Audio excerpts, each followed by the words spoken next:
In a sense, Rousseau espoused an orthodox social contract theory in that he said that an individual is bound by the rules of a society, including its general will, only if he himself has consented to be a member of that society. At the same time, however, the general will alone can also be a ground for political obligation. By articulating the general will, the state is, in effect, acting in the real interests of each of its members. In this way, political obligation can be interpreted as a means of obeying one's own higher or true self, especially as for Rousseau, all citizens must participate in formulating that will democratically. Kant's and Rawls's social contract theories complete the tradition's contribution to the understanding of obligation. Kant follows Hobbes in several ways. First, he does not consider the social contract a historical event. Rather, the contract is a rational justification for state authority that lays out why individuals should obey. Second, following this, the contract is not about actual consent. It is a rational account of why each person already contains the experiences and attributes necessary to see the justification of centralized political power. What differs is that while Hobbes sees this as a logic that plays out mainly for the individual, providing them a reason to obey, Kant sees this as constraining the sovereign. In Theory and Practice, 1793-1991, he argues the contract compels the sovereign to give his laws in such a way that they could have arisen from the united will of a whole people and to regard each subject, insofar as he wants to be a citizen, as if he is joined in voting for such a will. This means that the sovereign cannot act in ways that a whole people could not possibly give its consent to. Taking up this Kantian approach, Rawls revitalized the social contract tradition. In the late 20th century, largely stagnated since Kant, by using the idea of a contract to describe an ideal decision-making procedure to determine the conception of justice that should govern the basic institutions of liberal democratic societies. For Rawls, the idea of a contracting moment, an original position as he termed it, was a fair way to decide the basic terms of liberty and equality that should rule. His Theory of Justice, 1971. Social contract theories share the belief that there are rational or moral grounds for obeying state authority. They hold that political obligation is based on individual choice or can be modeled on it, on voluntary commitment. Such voluntaristic theories are, however, not universally accepted. Some critics argue that many of the obligations to which the individual is subject do not, and often cannot, arise out of contractual agreements. Not only does this apply in most cases to political obligation, but it is even more clear in relation to social duties, like those of children towards parents. In addition, social contract theories are based on individualistic assumptions, implying that society is a human creation or artifact fashioned by the rational undertakings of independent individuals. This may fundamentally misconceive the nature of society and fail to recognize the degree to which society shapes its members and invests them with duties. 2 alternative theories of obligation. Anarchists. Although classical anarchists such as Proudhon, see page 34, Bakunin, 1814-76, and Kropotkin, see page 51, rejected political authority, they nevertheless recognized that a healthy society demands sociable, cooperative and respectful behavior from its members. This amounts to a theory of social obligation that in some ways parallels political obligation. Rebellion, the limits of obligation and disobedience. Political obligation denotes not a duty to obey a particular law but rather the citizen's duty to respect and obey the state itself. When the limits of political obligation are reached, the citizen is released from a duty to obey the state. However, given the expansive and necessarily coercive nature of state power for most thinkers in the modern Western tradition, this release entails an additional entitlement, the right to rebel. A rebellion is an attempt to overthrow state power, usually involving a substantial body of citizens as well as, in most cases, the use of violence. Although any major uprising against government can be described as a rebellion, the term is often used in contrast to revolution to describe the attempt to overthrow a government rather than replace an entire political regime. Rebellion can be justified in different ways. In some cases, the act of rebellion reflects a belief that government does not, and never has, exercised legitimate authority. This can be seen, for example, in the case of colonial rule where government amounts to little more than domination. It is imposed by force and maintained by systematic coercion. The anti-colonial uprisings in Asia and Africa during the post-1945 period did not thus need to be justified in terms of political obligation. Quite simply, no duty to obey the colonial ruler had ever been acknowledged, so no limit to obligation had been reached. In the case of the American Revolution of 1776, however, the rebellion of the 13 former British colonies was justified explicitly in terms of a right of rebellion rooted in a theory of political obligation. The American revolutionaries drew heavily on Locke's ideas in 2 treatises on civil government, 1690, 1965. Locke had emphasized that political obligation was conditional on respect for natural rights. Whensoever therefore the legislative shall transgress this fundamental rule of society, and either by ambition, fear, folly, or corruption endeavor to grasp themselves or put into the hands of any other an absolute power over the lives, liberties, and estates of the people. By this breach of trust they forfeit the power the people had put into their hands for quite contrary ends, and it devolves to the people who have a right to resume their original liberty. On these grounds he gave support to the English Glorious Revolution that established a constitutional monarchy under William and Mary. The American Declaration of Independence was imbued with classic social contract principles. In the first place, it portrays government as a human artifact created by men to serve their purposes. The powers of government are therefore derived from the consent of the governed. However, the contract on which government is based is very specific. Human beings are endowed with certain inalienable rights, including the right to life, liberty, and the pursuit of happiness, and it is the purpose of government to secure and protect these rights. Clearly, therefore, political obligation is not absolute. Citizens have an obligation to obey government only so long as it respects these fundamental rights. When government becomes an absolute despotism, the Declaration of Independence states that it is the right of the people to alter or abolish it and to institute a new government. In other words, the limits of political obligation have been reached and citizens have a right, indeed a duty, to rebel against such a government and to provide new guards for their future security. Such Lockean principles are rooted very deeply in liberal ideas and assumptions. Social contract theories imply that since the state is created by an agreement among rational individuals, it must serve the interests of all citizens and so be neutral or impartial. By the same token, if the state fails in its fundamental task of protecting individual rights, it fails all its citizens and not just certain groups or sections. Conservatives, by contrast, have been far less willing to acknowledge that political obligation is conditional.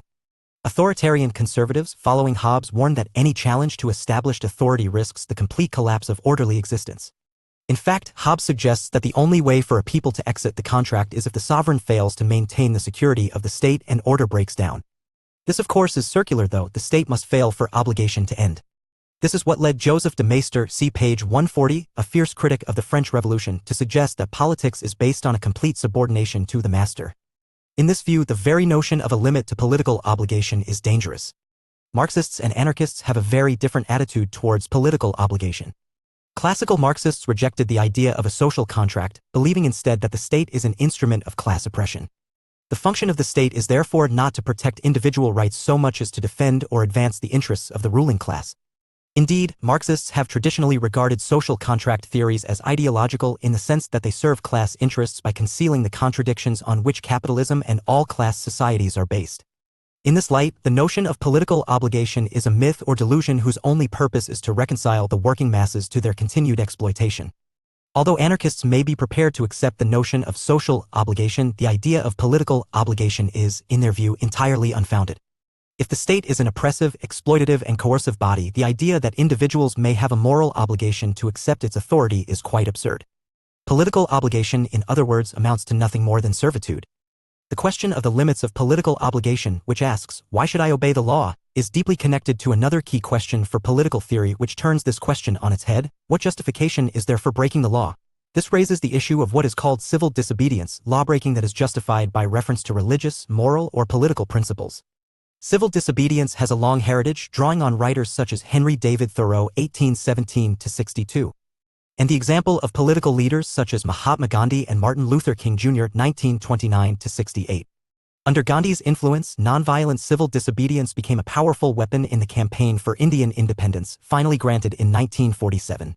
In the early 1960s, Martin Luther King Jr. adopted similar political tactics in the struggle for black civil rights in the American South. Civil disobedience is an overt and public act. It aims to break a law to make a point rather than to get away with it. Civil disobedience is thus distinguished from other criminal acts by its motives, which are principled in that they aim to bring about a legal or political change. It does not merely serve the interests of the lawbreaker. Indeed, in many cases it is precisely the willing acceptance of the penalties which lawbreaking involves that gives civil disobedience its moral authority and emotional power. Second, civil disobedience is nonviolent, a fact which helps to underline the moral character of the act itself. Gandhi was particularly insistent on this, calling his form of nonviolent non-cooperation satyagraha, literally meaning defense of and by the truth. Civil disobedience is thus distinct from the political lawbreaking that takes the form of popular revolt, terrorism, and revolution. In some cases, civil disobedience may involve the breaking of laws that are themselves considered to be wicked or unjust, its aim being to protest against the law in question and achieve its removal. In other cases, however, it involves breaking the law to protest a wider injustice, even though the law being broken may not itself be objectionable. An example of the former would be the burning of draft cards or the refusal to pay that proportion of taxation that is devoted to military purposes, forms of protest adopted by opponents of the Vietnam War in the United States. Similarly, Sikhs in the UK openly flouted the law compelling motorcyclists to wear crash helmets because it threatened their religious duty to wear turbans. On the other hand, Thoreau, who refused all payment of tax in an act of protest against the Mexican-American War of the 1840s and the continuation of slavery in the South, is an example of the latter. Whether designed to attack a law or advance a wider cause, all acts of civil disobedience are justified by asserting a distinction between law and justice. At the heart of civil disobedience is the belief that the individual, group, or some other non-political entity is the ultimate moral authority. To believe otherwise would be to imply that all laws are just and to reduce justice to legality. The distinction between law and justice has usually, in the modern period, been based on the doctrine of human rights, asserting as it does that there is a set of higher moral principles against which human law can be judged and to which it should conform. Individuals are therefore justified in breaking the law to highlight violations of human rights or to challenge laws that themselves threaten human rights. See Chapter 7. Other justifications for civil disobedience focus on the nature of the political process and the lack of alternative, legal, opportunities for expressing views and exerting pressure. For example, few would fail to sympathize with the actions of those in Nazi Germany who broke the law by assisting Jews. This applies not only because of the morally objectionable nature of the laws concerned, but also because in a fascist dictatorship no form of legal protest was possible. Similarly, the use of civil disobedience to gain votes for women in the 19th and early 20th centuries can be justified by the simple fact that, deprived of the right to vote, women had no other way of making their voices heard. Civil disobedience campaigns were also used to achieve black suffrage in the American South in the 1960s and in apartheid-era South Africa. Even when universal suffrage exists, it can perhaps be argued that the ballot box alone does not ensure that individual and minority rights are respected.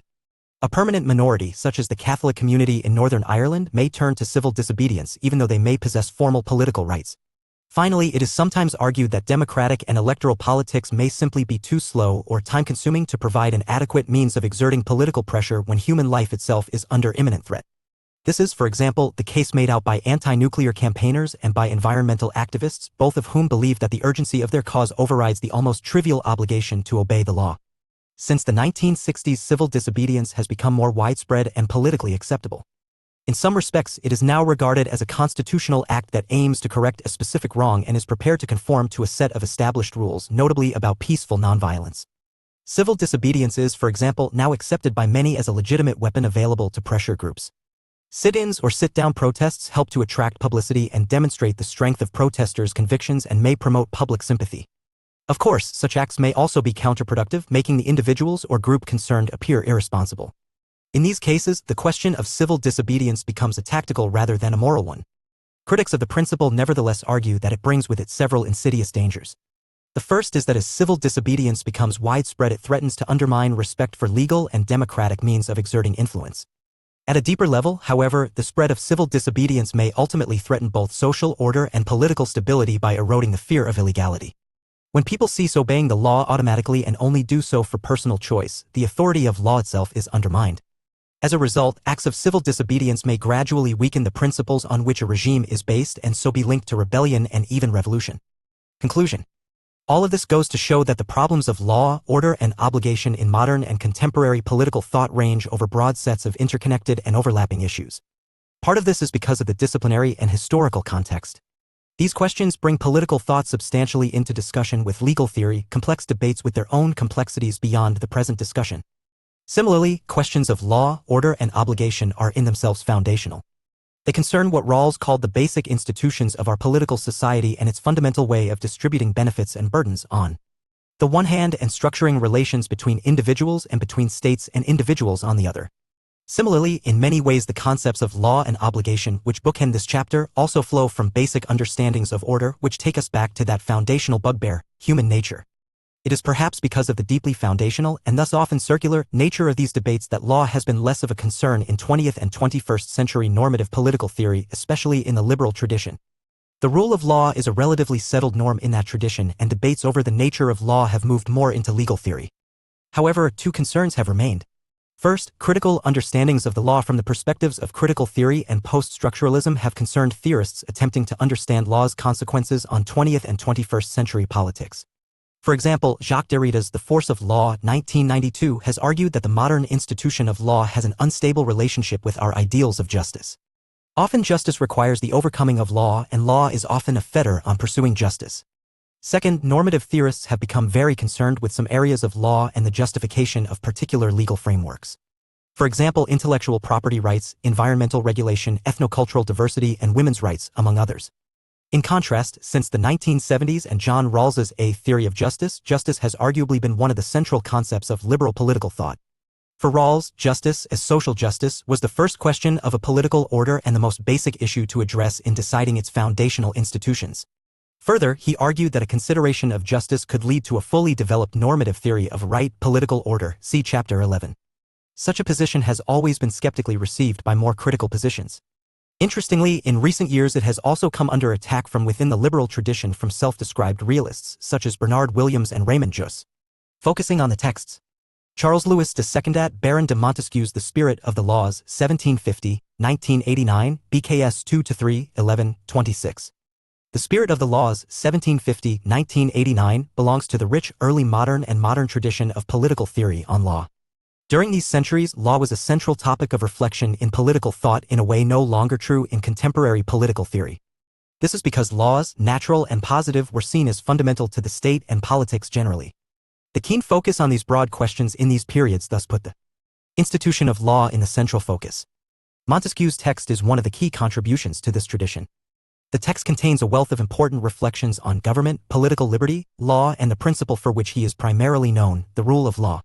His general aim in the text is to explain the generation of human laws and legal political institutions and to understand the variety of factors that affect their development and stable functioning, e.g. Book 26. Therefore, he frames his account of law in relation to his infamous theory of the separation of powers between popular, aristocratic, and monarchical forces, BKS 2-3. For Montesquieu, we understand much when we view law in relation to these social forces and how they participate in the politics of modern societies, and we understand good government when we realize it must separate these powers in relation to law. After this, it should be no surprise that this text belongs to the development of liberal, constitutional thought. Political liberty is a fundamental value for Montesquieu, Book 11, guiding the theory and practice of law. Demonstrative quotations. 1. The intermediate, subordinate, and dependent powers constitute the nature of monarchical government. I mean of that in which a single person governs by fundamental laws. I said the intermediate, subordinate, and dependent powers. And indeed, in monarchies the prince is the source of all power, political and civil. These fundamental laws necessarily suppose the intermediate channels through which the power flows, for if there be only the momentary and capricious will of a single person to govern the state, nothing can be fixed, and of course there is no fundamental law. 2. I beg that no one will be offended with what I have been saying. My observations are founded on the unanimous testimony of historians. I am not ignorant that virtuous princes are so very rare, but I venture to affirm that in a monarchy it is extremely difficult for the people to be virtuous. 3. In every government there are three sorts of power: the executive in respect to things dependent on the law of executive in regard to matters that depend on the civil law. 4. Things that depend on principles of civil right must not be ruled by principles of political right. Reading questions. What different sorts of law does Montesquieu discuss? What are the relations between them? 2. How do different forms of government relate to law differently? 3. How do the different branches of government relate to law differently? 4. How does political liberty guide the development of law? Questions for discussion. What are the key features of the rule of law and why has the principle been so highly valued? What are the natural and positive definitions of law? On what grounds have they been criticized? What is the relationship between law and freedom? What's the difference between conceiving order as social control and seeing it as natural harmony? What divides contractual theories of obligation from alternatives? How has rebellion been justified? How do theories of civil disobedience attempt to justify lawbreaking? Further reading. Bingham T. The Rule of Law, 2011. A clear and very readable defense of the rule of law as the best means for securing peace and cooperation, which reflects on the history of the principle and the conditions most conducive for its operation. Horton J. Political Obligation, 2010. A thorough and perceptive assessment of the major theories of political obligation, which explores the strengths and weaknesses of each and takes account of contemporary issues and perspectives. Wax R. Philosophy of Law, A Very Short Introduction, 2006. A clear and concise exploration of the nature of law and its role in our lives, which looks at key questions behind legal theory and law's relationship to justice, morality, and democracy. Chapter 7. The Problem of Citizenship, Freedom and Rights. Introduction. Citizenship. What is citizenship? Social or active citizenship. Universal citizenship and diversity. Freedom. Liberty, its nature and limits, negative freedom, positive freedom. Rights.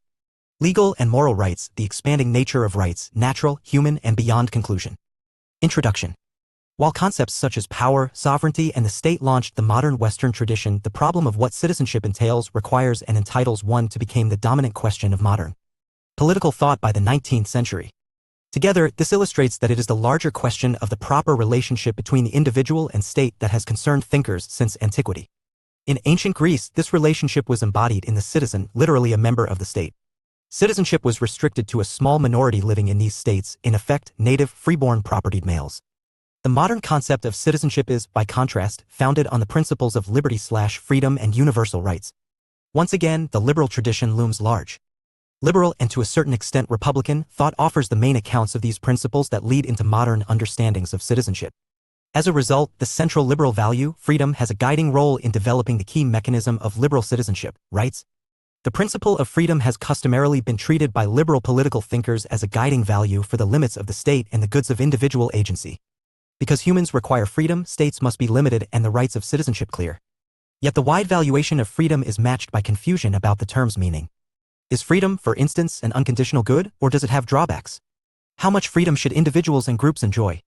At the heart of such questions lies a debate about what it means to be free. Does freedom mean being left alone to act as one chooses, or fulfillment, self-realization, or personal development? The roots of the modern concept of rights lie in 17th century debates about natural rights, which developed into the 20th century doctrine of human rights. However, there is considerable debate over what the term rights refers to. For instance, what does it mean to say that somebody has a right? On what basis can they be said to enjoy it? And how far and to whom does this doctrine extend? Both questions are linked to the idea of citizenship. However, like freedom and rights, the concept of citizenship invariably carries heavy theoretical baggage. Is the good citizen, for example, a self-reliant individual who makes few demands on his or her community, or is it a person who participates in political life? Moreover, is the idea of universal citizenship any longer applicable in the light of growing diversity? This chapter's consideration of citizenship, freedom, and rights is central to our examination of political theory as it explains the model of individuality in modern liberal constitutional states. Citizenship. The concept of citizenship is rooted in ancient Greek political thought. Citizenship has also been one of the central themes of the Republican political tradition, see page 107. In its simplest form, a citizen is a member of a political community endowed with a set of rights and obligations, see chapter 7. Citizenship therefore represents a relationship between the individual and the state, in which the two are bound together by reciprocal rights and obligations. However, the precise nature of this relationship is the subject of considerable dispute. For example, some view citizenship as a legal status that can be defined objectively, while others see it as an identity, a sense of loyalty or belonging which require a subjective attachment from each citizen. The most contentious question, however, relates to the precise nature of citizens' rights and obligations and the balance between the two. Although citizenship often appears to be above politics in the sense that most, if not all, theorists are prepared to endorse it, in practice there are competing concepts of citizenship. The most important of these have been social citizenship and active citizenship. Finally, the emergence of modern pluralistic societies has led some to question whether the doctrine of universal citizenship is still relevant in the emancipation of disadvantaged groups. What is citizenship? The traditional definition of the citizen is usually a member of a political community. However, political thinkers have long realized that this answer is severely limited as it neither clarifies what membership is or what type of group a political community constitutes. This section is properly concerned with the former question of membership, while Chapter 9 addresses political community.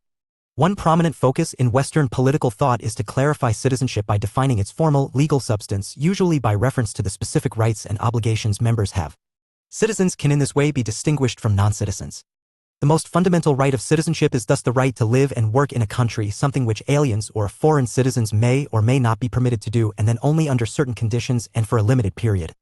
Citizens may also be allowed to vote, stand for election, and enter certain occupations, notably military or state service, which may not be open to non-citizens. However, legal citizenship only designates a formal status without indicating that the citizen feels that he or she is a member of a political community with any attachment to its institutions or their co-citizens. In that sense, citizenship must always have a subjective or psychological component, a frame of mind, a sense of loyalty, and a feeling of belonging to the state in some way. The mere possession of legal rights does not ensure that individuals will feel themselves to be citizens. Members of groups that feel alienated from their state, perhaps because of social disadvantage or racial discrimination, can be said to be denied being full citizens even though they may enjoy a range of formal entitlements. Not uncommonly, such people regard themselves as second-class citizens. While citizenship surely entails such formal and psychological dimensions, there has undoubtedly citizenship been a strong tendency in Western political thought to understand it as the capacity to enjoy a set of rights. The classic contribution to the study of citizenship rights was undertaken by T. H. Marshall in Citizenship and Social Class, 1950-1997. Marshall defined citizenship as full membership of a community and attempted to outline how it was achieved. Though modeled exclusively on the UK's political history, Marshall's analysis has had far broader influence in categorizing various types of citizenship rights. In Marshall's view, the first rights to develop were civil rights, broadly defined as rights necessary for individual freedom. These include freedom of speech, assembly, movement, conscience, the right to equality before the law, to own property, enter into contracts, and so on. Civil rights are therefore rights exercised within civil society, and their existence depends on the establishment of limited government that respects the autonomy of the individual. Second, there are political rights that provide the individual with the opportunity to participate in political life. The central political rights are the right to vote, to stand for election, and to hold public office. The provision of political rights clearly requires the development of universal suffrage, political equality, and democratic government. Finally, Marshall identified a range of social rights that guarantee a minimum social status.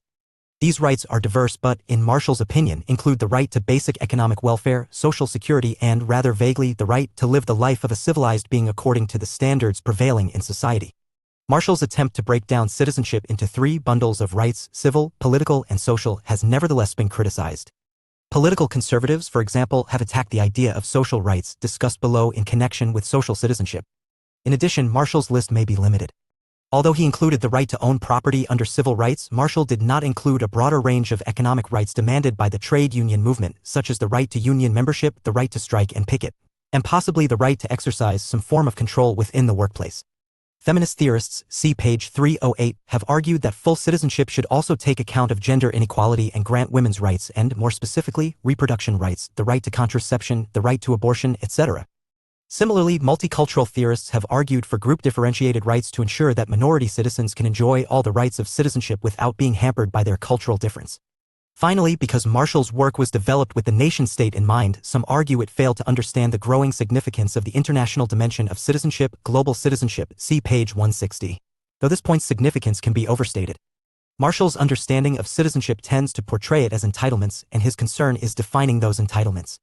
However, only seeing citizenship in this way is very limited, as it necessarily makes demands of the individual in terms of duties and responsibilities.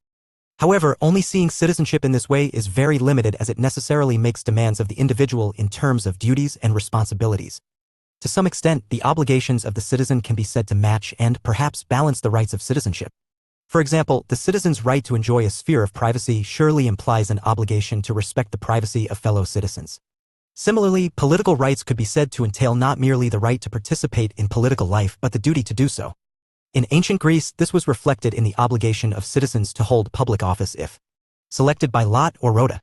In modern societies, it can be found in the obligation to undertake jury service and, in countries such as Australia, Belgium, and Italy, the legal obligation to vote. Such duties and obligations must be underpinned by what Republican theorists call civic virtue, a sense of loyalty and a willing acceptance of the responsibilities of living within a community. Civic virtue is an active engagement with the political community and a desire to pursue the common good. This is why citizenship is frequently linked with education. Civic virtue does not develop naturally but, like an understanding of the rights of citizenship, must be taught. In a wide range of countries, citizenship education is thus a significant feature of public education. Finally, defining citizenship must recognize that citizenship is merely one of several identities which the individual possesses. In A New Politics of Identity, 2008, Bika Parekh has argued that our understanding of political citizenship as identity must always appreciate that it sits in relation to a host of other identities, including personal, individual identity, social, such as a gender, cultural or racial identity, and our human identity. This acknowledges that citizens have a broader range of loyalties and responsibilities than simply their nation-state. Moreover, citizenship may not always correspond with national identity. In multinational states such as the UK, it may be possible for each constituent nation to foster a sense of patriotic loyalty, but at the same time for a unifying civic identity to survive. This issue has been a persistent topic in theories of multinationalism. In the same way, racial, ethnic, and cultural groups possess their own identities and make specific demands on their members. By acknowledging that the individual's relationship to the state is merely one of several meaningful identities, states can be said to subscribe to the notion of limited citizenship. These other areas of life are, and should remain, non-political. By contrast, as we will see in Chapter 9's discussion of nationalism, it often demands the subsumption of all other identities beneath the national. Thinking globally. Global citizenship. The idea that people are citizens of the world has a history that can be traced back through Kant, see page 230, and other Enlightenment thinking to the Stoics of ancient Greece. However, for most of Western history, the notion of world citizenship has had a moral rather than political character. It argued for a belief in a common humanity as the most important form of community, the central assumption of cosmopolitan thought, see page 235. The emergence of accelerated globalization from the 1980s onwards nevertheless made it possible to think of political belonging in global terms. However, whereas national citizenship has a formal and legal meaning, rooted in membership of a specific political community and state, global citizenship lacks world government. The term global citizenship is therefore, in some sense, always normative. As a normative idea, global citizenship has taken three forms. First, on the minimal conception, global citizenship is little more than one consequence of globalization. We are global citizens in the sense that, living in an interconnected world, our actions increasingly affect and are affected by people from around the world. The second notion of global citizenship is founded on the doctrine of human rights, which implies that people have rights and reciprocal duties that bind them to all people in the world. Whatever else global citizens are, they are bearers of human rights, Dower 2003. Global citizenship, in this sense, became meaningful through the establishment of a body of international human rights centered on the Universal Declaration of Human Rights founded by the United Nations in 1948. The third conception of global citizenship implies that people are not just passive holders of human rights, but have a duty to be politically engaged and active in global affairs. In this view, global citizens are people who act to promote human rights globally. Many have argued that each of these conceptions of global citizenship is flawed. The minimal conception fails to explain how the fact of interconnectedness generates moral obligations. The idea that we are global citizens by bearing human rights is undoubtedly more substantial, but it is undermined by the fact that international human rights amount to little more than moral claims and lack enforceability. Finally, the activist conception of global citizenship is brought into question by the tiny proportion of the world's population to whom it could be applied. Social or active citizenship? The idea of social citizenship arose out of the writings of T.H. Marshall and the emphasis he placed on social rights as a mechanism for social equality. For Marshall, citizenship was a universal model of political entitlement enjoyed by all members of the community and therefore demanded equal rights and entitlements. This was particularly evident in the stress he placed on the relationship between citizenship and the achievement of social equality. In Marshall's view, citizenship is ultimately a social status. Citizens must enjoy freedom from poverty, ignorance, and despair if they are to participate fully in their community, an idea embodied in the concept of social rights.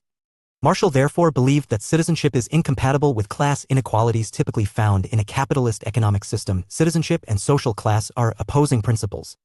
In this, he is paradigmatic of the modern liberal tradition, page 280. It is important to clarify the impact of these ideas on political discourse. This requires, in this section, shifting focus. During the 20th century, social citizenship came to be more widely accepted in liberal and socialist thinkers and political movements, and the notion of social rights became central to political debate. Civil rights movements no longer confined themselves to legal demands, but readily addressed social issues. For instance, from the 1960s onwards, the U.S. civil rights movement campaigned for urban development and improved job and educational opportunities for African Americans, as well as for their right to vote and hold office. Groups such as women, ethnic minorities, the poor, and the unemployed came to regard themselves as second-class citizens because social inequality prevents their full participation in the community. Moreover, the inclusion in the UN Universal Declaration of Human Rights in 1948 of a battery of social rights invested the idea of social citizenship with the authority of international law. Nevertheless, the principal means through which social citizenship was established was by the progressive expansion of the welfare state. In Marshall's 1963 view, social rights were inextricably bound up with welfare provision and the capacity of the welfare state to ensure all citizens enjoy a modicum of economic welfare and security. The principal advocates of social citizenship have been social democrats, socialists, and modern liberals. They have insisted on the vital need for positive rights delivered through government intervention in addition to traditional negative rights such as freedom of speech and freedom of assembly. The next section discusses negative and positive freedom. The case for social rights is based on the belief that economic inequality is more a product of the capitalist economy than natural differences amongst individuals. For modern liberals, social disadvantages such as homelessness, unemployment, and sickness both thwart personal development and undermine citizenship. Full citizenship therefore requires equality of opportunity, see Chapter 11, a level playing field for all individuals. Social democrats have regarded economic and social rights not merely as legitimate rights of citizenship but as the very foundations of civilized life. Individuals who lack food, shelter, or a means of material subsistence will not enjoy a right to enjoy freedom of speech or freedom of religious worship. The sternest critics of social citizenship have been on the political right. Right-wing libertarians, see page 260, have been firm opponents of the idea of social rights and believe that social welfare is fundamentally misconceived. Some have argued that the doctrine of rights and entitlements, and in particular social rights, encourages citizens to have an unrealistic view of the capacities of government. The result has been a relentless growth in the responsibilities of government which, by pushing up taxes and widening budget deficits, has severely damaged economic prospects. This view has been advanced in terms of an alternative model of citizenship, sometimes using the language of active citizenship. The idea of the active citizen is originally a Republican language in Western modernity with classical origins that was taken on by the New Right model of citizenship, outlined first in the United States but soon taken up by politicians in Europe and elsewhere. However, since the New Right has drawn on two contrasting traditions, economic liberalism and social conservatism, active citizenship has two faces. On the one hand, it represents a classical liberal emphasis on self-reliance and standing on one's own 2 feet. On the other, it underlines a traditionally conservative stress on duty and responsibility. The liberal New Right, or neoliberalism, is committed to rigorous individualism. Its overriding goal is to roll back the frontiers of the state. As noted earlier, in its view, the relationship between the individual and the state has become dangerously unbalanced. Government intervention in economic and social life has allowed the state to dwarf, even dominate, the citizen, robbing him or her of liberty and self-respect. The essence of active citizenship from this perspective is enterprise, hard work, and self-reliance. Neoliberals believe that individual responsibility makes both economic and moral sense. In economic terms, active citizenship relieves the burden that social welfare imposes on public finances and community resources. Self-reliant individuals will work hard because they know that there is no welfare state to pick up the bill. In moral terms, active citizenship promotes dignity and self-respect because individuals are forced to support themselves and their families. However, it is questionable whether self-reliance can in any proper sense be said to constitute a theory of citizenship. The good citizen may certainly be hardworking and independent, but is it possible to suggest that these essentially private qualities are the ones on which citizenship is based?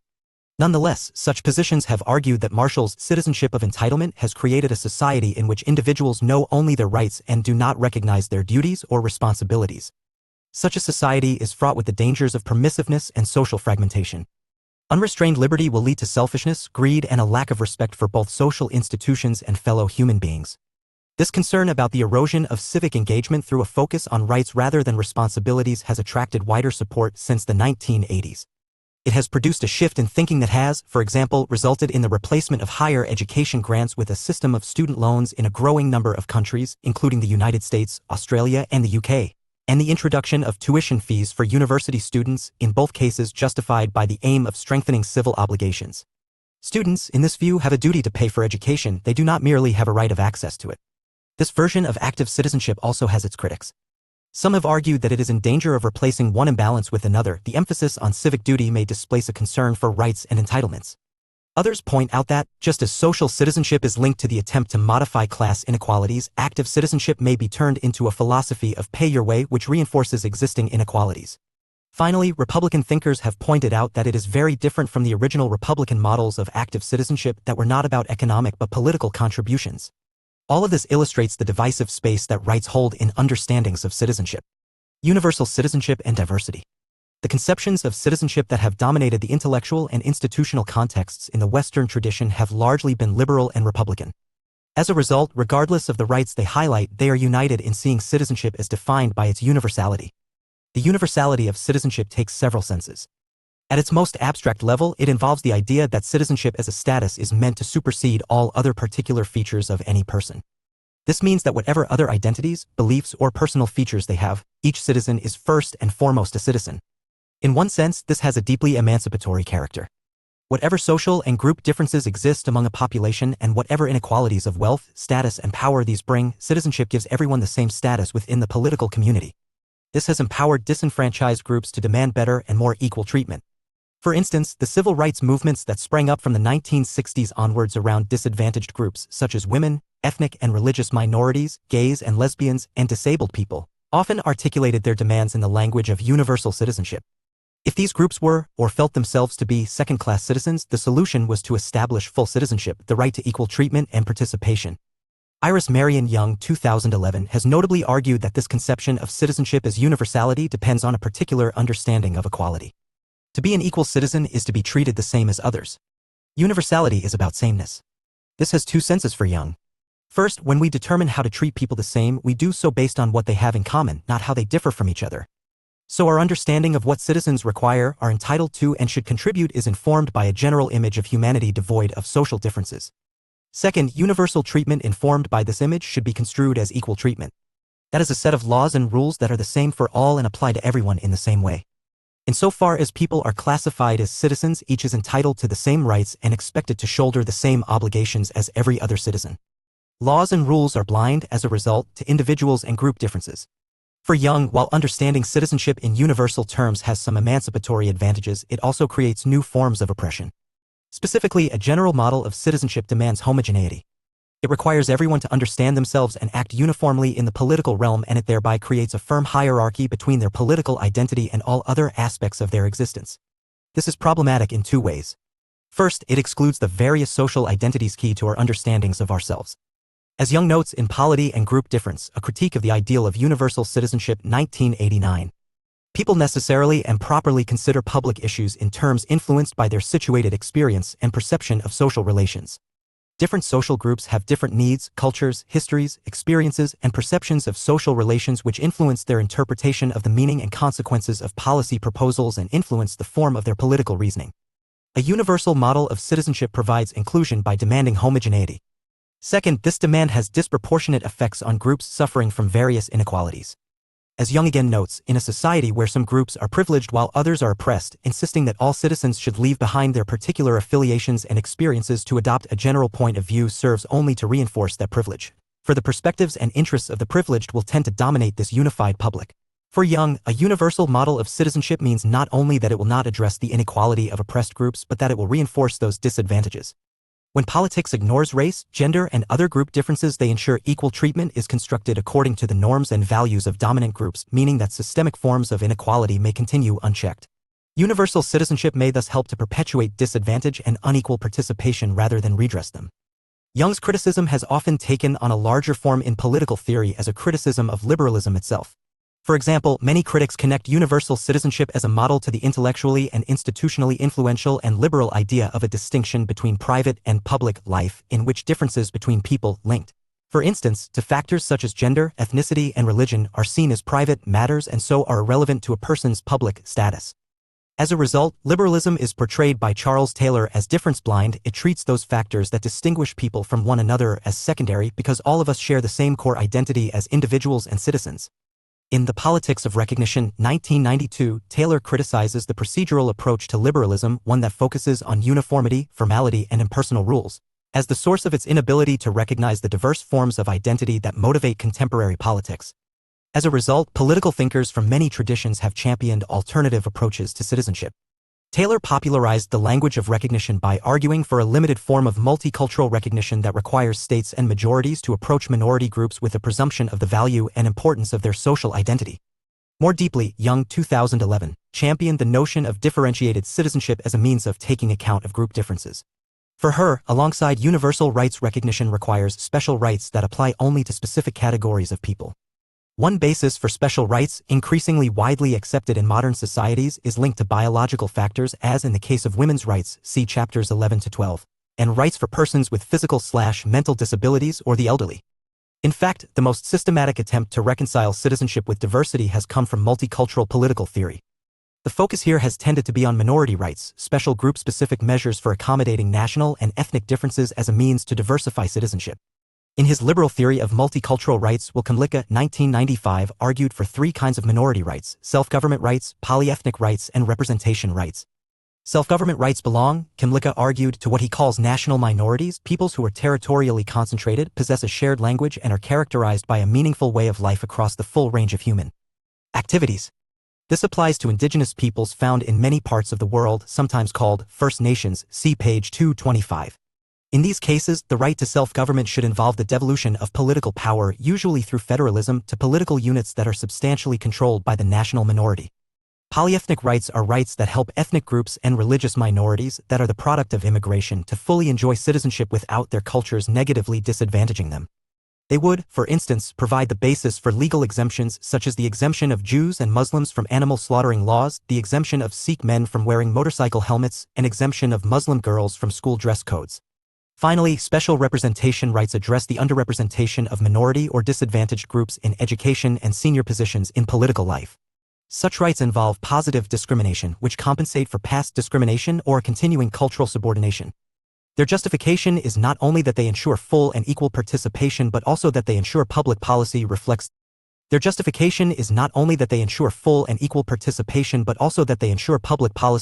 the interests of all groups and not merely the traditionally dominant. While multiculturalism gained an established position in political theory in the 1990s and 2000s, multicultural rights have proven controversial. For example, fundamentally, debates over freedom concern its nature and limits, and these repeat concerns in citizenship over whether citizenship is about entitlements and social equality, or an obligation to active participation in the political community. In academic discourse, the concept of freedom is shared between social scientists, philosophers, and political theorists. In philosophy, freedom is usually examined as a property of the will. Do individuals possess free will, or are their actions determined? In economics and sociology, freedom is a social relationship. To what extent are individuals able to exercise choice and enjoy privileges in relation to others? Political theorists mix these abstract and situated approaches. Freedom is a normative principle, clearly, but it is one that manifests in specific social relations and institutional structures. In this sense, political theorists are interested in the normative ideal of freedom and its consequences on socio-political life. In this context, political theorists confront the fact that while freedom has wide appeal in contemporary and modern politics, its meaning is by no means clear. In fact, many political thinkers have long treated freedom as an essentially contested concept, highlighting its rival forms and theorizations. For example, Benjamin Constant, see page 108, distinguished between the liberty of the ancients, which he identified with the ideas of self-government, and the liberty of the moderns, which he identified with non-interference. The most influential 20th century attempt to do this was undertaken by Isaiah Berlin in Two Concepts of Liberty, 1958-2002. Berlin, see page 169, claimed to identify a positive concept of freedom and a negative concept of freedom. In everyday language, this has sometimes been understood as a distinction between being free to do something and being free from something. The distinction between negative and positive liberty emerges out of a more fundamental issue in the concept of liberty.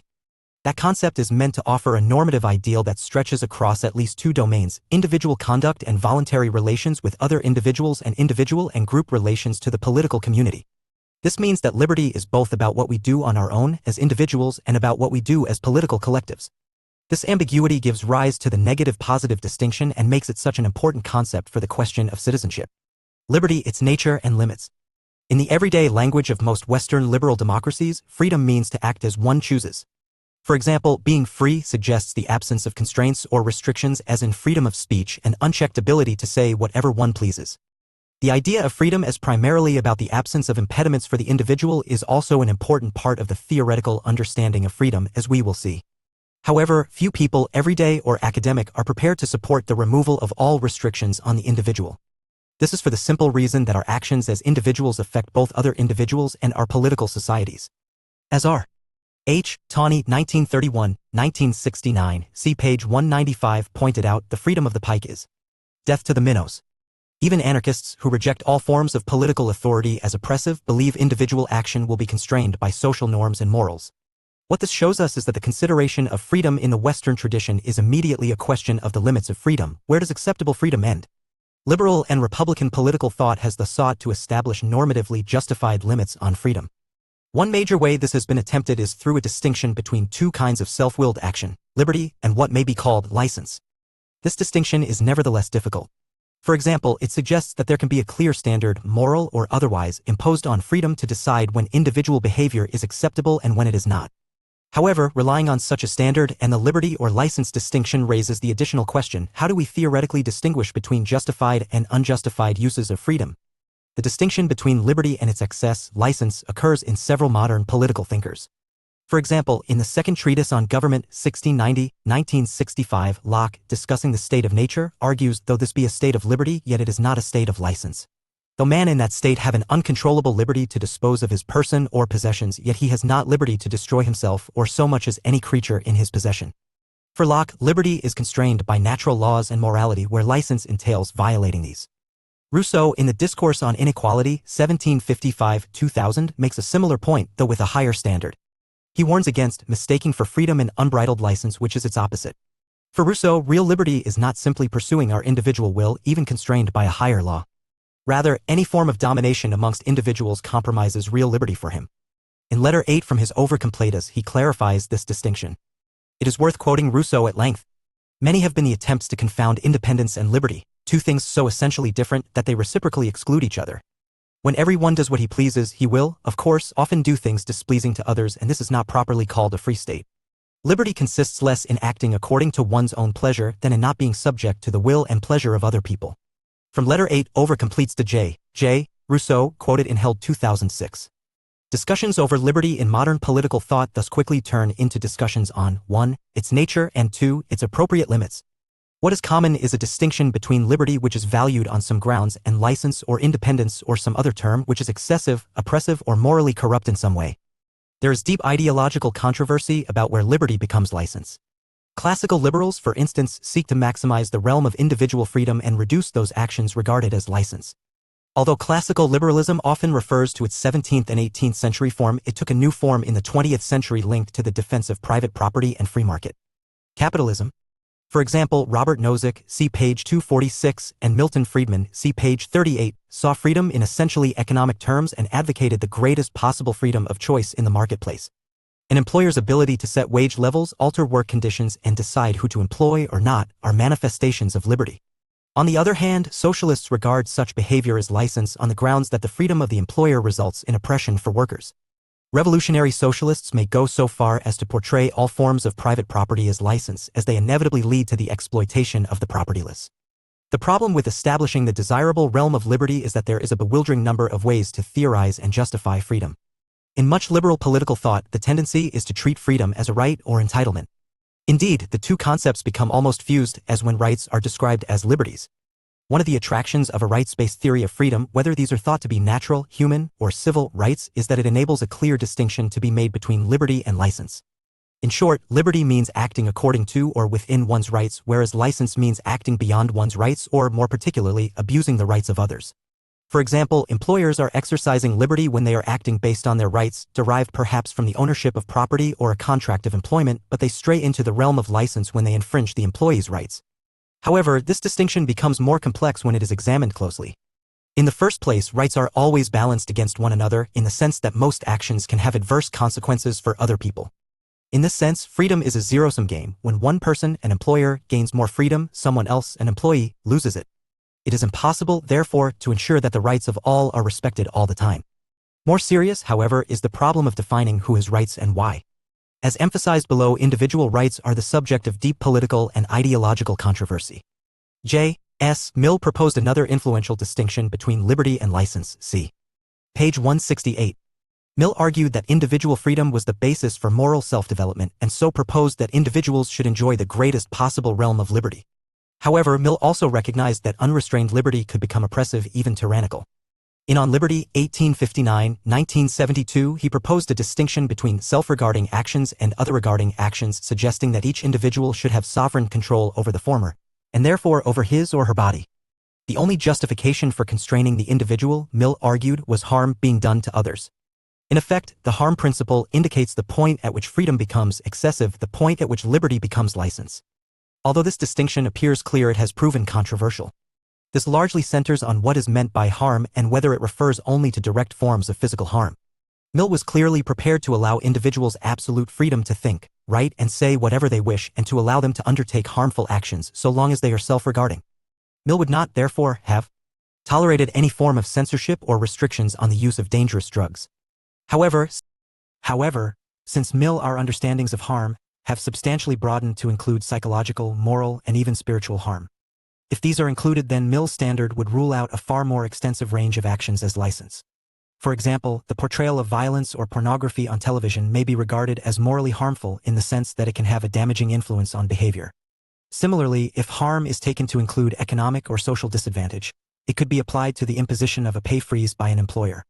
This may not harm his or her employees in a physical sense, but it undoubtedly harms their interests. Further concerns about Mill's views on freedom have emerged due to problems with the notion of a self-regarding/other-regarding divide, which enjoys little support in non-Western thought. Finally, in many Western discussions of liberty, there is a substantial discussion of equality. In some sense, this is a structural consequence of modern justifications of liberty that usually root it in some humanity-wide standard. If liberty is justified generally, all humans are entitled to it. Thus, those who employ a rights-based theory of freedom invariably acknowledge the importance of equal rights, and Mill insisted that the harm principle applied equally to all citizens. This suggests that another way of distinguishing between liberty and license is through the application of the principle of equal liberty. In other words, liberty becomes license not when the rights of another are violated, or when harm is done to others, but when liberty is unequally shared out. John Rawls, see page 283, expressed this in his first principle of justice, that each person is entitled to the greatest possible liberty compatible with a like liberty for all. However, the doctrine of equal liberty is bedeviled by problems about how freedom is construed. If freedom boils down to possessing a set of formal rights, the task of ensuring that freedom is equally distributed is easy. It is necessary simply to ensure that no individual or group has special privileges or disadvantages. This can be achieved by the establishment of formal equality, equality before the law. It is more complicated, however, if freedom is not formal rights, but a capacity to take advantage of these rights. Modern liberals, see page 280, and social democrats, see page 194, for example, argue that equal liberty requires going beyond rights to wealth redistribution. Such disagreements go to the very heart of the debate about the nature of freedom and to the difference between negative and positive freedom. Thinker. John Stuart Mill, 1806–73. British philosopher, political economist, and politician. Mill was subjected to an austere regime of education by his father, the utilitarian theorist James Mill, graphically described in his autobiography, 1873. This resulted in a mental collapse at the age of 20, after which he developed a more human philosophy influenced by the writings of Coleridge and the German idealists. He founded and edited the London Review and was MP for Westminster, 1865–8. Mill's work was crucial to the development of liberalism because it straddled the divide between classical and modern theories. In On Liberty, 1859–1972, he defended freedom based on the principle that the only justification for restricting individual freedom is to prevent harm to others. His opposition to collectivist traditions, including those embodied in majoritarian democracy, was rooted in a commitment to individuality. His essay Utilitarianism, 1861–1972, was designed to outline the basic themes of the utilitarian tradition, see page 22, but departed from them in emphasizing the difference between higher and lower pleasures. In Considerations on Representative Government, 1861–1972, Mill discussed the representative and electoral mechanisms he believed would balance broader participation against the need for an intellectual and moral elite. Mill was also an early feminist thinker. The Subjection of Women, 1869, co-written with his wife Harriet Taylor, proposed that women should enjoy the same rights and liberties as men, including the right to vote. Negative freedom. The distinction between negative and positive freedom is the most influential attempt to clarify different ways of understanding freedom, i.e. its nature, and its major justifications, i.e. what its extent is. Originally formulated by Isaiah Berlin in Two Concepts of Liberty, 1958–2002, the distinction has been applied to a variety of concepts and literatures. While not uncriticized, it has become a central means to group different views on freedom. This section addresses negative freedom, which is often associated with the classical liberal tradition and frames freedom as an absence of impediment. The next section addresses positive freedom, which is more associated with modern liberals, socialists, and Republicans, and understands freedom as the ability to act. In the end, these are quite different and have significantly different consequences for Berlin. Thinker. Isaiah Berlin, 1909–97. British historian of ideas and philosopher. Born in Riga, Latvia, and brought up in St. Petersburg, Berlin came to the UK in 1921. In the 1930s, he became a member of a group of Oxford philosophers, which included A.J. Ayer, Stuart Hampshire, and John Austin, who were distinguished by their staunch support for empiricism. Berlin developed a form of liberal pluralism that was influenced by counter-Enlightenment thinkers such as Vico, 1668–1744, Herder, 1744–1803, and Herzen, 1812–70. The central flaw of Enlightenment thought for Berlin was its monism, a defect that he traced back to Plato, see page 49. In Berlin's view, since moral beliefs are not susceptible to rational analysis, the world must contain an indeterminate number of values, and these values are often irreconcilable. People, in short, will always disagree about the ultimate ends of life. This encouraged him to warn against the dangers of positive liberty, understood as self-mastery or self-realization. Whereas positive liberty can be used to map out the potentially totalitarian idea of a rationally ordained human future, negative liberty, understood as non-interference, is the best guarantee of freedom of choice and personal independence. Berlin's best-known works include The Crooked Timber of Humanity, 1959, Four Essays on Freedom, 1969, and Against the Current, 1979. Berlin, 1958–2002, famously summarized negative freedom as freedom from the absence of external constraints on an agent imposed by other people. To clarify this, he relies on a spatial metaphor.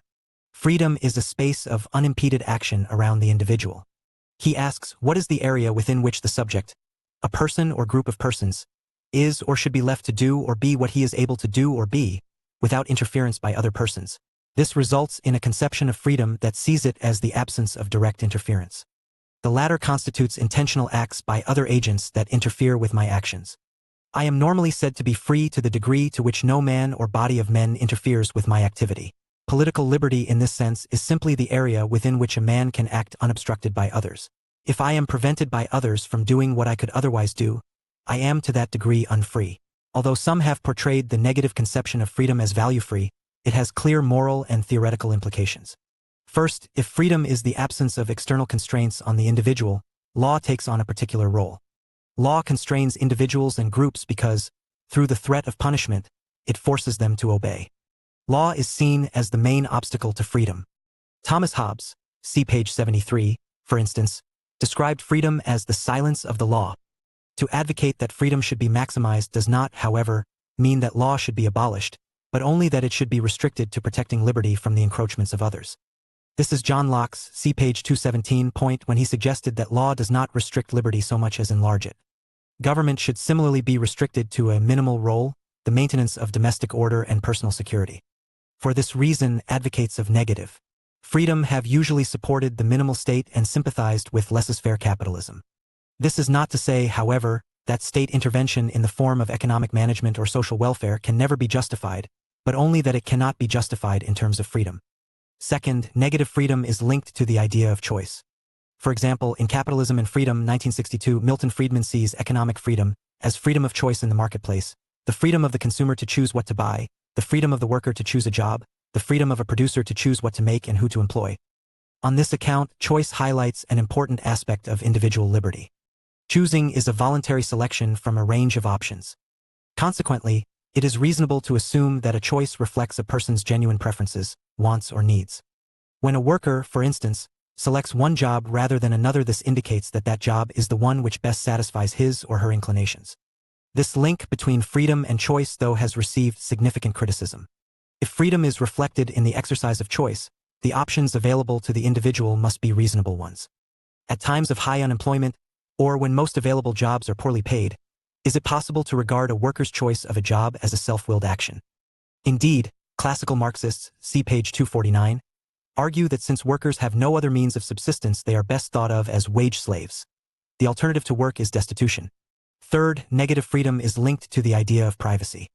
Privacy suggests a distinction between a private realm of existence and a public world.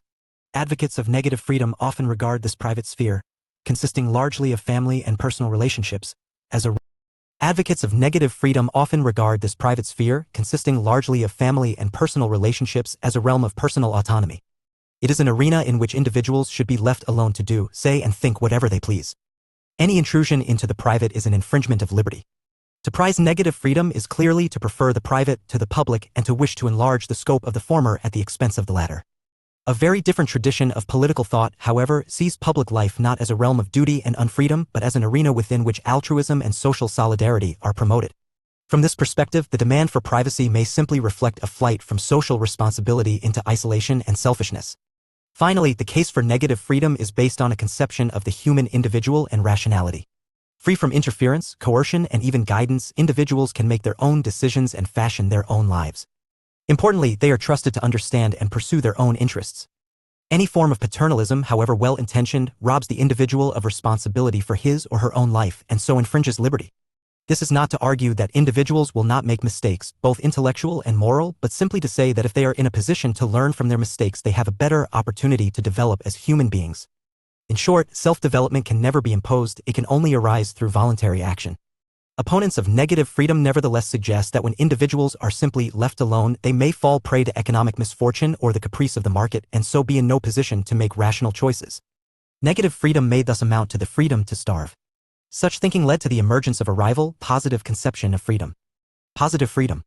Berlin's 1958-2002 second concept of freedom is positive freedom, which he summarizes as freedom to Unlike negative freedom, which is a space of non-interference, positive freedom is focused on the question of control. What or who is the source of control or interference that can determine someone to do or be this rather than that? Berlin often summarizes positive freedom as consisting of being one's own master. However, he means that in at least two senses. The positive sense of the word liberty derives from the wish on the part of the individual to be his own master. I wish my life and decisions to depend on myself, not on external forces of whatever kind. I wish to be the instrument of my own, not of other men's, acts of will. I wish to be a subject, not an object, to be moved by reasons, by conscious purposes which are my own, not by causes which affect me. Rather than a lack of interference, positive freedom is about the presence of certain activities. Here, Berlin describes the positive concept of freedom as focused on at least two activities: 1. Autonomy and self-government, and 2. The capacity to formulate, plan, and achieve willed goals. While these are surely related, they are not the same and have led to different trajectories of thinking of liberty in modern and contemporary political thought. First, Berlin highlights the connection between positive freedom and democracy. Democratic theory, see Chapter 8, broadly appeals to the idea that a people is free if it is self-governing and unfree if it is not. Positive freedom is democratic for Berlin insofar as it is concerned with the question, by whom am I governed, rather than how much am I governed? Indeed, a demos that imposes many restrictive laws on itself may be positively free but negatively unfree. Berlin associates this idea with Rousseau's work and his claim in The Social Contract, 1762-1969, that liberty is obedience to a law one prescribes to oneself. Positive freedom as self-determination requires an equal role in decision-making. We pick these issues up again in Chapter 8. Second, Berlin also describes positive freedom as the capacity to realize one's potential and achieve fulfillment. This is a different dimension of positive freedom, often traced back to J.S. Mill.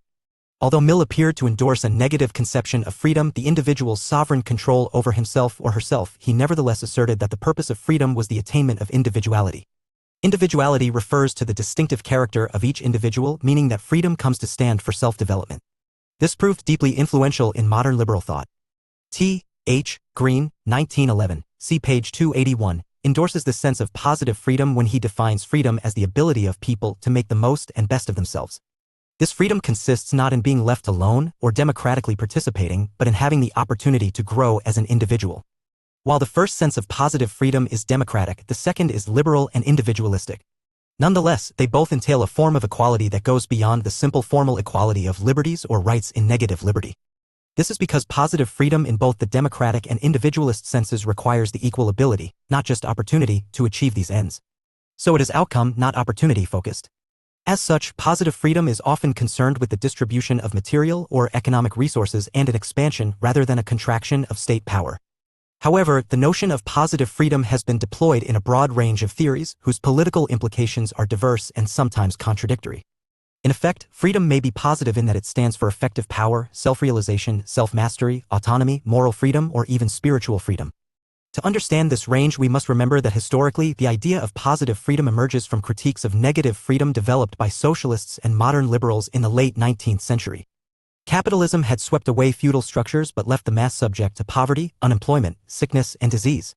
Such social circumstances constrained freedom every bit as much as laws for these thinkers. Revolutionary socialists in the 19th century responded by thinking freedom as a form of self-realization. Freedom in this sense is positive because it is based on want satisfaction or need fulfillment. It is the realization of one's own true nature. Karl Marx, see page 263, described freedom as the development of human potential for its own sake. This potential could be realized, Marx believed, only by the experience of creative labor, working together with others to satisfy our needs. From this point of view, Robinson Crusoe, who enjoyed the greatest possible measure of negative freedom since no one else on his island could constrain him, was a stunted and unfree individual, deprived of the social relationships through which human beings achieve fulfillment. This notion of freedom is clearly reflected in Marx's concept of alienation. Under capitalism, labor is reduced to a mere commodity, controlled and shaped by depersonalized market forces. In Marx's view, capitalist workers suffer from alienation in that they are separated from their own essential natures. They are alienated from the product of their labor, from the process of labor, from their fellow human beings, and, finally, from their true selves. Freedom is therefore linked to the personal fulfillment that only unalienated labor can offer. For modern liberals and social democrats, this conception of freedom justified extensive social welfare. The welfare state enlarges freedom by empowering individuals and freeing them from the social evils, unemployment, homelessness, poverty, ignorance, disease, and so on. This doctrine of positive freedom has also been criticized. Some commentators, for example, see it simply as a linguistic confusion. Individuality, personal growth, and self-development may be consequences of freedom, but they are not freedom itself. In other words, freedom is being mistaken for power or opportunity. Moreover, other critics, particularly among the New Right, have argued that this doctrine has given rise to new forms of servitude since, by justifying broader state powers, it has robbed individuals of control over their own economic and social circumstances. Social welfare theory and its critics are discussed at length in Chapter 11. Finally, it is important to note that the entire distinction between positive and negative freedom has been widely criticized. For instance, the difference between freedom to and freedom from is merely semantic. Each example of freedom can be described in both ways. Being free to gain an education is equivalent to being free from ignorance. Being free from excessive taxation simply means being free to spend one's money as one wishes. G. C. McCallum, 1972, went further and proposed a single, value-free concept of freedom in the form, X is free from Y to do or B Z. McCallum's formula helps to clarify thought about freedom in several ways. For instance, it suggests that the apparently deep question, are we free, is meaningless and should be replaced by a more specific statement about what we are free from and what we are free to do. This helps to explain how people disagree about freedom. Most commonly, this occurs over what counts as an obstacle to freedom, what can count as why. For example, while some argue that freedom can be restricted only by physical or legal obstacles, others insist that inadequate material resources, social deprivation, and insufficient education is a cause of unfreedom. All of this illustrates how contested the concept of freedom is. While a fundamental value for how we construct citizenship in modern liberal democratic societies, debates about freedom are fundamentally divided over its nature, limits, and justification. Rights? Rights are one of the central conceptual and legal means of outlining citizenship. Early liberal thinkers, as we have seen, were mainly concerned with limiting states to ensure state power was not excessive. Their conception of freedom was thus negative. Citizens are free to the extent they are unencumbered by the state. The idea of rights came to provide a central means of conceiving and institutionalizing this space of freedom. In its original meaning, the term right stood for a power or privilege, as in the right of the nobility, the right of the clergy, and the divine right of kings. However, in its modern sense, it refers to an entitlement to act or be treated in a particular way. Although it would be wrong to suggest that the doctrine of rights is universally accepted, most modern political thinkers have been prepared to express their ideas in terms of rights. The concept of rights is, in that sense, politically less contentious than equality or social justice. However, there is far less agreement about the grounds of rights, who should possess them and which ones they should have. First, as in the case of law, there is a fundamental distinction between legal and moral rights. Some rights are clearly established in law or a system of formal rules and so are enforceable. Others exist only as moral or philosophical claims. What is the relation between these? Second, the modern notion of rights reached its widest form in the 20th century concept of human rights. However, problems surround this idea. Who, for instance, is to be regarded as human? Does this extend to children and embryos as well as to adults? Are some groups of people, perhaps women and ethnic minorities, entitled to special rights by virtue either of their biological needs or social position? Finally, the conventional understanding of rights has been challenged by the emergence of environmental political theory, see page 180, which has raised questions about the rights of non-humans, the rights of animals and other species. It is impossible to understate the importance of rights. Political debate is littered with references to rights, the right to work, the right to education, the right to abortion, and so forth. It is the ubiquitous nature of rights discourse in contemporary liberal democracies that gives the best evidence of their centrality to political life and citizenship. Legal and moral rights. One of the central divisions within rights theory is the distinction between legal and moral rights. This debate is related to the distinction between natural and positive law, see Chapter 6. Like the latter, this debate centers on whether there is sense to a moral notion of rights or whether rights are only legal constructions. So once again, this is a debate over the relationship between institutionalization and morality. Is morality a foundation for rights? The question of legal rights is the question of how rights are and how rights should be institutionalized.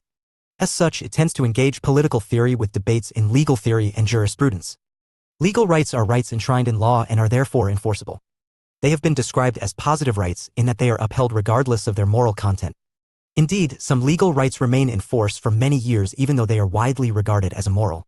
For example, the legal right of husbands in the UK until 1992 to rape their wives falls into this category. Legal rights extend over a broad range of legal relationships.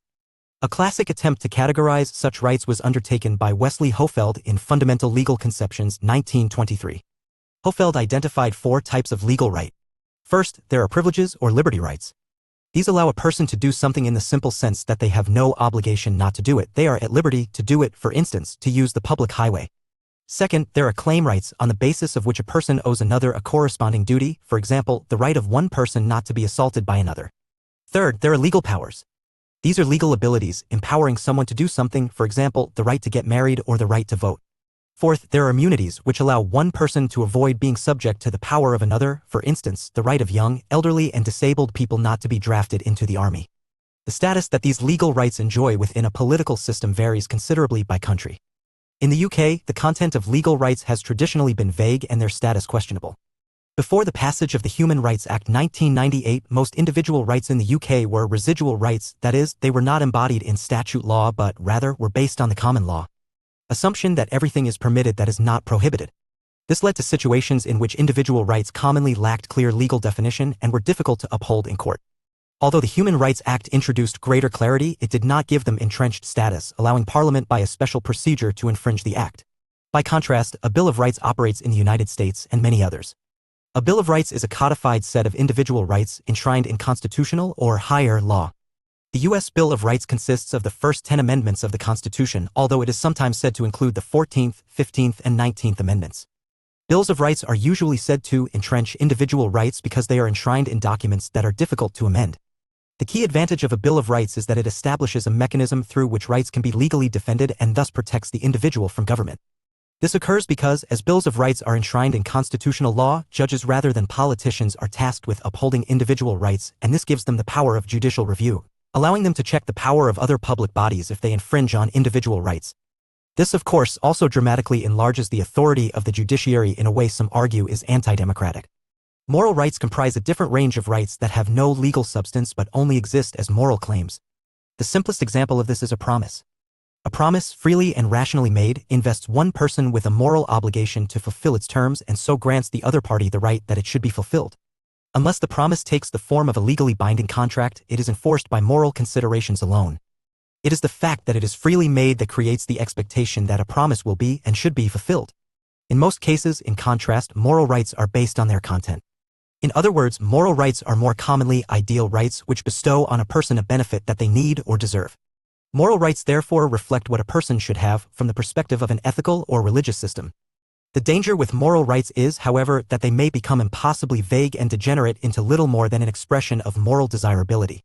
This was Jeremy Bentham's, see page 22, view, who rejected moral rights, believing them to be a mistaken way of describing legal rights that ought to exist. Despite Bentham's skepticism, most systems of legal rights are underpinned by some kind of moral considerations. For example, legal documents such as the U.S. Bill of Rights, the UN Universal Declaration of Human Rights, 1948, and the European Convention on Human Rights, 1950, have all developed out of attempts by philosophers to define the rights of man. To investigate moral rights further, it is necessary to examine the most influential form of moral rights, human rights, which are a fundamental part of the rights tradition in modern Western thought. The expanding nature of rights, natural, human, and beyond. The moral debate over rights has largely occurred within the disciplines of political theory and political philosophy and concerns the rights that should exist. Like many topics in modern political thought, these arguments have often centered on competing foundations. On what basis, i.e., from what justificatory grounds, can we argue different sets of rights exist? Are rights God-given, natural, rational, derived from humanity, or from life generally? How rights are justified is fundamentally linked to what rights are justified, as different justification can only be applied to certain sets of actors and rights. In this history of theoretical development, the major formulations of rights have been natural rights, human rights, and more recent attempts to expand rights to the animal/natural worlds. The modern discourse of rights emerges out of the natural rights theories of the early modern period. Such theories arose, primarily, out of the desire to establish some limits on how individuals may be treated by others, especially by those who wield political power. As such, they are primarily negative in form, proscribing certain behaviors from government and individuals. However, if rights are a check on political authority, they require grounds. They must in a sense be pre-legal. Thus, natural rights theories offered not only lists of rights but a wider conception of humans and society, including fundamental human motivations, basic conditions for human political life, psychological models, and ethical arguments stemming from these.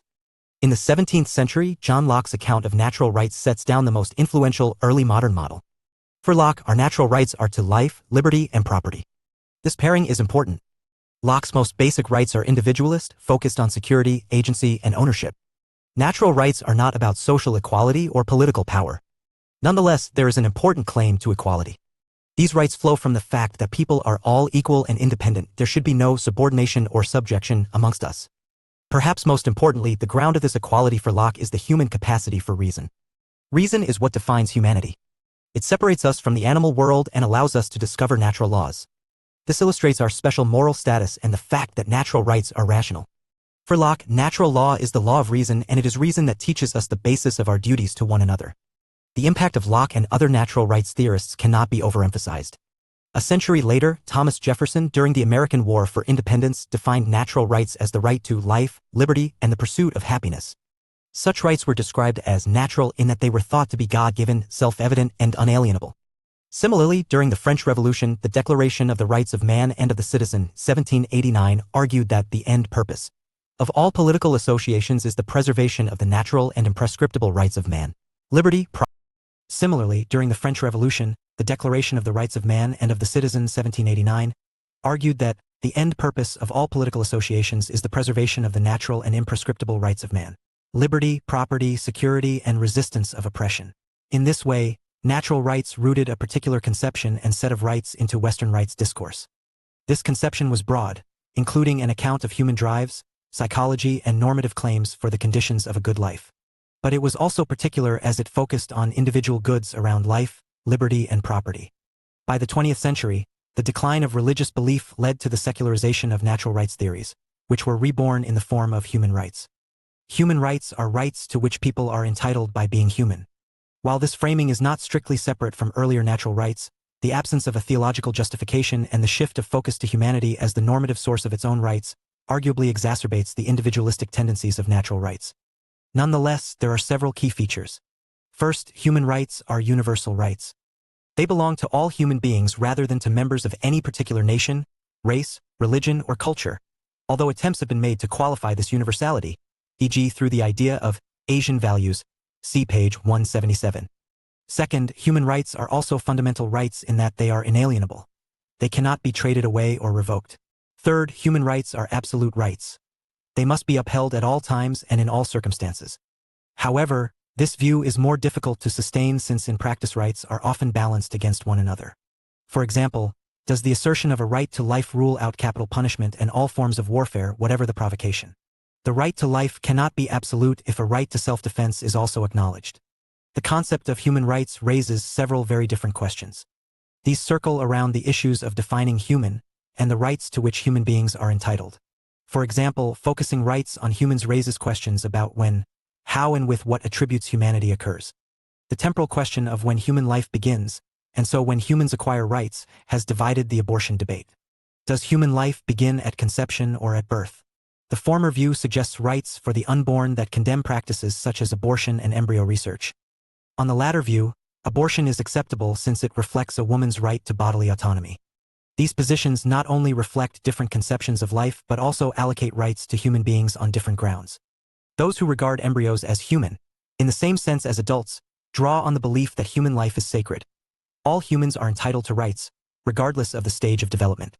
In contrast, arguing that human life begins at birth is often thought to require a further basis for allocating rights. Just what is it that happens at birth that leads to rights? Such as the ability to live independently, to enjoy a measure of self-consciousness, or the ability to make rational or moral choices. If such criteria are employed, however, it is difficult to see how human rights can be granted to groups of people who do not themselves fulfill such requirements, for example, children and people with mental or physical disabilities. So each raises theoretical questions. Beyond the West. Asian values.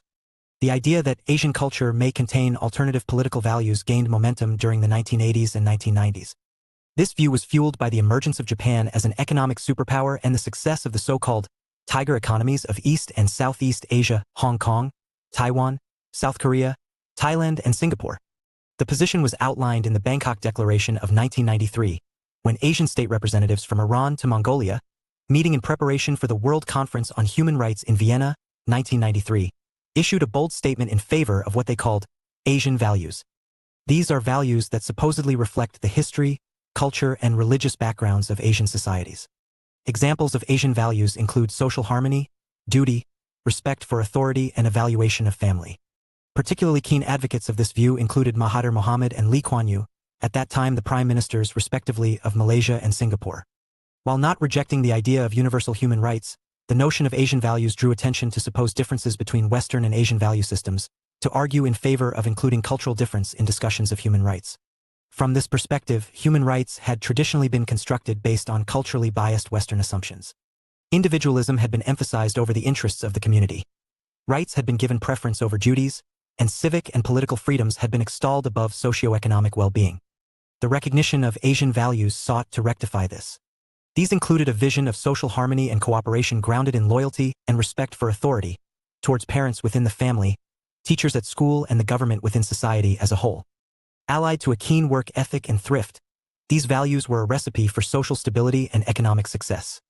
Although the idea of Asian values was dealt a damaging blow by the Asian financial crisis of 1997-8, the rise of China has revived interest in it, particularly in the light of its association with Confucianism, see page 86, and the idea that political legitimacy might work differently in non-democratic Asian states.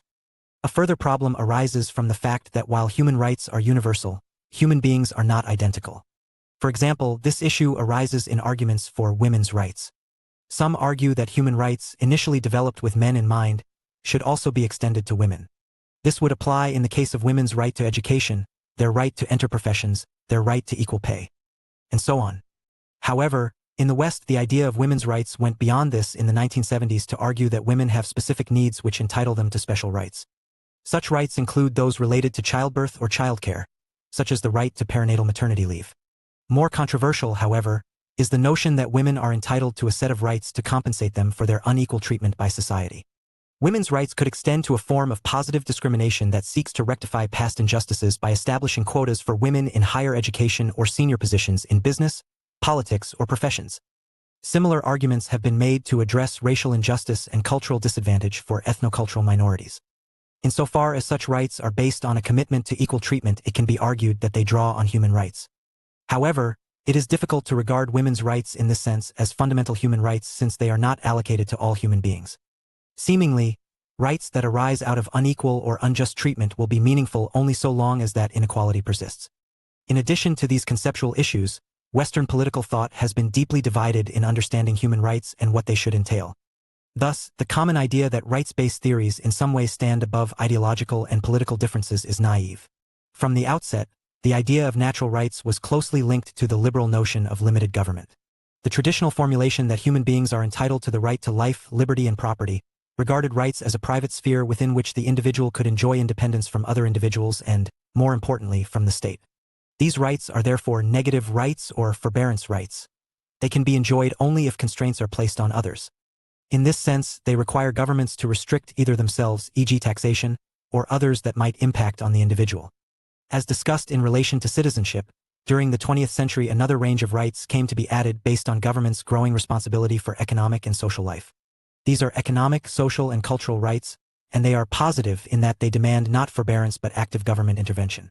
The right to health care, for example, requires some form of health insurance, if not a publicly funded system of health provision. Such economic and social rights have provoked fierce disagreement, particularly between socialists and conservatives, leading to the development of two contrasting models of citizenship, as examined earlier. The very idea of natural or human rights has been attacked, notably by utilitarians, see page 22, Marxists, see page 249, and post-colonial theorists, see page 336. As pointed out earlier, Jeremy Bentham was prepared to acknowledge only the existence of positive or legal rights. Natural rights were subjective or metaphysical entities, which Bentham dismissed as nonsense on stilts. Marx, see page 263, on the other hand, regarded the rights of man as a means of advancing the interests of private property and an incomplete form of emancipation. In his view, every right was a right of inequality since it applied an equal standard to individuals made unequal by class difference. For instance, the right to property can be regarded as a bourgeois right because it has very different implications for the rich and the poor.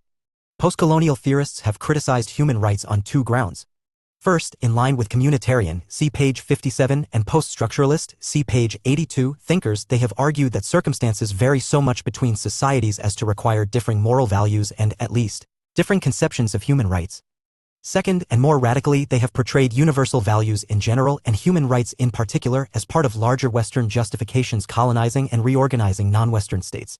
Finally, the gradual expanding logic of rights has witnessed the rise of arguments for animal rights in political theory.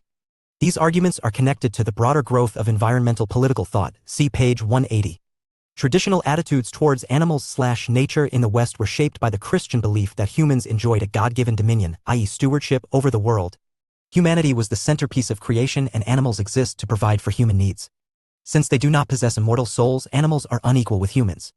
Environmental theories, by contrast, hold that human beings are neither above nor beyond the natural world but inseparable from it. This belief is much closer to the emphasis found in Eastern religions such as Hinduism and Buddhism on the oneness of all forms of life. It is important to distinguish between the notion of animal welfare and the more radical idea of animal rights. Animal welfare reflects an altruistic concern for the well-being of other species, but does not necessarily equally value them with humans. Such an argument was advanced by Peter Singer, see page 23, in Animal Liberation, 1995, who argued that animal welfare theory is based on their sentience and capacity to suffer. Like humans, animals have an interest in avoiding physical pain. For Singer, the interests of animals and humans in this respect are equal, and he condemns any attempt to place the interests of humans above those of animals as speciesism, an arbitrary and irrational prejudice not unlike sexism or racism. The animal welfare argument emphasizes treating animals with respect and minimizing their suffering. It may, nevertheless, acknowledge that it is natural for humans, like all species, to prefer their own kind and to place human interests before other species. The animal rights argument can have more radical implications precisely because it is derived from human rights theories. They proceed by extending their grounds. One possibility is that rights spring out of the existence of life itself. Human beings have rights because they are living individuals. If this is true, it naturally follows that the same rights should be granted to other living creatures. For instance, Tom Regan argued in the case for Animal Rights 2004 that all creatures that are the subject of a life qualify for rights. He suggested that, as the right to life is the most fundamental of all rights, the killing of an animal is as morally indefensible as a human being. Sue Donaldson and Wilcom Licca in Zoopolis, A Political Theory of Animal Rights 2011 significantly expanded the traditional focus in arguments for animal rights. Most accounts like Reagan's focus on making claims about the intrinsic nature and interests of animals and the moral consequences of these characteristics as a basis for rights. In contrast, Donaldson and Komlicka argue that relational obligations arise for humans in how animals are structured into human societies and institutions. In this sense, domesticated animals and wilderness animals should have different rights within human institutions based on their differing relations to and membership in human political communities. Whatever the basis, it is important to remember that the material and social progress that the human species has made has been achieved on top of treating other species and the natural world as a resource for human use. To alter this relationship by acknowledging the rights of other species has profound implications not only for moral conduct but also for the material and social organization of human life. Tradition, environmental political thought. Environmental or green political thought is rooted in the idea of ecology, a term coined by the German zoologist Ernst Haeckel in 1866 and defined as the investigations of the total relations of the animal both to its organic and its inorganic environment. Green politics or ecologism emerged from the 19th century backlash against industrialization and urbanization. Modern green politics emerged during the 1960s along with renewed concern about the damage done to the environment by pollution, resource depletion, overpopulation, and so on. Such concerns have been articulated politically by a growing number of green parties in most developed societies who have shared government power or exerted influence through an environmentalist lobby. Environmental political theory is often based on the idea that nature is an interconnected whole embracing humans and non-humans as well as the inanimate world. This view is expressed in the adoption of an ecocentric or biocentric perspective that accords priority to nature or the planet and thus differs from the anthropocentrism of conventional political thought. Nevertheless, two strains of environmental political thought are normally identified. Deep ecology goes beyond the perspective of conventional political creeds, completely rejecting the belief that humanity is in some way superior to, or more important than, other species, or, indeed, nature itself. By contrast, shallow or humanist ecology accepts the lessons of ecology but harnesses them to human ends. In other words, it preaches that if we conserve and cherish the natural world, it will continue to sustain human life. Shallow is compatible with several other creeds, creating hybrid political traditions. Eco-socialism, usually influenced by modern Marxism, see page 249, explains environmental destruction in terms of capitalism's quest for profit. Eco-anarchism draws parallels between natural equilibrium in nature and human communities, using the idea of social ecology, and ecofeminism has argued that patriarchy is the source of ecological crisis. Environmental political thought highlights an important imbalance in the relationship between humans and the natural world that is manifest in a growing catalog of threats to the well-being of both. Moreover, it has gone further than any other tradition in questioning the limited focus of Western political thought. As the nearest thing political theory has to a cosmology, environmental thought has allowed political theory to engage insights from non-Western religions, indigenous cultures, and Eastern traditions such as Buddhism, Hinduism, and Taoism. However, it has also been criticized from multiple directions. For example, critics argue that its anti-growth or at least sustainable growth economic model has limited attractions for most contemporary states, and that its critique of industrial society is sometimes advanced from an anti-technology perspective that is incompatible with the current world. Some, as a result, dismiss environmental political thought as an urban fad, a form of post-industrial romanticism. Key figures: Ernst Friedrich Schumacher, 1911–77, a German-born UK economist and environmental theorist. Fritz Schumacher championed the cause of human-scale production and helped to develop an ecological philosophy. His notion of Buddhist economics, see page 253, or economics as if people mattered, stressed the importance of morality and right livelihood and warned against the depletion of finite energy sources. His seminal work Is Small is Beautiful, 1974. Murray Bookchin, 1921–2006, a U.S. anarchist, social philosopher, and environmentalist. Bookchin was the leading proponent of social ecology. His principle propounds the view that ecological principles can be applied to social organization and argues that the environmental crisis is a result of the breakdown of the organic fabric of both society and nature. Bookchin's major works include Post-Scarcity Anarchism, 1971, and The Ecology of Freedom, 1982.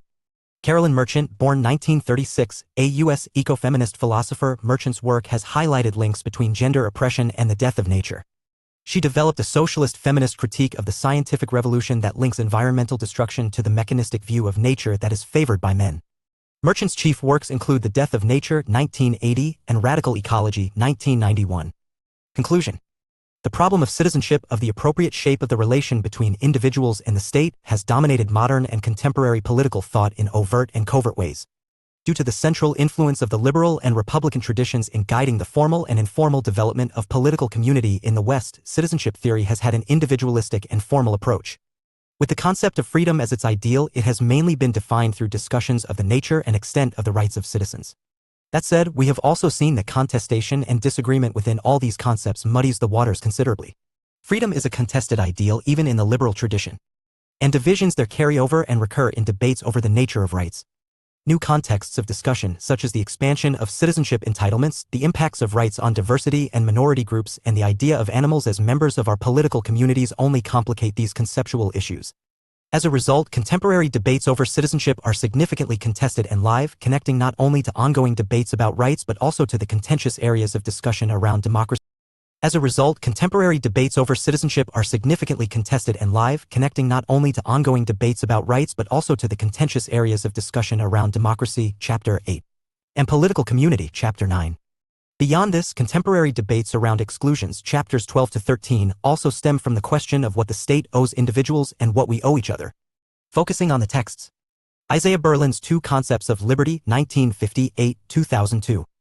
Berlin's essay, Two Concepts of Liberty, 1958, 2002, is one of the most influential pieces of 20th century political thought. Along with John Rawls's theory of justice, see page 296, it is credited with the post-Second World War revivification of political theory that saw analytic philosophical methods brought into Anglo-American political philosophy. It is primarily a piece of conceptual analysis that uses intellectual history and abstract reflection to critically delineate the two dominant, and Berlin argues, in tension, conceptualizations of liberty/freedom in the Western tradition. It is thus mainly associated with the distinction between positive and negative freedom, though Berlin's point is not only descriptive but also critical. Berlin argues that negative and positive liberty ultimately construct very different sets of relations between the individual and state/society. The former understands liberty as a personal sphere of unimpeded action, while the latter understands it as projects of self-realization and autonomy. Berlin's point is that while there are potential criticisms of each, the most dangerous tendency lies within a major interpretation of positive liberty. He argues that a long history of thinkers of positive freedom from Plato, pages 49, to Hegel, pages 18, have conflated the self-mastery of positive freedom with rational decision-making. Mastering oneself on this account is rational growth as an individual. This has justified, for him, a conception of freedom that warrants restricting freedom when individuals do not pursue rational goods for themselves, and so is potentially despotic. This criticism has been as popular among proponents of negative liberty as it is hated by others. What Berlin's text illustrates, though, is the deep contention over liberty and how its conceptualization has knock-on effects for our understandings of rights and the models of citizenship we offer. Demonstrative quotations. 1. Almost every moralist in human history has praised freedom. Like happiness and goodness, like nature and reality, the meaning of this term is so porous that there is little interpretation that it seems able to resist. 2. Coercion is not, however, a term that covers every form of inability. If I say that I am unable to jump more than 10 feet in the air, or cannot read because I am blind, or cannot understand the darker pages of Hegel, it would be eccentric to say that I am to that degree enslaved or coerced. Coercion implies the deliberate interference of other human beings within the area in which I could otherwise act. You lack political liberty or freedom only if you are prevented from attaining a goal by human beings. 3. The freedom which consists in being one's own master, and the freedom which consists in not being prevented from choosing as I do by other men, may, on the face of it, seem concepts at no great logical distance from each other, no more than negative and positive ways of saying much the same thing. Yet the positive and negative notions of freedom historically developed in divergent directions, not always by logically reputable steps, until, in the end, they came into direct conflict with each other. 4. Those who believed in freedom as rational self-direction were bound, sooner or later, to consider how this was to be applied not merely to a man's inner life, but to his relations with other members of his society. Reading questions. 1. Why is liberty so contentious for Berlin? 2. How does he define positive and negative liberty? 3. On Berlin's account, does it make sense to call both these things liberty? 4. Do you agree that positive liberty is potentially totalitarian while negative liberty atomistic? How does Berlin propose to address this? Questions for discussion. Which rights and obligations should citizenship entail? Why and with what justification has the citizenship of entitlements been criticized? To what extent should the concept of citizenship be recast in the light of cultural and other forms of diversity? Is preventing harm to others the only legitimate justification for restricting individual freedom? Does negative freedom necessarily have anti-statist implications? On what grounds has the concept of positive freedom been criticized? How do human rights differ from other kinds of rights? Are economic and social rights genuine human rights? Do animals have rights in the same sense as human beings? Further reading. Bellamy, R. Citizenship, A Very Short Introduction, 2008.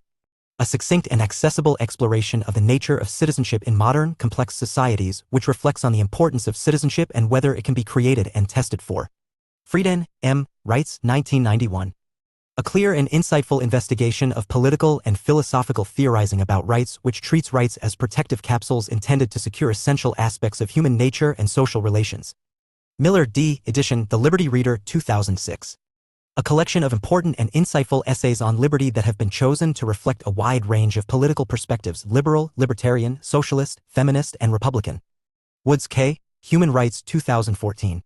A comprehensive account of the nature of and basis for human rights, which also examines their role in contemporary debates on issues such as religion, multiculturalism, and the environment.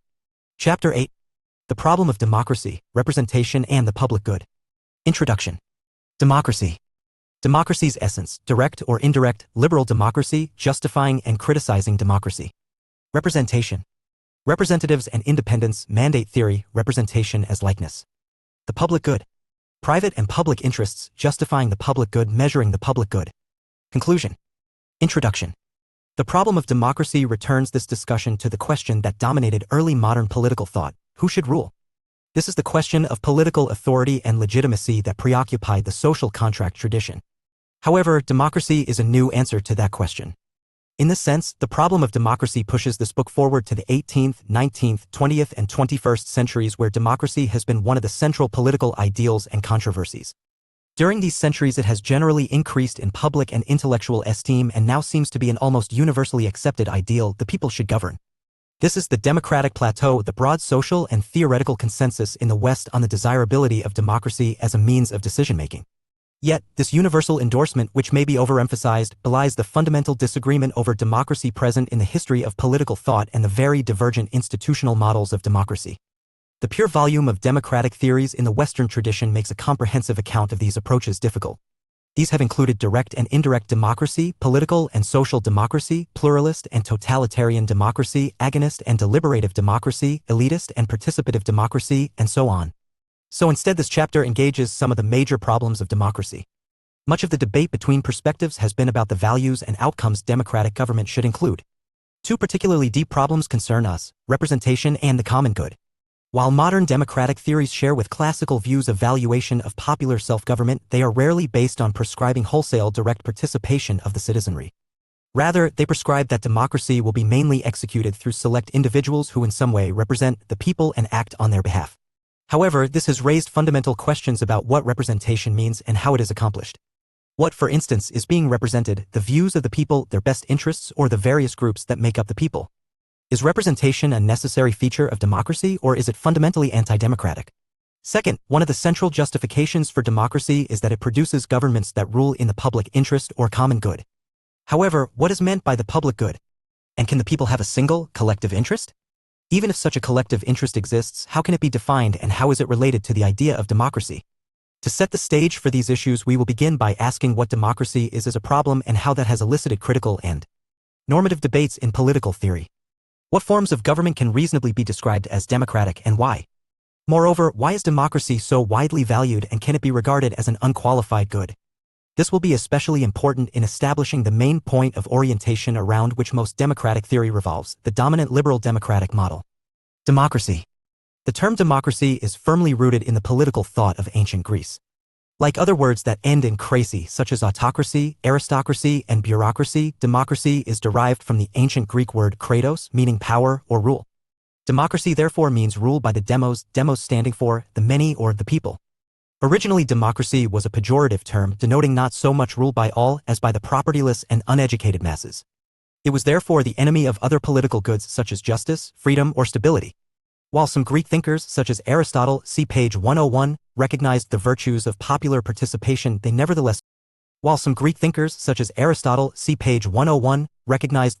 of popular participation, they nevertheless feared that unrestrained democracy, untempered by other forms of rule, would degenerate into mob rule. Indeed, such pejorative implications continued until the 20th century and are still part of the political conversation today. For political theorists, this means that most Western political thought on democracy has been skeptical if not hostile to it. To engage this history of the growing endorsement of democracy in modern Western thought, we begin by engaging one of the most fundamental distinctions in democratic theory between direct and indirect democracy. The former are based on direct popular participation in government and the latter operate through some kind of representation. These are in fact two contrasting models of democracy. Moreover, the modern understanding of democracy is dominated by the form of electoral democracy that has developed in the industrialized West, liberal democracy. Despite its widespread uptake, liberal democracy is only one of many possible models and it has been criticized from a range of perspectives. Finally, the near-universal approval that democracy currently elicits should not obscure the fact that the merits of democracy have been fiercely debated and that this debate has intensified since the late 20th century. In other words, democracy has many arguments for and against it in the tradition of political thought. Democracy's essence, direct or indirect. In the Gettysburg Address, delivered during the American Civil War, Abraham Lincoln extolled the virtues of government of the people, by the people, and for the people. In so doing, he exposed one of the central tensions in democratic theory and the ideal of popular sovereignty and how that tension has resulted in two contrasting approaches to democracy. This is the tension between direct and indirect democracy. The first, government by the people, is based on the idea that the public participates in government and governs itself, popular self-government. The second, government for the people, is linked to the notion of the public interest and the idea that government benefits the people whether they themselves rule or not. The stakes in this division are high, contesting the central norm of democracy, popular sovereignty. Popular sovereignty places ultimate political authority and right within the people as a body. However, this can be conceived and operationalized in at least two ways. In direct forms of democracy, the people as a body must in some way make decisions. In the second, their interests, preferences, or desires are a constraint and guide for government, ensuring that it rules for them in some way. The classical conception of democracy, which continues to influence democratic theory, was firmly rooted in the ideal of popular participation and drew heavily on the example of Athenian democracy. The cornerstone of Athenian democracy was the direct and continuous participation of all citizens in the polis. As described in Chapter 5, this amounted to a form of government by mass meeting, where consensus was the aim, though voting mechanisms were often used. Athenian democracy was therefore a system of direct democracy, or what is sometimes called participatory democracy. By removing the need for a separate class of professional politicians, the citizens themselves ruled directly. All political offices were open to every citizen and most were selected by lot or rota to ensure they changed hands and spread political power. This obliterated the distinction between government and the governed, between the state and civil society. In the modern and contemporary periods, the ideal of direct democracy has been deeply influential. Its most developed modern articulation is found in Rousseau's The Social Contract, 1762-1969, see page 210, where he argues that a just distribution of power in society would require all citizens to participate in the formation of a general will, a collective political viewpoint achieved through dialogue and active participation. This ideal was broadly appealed to in Marxist and anarchist, though in the 19th century, especially in relation to their critique of liberal democracy. However, it receives its fullest examination in participatory democratic theory and the work of Carol Pay Mann, Benjamin Barber and C. B. McPherson. This trend emerged in the Anglo-American context in the 1970s and 1980s, arguing for the normative and practical use of wide participation. It was a direct criticism of the dominance of liberal democracy and role of representatives therein. For participatory Democrats, representatives divide the state from civil society in a way that compromises popular sovereignty. Instead, Payman, 1970, argued for full participation where each individual member of a decision-making body has equal power to determine the outcome of decisions. There are a variety of direct democratic mechanisms that do exist in contemporary liberal democracy. The system of town meeting democracy is practiced at local or municipal levels in many countries, including some parts of the United States, notably in New England and in the communal assemblies employed in Switzerland. This includes wide availability for citizens to discuss and, at least, affect outcomes. Tradition, democratic theory. Although the democratic political tradition can be traced back to ancient Greece, the cause of democracy was not widely taken up by political thinkers until the 19th century. Until then, democracy was generally dismissed as ruled by the unenlightened masses. Now, however, it seems that we are all democratic. Liberals, conservatives, socialists, communists, anarchists, and even fascists are eager to proclaim the virtues of democracy and demonstrate their democratic credentials. Western democratic theory does not advance an agreed ideal of popular rule but is rather an arena of debate in which the notion of popular rule is discussed. These debates revolve around three central questions. First, who are the people? As no one would extend political participation to all the people, the question is on what basis should it be limited in relation to age, education, gender, social background, and so on? Second, how should the people rule? This relates not only to the choice between direct and indirect democratic forms but also to debates about forms of representation and different electoral systems. Third, to which areas or institutions should democratic decision-making be applied? Should democracy be confined just to politics and to key governing bodies, or should the realm of democracy extend to the family, the classroom, the workplace, or the economy as a whole? Democracy, then, is not a single, unambiguous phenomenon. There are numerous theories or models of democracy, each offering its own version of popular rule. There are not merely several democratic forms but also, more fundamentally, quite different grounds on which democratic rule can be justified. Classical democracy, based on the Athenian model, is characterized by the direct and continuous participation of citizens in the processes of government. Protective democracy is a limited and indirect form of democratic rule designed to provide individuals with a means of defense against government. It is linked to natural rights theory and utilitarianism, see page 22. Developmental democracy is associated with attempts to broaden popular participation on the basis that it advances freedom and individual flourishing. Such ideas were taken up by new left thinkers from the 1960s onwards in the form of participatory democracy.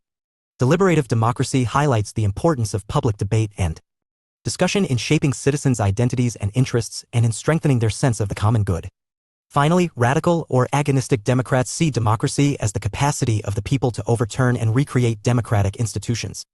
Critics of democracy have adopted various positions. They have warned that democracy fails to recognize that some people's views are more worthwhile than others, that democracy upholds majority views at the expense of minority views and interests, that democratic rule threatens individual rights by fueling government growth, and that democracy is based on the bogus notion of a common good, an idea precluded by the pluralistic nature of modern society. Key figures.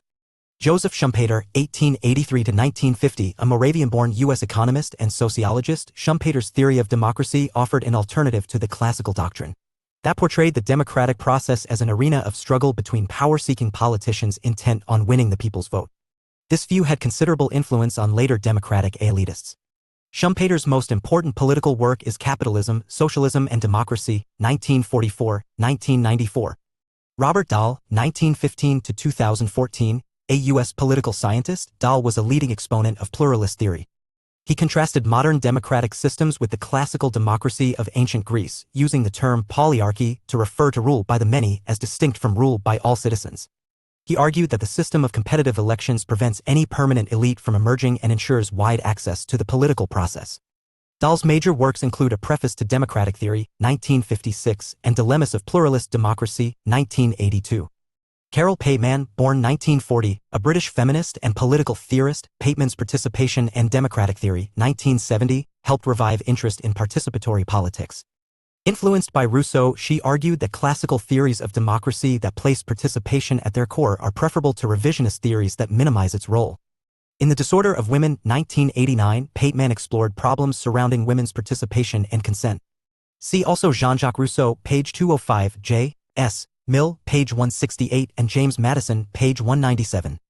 Beyond these, there are a variety of mechanisms used to operationalize direct forms of democratic decision-making in contemporary democracies. Beyond these, there are a variety of mechanisms used to operationalize direct forms of democratic decision-making in contemporary democracies. The most obvious is the plebiscite or referendum, a popular vote on a specific issue that enables electors to make decisions directly. Referendums are widely used at every level in Switzerland and are employed in many countries to ratify constitutional amendments. The frequency with which referendums have been used in the UK since the 1975 referendum on continued membership of the then European Community has convinced some that there is now a convention that major constitutional reforms should be endorsed through an affirmative vote in a referendum. A form of direct democracy has also survived in modern societies in the practice of selecting juries by lot or rota. Advocates of direct democracy further point out, often in vague terms, that the development of complex digital technology has opened broader possibilities for popular participation in government. The wide distribution of internet access and heavy saturation of smartphones and computers in the population allow for low-cost and widely distributed decision-making. Critics, on the other hand, have a variety of claims against direct democracy. Some of these are about democracy itself, such as the criticism discussed below that most citizens cannot or do not want to participate adequately. Others stem from the liberal democratic perspective, including the influential idea that participatory democracy does not include enough checks on democratic power to prevent it being used against minorities. Interestingly, even participatory Democrats are critical of some direct mechanisms. For example, McPherson argued that referendums were abysmal decision-making procedures as it allowed an elite to formulate a question in a way designed to get a specific answer. Somebody, as McPherson, 1977, said, must ask the questions. The indirect or representative model of democracy is the major alternative to the direct model. In fact, it is the institutionally dominant form of institutionalizing democracy in the world. In this model, democratic government is mediated through professional politicians invested with the responsibility for making decisions on behalf of the people. This is an indirect form of democracy in the sense that popular participation is both infrequent and brief, reduced to the act of voting every few years and perhaps a few other mechanisms. It is indirect in the sense that the public is removed from government. The public participates only through the choice of who should govern and only rarely exercises power itself. Representative democracy may nevertheless qualify as a form of democracy because, however limited and ritualized it may appear, voting remains a vital source of popular power and a way for the views, preferences, or interests of the people to impact on decisions.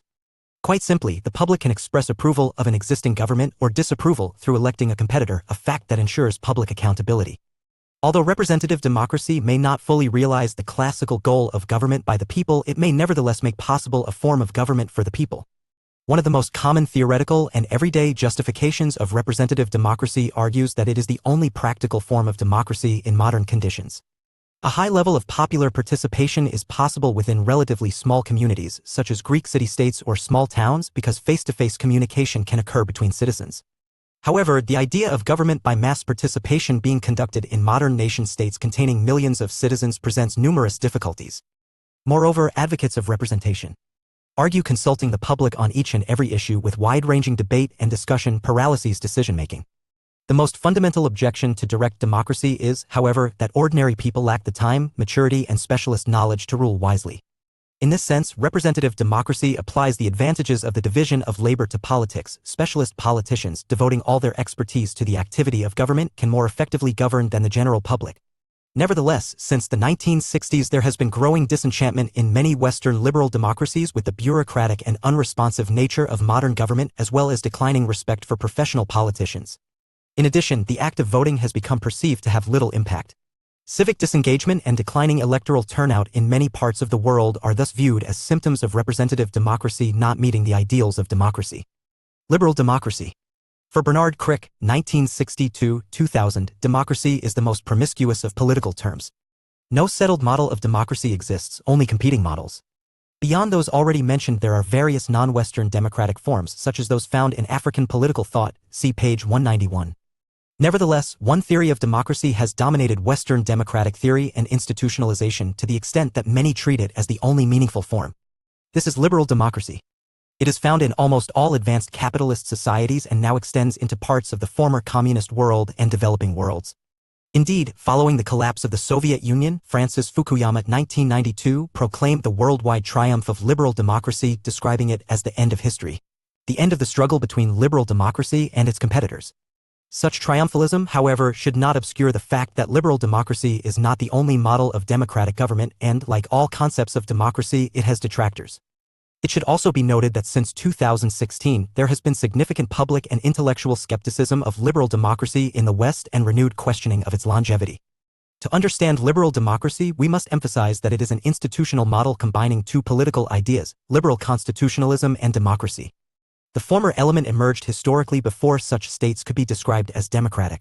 Many Western states developed forms of constitutional government in the 19th century at a time when the franchise was extremely restricted, i.e. to propertied males. A liberal constitutional state, see Chapter 6, is based on the principle of limited government and the rule of law. The supremacy of law is a means of checking state power by laying out its intent, limits, and separation amongst different branches of government. This ensures a key liberal value, the need to protect the individual from the state. From the liberal perspective, government is necessary but a threat to individual liberty if not checked. This leads to support for devices that constrain government, such as Bill of Rights, an independent judiciary, and a network of checks and balances. All of these maintain a clear division between state and civil society based on respect for civil liberties and property rights. Liberal democratic rule therefore typically coexists with a capitalist economic order. The democratic element in liberal democracy is the idea of popular sovereignty, that power and authority is vested and should flow from the people. However, liberal democratic theory operationalizes it not through the collective decision-making of actual citizens as in direct forms of democracy. Rather, it relies on the notion of popular consent expressed in practice through voting. Liberal democracy is thus a form of representative, electoral democracy in that popular election is the source of legitimate political authority. Such elections must respect the principle of political equality. They must be based on universal and equal suffrage. For this reason, any system that restricts voting rights on grounds of gender, race, religion, economic status, or whatever fails the liberal democratic test. Finally, to be fully democratic, elections must be regular, open, and, above all, competitive. The core of the liberal democratic process is the capacity of the people to hold politicians accountable. Political pluralism, open competition between political philosophies, movements, parties, and so on is the essence of democracy from the liberal perspective as it allows for this accountability. Liberal democracy is thus representative at its core. The nature of this representation is contested. For James Madison, page 197, in Federalist 10, a representative republic constrained by a constitution would refine and enlarge the public views by passing them through the medium of a chosen body of citizens, whose wisdom may best discern the true interest of their country. Hamilton, Madison, and J. 2008. On the other hand, the tradition of democratic elitism justifies liberal democracy based on its unique capacity to blend elite rule with popular participation. Government is entrusted to professional politicians, but these politicians are forced to respond to popular pressures by electoral necessity. Joseph Schumpeter, see page 188, summed this up by describing the democratic method as that institutional arrangement for arriving at political decisions in which individuals acquire the power to decide by means of a competitive struggle for the people's vote, 1944-1994. Thus, elite rule, government by experts, is balanced against public accountability. For more classically oriented liberals, this implies that in liberal democracies political power is wielded by voters at election time. The voter exercises the same power in politics as the consumer does in economic markets. For liberal pluralists, this accountability is strengthened by the existence of a vigorous civil society allowing citizens to exert influence on government through pressure groups. Liberal democracies are therefore pluralist. Political power is widely dispersed among many competing groups and interests, each of which can access government. Beyond the West. Democracy in African political thought. There are two main traditions of African political thought. The first consists of indigenous African thought, which developed during the so-called Golden Age of African history and refers to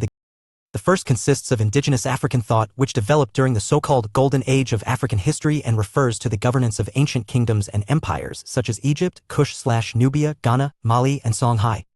The second tradition emerged in the late 19th and early 20th centuries against a backdrop of Western colonialism. It was developed by scholars and statesmen who had, in some way, encountered Western political ideas or structures but sought to reshape these in the light of the values, traditions, and historical circumstances found in Africa. The two most influential subtraditions this produced were African nationalism and African socialism, and, although indigenous African thought played a more marginal role, it was still influential. This, for example, enabled Julius Nyerere, 1964, President of Tanzania, 1964-85, to declare that we, in Africa, have no more need to be converted to socialism than we have of being taught democracy. Indigenous African political systems often featured mechanisms of accountability and responsiveness that sustained a broadly democratic culture. Martin, 2012. In the first place, they tended to incorporate elaborate systems of checks and balances with institutions such as the Inner or Privy Council and the Council of Elders acting as an effective check on the abuse of power by leaders, chiefs, kings or emperors. Second, political succession was carefully institutionalized in such a way that family, clan and ethnic competition for power was minimized and physically or mentally unfit would-be leaders were automatically eliminated. Third, the basic political unit was the village assembly, which made most major decisions and allowed ordinary people to participate actively in a decision-making process.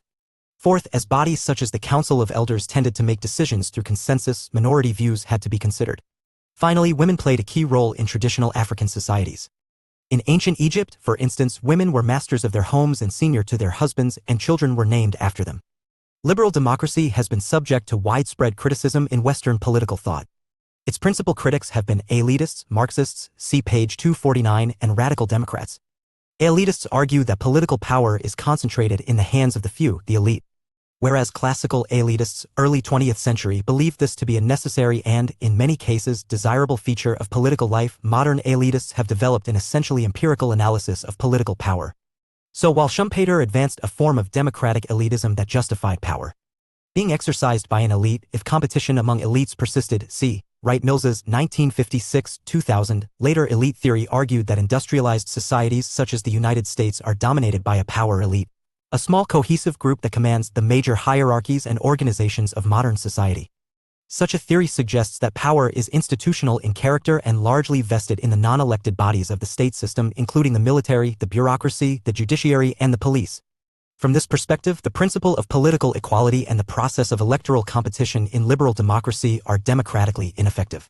The traditional Marxist critique of liberal democracy has focused on the inherent tension between democracy and capitalism.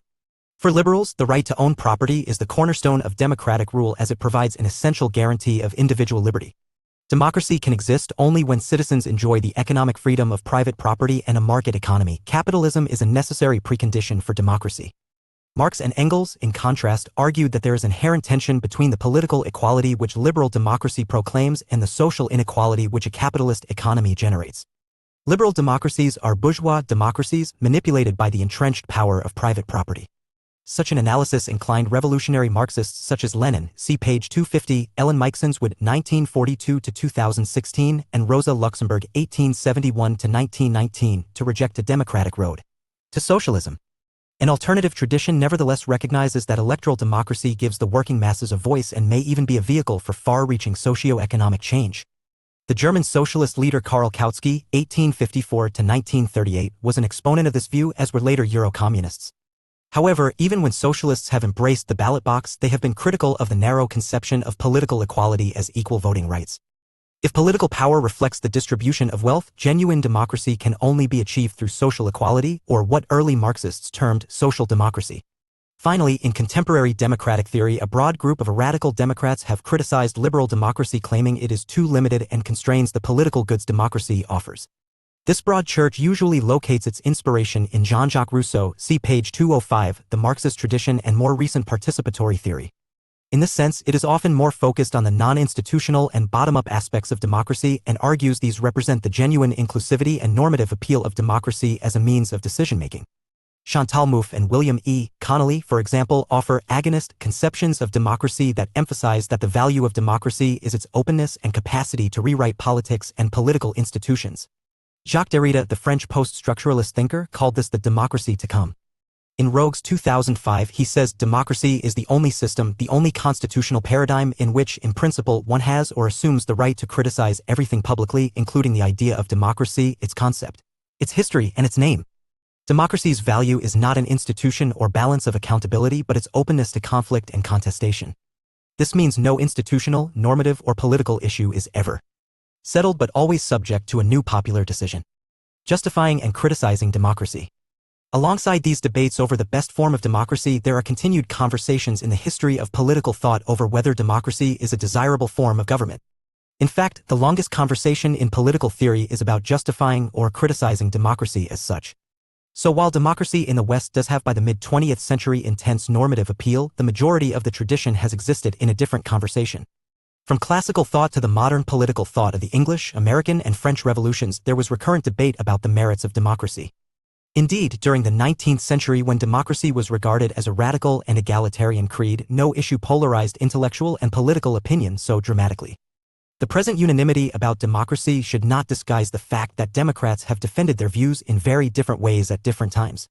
While the history of democratic thought contains many arguments supporting democracy, most of the most influential justifications are instrumental. Democracy is justified because of its consequences. Here, there are two key approaches, protective and developmental. Protective justifications of democracy focus on how democracy can ensure the protection of individual rights and liberty, especially from government. Perhaps the most basic of democratic sentiments was expressed in the Roman poet Juvenal's question, Cus custodiet ipsos custodes? Who will guard the guardians? 17th-century social contract theorists also saw popular sovereignty as a way to check government power. John Locke, see page 217, for instance, argued the vote was based on natural rights and, in particular, the right to property. If government possessed the power to expropriate property through taxation, citizens were entitled to protect themselves by controlling the tax-making body. In other words, there should be no taxation without representation. To limit the franchise to property owners would not, however, qualify as democracy by contemporary standards. Universal suffrage was advanced by utilitarian theorists such as Jeremy Bentham, see page 22. While, in his early writings, Bentham advocated an enlightened despotism, he subsequently supported universal suffrage in the belief that each individual's interests were of equal value and that only they could be trusted to protect them. The developmental argument, often seen as more radical, holds that participation is a good in itself. Rousseau and Mill have usually been the principal exponents of this position. For Rousseau, democracy was a means through which human beings achieved autonomy. Individuals are, according to this view, free only when they obey laws that they themselves have made. Rousseau therefore extolled active participation in the life of the community. This idea, however, moves well beyond the conventional notion of electoral democracy and supports the more radical direct democracy. Rousseau, 1762-1969, for example, derided elections employed in England, arguing that the people of England are only free when they elect their member of parliament. As soon as they are elected, the people are slaves, they are nothing. Although Mill did not go so far, remaining an advocate of electoral democracy, he believed that political participation was beneficial to both the individual and society. He proposed votes for women and the extension of the franchise to include all except illiterates on educational grounds, suggesting that it would foster intellectual development, moral virtue, and practical understanding. This, in turn, would create a more balanced society and the general mental advancement of the community. Other development arguments for democracy are clearly based on its communal, rather than individual, advantages. Democracy can, for instance, create social solidarity by giving all members a stake in the community. Rousseau expressed this idea in his belief that government should be based on the general will or common good, rather than on the private will of each citizen. Political participation increases the feeling amongst individual citizens. That they belong to their community. Very similar considerations have inclined socialists and Marxists to support democracy, albeit in the form of social democracy, and not merely political democracy.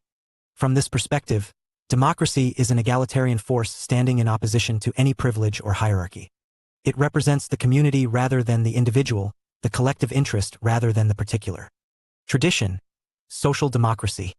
The term social democracy was originally used by Marxists to distinguish the narrow goal of political democracy from the more fundamental objectives of socialism. However, its modern usage was shaped by the tendency, from the late 19th century onwards, of democratic socialist parties to abandon the goal of abolishing capitalism for reforming capitalism.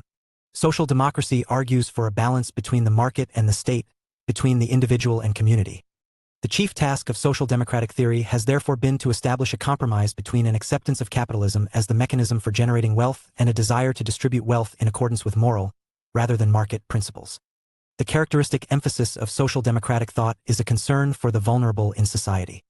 This can, in most cases, be seen as a development of the socialist tradition, either being shaped by attempts to revise Marxism, see page 249, or emerging out of ethical socialism. Such developments usually involved the re-examination of capitalism and the rejection of the Marxist belief that the capitalist mode of production is characterized by systematic class oppression. Nevertheless, social democracy lacks the theoretical structure of Marxism and is, arguably, not only rooted in socialism. Social Democrats have drawn so heavily on modern liberal ideas such as positive freedom and equality of opportunity that it is difficult to distinguish between social democracy and modern liberalism. See page 280. More recent developments within social democracy have involved an accommodation with principles such as community, social partnership, and moral responsibility, reflecting parallels between modernized social democracy and communitarianism. See page 57. In the 1990s in various Anglo-American democracies, Some new social democrats adopted the idea of the third way to highlight the need to revise traditional social democracy to take account of the pressures of globalized capitalism. Historically, social democracy represents a revivification of the humanist tradition within socialist thought, contrasting with the structural approach of Marxism. Its attempt to achieve a balance between equality and efficiency has been the center ground towards which politics in most developed societies since the beginning of the 20th century has tended to gravitate, even though the balance in recent decades has tended to favor the latter.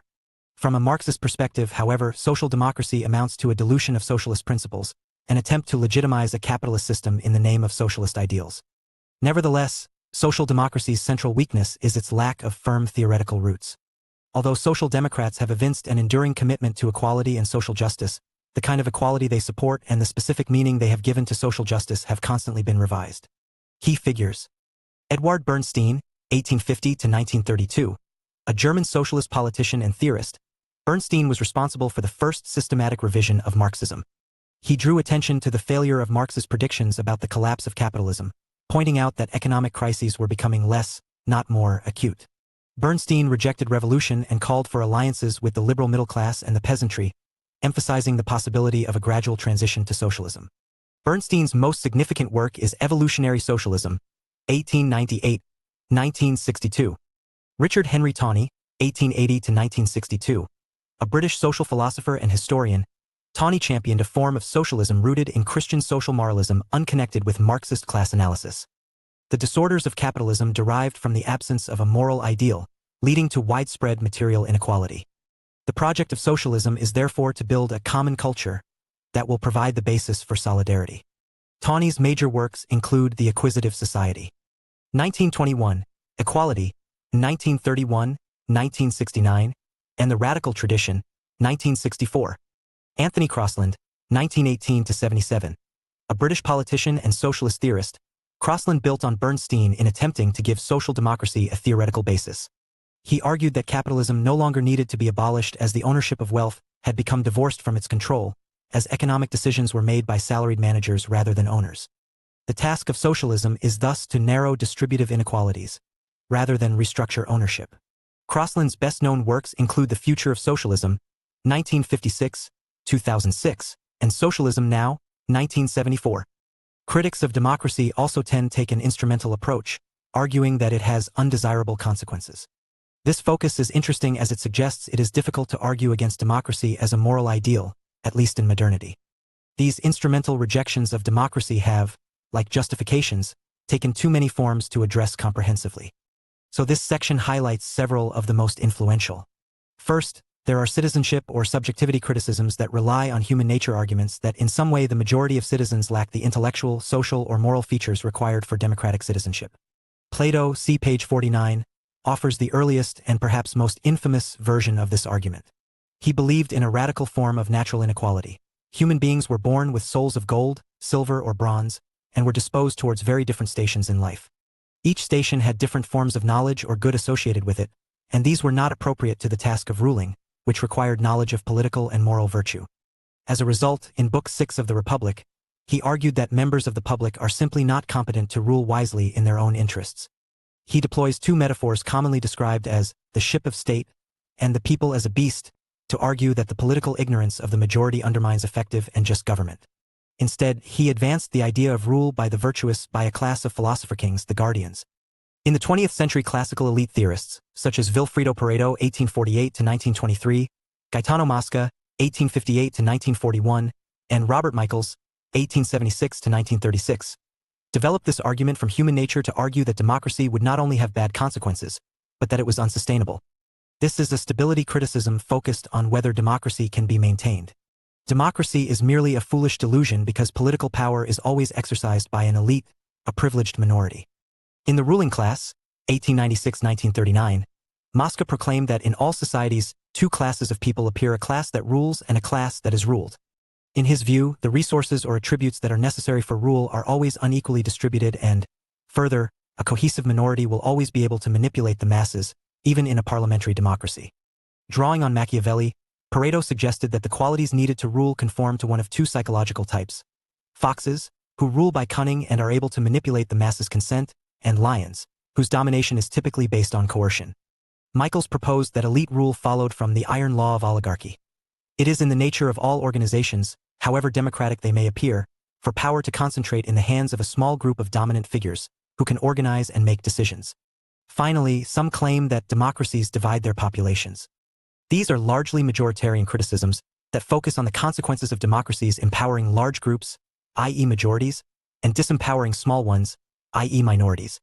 This means that democracy is a substantial threat to individual liberty. For many theorists, the people is not a single entity but rather a collection of individuals and groups, with differing opinions and interests. The democratic solution to conflict or disagreement is a recourse to numbers and majority rule. Alexis de Tocqueville famously argued that this could lead to a tyranny of the majority, where a democratic majority undermines the interests and rights of individuals or minorities. J.S. Mill broadened this concern to the social-cultural consequences of this majoritarian logic. Mill argued that democratic election would not produce truth. Wisdom cannot be determined by a show of hands, and would damage intellectual life by promoting uniformity and dull conformism. A similar view was expressed by James Madison, see page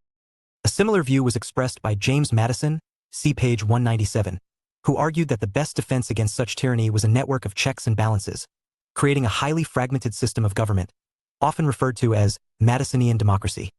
Such concerns were developed in the 20th century with claims that democracy places power in the hands of those least qualified to govern. The uneducated masses, those likely to be ruled by passion and instinct. In The Revolt of the Masses, 1930-1961, for instance, Ortega y Gasset, 1883-1955, warned that the arrival of mass democracy had led to the overthrow of civilized society and the moral order, paving the way for authoritarian rulers to come to power by appealing to the masses. Similarly, J. L.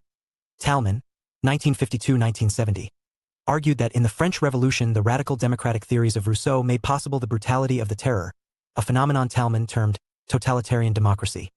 Many have seen similar lessons in the plebiscitary forms of democracy that developed in 20th century fascist states, which sought to establish immediate relationships between the leader and the people through rallies, marches, and demonstrations. In recent years, this has led to similar concerns around Western populist leaders who have also seemed inclined to circumvent liberal democratic institutions, such as the legislature or judiciary, to claim direct relationships of legitimacy with the people. Thinker. James Madison, 1751-1836. U.S. statesman and political theorist, Madison was a keen advocate of American federal government. He helped to set up the Constitutional Convention in 1787 and played a major role in writing the Constitution. Madison served as Thomas Jefferson's Secretary of State, 1801-9, and was the fourth President of the United States, 1809-17. Madison's best-known political writings are his contributions to the Federalist, 1787-8, which campaigned for constitutional ratification and supported a federated United States of America against anti-federalists who supported independent states.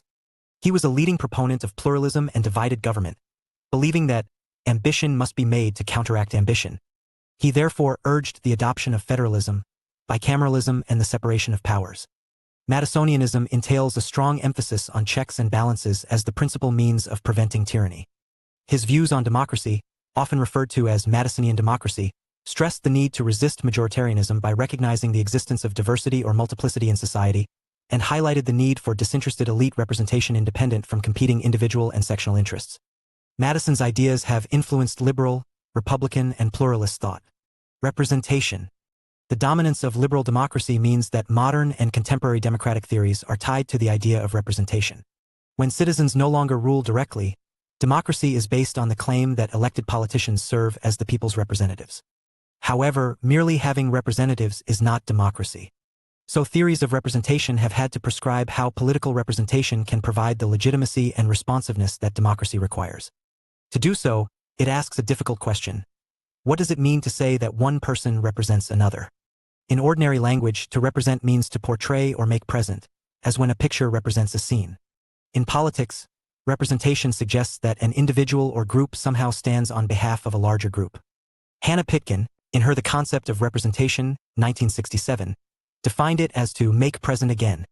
Political representation creates a link between two otherwise separate entities, government and the governed, that somehow makes present the people in the exercise of political power. The nature of this link is, nevertheless, deeply contested, as is the capacity of representation to ensure democratic government. What exactly is represented by those who govern? Interests, views, desires, or identities? These different senses of representation have spawned many discussions. Below, we focus on three. First, representatives have sometimes been seen as people who know better than others and can act wisely in their interests. This implies that politicians should not be tied like delegates to the views of their constituents, but should use personal judgment. This is the independence theory of representation. Second, representation is tied to elections in liberal democracy. Emphasizing this produces a formalistic view of representation focused on how representatives receive a mandate from the people. What this mandate means and how it authorizes politicians to act is, however, highly contentious. Finally, the likeness theory of representation understands it not as acting on behalf of someone, but one who is characteristic of a group. Politicians are representatives if they resemble their society in terms of age, gender, social class, ethnic background, and so forth. Each theory of representation has dramatic consequences for who and how the people are represented. Representatives and independence. The independence theory of representation broadly holds that representatives should be understood as trustees, who use expertise to determine the democratically just position to hold. In this sense, representation is substantive. It is what is good for the people, but it is virtual rather than actual, as it can deviate from the preferences, views, and even interests of the represented. This position can be justified in a few different ways. In his famous speech to the electors of Bristol in 1774, Edmund Burke, see page 28, claimed your representative owes you, not his industry only, but his judgment, and he betrays instead of serving you, if he sacrifices it to your opinion, Burke 1975. For Burke, the essence of representation was to serve one's constituents by the exercise of mature judgment and enlightened conscience. In short, representation is a moral duty. Those who possess understanding should act in the interests of those they represent. In Burke's view, this position was justified by the fear that if MPs took instructions directly from their constituents, Parliament would become a battleground for contending local interests, leaving no one to speak on behalf of the nation. Parliament, Burke emphasized, is a deliberative assembly of one nation, with one interest, that of the whole. Burke's point is thus that only a representative can move from the level of individual to national interest. J.S. Mill, whose ideas constitute the basis of the liberal theory of representation, makes a similar point. Though a firm believer in extending the franchise to working-class men, and an early advocate of female suffrage, Mill nevertheless rejected the idea that all political opinions are of equal value. He believed that the opinions of the educated are of a higher social, intellectual, and moral value than those of the uneducated. He proposed a system of plural voting, allocating 4 or 5 votes to holders of learned diplomas or degrees, 2 or 3 to skilled or managerial workers, a single vote to ordinary workers, and none at all to the illiterate. In addition, like Burke, he insisted that, once elected, representatives should use their reasoned discretion. Indeed, he argued that rational voters would wish for candidates with greater understanding than they possess themselves. They will want politicians who can act wisely on their behalf, not ones who merely reflect their own views. The theory of representation as independence, thus, portrays political knowledge and understanding as unequally distributed in society. If politicians act as delegates, who receive instructions without having the capacity to deviate from them, they may be bound by the ill-formed judgments of the masses. The independence theory of representation has also been subject to significant criticism. First, the basic principles of this theory have anti-democratic implications. If politicians should think for themselves rather than reflect the views of the represented because the public can be ignorant, poorly educated, or deluded, it may be a mistake for them to choose representatives in the first place. Indeed, if education is the basis of representation, it could be argued that government should be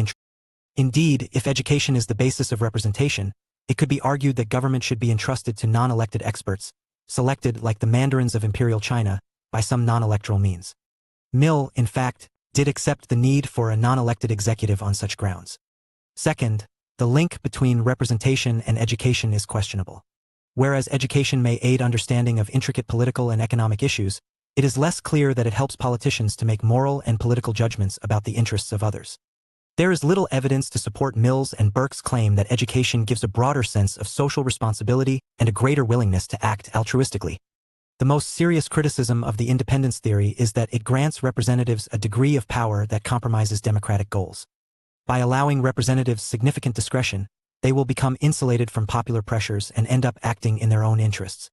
In this way, representation could become a substitute for democracy. This was the focus of Democrats such as Thomas Paine, page 107, who was a keen advocate of popular sovereignty. Unlike Rousseau, he recognized the need for some form of representation. Nevertheless, the theory of representation Paine advocated in Common Sense, 1776-1987, came close to the ideal of delegation. Paine proposed frequent interchange between representatives and their constituents in the form of regular elections designed to ensure that the elected might never form to themselves an interest separate from the electors. In addition to frequent elections, Paine supported the idea of popular initiatives, a system through which the public can make legislative proposals, and the right of recall, which entitles the electorate to call unsatisfactory elected officials to account and ultimately to remove them. From this point of view, the democratic ideal is realized only if representatives are bound to the views of the represented. Some have argued that representation is only meaningful if representatives are physically close to those whom they represent. Such a stance suggests not only that decentralization is a key democratic principle, but that it is deeply unwise to attempt democracy beyond the parameters of the nation, as in Cosmopolitan Democracy, page 235. Mandate theory. The mandate theory of representation thinks of representatives as strongly bound by those they represent. In this sense, it sees representatives as delegates who take decisions, views, priorities forward from the represented to larger legislative or other contexts. The role of the representative is to mirror or convey the views collected from constituents, to think and speak as they would if they had the platform. In this sense, the representative is meant, insofar as it is possible, to embody their views. They are actual rather than virtual representatives. Understanding representatives as delegates has not had a significant presence in liberal democratic theory. Rather, most advocates of it have been from Republican and socialist conceptions of democracy. Rousseau, for example, argued that the people's deputies are not, and could not be, its representatives. They are merely its agents, and they cannot decide anything finally, 1762–1969. To give representatives such powers is not popular sovereignty. Similarly, Marxist and socialist thinkers argue that any sort of professional representation will compromise the collective interests democracy pursues and, in the context of class inequality, will always serve the interest of the ruling class. Such arguments proved very influential in the way union representation and socialist political organization developed in the 19th and 20th centuries. One way the delegate model has been included in more liberal and mainstream democratic theory is through the idea of mandates. This ties representation strongly to elections and the way elections choose representatives with a mandate that constrains them. In this way, the most common way of imposing meaning on an election result is to interpret it as providing a mandate for the winning candidate or party. A mandate is an authoritative instruction or command. The doctrine of mandate is based on the willingness of parties to set out policy proposals through speeches and manifestos. These proposals are, in effect, electoral promises, indicating what the party is committed to doing if elected. The act of voting can thus be understood as the expression of a preference from amongst the various policy programs on offer. Victory in the election is therefore a reflection of the popularity of one set of proposals over its rivals. In this light, it can be argued that the winning party not only enjoys a popular mandate to carry out its manifesto pledges but has a duty to do so. The great merit of the mandate doctrine is that it seems to impose meaning on an election and offers popular guidance to those who exercise government power. The mandate theory highlights the strong connection in liberal democracy between representation and electoral mechanisms. This does not, however, explain how elections should exactly serve as a representative mechanism, or how they link the elected to electors. An election is a device for filling public offices by measuring popular preferences. That said, electoral systems widely diverge, some being seen as more democratic or representative than others. There are significant differences among competitive electoral systems. In countries such as the United Kingdom, the United States, and India, plurality systems exist, based on the first-past-the-post rule. The victorious candidate needs only to acquire more votes than any single rival. Such systems do not seek to equate the overall number of seats won by each party with the number of votes it gains in the election. Typically, plurality systems overrepresent large parties and underrepresent smaller ones. By contrast, proportional electoral systems, used throughout continental Europe, employ devices to ensure a closer relationship between the votes cast for each party and the seats eventually won. Both systems present issues for the mandate theory.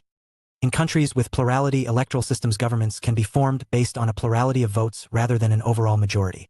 When more voters oppose the elected government or administration than support it, it seems frankly absurd to claim that it enjoys a mandate. On the other hand, proportional systems, which tend to lead to coalition governments, also go awry for mandate democracy. Government policies are often hammered out through post-election deals negotiated by coalition partners. In the process, the policies with strong support may be altered through negotiation. There is, therefore, no basis to assume those who voted for one of the coalition parties will be satisfied by the compromise. Indeed, it may have no mandate because no set of voters endorsed it. How elections can produce a mandate is not the only issue with mandate theory. For example, if strictly applied, it acts as a straitjacket, limiting government policies to those positions and proposals the party adopted during the previous election, leaving little capacity to adjust policies in the light of ever-changing circumstances.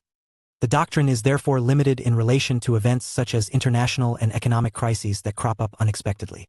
As a result, the more flexible notion of a mandate to rule has sometimes been advanced in place of the conventional policy mandate. The idea of a mandate to rule is, however, hopelessly vague and comes close to investing politicians with unrestricted authority simply because they won an election. Second, some critics argue mandate theory is based on a questionable model of electoral behavior. It portrays voters as rational creatures, whose political preferences are determined by issues and policy. There is abundant evidence that many voters are poorly informed about manifestos. Voters are also influenced, perhaps to a significant extent, by irrational factors such as the personality, party image, or habitual allegiances formed through social conditioning. Indeed, electoral campaigns fought largely on television and the internet have strengthened such tendencies by focusing on personalities rather than policies, and on images rather than issues. It is thus questionable to assume a vote for a party is an endorsement of its manifesto's contents. Moreover, even if voters are influenced by policies, it is likely that they will be attracted by certain manifesto commitments and not others. A vote for a party cannot be taken to indicate approval of its entire manifesto. Elections are inherently vague and provide no reliable guide about which policies led one party to victory and others to defeat. Thinking globally. Cosmopolitan democracy. The idea of cosmopolitan democracy has attracted growing attention in the late 20th and 21st centuries due to the advance of globalization and the hollowing out of democratic processes at the level of the nation-state. If policymaking has expanded from national governments to international organizations, surely democracy should be extended to the global level? Rival models of cosmopolitan democracy have been advanced. The first model involves the construction of a world parliament, a body that would introduce greater scrutiny and openness to the process of global decision-making by calling established international organizations such as the United Nations, the WTO, the IMF, and the World Bank to account. Very few advocates of this idea advocate a fully fledged world government or global state. Most favor a multi-level system of post-sovereign governance in which superstate bodies, state-level bodies, and sub-state bodies would interact without any final authority. David Held, 1995, thus proposed the establishment of a global parliament, reformed and more accountable regional and global political bodies, and the permanent shift of a growing proportion of a nation-state's coercive capacity to regional and global institutions. The second model of cosmopolitan democracy is less ambitious. It looks to reform existing international bodies rather than construct new ones. This could be done by boosting the role within international organizations of non-governmental organizations, NGOs, and other citizens' bodies, helping to counterbalance the influence of transnational corporations and global markets. Such globalization from below would be effective to the extent that these groups can introduce public scrutiny and accountability to the working of international bodies, providing a channel of communication between the individual and global institutions. The idea of cosmopolitan democracy has been deeply criticized. Any global institution, however structured, tasked with ensuring public accountability may be doomed to failure. The inevitable gulf, geographical and political, between popularly elected global political institutions and ordinary citizens around the world means that any claim that such institutions are representative or democratic would be problematic. In this light, democracy is only meaningful if it is local or national in character. Any international body, whether regional or global, will suffer from a democratic deficit. Moreover, the democratic credentials of NGOs and social movements have been challenged. For instance, how can NGOs be in the forefront of democratization when they are entirely non-elected bodies? NGOs and social movements cannot, thus, be said to exercise democratic authority, especially as there is no way of testing the weight of their views against the global populations. Representation as likeness. The likeness theory of representation is based less on how representatives are selected than whether they resemble those represented. This notion of representation is embodied in the idea of a representative cross-section. To be representative in this sense is a descriptive relation that one is drawn from a group and shares its characteristics. A representative government would therefore be a microcosm of the larger society, containing proportional members drawn from all groups in terms of social class, gender, religion, ethnicity, age, and so on. This theory of representation has enjoyed support amongst a broad range of theorists. It has, for instance, been accepted by many socialists who have long argued that a key obstacle to democracy exists in the fact that the political elite, ministers, senior civil servants, judges, etc., are drawn disproportionately from the ruling class.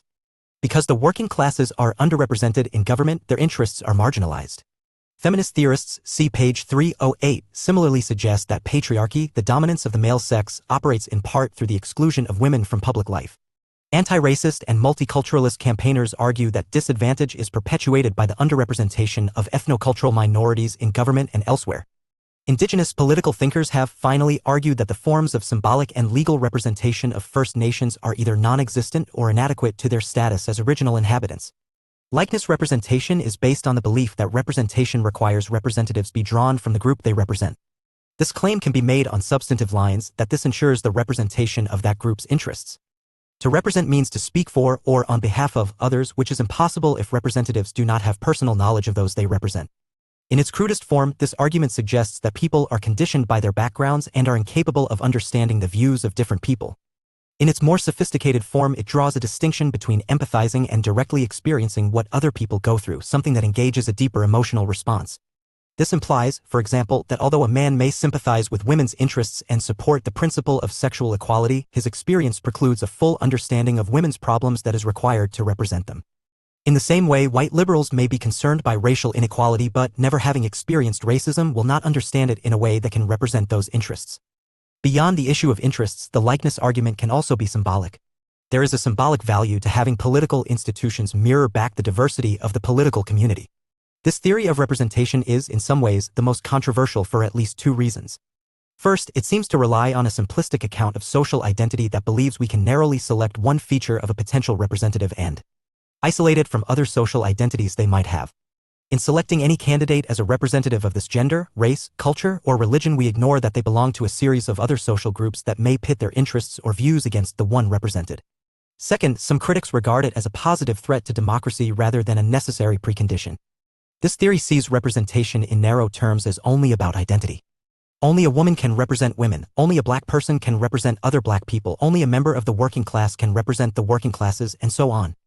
If all representatives are concerned to advance the interests of sectional groups they belong to, who is prepared to defend the common good, a key democratic ideal?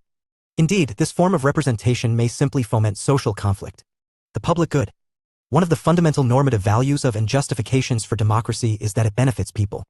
Its appeal is wrapped up in modernity with its unique ability to claim value for every member of a political community. In this sense, democracy's wide inclusion capacity is the source of its strength. Importantly, this has flow-on effects for how political justification occurs within democratic dialogue and the public sphere where, generally, it is important to justify decisions, policies, or institutions by reference to the idea that they serve the people. This is especially important in a representative system where the opportunity for direct popular participation is limited. Ideas of the common good or public interest as the aim of some decision support the claim to rule democratically and the idea that government serves the people. While appeals to the common good and public interest in everyday politics are often banal, this notion has played a vital role in political theory and constitutes a major plank of the democratic ideal.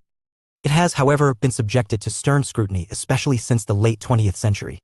First, many scholars, especially in the liberal tradition, have argued that it is difficult to distinguish between the private interests of each citizen and their collective or public interests.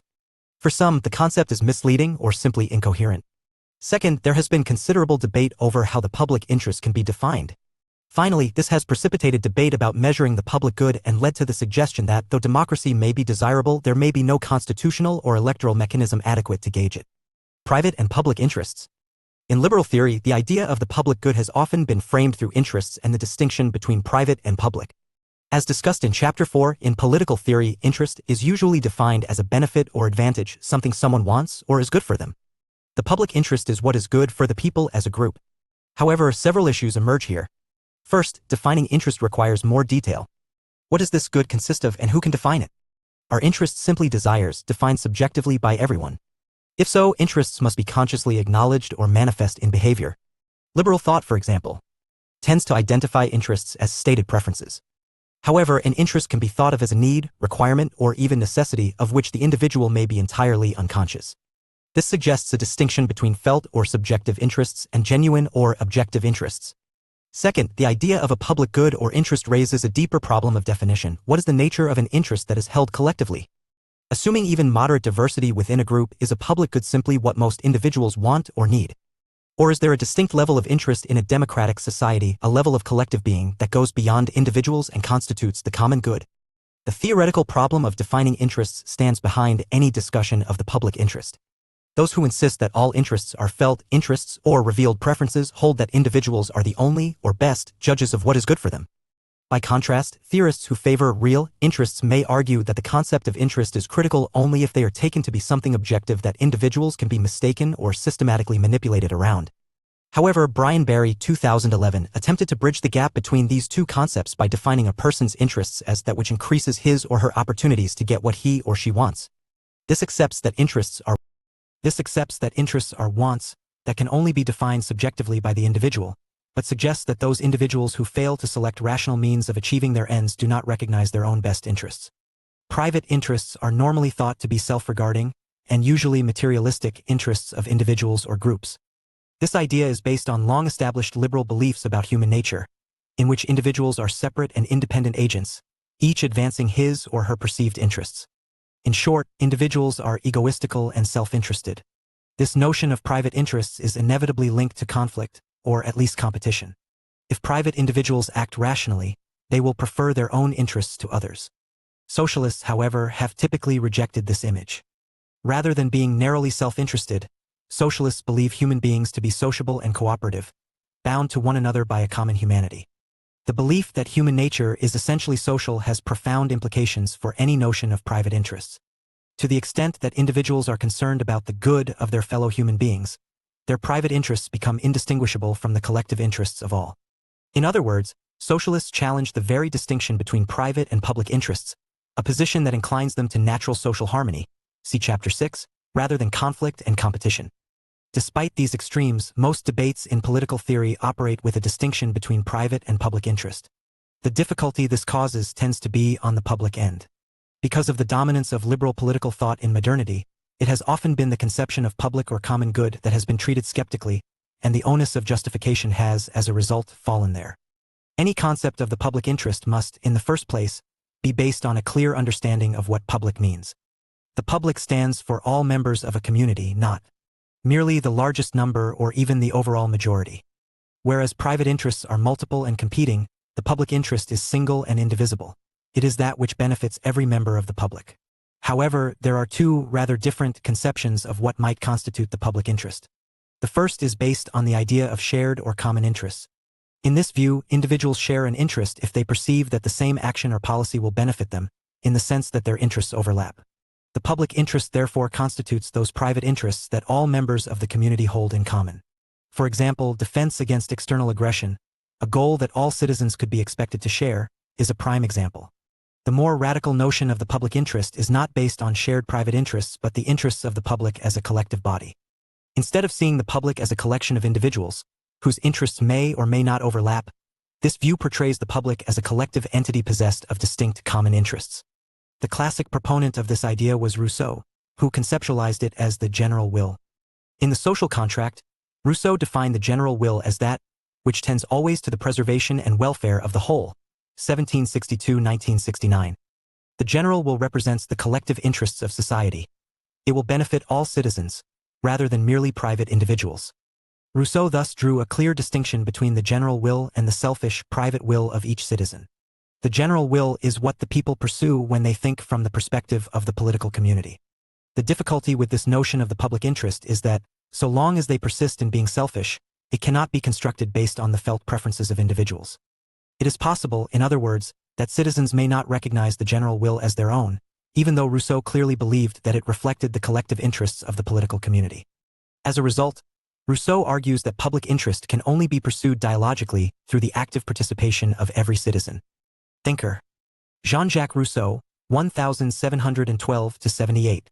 Geneva-born French moral and political philosopher. Rousseau moved to Paris in 1742 and became an intimate of leading members of the French Enlightenment, especially Diderot. His autobiography, Confessions, 1770, examines his life and his often difficult personal and social relations. Rousseau was perhaps the principal intellectual influence on the French Revolution. His writings, which ranged over education, the arts, science, literature, and philosophy, reflected a deep belief in the potential of natural man and corruption of social man. Rousseau's political teaching, summarized in Émile, 1762–1978, and developed in The Social Contract, 1762–1969, advocates a radical form of democracy that has influenced liberal, socialist, anarchist, and, some would argue, fascist thought. He departed from earlier social contract theories in being unwilling to separate free individuals from the process of government.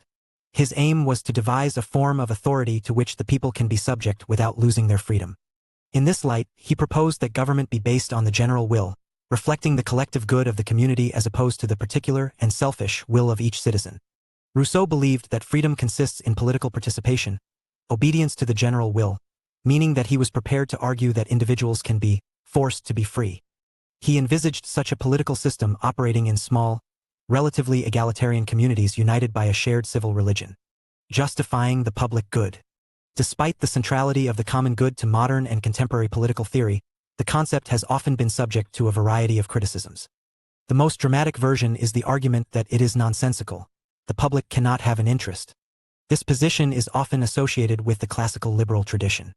For example, Jeremy Bentham developed a moral and political philosophy on the basis that individuals sought to maximize what he called utility, calculated in terms of the quantity of pleasure over pain experienced by each individual. In other words, only individuals have interests, and they alone can define their interest. From this perspective, any notion of a public interest is a fallacy. The interests of the community are at best what Bentham called the sum of the interests of the several members who compose it, 1948. The notion of a public interest as shared private interests therefore makes little sense simply because each member of the community will strive for something different.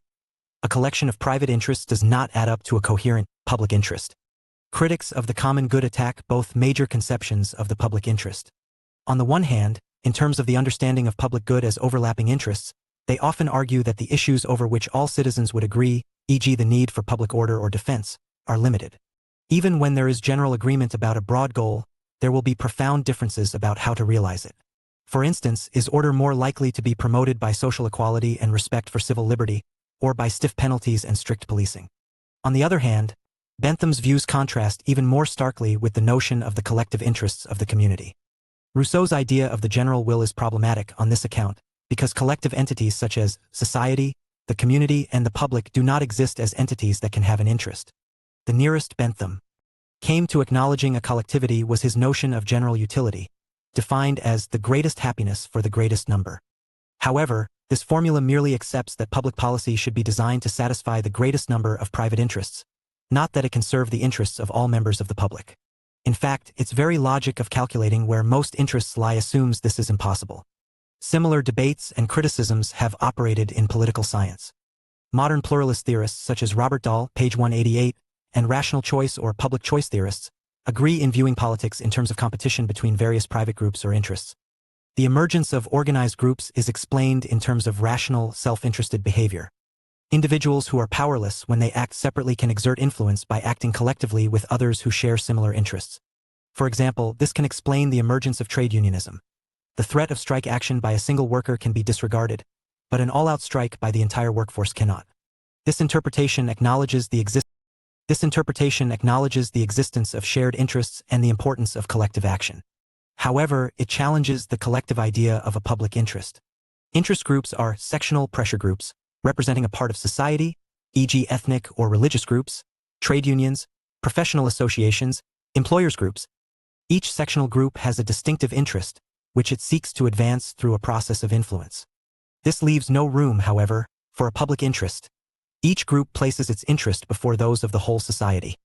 Indeed, the pluralist view of society as a collection of competing interests does not allow for society itself to have collective interests.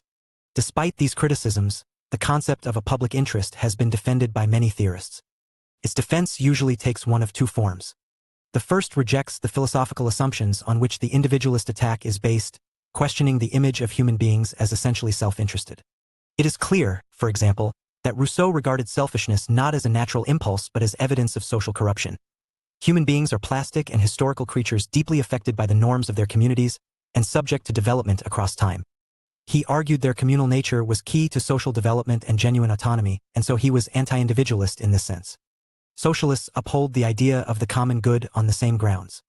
Individuals are not isolated creatures vying against one another, but social animals who share a genuine concern about fellow human beings and are bound together by common human needs.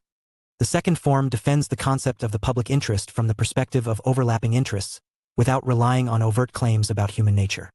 This can be done through reference to what economists call public goods.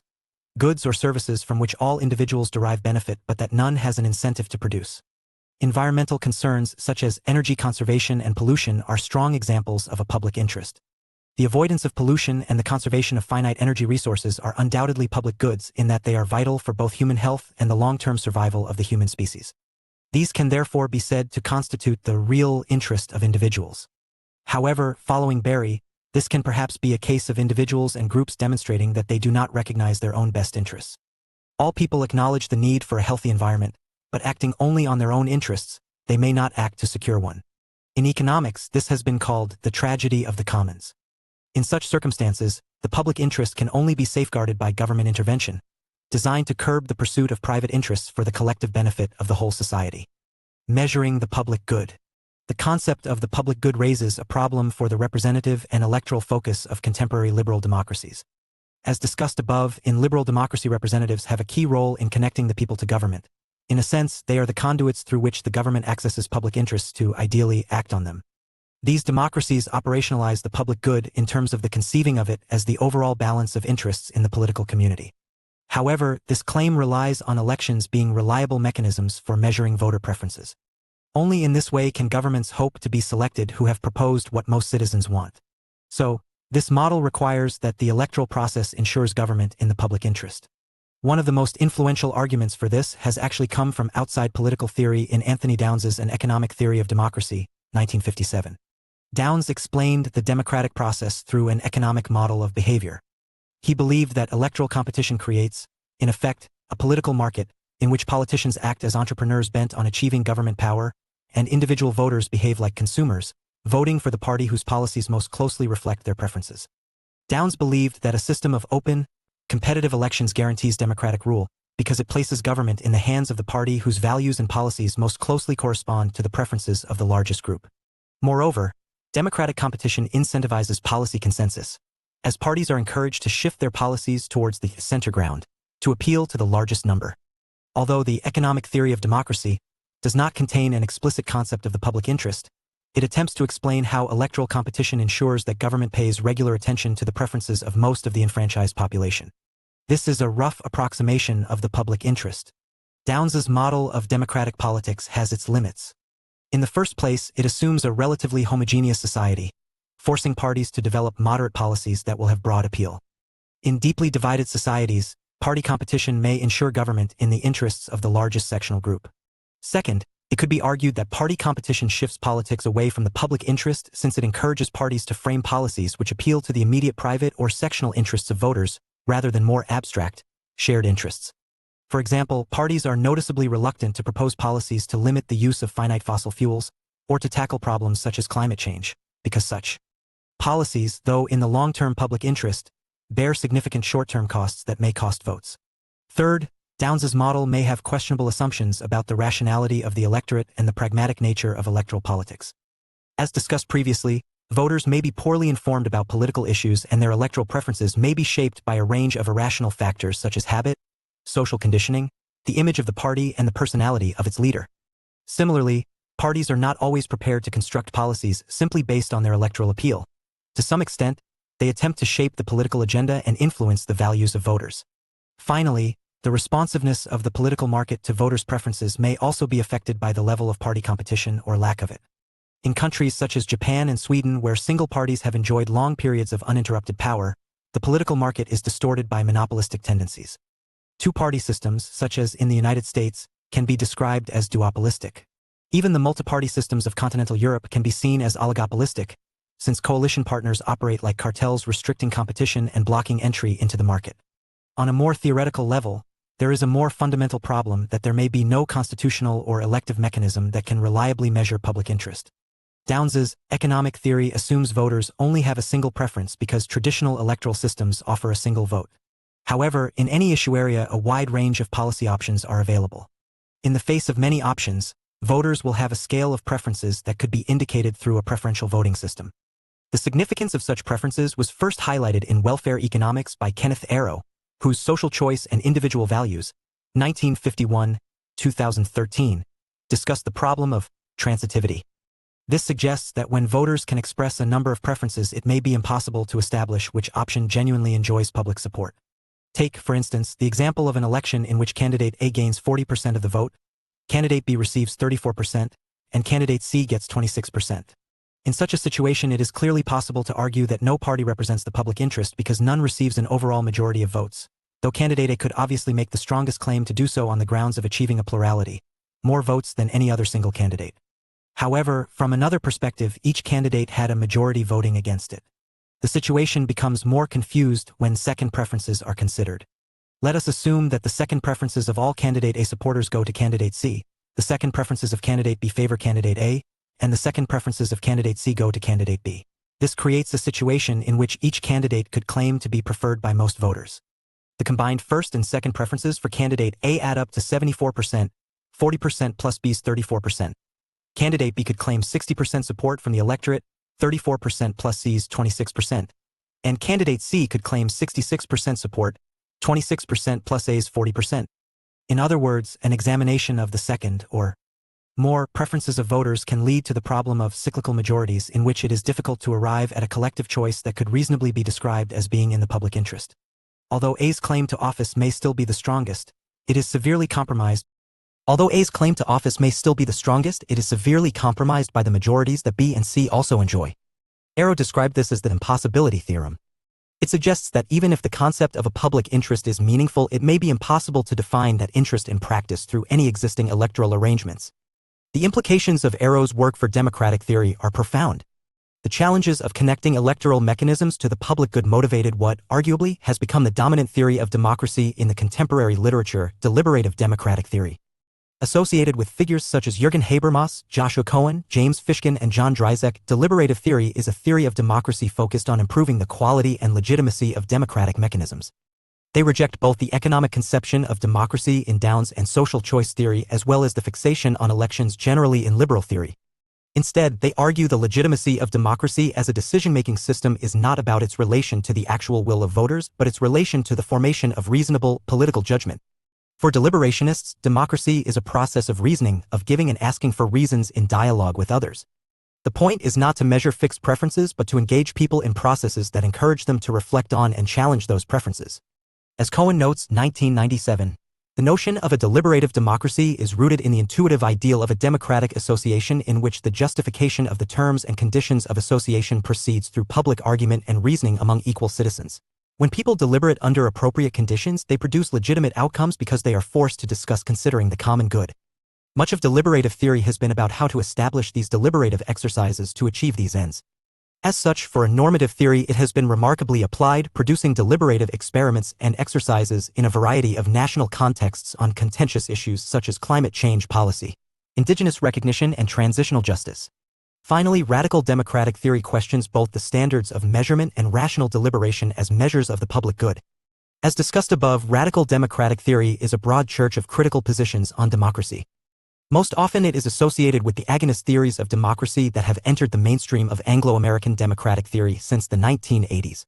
While there are many positions, it is broadly radically pluralist, arguing that notions of the common good homogenize complex political societies structured by deep power differences and contending identities. It is critical of all the major theories of democracy, liberal, social choice, deliberative, and beyond. While normatively valuing democracy and inclusion, it also sees deep tensions, what Chantal Mouffe called the democratic paradox, in democracy. For example, in Democracy and Political Theory, 1988, Claude Lefort characterized democracy as ultimately based on the authority of an empty space. Since sovereignty and legitimacy flow from the people, a broad and inchoate body that does not have substance, it appears to belong to no one except to the people in the abstract. Radical Democrats have thus employed critical approaches to expose the constitutive tensions and ongoing exclusions of liberal democracies and have been substantive critical interlocutors for deliberative theory. Conclusion. The concerns around representation and the possibility of a public good in democracy have led to a unique scholarly field in contemporary democratic theory. In one sense, this is a deeply rich field of inquiry with live theoretic debates and many connections to empirical work in political science and beyond. The most recent decades have been consumed by the debates within deliberative theory, undoubtedly, as well as, to a lesser extent, radical democratic criticisms thereof. Further, liberal democracy remains a substantial discussion, especially around concepts of representation, the public good, and, increasingly, non-Western democratic theory. Unsurprisingly, recent instability in Western liberal democracies has become a substantial focus. Populism is a live area of theoretical debate as there is substantial debate over what the term even refers to. Similarly, forms of democratic skepticism and critique are alive again, often repeating classical criticisms of democracy's problematic assumptions about voter competence and willingness. This trend is demonstrative. Debates in democratic theory in the Western tradition from the long view are cyclical between advocates of more and direct participating and skeptics seeking to limit the involvement of the masses in favor of elite, expert government. This cycle, at present, seems unlikely to end soon. Focusing on the texts.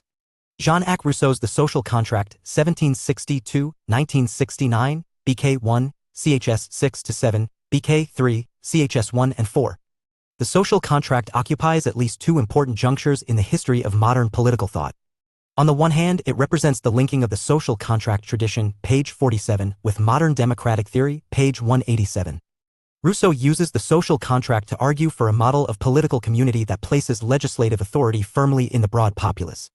On the other hand, this model has not only been deeply influential on both liberal and Republican thought but also represented a reconciliation between the two. Rousseau argues for a form of collective political community he thinks would protect and provide for the development of individuals. The assigned sections represent his key reflections on the social contract, the nature of sovereignty and the viability of democracy. He argues for a totalizing contract that prescribes the full wedding of the individual with their political community and a model of absolute popular sovereignty. This represents one of the clearest endorsements of democracy in the modern Western tradition. However, this is not total democracy, as Rousseau argues that the people are solely legislative in their political role. Demonstrative quotations. 1.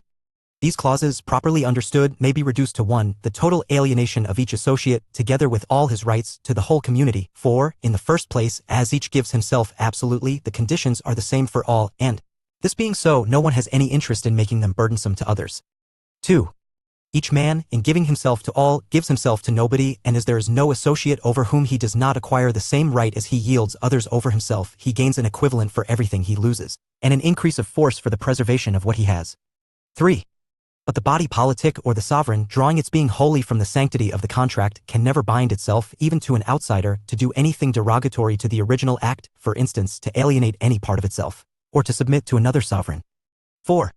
We have seen that the legislative power belongs to the people and can belong to it alone. It may, on the other hand, readily be seen, from the principles laid down above, that the executive power cannot belong to the generality as legislature or sovereign, because it consists wholly of particular acts which fall outside the competency of the law and consequently of the sovereign, whose acts must always be laws. 5. Besides, how many conditions that are difficult to unite does such a government presuppose? First, a very small state, where the people can readily be got together and where each citizen can with ease know all the rest. Secondly, great simplicity of manners to prevent business from multiplying and raising thorny problems. Next, a large measure of equality in rank and fortune, without which equality of rights and authority cannot long subsist. Reading questions. 1. What model of social contract does Rousseau argue for? 2. How does Rousseau try to reconcile freedom and authority? 3. What is Rousseau's understanding of sovereignty? 4. What role must the people as a body play in political life? 5. What are the conditions of successful democracies? Questions for discussion. What is the difference between direct and indirect democracy? What is liberal democracy and what tensions appear to be fundamental to it? Is representation a precondition for democracy or a substitute for democracy? What different rationales can representation take? What is the strength of these different theories? Can a meaningful distinction be drawn between private interest and the public interest? Why has the notion of the public good been in tension with liberalism? Why is it difficult to establish the public interest by electoral means? How do deliberative and radical democratic theory challenge liberal democracy? Further reading. Dunleavy, P. and Dryzek, J. Theories of the Democratic State, 2009. A very clear overview of classical and contemporary theories of democracy and the various assumptions they make about politics, people, and equality.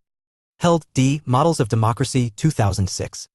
A lucid and cogent introduction to central accounts of democracy from classical Greece to the present, which also contains a wide-ranging discussion of what democracy should mean today. Vieira, M. B. and Runciman, D. Representation, 2007. A very clear account of the concept of representation, which considers its history, different analytical approaches to it, and related contemporary issues including representation beyond the state. Wheel, A. Democracy, 2007. A comprehensive text that identifies and assesses the main conceptions of democracy from participatory to elitist. And, in this context, examines key issues in democratic theory.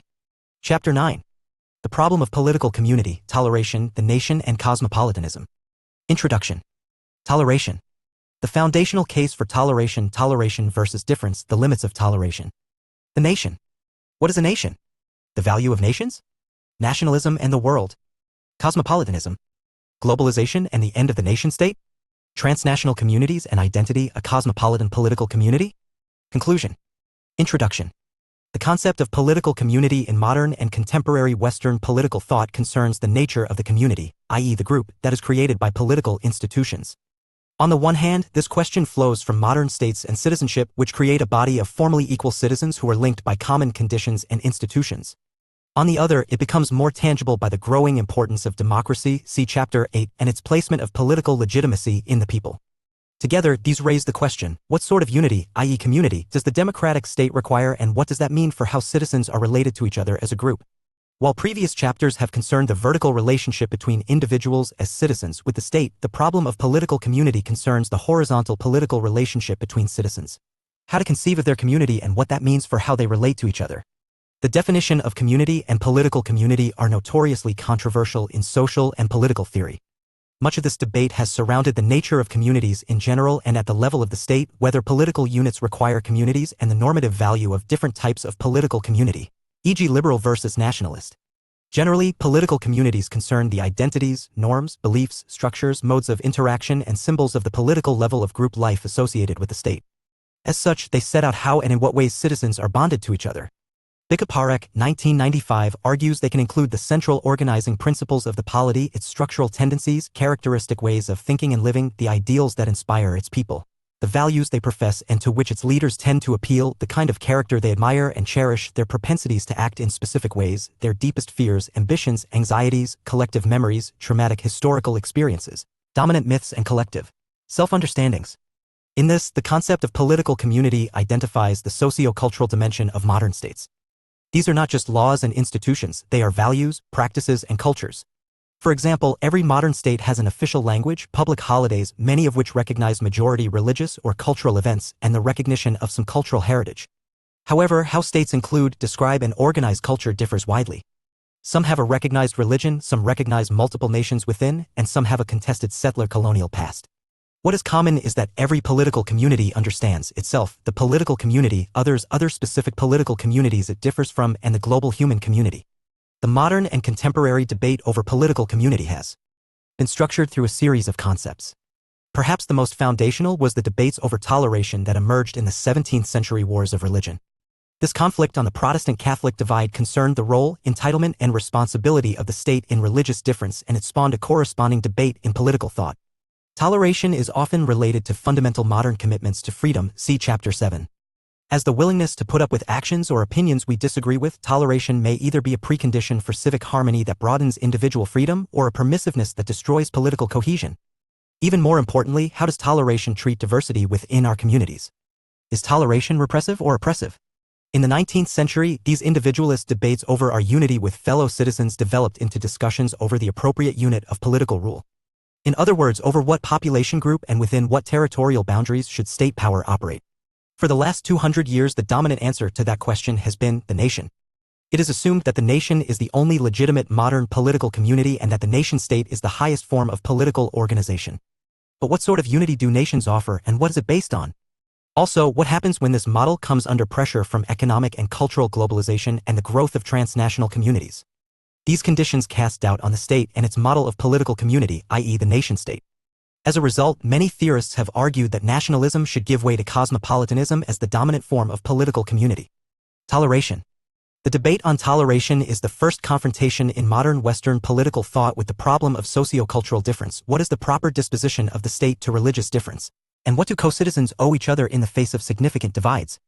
In the liberal tradition where the main debate occurred, toleration is about the proper realm of individual freedom. How far should we tolerate others and when, if ever, are we justified in constraining their actions? By the same token, what kind of behavior, opinions, and beliefs should society or the state be prepared to endure? Toleration is both an ethical ideal and a social principle. On the one hand, it represents the goal of personal autonomy. On the other, it establishes a set of rules about how citizens should interact with each another within their political communities. In neither case, however, does toleration simply mean allowing people to act in whatever way they please. It is a complex principle whose meaning is often confused with related terms such as permissiveness and indifference. However, like freedom, the value of tolerance is often taken for granted. It is regarded as little more than a good thing. What is the case for toleration? What advantages or benefits does it bring, either to society or to the individual? Further, toleration is rarely considered to be an absolute ideal. At some point a line must be drawn between actions and views that are acceptable and ones that are simply intolerable. What are the limits of toleration? Where should the line be drawn? The foundational case for toleration. Toleration is one of the core political values of modern Western culture. Indeed, it is commonly argued that social progress is tied up with increasing toleration and that intolerance is backward. For example, it is widely argued that abandoning restrictions on religious worship, ending confining women to subordinate social roles, and attempting to counter racial discrimination makes society more socially enlightened. As toleration has spread from religious to moral and political life, it has enlarged the realm of individual liberty. The cherished civil liberties that underpin liberal democratic political systems, freedom of speech, association, religious worship, and so on, are all, in effect, guarantees of toleration. Moreover, although it may be impossible to legislate prejudice out of existence, the law has increasingly been used to extend toleration rather than constrain it, as in the case of broad anti-discrimination legislation. In this way, a discourse of toleration has become central to modern and contemporary political thought and communities. What this does not demonstrate, however, is why toleration was so highly regarded initially. The case for toleration first emerged during the Reformation of the 16th and 17th centuries, when rising Protestant sects challenged the authority of the Pope and Catholic Church. Preaching the radical doctrine of individual salvation, Protestantism generated a tradition of religious dissent and a deep question of how modern states should deal with religious controversy reflected in the work of writers such as John Milton, 1608–74, and John Locke. In a letter concerning toleration, 1689–1963, Locke advanced several arguments in favor of toleration. He argued the proper function of the state is to protect life, liberty, and property. It has no right to meddle in the care of men's souls. However, Locke's central argument was based on a belief in human rationality. Truth will only emerge out of free competition among ideas and must therefore be left to shift for herself. Religious truth can only be established by the individual for himself or herself. It cannot be taught and should not be imposed by government. Indeed, Locke pointed out that even if religious truths could be known, they should not be imposed on dissenters because religious belief is ultimately a matter of personal faith. Locke's argument is an endorsement of individual privacy. There should be elements of individual life ring-fenced from state or collective intrusion. This idea is deeply ingrained in most Western liberal democracies in the distinction between public and private life, though they will draw the exact line differently. On this conception, toleration should be extended to all matters private on the grounds that, like religion, they fall within a realm of personal belief. Many would argue, therefore, that moral questions should be left to the individual to decide because no government can define truth, and even if it were, it would have no right to impose it. In public affairs, however, where the interests of society are at stake, there is a clearer case for limiting toleration. Locke, for example, was not prepared to extend the principle of toleration to Roman Catholics, who in his view were a threat to the state given their allegiance to a foreign pope, or atheists based on their moral inability to honor contracts. Perhaps the most famous defense of toleration in the liberal tradition is in J.S. Mill's On Liberty, 1859–1972. For Mill, toleration was fundamental to both the individual and society. Whereas Locke's argument was for toleration in itself, Mill saw toleration as one facet of liberty that had important consequences for individuality. For Mill, individuals are autonomous agents, free to exercise sovereign control over their own lives and circumstances. Autonomy is an essential condition for any form of personal or moral development. Thus, intolerance restricting the range of individual choice inhibits the intellectual, moral, and spiritual progress of the individual. Mill was, consequently, fearful of the threat posed by the spread of democracy and what he called the despotism of custom. While in a majoritarian community the greatest threat to individual freedom may not be formal restrictions, public opinion could actually cause social conformity. Mill feared that the spread of conventional wisdom would promote dull uniformity and encourage individuals to subordinate their rational faculties to popular prejudices. As a result, he extolled the virtues of individuality and experiments in living. In Mill's view, toleration is not only vital for the individual but also an essential condition for social progress. Toleration underpins every healthy society. Like many liberals, Mill had an essentially empiricist theory of knowledge. Truth will only emerge out of continued observation, experimentation, argument, discussion, and debate. If society is to progress, good ideas must displace bad ones. Truth must conquer falsehood. This is the virtue of cultural and political diversity. It ensures all theories will be tested in free competition against rival ideas. A marketplace of ideas, or what Karl Popper called the open society. This process has no end because no final truth can be established. Even democratic elections are not reliable means of establishing truth because, as Mill argued, the majority may be wrong. The intellectual development and moral health of society demand the scrupulous maintenance of toleration. Mill even insisted that if the whole of society apart from a single individual held the same opinion, they would still have no right to impose their views on the individual. All of this demonstrates that the classical liberal argument for toleration is deeply individualistic. While it arises within a debate about group, i.e. religious, difference, it conceives and responds to diversity as something about individuals. We are different on this view because individuals have different beliefs. Insofar as these beliefs are private, they are protected. Toleration, as a result, is about other individuals, the majority and the state refusing to interfere in the private realms of individuals. The political community, on this view, must tolerate religious diversity in the private. Toleration versus difference. In everyday language, tolerance, the quality of being tolerant, is a willingness to let be, with little reflection on the motives behind this attitude. Indeed, from this perspective, toleration suggests an action, a refusal to interfere or willingness to suffer something. Toleration, however, refers to a particular form of an action, based on moral reasoning and specific circumstances. It must be distinguished from permissiveness, blind indifference, and willing indulgence. For example, a parent who simply ignores the unruly behavior of his or her children, or a passerby who chooses not to interfere with a crime, is not exhibiting tolerance. Thinker. John Locke, 1632 to 1704. English philosopher and politician. Locke studied medicine at Oxford before becoming secretary to Anthony Ashley Cooper, 1st Earl of Shaftesbury. His political views were developed against the background of the English Revolution. Locke was a consistent opponent of absolutism, see page 139, and is often portrayed as the philosopher of the Glorious Revolution of 1688, which established a constitutional monarchy in England. He is usually seen as a key antecedent of early liberalism.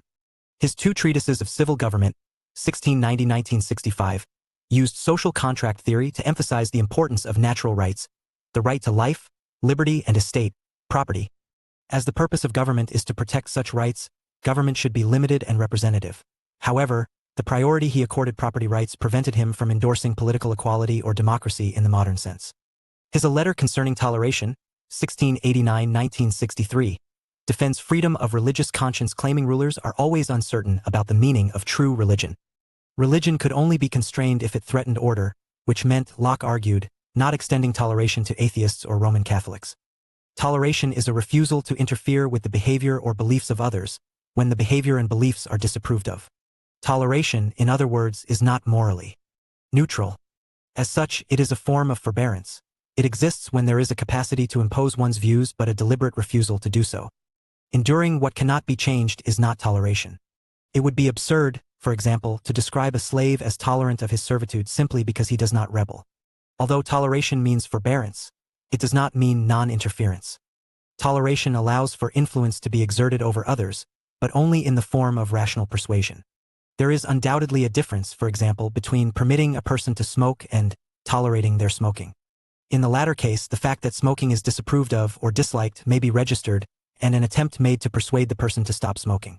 However, toleration demands that forms of persuasion be restricted to rational argument and debate, because once any form of cost or punishment is imposed, even in passive forms, e.g. mockery, the behavior is constrained. It is difficult, for instance, to argue that smoking is tolerated if it leads to the loss of friendship or damaged career prospects, or if it can only take place under restrictions. In fact, these are better examples of intolerance. Intolerance refers to a refusal to accept the actions, views, or beliefs of others. Not only is there moral disapproval, there is also some kind of attempt to alter behavior by imposing constraints. However, the term intolerance is deeply appraisive, including a negative moral valuation in contemporary liberal democratic discourse. Whereas tolerance is usually thought to be laudable and even enlightened, a tolerant person is seen as patient, forgiving, and inclusive. Intolerance suggests an unjustified objection, close to prejudice. Intolerance suggests an objection to that which should have been tolerated. Thus, laws that discriminate against people on grounds of race, color, religion, gender, or sexual preference are described as intolerant. Since the late 20th century, however, some political thinkers have eschewed the concept of toleration, usually on the grounds of its liberal connotations. In Repressive Tolerance, Wolf, Marcuse, and more 1969, Herbert Marcuse argued that tolerance, when applied to institutionally and socially dominant ideas that limit the real freedoms of some people, are deeply intolerant. For example, Tolerance towards a justification of free market ideas that denigrates the poor and naturalizes their oppression under capitalism is deeply intolerant and repressive of progressive social change because it allows for the continued dominance of these ideas. In contrast, some have endorsed the more radical idea of difference. Difference speaks to the irreducible plural nature of contemporary social identities. As a concept, it suggests going further than toleration in endorsing, rather than merely grudgingly accepting various forms of diversity. Iris Marion Young and Charles Taylor have argued that assuming the neutrality and superiority of liberal values is deeply exclusionary to other perspectives. Liberals have traditionally sought to uncover a set of universal values that allow personal autonomy to coexist with political order. By doing so, they have tended to ignore that liberalism is just one of many perspectives. This led to the emergence of what Taylor called the politics of recognition, the call from a variety of social identities, sexual, racial, cultural, etc., to have their difference acknowledged and positively valued within contemporary liberal democratic cultures.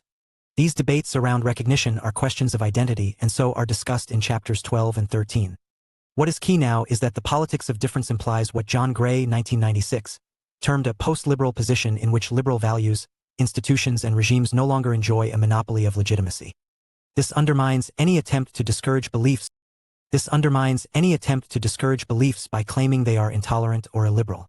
In this way, concepts such as tolerance have been put in question, claiming they suggest a hierarchy between liberal and non-liberal beliefs.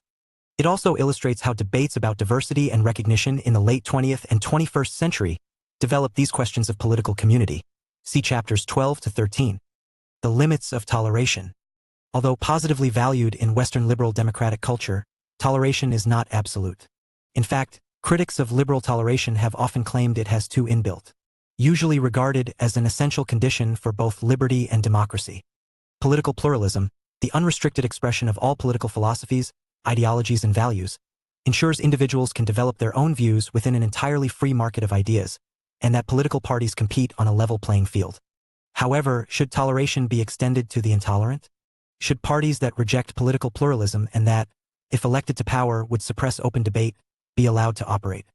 The basis for banning such parties is surely that toleration is not granted automatically. It must be earned. In that sense, all moral values are reciprocal. Only the tolerant deserve to be tolerated. Only political parties that accept the rules of democracy can participate. John Rawls, 1971, famously argued that for a doctrine to be reasonable and so included within public debate, it had to accept cooperating with others and the reasonable existence of a plurality of other views. The danger of this was dramatically underlined by the example of Hitler and the German Nazis, who, despite the failed Munich Putsch in 1923, could operate legally and succeeded in being elected to power in 1933. The charade of democratic respectability was abandoned within weeks as the Nazis took the first steps towards the construction of a one-party Nazi dictatorship. Similar concerns have arisen in recent years, with political figures on the right refusing to commit to acknowledging defeat in an election and crying fraud with deeply unclear grounds, as in the case of former U.S. President Donald J. Trump after the 2020 American election. On the other hand, suppressing the expression of political views, even in defense of toleration, may simply contribute to the disease itself. Intolerance in the name of toleration is certainly ambiguous and may be impossible. In the first place, political intolerance of any kind can compromise a democratic culture of open dialogue. This famously occurred in the United States in the 1950s when Senator Joseph McCarthy's House Un-American Activities Committee's attempt to root out card-carrying communists turned into an purge against democratic socialists, left liberals, and progressives. Second, many argue that banning parties for offensive views does little to combat them. It only drives them underground, helping them to grow stronger. Intolerance cannot be combated by intolerance. The best way of tackling it is to expose it to criticism and defeat it in argument. At the heart of such an argument lies faith in the power of human reason. If the competition is fair, good ideas will push out bad ones. The problem is, however, as demonstrated by the rise of Hitler and the Nazis, that at times of economic crisis and political instability, bad ideas can possess a remarkable potency. The issue of censorship has been central in discussions of toleration's limits. The traditional liberal position is that what a person reads or watches, and how a person conducts his or her personal life and sexual relationships, is a matter of individual choice. No harm is done to anyone, as long as consenting adults are involved, or to society. Others argue, however, that tolerance amounts to nothing more than the right to allow that which is wrong. Mere disapproval of immorality is no way of fighting evil. Such a view has been, for example, advanced in the United States since the 1980s by groups such as Moral Majority and by a growing number of neoconservative critics, who warn that a society that is not bound together by a common culture and shared beliefs faces the prospect of decay. This position, however, assumes that there is an authoritative moral system, in this case, usually fundamentalist Christianity, which can distinguish between right and wrong. In the absence of an objective definition of evil, society is in no position to define moral corruption. A further argument in favor of censorship is based on the belief that what people read, hear, or think is likely to shape their social behavior. In the case of pornography, for example, an unlikely alliance has been forged between feminist groups concerned about violence against women and neoconservatives who support the New Puritanism. Both groups believe that the demeaning portrayal of women in newspapers, television, and cinema has contributed to a rise in sexual violence. Such a link between the expression of views and social behavior has long been accepted in the case of racism. The incitement of racial hatred is illegal in many liberal democracies on the grounds that it encourages, or legitimizes, racist attacks and creates a climate of genuine apprehension within minority communities. However, the prohibition of racist literature that may openly call for attacks on minority groups sets a high and explicit standard of hate speech. In recent years, these debates have broadened out in many liberal democracies to consider the issue of offense and wider psychological notions of harm. The 2005 Danish cartoons controversy, where the Danish newspaper Jyllands-Posten published a series of cartoons depicting the Muslim prophet, Muhammad, was paradigmatic of how these debates have an ethno-cultural dimension. Beyond the fact that it is prohibited in Islam to depict Muhammad, several of these cartoons linked Islam to terrorism in a country with a small Muslim minority that has high reported experiences of everyday and institutional forms of discrimination. Another live area is ongoing debates around transphobia and the expression of gender-critical feminist thought. Often localized around university campuses and other public spaces, trans rights activists have sought to deplatform or otherwise prevent the expression of views they argue are harmful to trans people. What constitutes harmful speech and how that can be used to regulate public spaces that are meant to tolerate as many views as possible is thus a central topic of discussion in contemporary political theory. It re-raises the key, second-order question that Locke originally confronted. How should the state react to the fact that some people find the actions or speech of others deeply offensive or harmful? What level of toleration do we owe members of our political community? The idea of tolerance, thus, still motivates current discussions of religious diversity and secularism, as well as post-secularism in political thought. What sort of forbearance we owe to those whose practices and views offend us, and what obligations we have to avoid offending others, are live issues in debates around ethnic cultural diversity, racism, religion, and multiculturalism. For example, in her Toleration as Recognition, 2002, Anna E. Galeotti attempts to reframe contemporary debates in identity politics and recognition, see Chapter 12, around a rereading of the concept of toleration. She argues that toleration is not so much about moral disagreement as inequality. The nation. While toleration raises the important question of what we owe others in the political community, the nation surrounds the issue of its unity and identity. For over 200 years, the nation has been regarded as the only legitimate unit of political rule. This belief has been reflected in the remarkable appeal of nationalism, one of the most widely assumed and yet difficult to define political ideologies. Nationalism is the doctrine that each nation is entitled to self-determination, that the boundaries of the nation and those of the state should coincide. Thus, the idea of a nation has been used as a way of establishing a non-arbitrary basis for the boundaries of the state. This implies that the highest form of political organization is the nation-state. In effect, each nation should be a sovereign entity. The idea of the nation also expands the idea of political community. Traditionally, liberal political thought has emphasized the formal aspects of citizenship and rights, in defining the political community. On this understanding, that community is circumscribed to certain sorts of formal activities or issues, identity and community have usually been thought of as outside politics in the realm of civil society. Nationalism, in contrast, argues that political community entails an ethical relation of common identity, practice, and symbol. It argues that political communities need a group of common feeling and common thinking individuals. So, the model of the state and community it offers is close to Hegel's idea of the ethical community, see Chapter 5. The nation is built on the wide inclusion of all citizens. It is a universal form of political community that governs in a general interest, rather than the interest of some group. This is made real in nationalism by a robust identity. Nationalism has recreated the modern world, from the process of European nation-building in the 19th century, through the national liberation struggles of the post-1945 period, to the creation of numerous new nations in the aftermath of state communism. Further, its shape inside states is equally dynamic. In the 1990s, liberal nationalism seemed to have triumphed in many Western liberal democracies as they increasingly embraced civic and even multicultural forms of self-definition. However, in the last decade, Even the most inclusive national identities have seen a return of ethnic, exclusivist, and nativist elements that connect nationalist rhetoric to a rejection of immigration, globalization, and international institutions. Unsurprisingly, the nation and nationalism continue to be the focus of significant theoretical and ideological debate, not least because of disagreements over how the nation should be understood. What are the defining features of the nation? Are nations cultural entities or political entities? Similarly, the benefits of the nation and national identity are often assumed rather than explicitly elaborated. How can the nation be defended? Finally, controversy has surrounded the impact of nationalism on world politics. Do national political communities bring international peace and stability, or are they a recipe for expansionism and war? What is a nation? The concept of nation is often used confusingly. For example, it is often used as a synonym for country or state. This confusion is also found in the name United Nations, an organization that is one of states rather than nations. Part of this misunderstanding is due to the significant contestation over the term itself. What a nation is deeply contested. In one sense, a nation is a cultural entity, a body of people bound together by a shared cultural heritage. It is not, therefore, a political association, nor is it necessarily linked to a territorial area.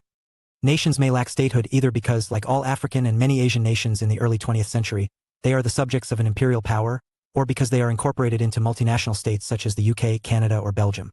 However, in another sense, nations are inherently political. To call a group a nation in modern political thought and discourse is to raise a claim to sovereignty, an entitlement to self-determination. This tension between nations as a description of groups and as normative claims to rule is what makes defining a nation so difficult. The factors usually used to define a nation are a common language, religion, traditions, historical consciousness, and so on. These are objective characteristics, but they do not provide a blueprint for deciding when a nation exists and when one does not. There are, in other words, many examples of enduring nations that contain, like Switzerland, several languages, or like Indonesia, more than one religion, or, as in the case of the United States, a diverse range of historical traditions and ethnic backgrounds. Ultimately, nations can only be defined subjectively, that is, by a people's awareness of its nationality or their national consciousness. This consciousness encompasses a sense of belonging or loyalty to a community, usually referred to as national identity. Theorists such as Ernest Gellner, see page 228, have, however, insisted that the defining feature of national consciousness is not merely loyalty but the aspiration to self-government. In effect, a nation defines itself by its quest for independent statehood. If it is contained within a larger state, it seeks to separate and redraw state boundaries. An alternative perspective, however, sees the quest for statehood as merely one expression of nationalist sentiment, the defining feature of nationalism being its capacity to represent the interests of a national group. This view would accept, for example, that the desire of the Quebecois to preserve their language and culture in Canada is every bit as nationalist as the separatist struggle waged by the Basques in Spain. Because asserting nationhood carries significant political demands, the definition of nation is fiercely contested. Many of the most enduring political conflicts turn on whether a group is a nation. This is evident in the Sikh struggle for an independent homeland, Khalistan, in the Indian state of Punjab, the former campaigns in Quebec to break away from Canada, and demands by the Scottish National Party (SNP) for independence from the UK. Not infrequently, national identities overlap and are difficult to disentangle from one another. This is particularly clear in the UK, which could be regarded either as a single British nation or as four separate nations: English, Scots, Welsh, and Northern Irish. Such complications occur because the balance between the political and cultural components of nationhood is significantly variable. The German historian Friedrich Meinecke, 1907-1970, tried to resolve this issue by distinguishing between what he called cultural nations and political nations, but when cultural and political considerations are so closely interlinked, this task is notoriously difficult. These tensions have led to competing emphases in nationalist theory. Some have argued that there are strong reasons for believing that all nations have been shaped by historical, cultural, or ethnic factors. In The Ethnic Origins of Nations, 1986, Anthony Smith stressed the extent to which modern nations emerged from the symbolism and mythology of pre-modern ethnic communities, which he calls ethnies. In this ethno-symbolist view, nations are historically embedded. They are rooted in a common cultural heritage and language that may long predate the quest for national independence. Smith's ethno-symbolism is often thought of as the contemporary form of the now-defunct primordialist theory, which had a similar emphasis on the longevity of nations but tended to emphasize blood relations more. On the ethno-symbolist view, modern nations emerged when established ethnicities were linked to the emerging doctrine of popular sovereignty and associated with a historic homeland. This explains why national identity is so often expressed in the traditions of past generations, e.g. as in many European nationalisms. From this perspective, nations are organic, fashioned by natural or historical forces rather than political ones. This may, in turn, mean that cultural nations are stable and cohesive, bound together by a historical sense of national unity. Some forms of nationalism are very clearly cultural rather than political in character. For instance, despite the demands of Plaid Cymru for a separate Welsh state, nationalism in Wales consists largely of the desire to defend Welsh culture and language. Equally, the nationalism of the Breton peoples of Brittany is a cultural movement without any attempt to secede from France. Cultural nationalism is perhaps best thought of as a form of ethnocentrism, an attachment to a culture as a source of identity and explanatory frame of reference. Like nations, ethnic groups such as the Afro-American and Afro-Caribbean communities of the United States and UK share a distinct, and often highly developed, cultural identity. However, unlike nations, ethnic groups preserve their cultural identity without demanding political independence. However, ethnic diversity can have its own effects on nationalism. In multicultural societies, see page 314, which lack ethno-cultural unity to ground national identity, the diverse social identities may replace the nation as the primary source of personal and political identity. However, the idea of multicultural nationalism, such as that of Tariq Mahdud, suggests that national identity can transform as a commitment to diverse, inclusive political community. Such matters have also stimulated debate in relation to indigenous peoples or First Nations. See page 225. The modernist theory of the nation is the main competitor to ethnosymbolism. Associated with figures such as Eric J. Hobsbawm, 1917 to 2012, Ernest Gellner, 1925 to 95, and Benedict Anderson, 1936 to 2015. Modernists argue that the nation and nationalism are uniquely modern political identities and forms tied to the development of modern political conditions. Indeed, modernist approaches to nationalism have suggested that, rather than being historically embedded, nations emerged in response to socio-economic changes that undermine the sense of social belonging. Indeed, modernist approaches to nationalism have suggested that, rather than being historically embedded, nations emerged in response to socio-economic changes that undermine the sense of social belonging. Gellner, 1983, for example, emphasized the degree to which nationalism is linked to the process of industrialization. He suggested that, while pre-modern or agro-literate societies were structured by a network of feudal bonds and loyalties, emerging industrial societies promoted social mobility, self-striving, and competition, and so required a new source of social solidarity. This was provided by nationalism and its institutionalization in a public sphere, education system, and national media. Similarly, Anderson, 1983-1991, emphasizing the subjective, imagined quality of nations, particularly highlighted the invention of print media as the key modern, technological precursor of national identity. These together created a form of political belonging tied to institutions and political values. There are many contexts that seem to demonstrate this more political form of national identity. The UK and the United States have often been classic examples. In the UK's case, the British nation was founded on the union of four cultural nations: English, Scots, Welsh, and Northern Irish. The United States is, in a sense, a land of immigrants and so contains peoples from all around the world.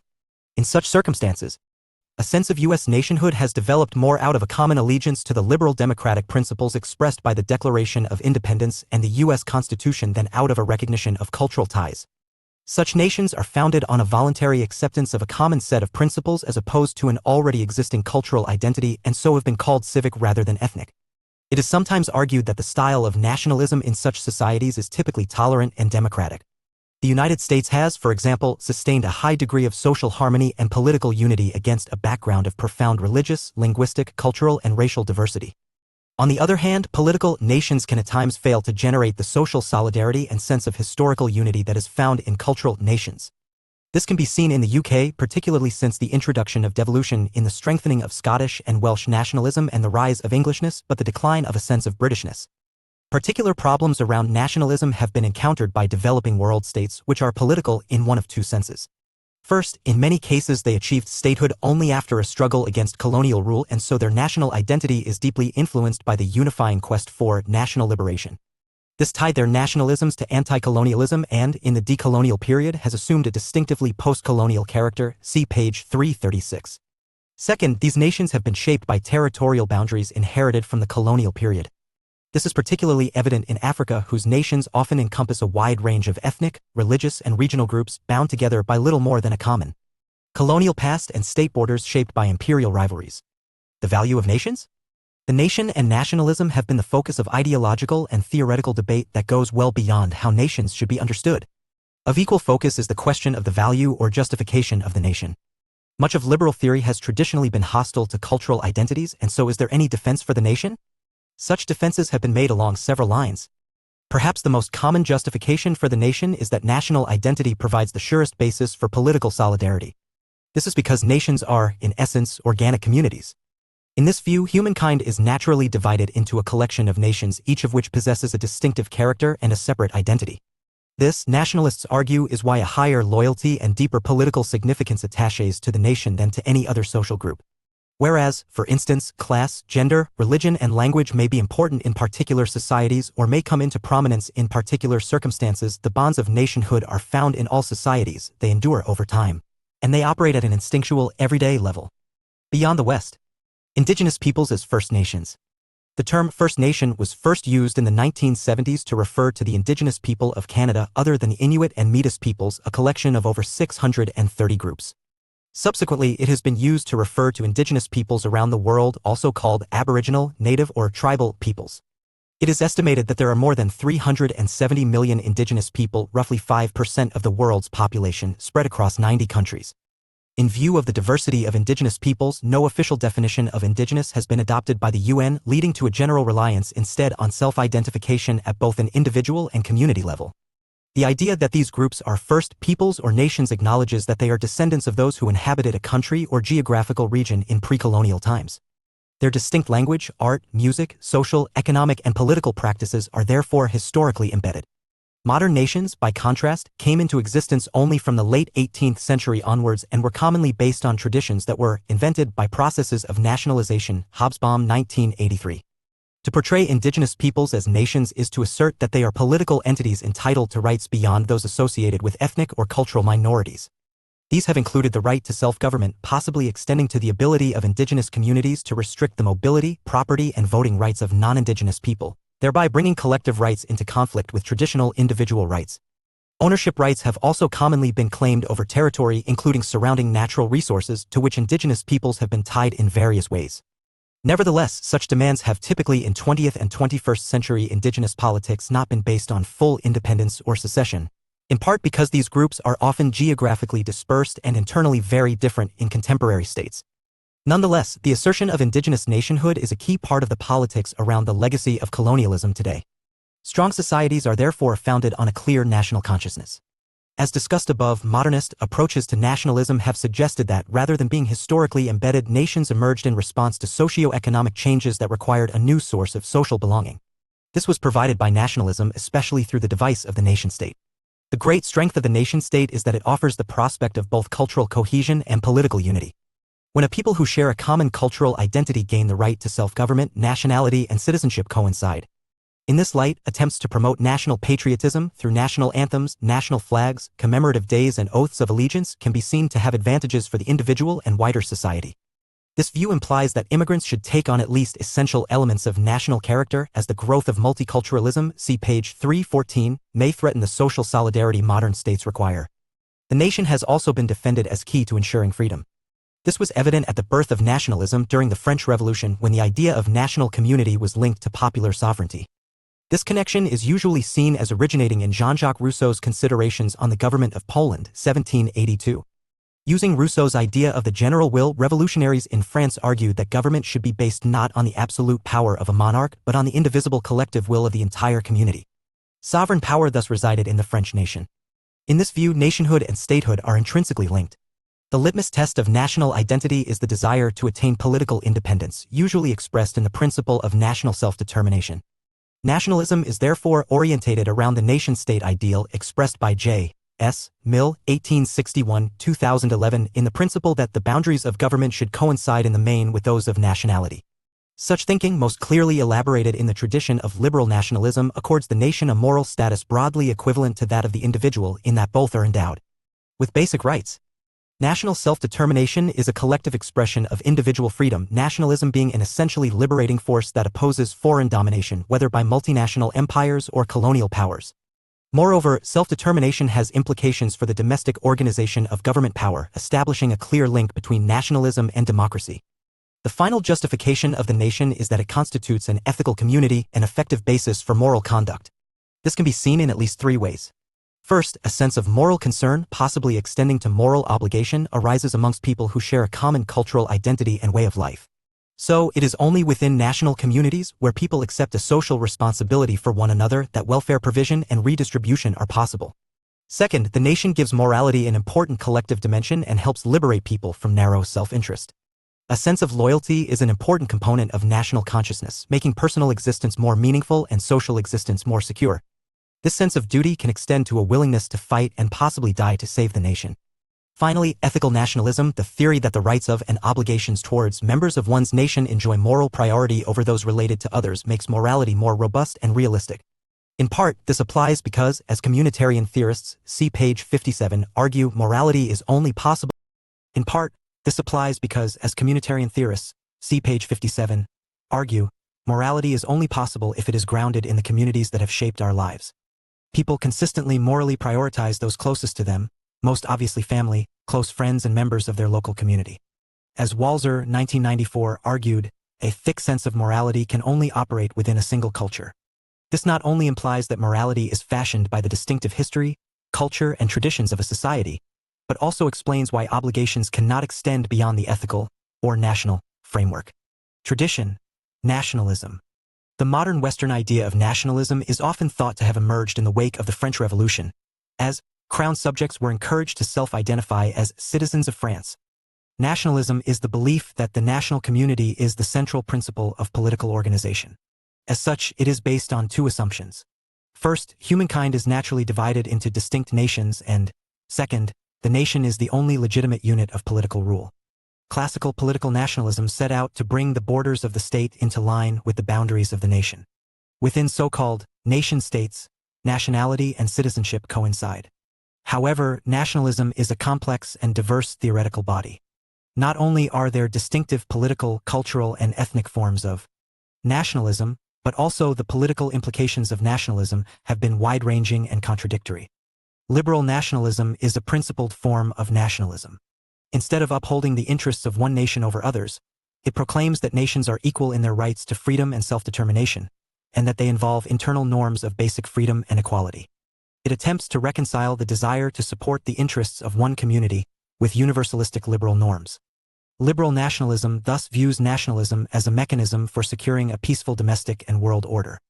Conservative nationalism is concerned less with universal self-determination and more with the social cohesion and public order embodied in the sentiment of national patriotism. Above all, conservatives see the nation as an organic entity emerging out of a basic desire of humans to gravitate towards those who have the same views, habits, lifestyles, and appearances as themselves. Anti-colonial nationalism overlaps with liberal nationalism, except that it was typically associated with revolutionary Marxism-Leninism and sought to fuse national liberation with the goal of social, economic, and political development. Nationalism can be viewed as the most historically significant political tradition. It has caused the birth of new states, the disintegration of empires, and the redrawing of borders. Over the last 200 years, the political world has been reconfigured as the basis of the nation-state ideal, and this has been underpinned by international law's assumption that nations, like individuals, have inviolable rights. However, nationalism has always attracted deep hostility. Critics have alleged that all forms of nationalism are regressive, intolerant, chauvinistic, and morally impoverished, in that ethical obligations are limited to our people. Nationalism has also been viewed as increasingly anachronistic, because the advance of globalization has fatally compromised the nation-state. However, the return of ideals of national sovereignty in recent years has also questioned that idea. Key figures: Johann Gottfried Herder, 1744 to 1803, a German poet, critic, and philosopher. Herder is often portrayed as the father of cultural nationalism. A leading critic of the Enlightenment, Herder's emphasis on the nation as an organic group characterized by a distinctive language, culture, and spirit, Volksgeist, produced a nationalist theory that stresses the intrinsic value of national culture. Herder's major work is Reflections on the Philosophy of the History of Mankind, 1784-91. Ernest Gellner, 1925-95, a British social philosopher and anthropologist. Gellner was the most prominent figure in the modernist camp in the study of nationalism. He explained the rise of nationalism in terms of the need of industrial societies, unlike agrarian ones, for homogeneous languages and cultures in order to work efficiently. Gellner's major writings include Nations and Nationalism, 1983, Culture, Identity and Politics, 1987, and Reason and Culture, 1992. Benedict Anderson, born 1936, a leading social scientist of nationalism. Anderson's main work is Imagined Communities, 1983-1991. He defined the nation as an imagined community, in the sense that it generates a deep, horizontal comradeship regardless of actual inequalities within the nation and despite the fact that it is not a face-to-face community.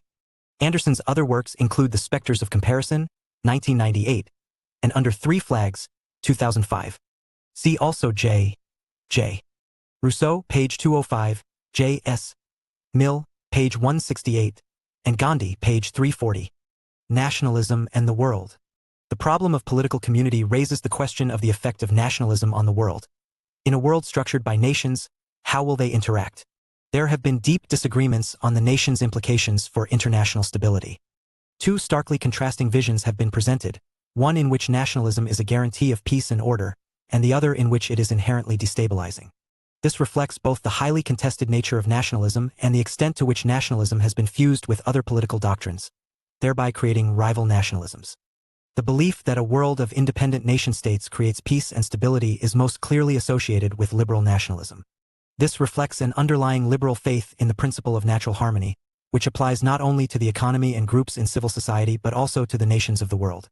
Although such thinking can be found in the writings of Giuseppe Mazzini and may be traced back to Immanuel Kant, see page 230, it was perhaps most famously articulated by U.S. President Woodrow Wilson, 1856 to 1924, during the Paris Peace Conference of 1919. For Wilson, the First World War had been caused by an old order, dominated by autocratic and militaristic empires. Democratic nation-states, on the other hand, would respect the national sovereignty of their neighbors and have no incentive to wage war or subjugate others. For a liberal, nationalism does not divide nations from one another, promoting distrust, rivalry, and possibly war. Rather, it is a force that can promote both unity within each nation and brotherhood amongst all nations based on mutual respect for national rights and characteristics. That said, liberals have long accepted that national self-determination is a mixed blessing. While it preserves self-government and forbids foreign control, it also creates a world of sovereign nation-states in which each nation has the freedom to pursue its own interests, at the expense of other nations. Liberal nationalists have certainly accepted that constitutionalism and democracy reduce the tendency towards militarism and war, but when sovereign nations operate within conditions of international anarchy, self-restraint alone may not be sufficient to ensure Kant's perpetual peace. Liberals have generally proposed two means of preventing conflict. The first is national interdependence, aimed at promoting mutual understanding and cooperation. This was why liberals have traditionally supported a policy of free trade. Economic interdependence means that the material costs of international conflict are so great that warfare becomes less likely. Second, national ambition should be checked by the construction of international organizations capable of bringing order. This explains Woodrow Wilson's support for the first, if flawed, experiment in world government, the League of Nations, set up in 1919, and far wider support for its successor, the United Nations, founded in 1945. Critics of liberal nationalism have nevertheless alleged that it ignores the darker face of nationalism. Critics of liberal nationalism have nevertheless alleged that it ignores the darker face of nationalism, the irrational bonds or tribalism that distinguish us from a foreign and threatening them. Liberals see nationalism as a universal principle but underestimate its emotional power. Through its capacity to generate restless ambition expressed in projects of military expansion, nationalism has been a major component in explaining, amongst other things, European imperialism in the 19th century and the outbreak of both the First and Second World Wars. The recurrent and, many would argue, defining theme of this form of expansionist nationalism is the idea of national chauvinism. Derived from the name of Nicolas Chauvin, a possibly apocryphal French soldier noted for his fanatical devotion to Napoleon and the cause of France. Chauvinism is underpinned by the belief that nations have characteristics and qualities and so have very different destinies. Some nations are suited to rule, others are suited to be ruled. Typically, this form of nationalism is articulated through doctrines of ethnic or racial superiority, thereby fusing nationalism and racialism. The chauvinists' own people are unique, in some way a chosen people, while other peoples are viewed either as inferior or threatening. An extreme example is the case of German Nazism, whose Aryanism portrayed the German people, the Aryan race, as a master race destined for world domination. Fascism has been associated, more widely, with a form of populist ultranationalism which fuels myths about past national greatness and the prospect of national reawakening. Charles Maurras, 1868–1952, a leading figure in the French far-right political movement Action Française, called this form of nationalism integral nationalism. an intense form of nationalistic enthusiasm in which individual identity is absorbed within the national community. Some, however, argue that such tendencies are not restricted to illiberal or expansionist forms of nationalism, as all forms of nationalism are based on partisanship, a preference for one's own nation, underpinned by claims at its unique qualities. In this view, nationalism is inherently chauvinistic and potentially aggressive. Such concerns have resurged recently as more aggressive forms of nationalism have resurged in Western liberal democracies such as the United Kingdom and United States, connected to increased hostility to regional and global institutions such as the European Union and United Nations. Thinker Immanuel Kant, 1724–1804. German philosopher and political thinker. Kant spent his entire life in Königsberg in East Prussia, becoming professor of logic and metaphysics at the University of Königsberg in 1770. Apart from his philosophical work, Kant's life was distinguished by its uneventfulness. Kant's critical philosophy holds that knowledge is not merely an aggregate of sense impressions, it depends on the conceptual apparatus of human understanding. His political thought was shaped by the central importance of morality. He believed that the law of reason dictates certain categorical imperatives, the most important of which is the obligation to treat others as ends and never only as means. Freedom, for Kant, is more than the absence of external constraints on the individual, it is a moral and rational freedom, the capacity to make moral choices. Kant's ethical individualism has had considerable impact on liberal political thought. It also helped to inspire the idealistic tradition in international political thought in suggesting that reason and morality combine to dictate that there should be no war and that the future of humankind should be based on universal and lasting peace. Kant's most important works include Critique of Pure Reason, 1781, Critique of Practical Reason, 1788, and Critique of Judgment, 1790. Cosmopolitanism. Modern Western political thought has been focused on the state. The question of political community is a question of the type of community of citizens appropriate to state politics and citizenship. The debates on tolerance and nationalism are key to the developing themes of those discussions, see also chapters 12 to 13. However, the problem of political community, as discussed in the last section, raises questions about its limits. At what point does human politics exceed the state, nation, and political community? In earlier phases of modern Western political thought, nationalism and political community were contrasted with internationalism. The latter can mean several different things. Socialist internationalism is about creating an internationalist socialist movement seeking to globalize the overcoming of capitalism and other forms of class conflict. Liberal internationalism is the theory of politics based on cooperation between nations or states. The latter is rooted in universalist assumptions about human nature that put it at odds with political nationalism, which emphasizes how political identity is shaped by nationality. However, liberal internationalism is compatible with nationalism in the sense that it is a political call for cooperation among pre-existing nations, whereas socialist internationalism was about creating a transnational political movement that exceeds national affiliations. The idea of cosmopolitanism includes both senses, inter and transnationalism. It concerns sustained relationships, patterns of exchange, affiliations, and social formations that cross national borders. As such, cosmopolitanism is the idea that there is a level of political community that exceeds the domestic/international divide in politics and may include the claim that it has been fatally undermined, casting doubt on the continuing importance of sovereignty and the state. However, cosmopolitanism concerns several different types of issues in social and assumptions that have guided or driven the process. Ralston Saul, 2009. The problem with globalization is that it is not so much an it as a them. It is not a single process but a complex of processes, sometimes overlapping but also sometimes contradictory. It is therefore difficult to reduce globalization to a single theme. Nevertheless, the various developments that are associated with globalization can be traced back to the underlying phenomenon of interconnectedness. Globalization, regardless of its forms or impact, forges connections between previously unconnected people, communities, institutions, and societies. Held et al., 1999, thus defined globalization as the widening, intensifying, speeding up and growing impact of worldwide interconnectedness. The interconnectedness that globalization has spawned is multidimensional and operates through distinctive economic and cultural processes, giving globalization several dimensions. Although some commentators have been primarily concerned with what is called cultural globalization, see page 322, most of the debate about cosmopolitanism is prompted by economic globalization and its impact on political life. Economic globalization is the process whereby all national economies have, to a greater or lesser extent, been absorbed into an interlocking global economy. However, economic globalization should be distinguished from internationalization. The latter results in intensive interdependence between national economies, brought about, for instance, by increased international trade. This so-called shallow integration forces national economies to work more closely but does not mean that they lose their national character. The former marks a qualitative shift towards deep integration, transcending territorial borders through constructing a consolidated global marketplace for production, distribution, and consumption. In that sense, globalization is a comprehensive system of economic transnationalism. It is difficult to argue that the state and sovereignty have been unaffected by globalization. This particularly applies to the territorial jurisdiction of the state. The principle of external sovereignty was based on the idea that states had supreme control over what took place within their borders, implying that they also controlled what crossed their borders. Economic globalization, however, has led to the rise of superterritoriality, reflected in the declining importance of territorial locations, geographical distance, and state borders. This is particularly clear in relation to financial markets that have become increasingly globalized, in that capital flows around the world. For example, no state can be insulated from the impact of financial crises abroad. It is also evident in the changing balance between the power of territorial states and deterritorialized transnational corporations, which can switch investment and production to other countries if state policy is not conducive to the pursuit of corporate interests. Economic sovereignty then may no longer be meaningful in what Ami, 1990, called a borderless world, national government having given way to post-sovereign governance, Schulte, 2005. In the most extreme version of this argument advanced by hyperglobalists, the state is so hollowed out as to have become, in effect, redundant. However, the rhetoric of a borderless global economy can be over-exaggerated. For example, there is evidence that while globalization may have changed the state's strategies for ensuring economic success, it has by no means rendered the state redundant as an economic actor.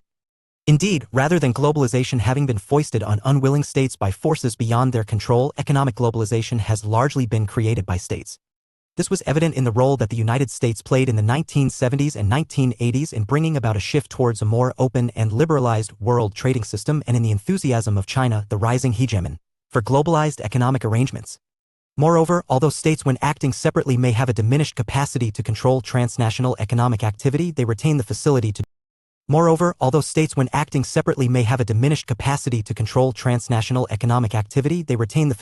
do so through macro frameworks of economic regulation, the World Bank, the World Trade Organization, and the International Monetary Fund.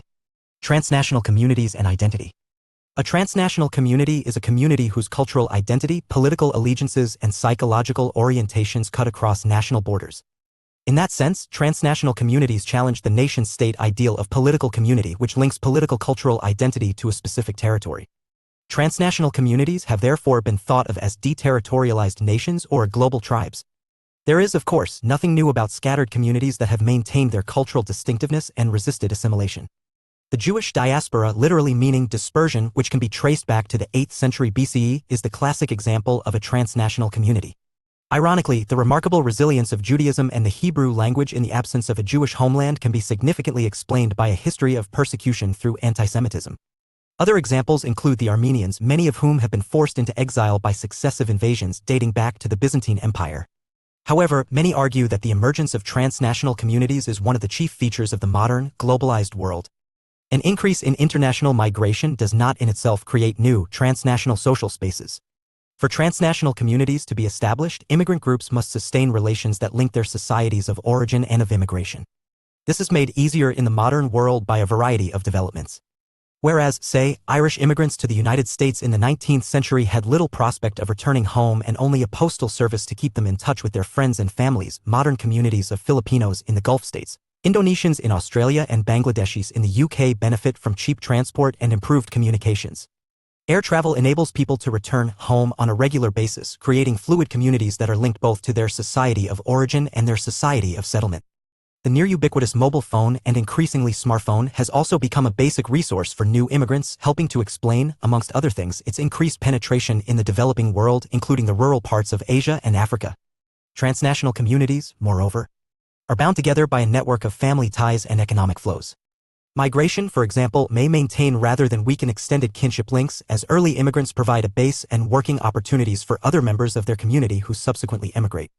The idea of a transition from territorial nation-states to deterritorialized transnational communities should not be overstated. The impact of modern migration patterns and of globalization in its various forms is more complex than is implied by the simple notion of transnationalism. In the first place, the homogeneous nation that has supposedly been compromised was always, to some extent, a myth created by nationalism itself. In other words, there is nothing new about cultural mixing, which long predates the emergence of the modern hypermobile planet. Second, transnational communities are characterized as much by difference as they are by commonality. The most obvious divisions within diaspora communities are those of gender and social class, but other divisions may emerge along ethnicity, religion, age, and generation. Further, transnational communities can merge and alter. For example, amongst second and third generation members, individuals take on larger ethnic or racial hybrid identities, e.g. Asian American, rather than holding two more specific identities, e.g. Vietnamese and American. Third, it is by no means clear that transnational loyalties are as stable as those built around the nation.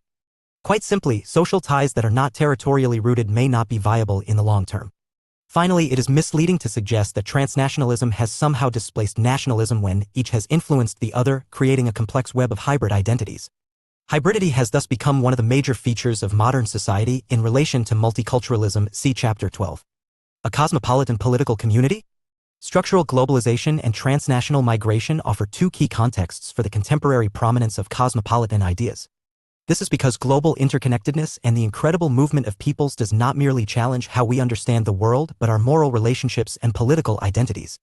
Cosmopolitanism, see page 235, is the main tradition in Western political thought examining how moral and political relationships can and should take a global dimension.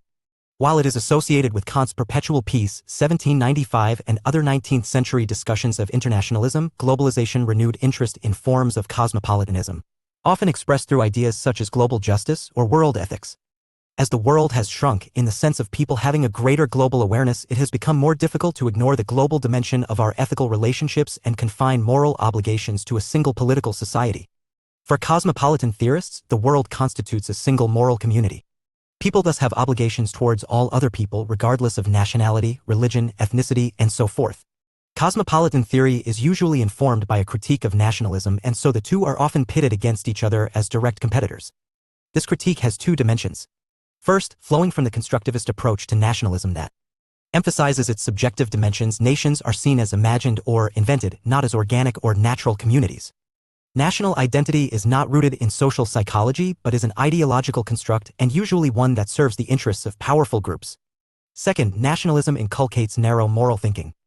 In giving moral preference to members of one's own nation, it not only treats non-nationals as not fully human but also encourages us to deny our own humanity. Human beings, therefore, can and should evolve beyond nationalism. Cosmopolitan theory is often specified through a distinction between political and moral cosmopolitanism. Moral cosmopolitanism is focused on examining the ethical duties we have to other individuals as persons, e.g., are we obliged to help others in extreme circumstances, while political cosmopolitanism, sometimes called legal or institutional cosmopolitanism, is associated with both justifying and determining the norms and principles for supranational political institutions. Additionally, some authors also discuss the idea of cultural cosmopolitanism, often in the form of cosmopolitan multiculturalism, see page 314, which focuses on how cultural mixing and hybridization can transform communities and identities in ways that move toward global political community. Nevertheless, cosmopolitan theory is generally focused on moral questions. Moral theorizing cannot but extend to a consideration of the political arrangements most conducive to promoting it, of course. However, most cosmopolitans work from the normative methods associated with analytic, liberal theory, and their theorizing is focused primarily on moral issues. At the core of moral cosmopolitanism is the idea of a common humanity within which ethical sensibilities are expanded to embrace all people in the world. Thomas Pogge, 2008, broke this basic ethical orientation into three elements. First, cosmopolitanism is committed to individualism in that individual human beings, or persons, are the basic and ultimate unit of moral concern. Second, it embraces egalitarianism in that it holds that moral concern attaches to every living human equally. This is often called a commitment to the basic moral equality of persons. And third, it acknowledges universalism in that moral concern applies to everybody everywhere, taking all people to be citizens of the world. Other forms of cosmopolitanism have also been advanced. Honora O'Neill, 1996, employed one of Kant's categorical imperatives that we should act on principles that we would be willing to apply to all people in all circumstances, to argue that people have a commitment not to injure others and that this commitment has a universal scope. Peter Singer, 2004, on the other hand, used utilitarianism, see page 22, to argue that the ethics of globalization demands that we act so as to reduce the overall level of global suffering, thinking in terms of one world, rather than a collection of discrete countries or peoples. Tradition, cosmopolitanism. Cosmopolitanism can be traced back to the Cynic movement in ancient Greece and the assertion by Diogenes of Sinope 400 to 323 BCE that he was a citizen of the world. Interest in cosmopolitan themes revived during the Enlightenment. For example, Kant's Perpetual Peace, 1795, perhaps the most famous 19th-century cosmopolitan text, outlined the proposal for a League of Nations. Contemporary cosmopolitanism is largely shaped by the desire to explore the moral and political implications of increased interdependence. Cosmopolitanism literally means a belief in a cosmopolis or world state/political community. Although contemporary cosmopolitanism has a primarily moral orientation, being particularly concerned with the idea of humanity as a single moral community, it also deals with political and institutional themes, not least the need to reform existing global governance, see page 117, in accord with cosmopolitan moral principles. Cosmopolitan thinking has drawn on a variety of traditions in modern political theory, including Kantianism, utilitarianism, and human rights theory. For Kant, see page 230, the obligation to treat people as ends in themselves and not merely as means for the achievement of the ends of others was a categorical imperative, dictated by practical reason. On this basis, he argued that we have a universal duty of hospitality towards foreigners. As citizens of the world, we should treat every human being with consideration and respect. The cosmopolitan implications of utilitarianism derive from the belief that, in making moral judgments based on maximizing happiness, everybody counts as one, nobody as more than one. The principle of utility does not acknowledge the moral significance of borders, a stance that has underpinned calls for the eradication of world poverty. Singer, 1993. Most contemporary cosmopolitan theorizing is nevertheless based on the doctrine of human rights. Human rights have cosmopolitan implications because they emphasize that rights are universal, belonging to all human beings, regardless of culture, citizenship, gender, or other differences. Such thinking underpins the idea of global social justice, see page 286, and provided a justification for humanitarian intervention based on a responsibility to protect citizens of other states from large-scale suffering or loss of life. Cosmopolitanism has many critics. For instance, communitarians and others have taken issue with the moral universalism that underpins cosmopolitanism, arguing that moral systems are only workable when they operate within a cultural context. From this perspective, moral duties significantly differ based on our relations with a group. Others have argued that moral cosmopolitanism amounts to little more than wishful thinking in a world that lacks an institutional framework capable of upholding its principles. This problem is compounded by the fact that it is difficult to see how such a framework, even if it could be established, could either enjoy a meaningful degree of democratic legitimacy. Key figures. Martha Nussbaum, born 1947, a U.S. philosopher and public intellectual.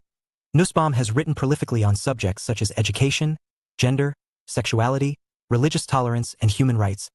She has championed a form of cosmopolitanism that is rooted in Stoic thinking and stresses that being a world citizen does not mean giving up local identifications, as both are a source of enrichment. Nussbaum's best-known works include The Fragility of Goodness, 1986, and The Therapy of Desire, 1994. Thomas Pogge, born 1953, a German philosopher. Pogge's areas of interest include Kant, moral and political philosophy, especially global justice and, more recently, global health. Pogge has developed a rights-based approach to global justice that allows people to make moral claims on social institutions that impact substantially on their lives, accepting that these claims can only be addressed through global institutional reform. Pogge's key work in this area is World Poverty and Human Rights, 2008. Daniele Archibugi, born 1958, an Italian economic and political theorist, Archibugi has developed a form of cosmopolitanism that stresses the importance of cosmopolitan democracy. Criticizing what he sees as unaccountable, undemocratic, and failed global institutions, he has outlined the constitutional architecture of a cosmopolitan alternative. Archibugi's chief works include With D. Held, Cosmopolitan Democracy, 1995, and The Global Commonwealth of Citizens, 2008. See also Immanuel Kant, page 230. Moral cosmopolitanism has its critics. Some radical and post-colonial critics of cosmopolitanism reject ideas such as global justice or world ethics, as they are framed primarily with liberal political ideas, claiming it is impossible to establish such universal values. This critique has been used to argue that human rights are essentially a Western ideal and therefore have no place in non-Western cultures. When they have often been used to justify cultural or actual imperialism. Communitarian critics of cosmopolitanism argue that moral values only make sense when they are grounded in a society. This implies that human beings are morally constituted to favor the needs and interests of those with whom they share a cultural and national identity. In this light, the notion that cosmopolitanism could ever supplant nationalism or other partial associational obligations would appear to be baseless. Finally, since the 1990s, liberal nationalists have consistently argued that nationalism is in fact a prerequisite for liberal political ends, i.e. social justice and political equality. This is perhaps the most direct conflict with cosmopolitanism, as it is similarly situated with liberal political norms and similar methodological approaches to political thinking. Unlike many cosmopolitan theorists seem to assume only a couple of decades ago, nationalist political thought is not at all on the wane. Indeed, there are reasons to believe that the advent of a global age may be leading to a revival, rather than decline, of nationalism. In addition to the resurgence of ethnic nationalism in the aftermath of the fall of communism, nationalism has gained renewed impetus since the late 20th century as a means of resisting immigration and globalization, and as a part of modernization projects in rising states such as China and Russia. The recent explosion of exclusivist, nationalist political movements in Western liberal democracies, which were often thought to have the weakest nationalism, since 2016 has renewed these views. In this way, current cosmopolitan theory is characterized by continued criticism of nationalism and a great wealth of work examining questions of global justice. Drawing on works such as John Rawls's The Law of Peoples, 1999, these debates ask about the conditions of justice that operate at the global level. For example, what principles should undergird international action? What responsibilities do we have to the global poor? Is inequality between peoples morally problematic? Conclusion. The problem of political community in modern and contemporary Western political thought concerns the nature of the community, i.e. the group of individuals, that is created by political institutions. In what way is that community constituted, and how does that mean its members are related? This debate has moved through a variety of positions and phases. However, the account above has not suggested a progressive replacement of positions. Rather, liberal toleration, nationalism, and cosmopolitanism all exist as live theoretical positions in modern and contemporary debates on political community. Toleration was perhaps the first way of framing this issue. In what areas of cultural life can citizens demand uniformity?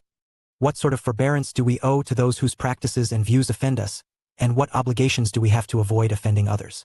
The social principle of toleration, as we saw, was a largely individualistic, liberal answer to this question that delimited the political community to non-private affairs. Subsequently, the debate over the nation as the dominant model of political community absorbed the tradition. But what is a nation and what is it based on? Can the nation be reconciled with liberalism, diversity, and the international world? Relatedly, can political community exceed the nation and take on a global, cosmopolitan form? Ideas of globalization and transnationalism seem to suggest such a possibility. All of this demonstrates that the problem of political community continues to pose key questions to theory today. Focusing on the texts. John Locke's letter concerning toleration, 1689-1963. The letter concerning toleration, 1689-1963, is a letter written by John Locke during his time in exile in the Dutch Republic. Addressed to an honored sir, his friend Philip van Limborch, who published it without Locke's permission.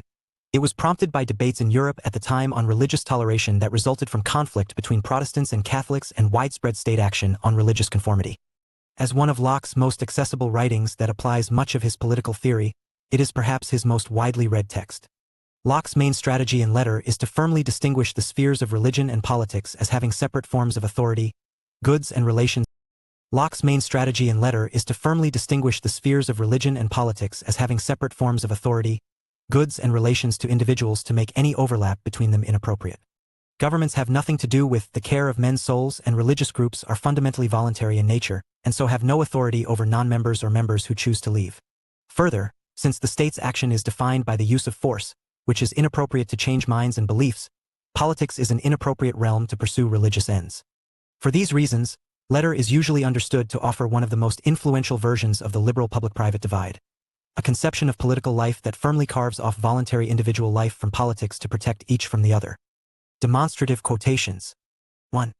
The Commonwealth seems to me to be a society of men constituted only for the procuring, preserving, and advancing their own civil interests. Civil interests I call life, liberty, health, and indolency of body, and the possession of outward things, such as money, lands, houses, furniture, and the like. 2. A church, then, I take to be a voluntary society of men, joining themselves together of their own accord in order to the public worshipping of God in such manner as they judge acceptable to him, and effectual to the salvation of their souls. 3. No private person has any right in any manner to prejudice another person in his civil enjoyments because he is of another church or religion. All the rights and franchises that belong to him as a man or as a denizen are inviolably to be preserved to him. These are not the business of religion. 4. Nobody, therefore, in fine, neither single persons nor churches, nay, nor even commonwealths, have any just title to invade the civil rights and worldly goods of each other upon pretense of religion. No peace and security, no, not so much as common friendship, can ever be established or preserved amongst men so long as this opinion prevails that dominion is founded in grace and that religion is to be propagated by force of arms. Reading questions. 1. How does Locke distinguish civil government from religious association? 2. Is Locke right that toleration should involve a limited freedom of speech? 3. What are the limits of toleration as Locke describes?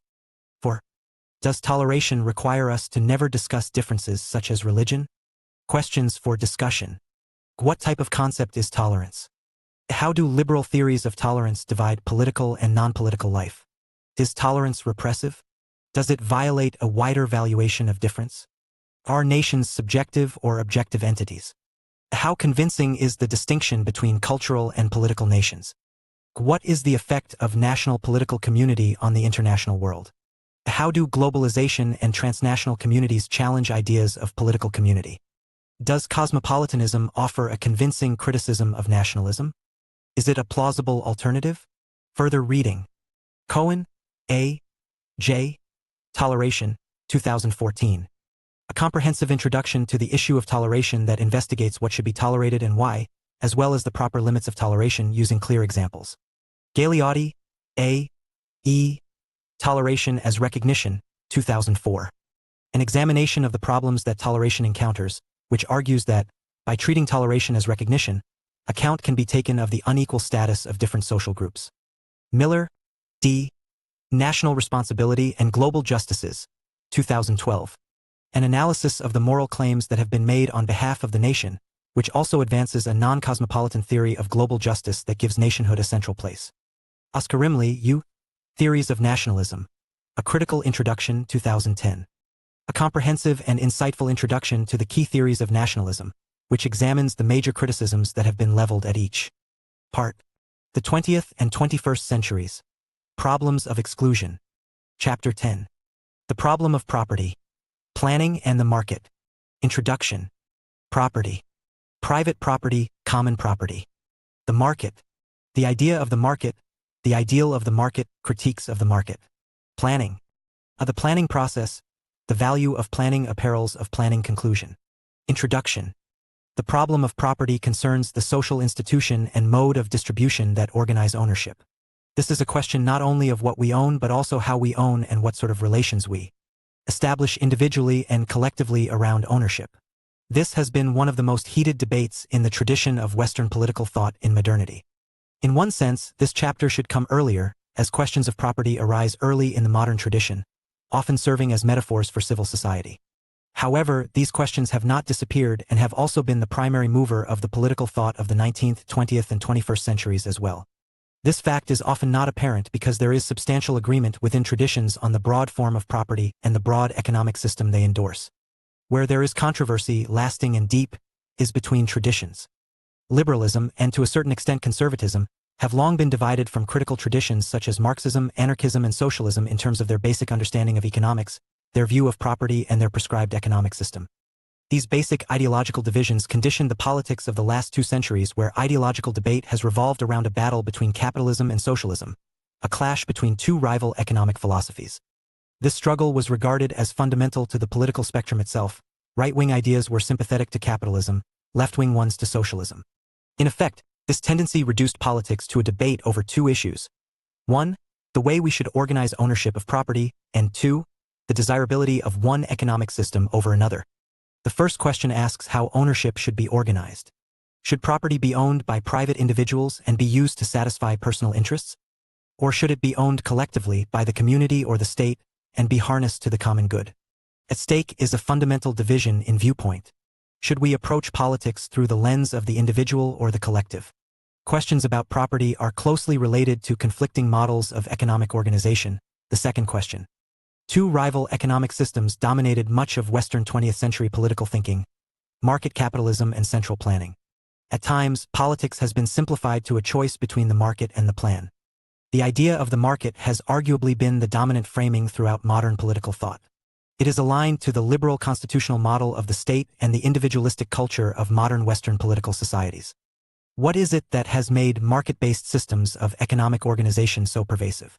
But why, nevertheless, has there been a continual argument for government intervention in economic life to supplement or regulate the market? Although forms of planning have been adopted in many countries, the principle was applied most rigorously in orthodox communist states. What are the arguments for the planning process? On what basis has it been criticized? Property. One of the most significant barriers to the political theory of property stems from our everyday use of the term to refer to inanimate objects or things. In political thought, property is a social institution, defined by custom, convention, and law. To describe something as property is to acknowledge that a relationship of ownership exists between the object in question and the agent, person, or group to whom it belongs. In that sense, there is a clear distinction between property and simply making use of an object. For example, to pick up a pebble from a beach, to borrow a pen, or drive away someone else's car does not establish ownership. This is because ownership is something asserted by an agent and accepted or contested by others.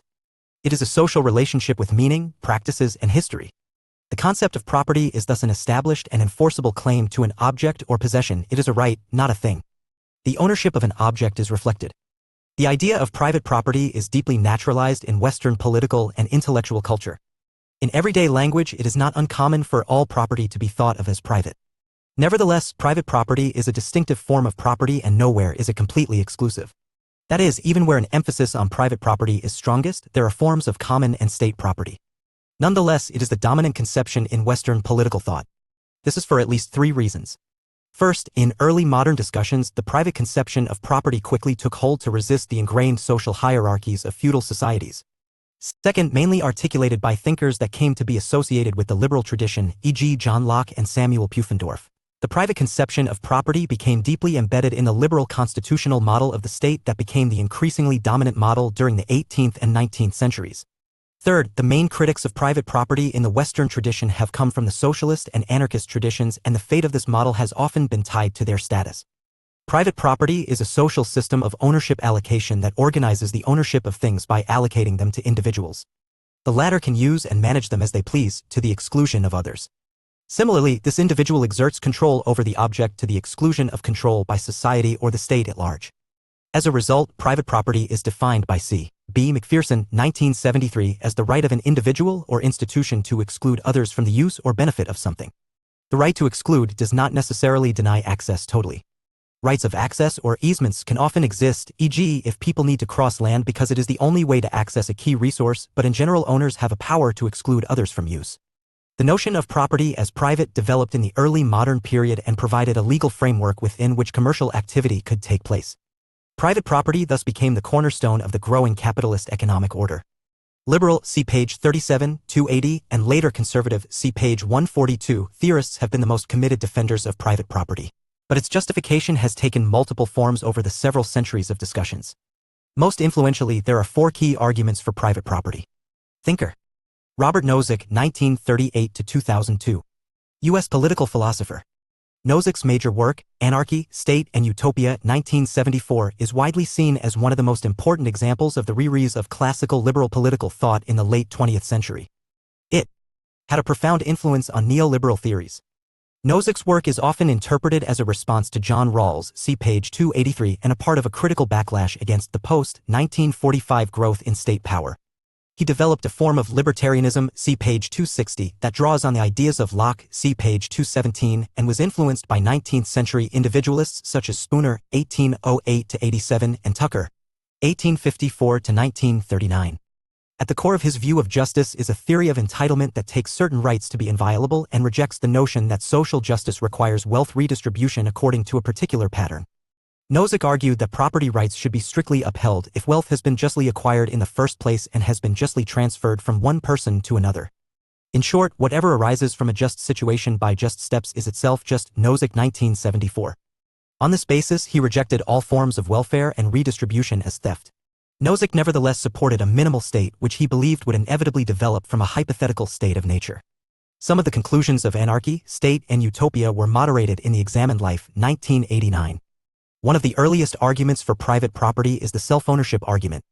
It originated in the 17th century in natural rights theories such as John Locke's, see page 217, 237. A similar position has been adopted by mid-20th century theorists such as Robert Nozick, see page 246, who have returned to classical liberalism. The basis of this argument is a belief in self-ownership, that each individual has a right to own his or her person. If, as Locke argued, each person has exclusive rights over his or herself, it follows they have an exclusive right to the product of their own labor, what they have crafted, produced, or created. Property rights are based on unowned inanimate objects that have been mixed with human labor to become the exclusive property of the laborer. It is important to emphasize that Locke's theory is significantly concerned with justifying the creation of property rights in the first instance, the problem of how private property was created originally before anyone owned anything. Our natural self-ownership solves this by deriving ownership of things from our ownership of our labor. As Locke, 1690-1965, notes, though the earth and all inferior creatures be common to all men, yet every man has a property in his own person. Whatsoever then he removes out of the state that nature hath provided and left it in, he hath mixed his labor with and joined to it something that is his own, and thereby makes it his property. This argument justifies not only exclusive property rights but also unlimited ones. Individuals have an absolute right to use or dispose of property in whatever way they wish. This is evident in Nozick's theory of distribution, see Chapter 11. Providing property has been acquired or transferred justly, there is no justification for infringing property rights, whether in the cause of social justice or the interests of society. Such a position, for example, sets very clear limits to the capacity of government to regulate economic life or tax its citizens. The second major justification of private property is the economic efficiency argument. Private property is an incentive to labor. Found in Aristotle, see page 101, and developed by utilitarian, see page 22, and economic theorists, this defense is based less on moral principles than instrumental claims. In short, it is only the possibility of acquiring and consuming wealth in the form of private property that encourages people to work hard and develop the skills they were born with. Classical liberal economists such as Friedrich Hayek argue that through the mechanism of market competition, private property ensures that economic resources are attracted to their most efficient use, ensuring a productive and growing economy. Such an argument is based on the belief that human beings are self-seeking and that work is essentially instrumental. In other words, work is at best a means to an end.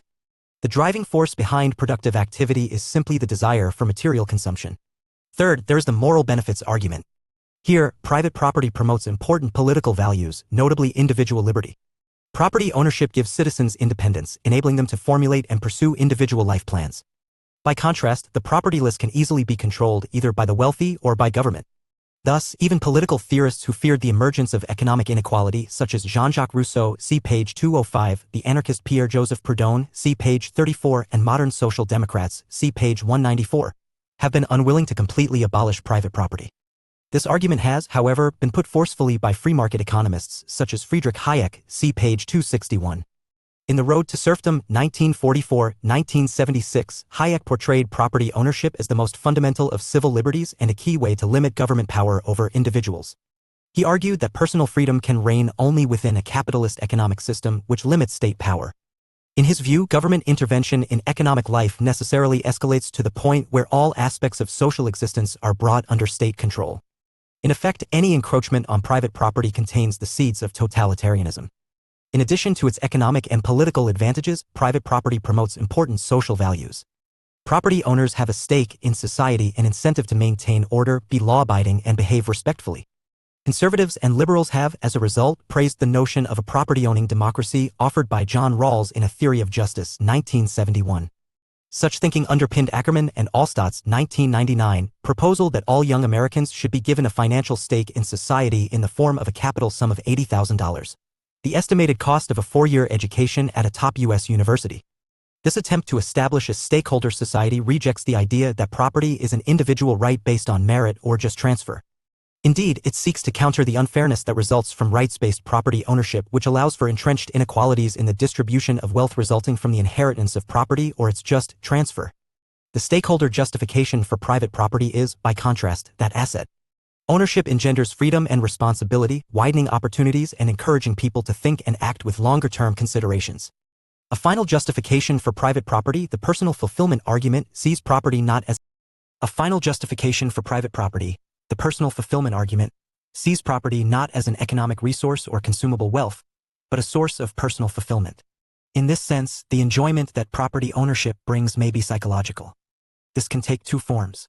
At one level, this can be seen in the capacity of property to provide security in an insecure world, giving people a sense of stability. Beyond this, property may bring a form of inner satisfaction, even serving as an exteriorization of an individual's personality. People are attached to their personal possessions in a deep emotional sense.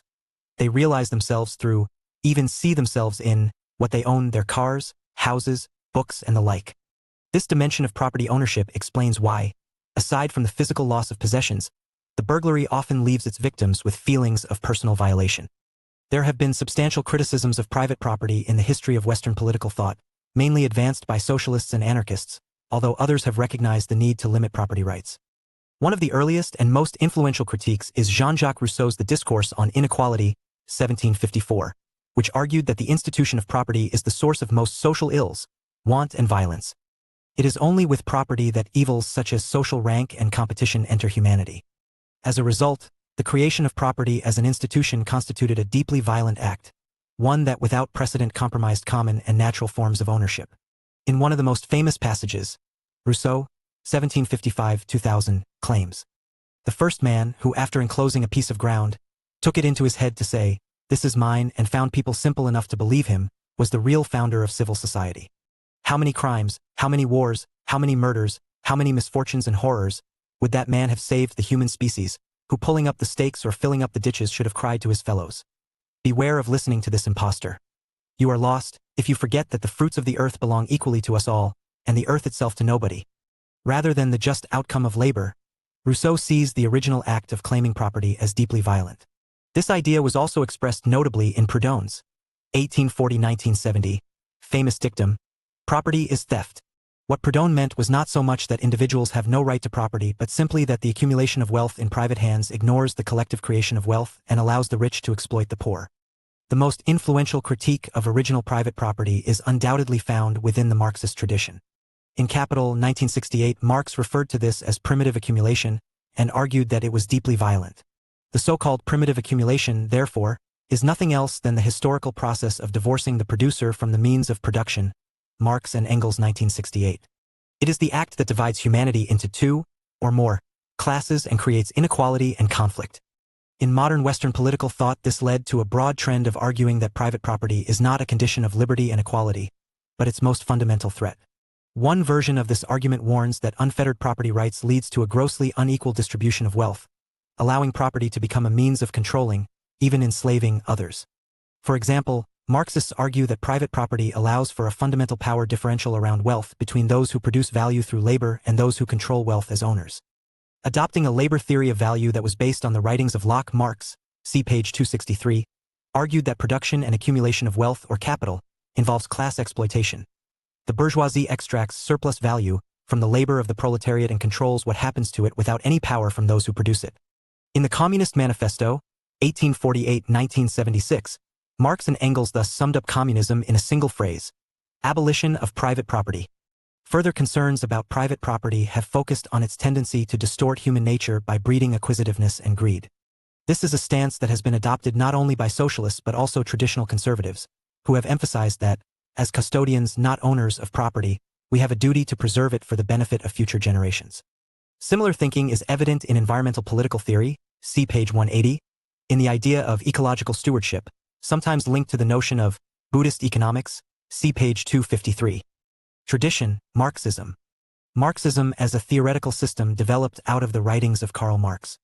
However, Marxism as a tradition emerged only after Marx's death. It was the product of later Marxists condensing his ideas into a systematic worldview.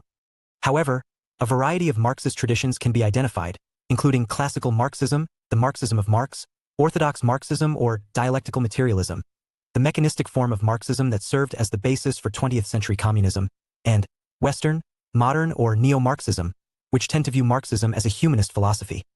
Neo-Marxism, mixed with Hegelian philosophy and Freudian psychology, motivated the Frankfurt School of Critical Theory, see page 78. The cornerstone of Marxist philosophy is what Engels called the materialist conception of history. This highlights the importance of economic life and the conditions under which people produce their means of subsistence. This has been glossed, simplistically, as the idea that the economic base, consisting essentially of the mode of production, or economic system, conditions the ideological and political superstructure. While there is more nuance on this in Marx, the idea is that social, historical, and cultural development is significantly shaped by material and class factors. The basis of the Marxist tradition is Marx's theory of history, which suggests that history is driven forward through a dialectical process in which internal contradictions within each mode of production are reflected in class antagonism. Capitalism is only the most technologically advanced of class societies, and is itself destined to be overthrown in a proletarian revolution, which will lead to the establishment of a classless communist society. This would bring what Marx called the prehistory of mankind to an end. In political thought since the late 19th century, Marxism has constituted the principal alternative to liberalism. See page 37, 280.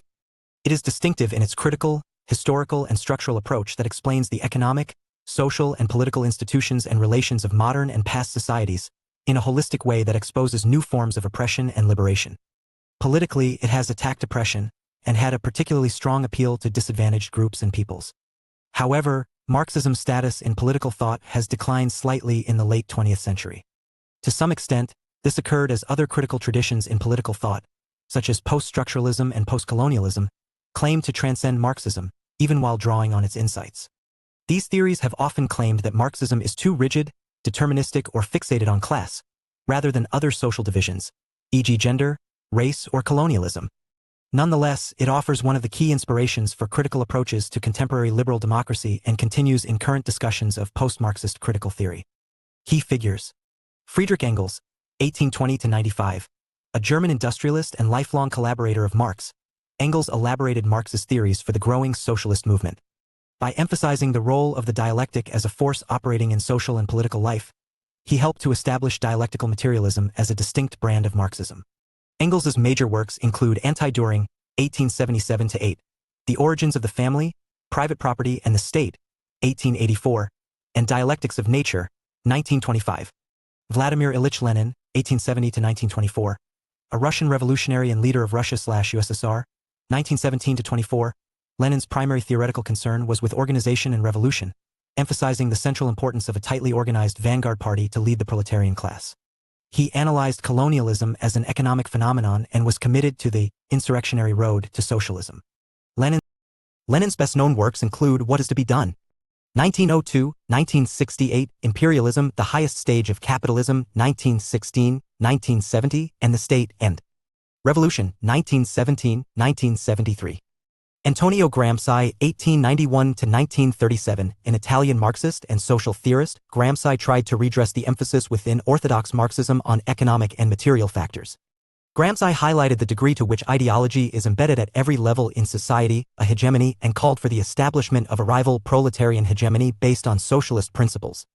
Gramsci's major work is Prison Notebooks, 1929–35, 1971. See also Karl Marx, page 263. Common property.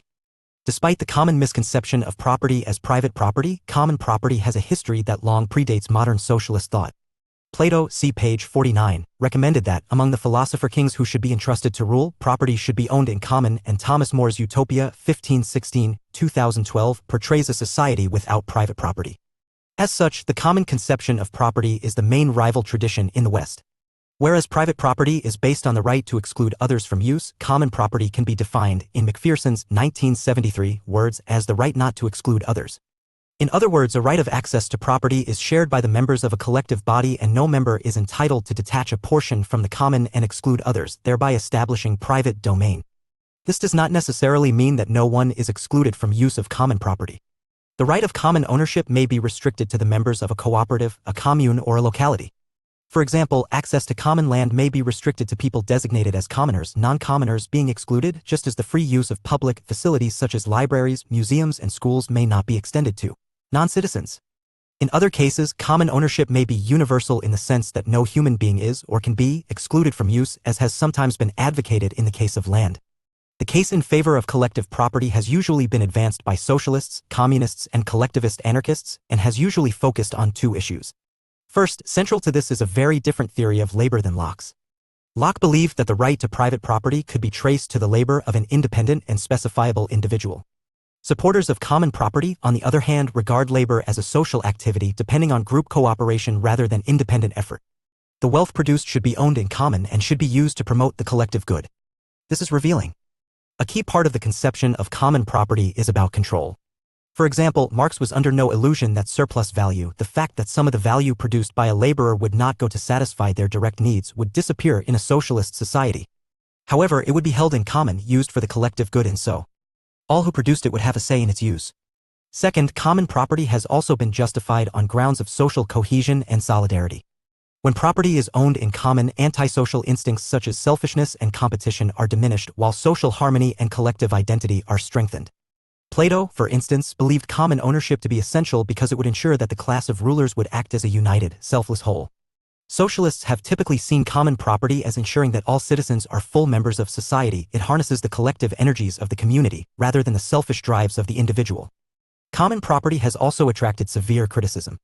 Opponents allege that in robbing the individual of a private domain of possessions, common ownership creates a depersonalized and insecure social environment.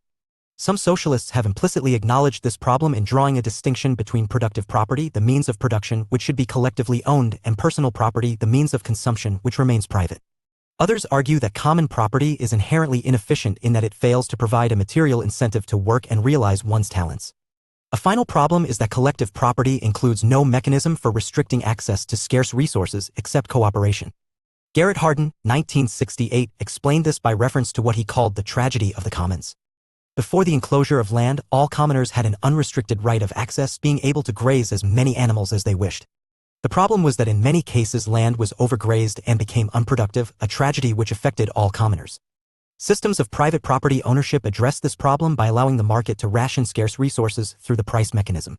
Where systems of common ownership have been introduced, however, access to scarce resources has required some form of decision-making body to decide how and who can use that resource.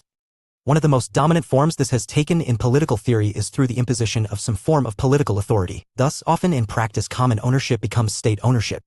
The notions of common property and state property are often confused. Terms such as public ownership or social ownership appear to refer to property owned collectively by citizens, but in practice usually describe property controlled by the state. Nationalization similarly implies ownership by the nation, but through a system of state control. Nevertheless, state property constitutes a form of property that is distinct from both private and common property, although it exhibits characteristics of each. State property is like common property insofar as, unlike private corporations, the state acts in the name of the people and the public interest. Further, in a democratic system, elected officials control state property in a way that establishes a relationship of ownership with the citizenry. A distinction is sometimes made between the ownership and control of state property. Ownership, nominally at least, is in the hands of the people, while control rests with the government of the day. However, state property is also akin to private property. Ordinary citizens, for example, have no more right of access to state property, such as police cars, than they do to any other private vehicle. Moreover, state institutions such as schools, public libraries, and government offices must guard their property like private corporations. However, the extent of state property ownership varies considerably from society to society. All states own some range of property to enable them to carry out their basic legislative, executive, and judicial functions, but in some countries state property may encompass an extensive range of economic resources and even entire industries. In the case of state collectivization, as found in regimes such as the Soviet Union, all economic resources, the means of production, distribution, and exchange, were designated as socialist state property. Arguments for state property have often drawn on those that favor common ownership. If state property is regarded as public, it reflects the fact that collective social energy was expended in its production and, unlike private property, it promotes cooperation rather than conflict. However, state property may also be said to enjoy advantages over common property. In particular, the state can act as a mechanism through which access to and the use of scarce resources is controlled, thereby avoiding the tragedy of the commons. In the case of state property, however, accessing economic resources is limited not for private gain but long-term community interests. As a result, unlike common property, state property ensures property is organized along rational lines. This is usually operationalized through a planning system. State property has nevertheless been sternly criticized. Advocates of common ownership point out that state property is neither public nor social. When resources are controlled by state officials, they engender the same alienation as occurs in the case of private property. There is little evidence, for example, that workers in nationalized industries feel closer to the service they provide or more in control of work than those in private industry. In addition, state property has often been linked to centralization, bureaucracy, and inefficiency. Whereas private property leaves the organization of economic life to the vagaries of the market and common ownership relies on the sociable and cooperative instincts of ordinary people, state property places its faith in a centralized system of economic planning. However, state property requires massive numbers of state officials and, from some perspectives, they tend to become detached from the needs of the economy and citizens. Moreover, the state can develop separate interests, as when state property is used to benefit state officials rather than the public. Collectivist regimes have sometimes, therefore, been portrayed as state capitalism. Beyond the West. Buddhist economics. The idea of Buddhist economics was popularized by E. F. Schumacher in his pioneering work, Small is Beautiful, 1974. In this, he set out to expose the philosophical underpinnings of the Western economic system and to examine what the economy would look like if it were based on Buddhist principles. According to Schumacher, Western economists suffer from a kind of metaphysical blindness in which their own beliefs are treated as absolute and invariable truths. One of these truths is that consumption is the sole purpose of economic activity, labor having no value in itself. The aim of the economic system is thus to maximize consumption by achieving ever higher levels of production. The Buddhist approach to economics is founded, by contrast, on the idea of right livelihood, which forms part of the so-called Eightfold Path, the path to enlightenment. For labor to constitute right livelihood, it must conform to several requirements. First, and most basically, in the Buddhist tradition, work is not a disutility, a sacrifice we make that is only compensated for by the wages we receive. Rather, it is an opportunity to develop our faculties. Work should therefore be stimulating, not meaningless. Second, by facilitating social interaction, work should help people overcome egocentridness. This suggests that work should be non-exploitative, although there is no agreement in Buddhism about how, in practice, this should be achieved. Third, while it contract and exchange to understand the states' and citizens' mutual obligations. However, despite the centrality of the idea of civil society, there was deep contestation over economics. The heart of the economic question has been a choice between two fundamentally different economic systems, capitalism and socialism, and therefore between two rival mechanisms for allocating resources within the economy, the market or the plan. In this section, we address the idea of the market as well as the major arguments for and against it. Planning is addressed in the following section. The idea of the market. A market, in its everyday sense, is a place where goods are bought or sold, such as a fish market or a meat market. In economic theory, however, the term market refers not to a geographical location but the commercial activity occurring there. In that sense, a market is a system of commercial exchange in which buyers wishing to acquire goods or services interact with sellers. Although transactions can take the form of barter, a system of good-for-good exchange, commercial activity in modern economies is organized around the use of money as the means of exchange. For modern political thinkers, this had significant consequences. Locke argued that it is only with the invention of money that inequality becomes an issue, as people can amass more than they can use. For Marx, in capitalist economies, money becomes the main mechanism of social interaction between humans. It is the bond which ties me to human life and society, to me, which links me to nature and to man. Is money not the bond of all bonds? Can it not bind and loose all bonds? Is it therefore not the universal means of separation? Marx and Engels, 1844-1978. The idea of a modern market depends on money as a neutral mechanism of exchange. The earliest attempts to analyze the workings of the market was undertaken by the Scottish economist Adam Smith, see page 261, in The Wealth of Nations, 1776-1930. Though significantly elaborated by subsequent thinkers, in many ways Smith's work still constitutes the foundational account of the market in social and political theory. Smith attacked constraints on economic activity, such as the survival of feudal guilds and mercantilist restrictions on trade, arguing that as far as possible the economy should function as a self-regulating market. He notably described market competition as an invisible hand, helping to organize economic life without the need for external control. At the root of his account lies a conception of human nature. For Smith, humans are defined not by morality or hostility, but an activity that has slowly developed our economic behavior. There is, as he says, a certain propensity in human nature which has in view no such extensive utility, the propensity to truck, barter, and exchange one thing for another. The activity of exchange, for Smith, is a root social behavior, one that gives rise to the basic division of labor. It is the necessary consequence of our abilities to reason and speak, which allow us to interact and cooperate. However, such cooperation is not entirely benevolent, but self-interested. But man has almost constant occasion for the help of his brethren, and it is in vain for him to expect it from their benevolence only. It is not from the benevolence of the butcher, the brewer, or the baker that we expect our dinner, but from their regard to their own interest. Despite this, Smith did not see human beings as blindly self-interested, and indeed in the theory of moral sentiments, 1759-1976, he developed a complex theory of motivation that included a series of other sentiments beyond interest. Nevertheless, he argued that, by pursuing our own ends, we unintentionally achieve broader social goals. For example, Smith, 1759-1976, argued that wealth is created through a process of self-interested market competition. It is the great multiplication of the productions of all the different arts, in consequence of the division of labor, which occasions, in a well-governed society, that universal opulence which extends itself to the lowest ranks of the people. In this sense, he was a firm believer in the idea of natural order, see Chapter 6.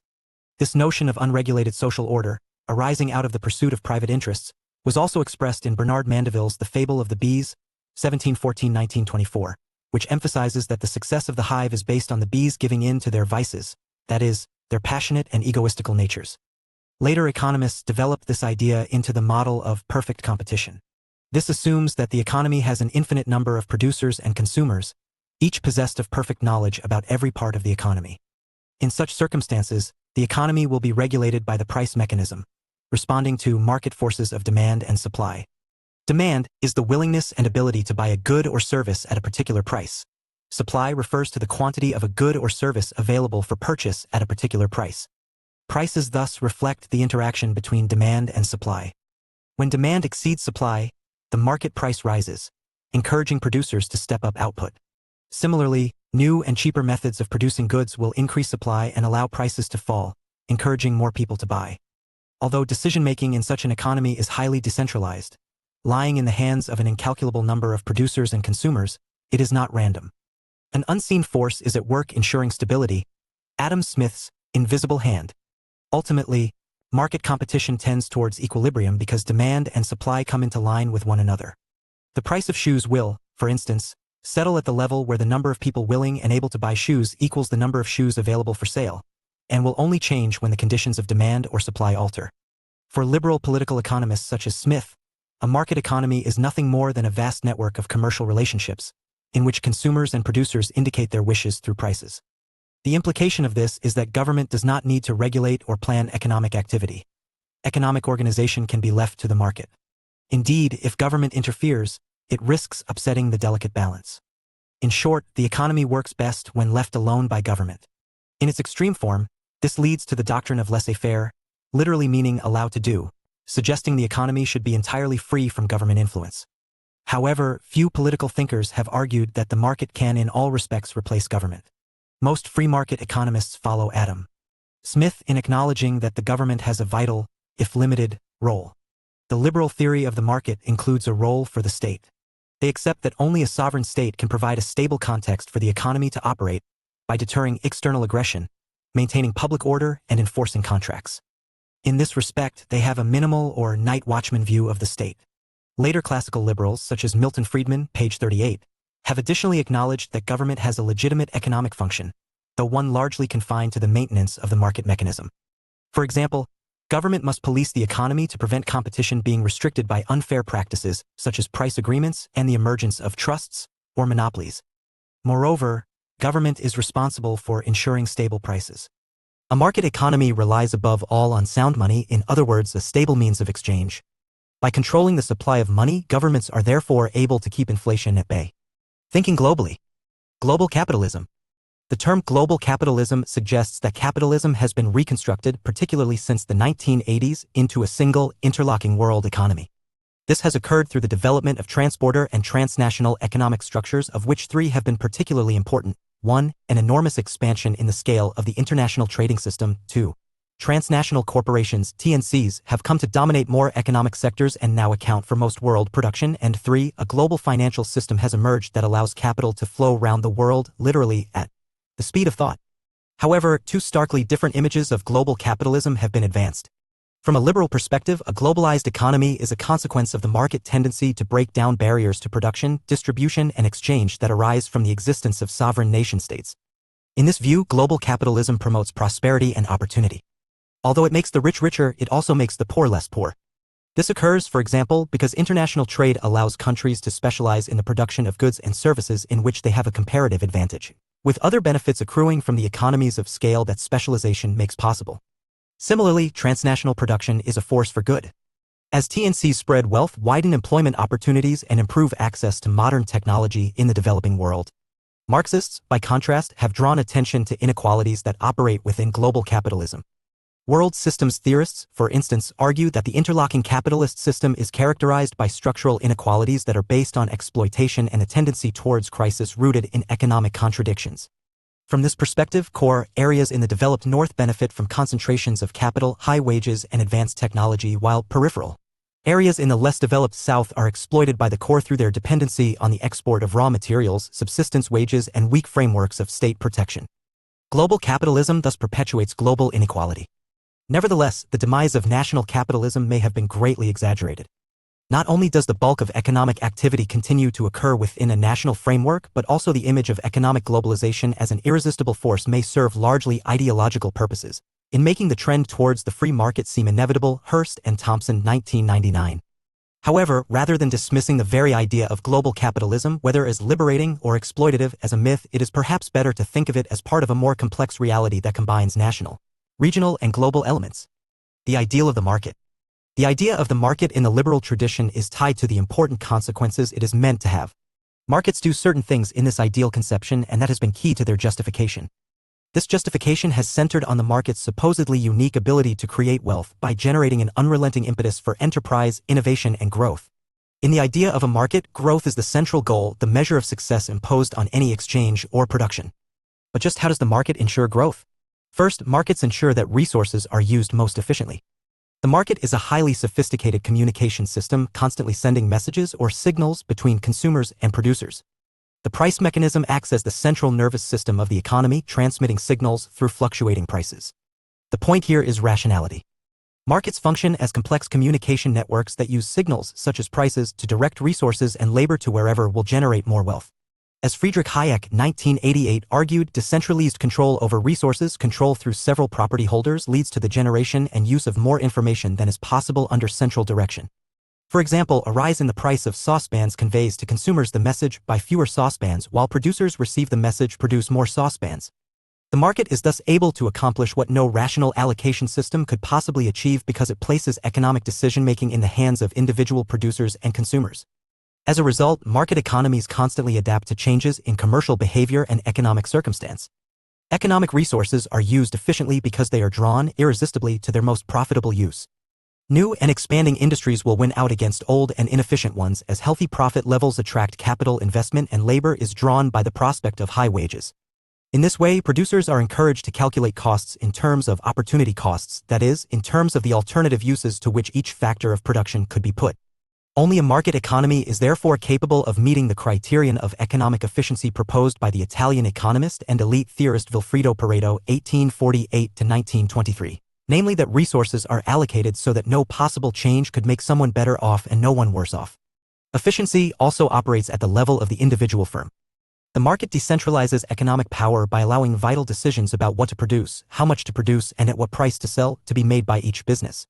Again, Hayek, 1988, summarizes this well in his critique of planning. Once we realize what the task of such a central planning authority would be, it becomes clear that the commands it would have to issue could not be derived from the information the local managers had recognized as important, but could only be determined through direct dealings among individuals or groups controlling clearly delimited aggregates of means. Capitalist enterprises operate in a market environment that rewards the efficient and punishes the inefficient.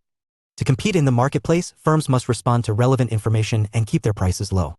They are thus forced to keep costs down. Market disciplines therefore eradicate waste, overmanning, and low productivity.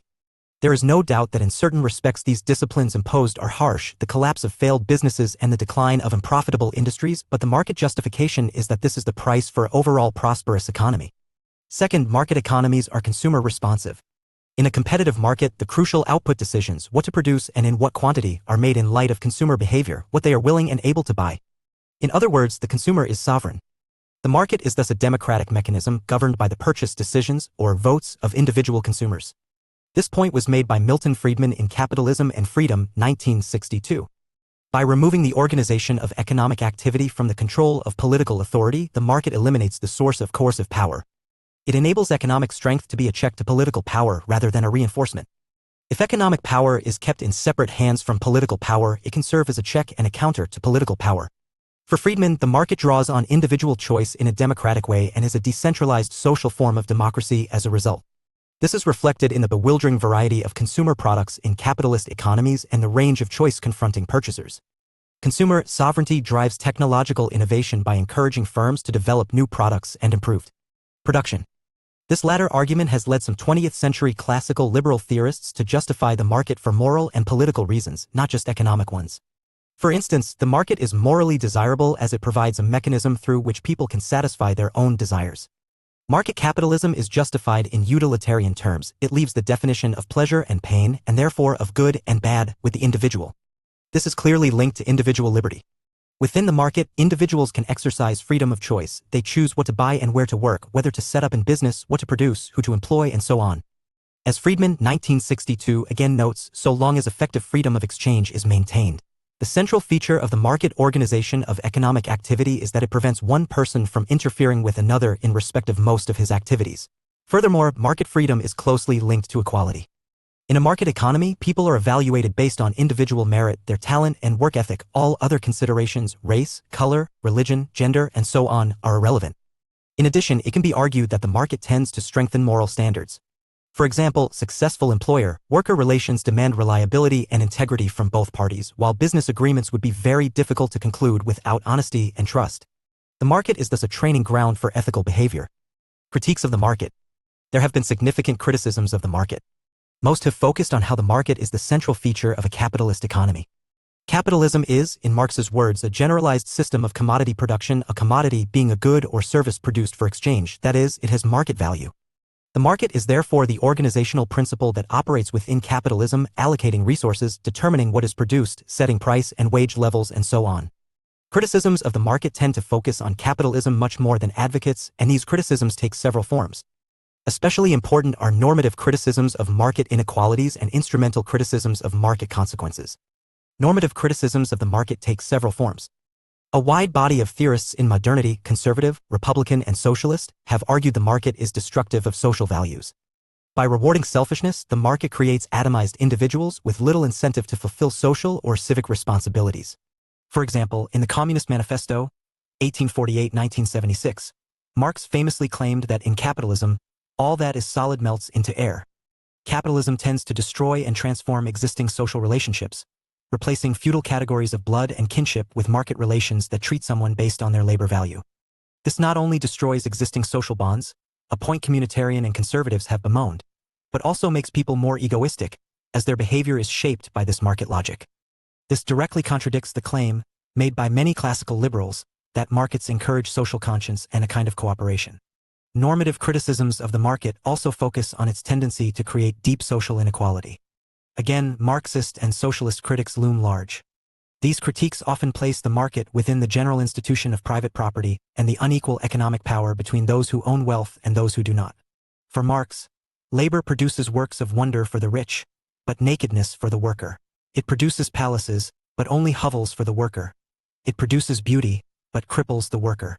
It produces culture, but also imbecility and cretinism for the worker.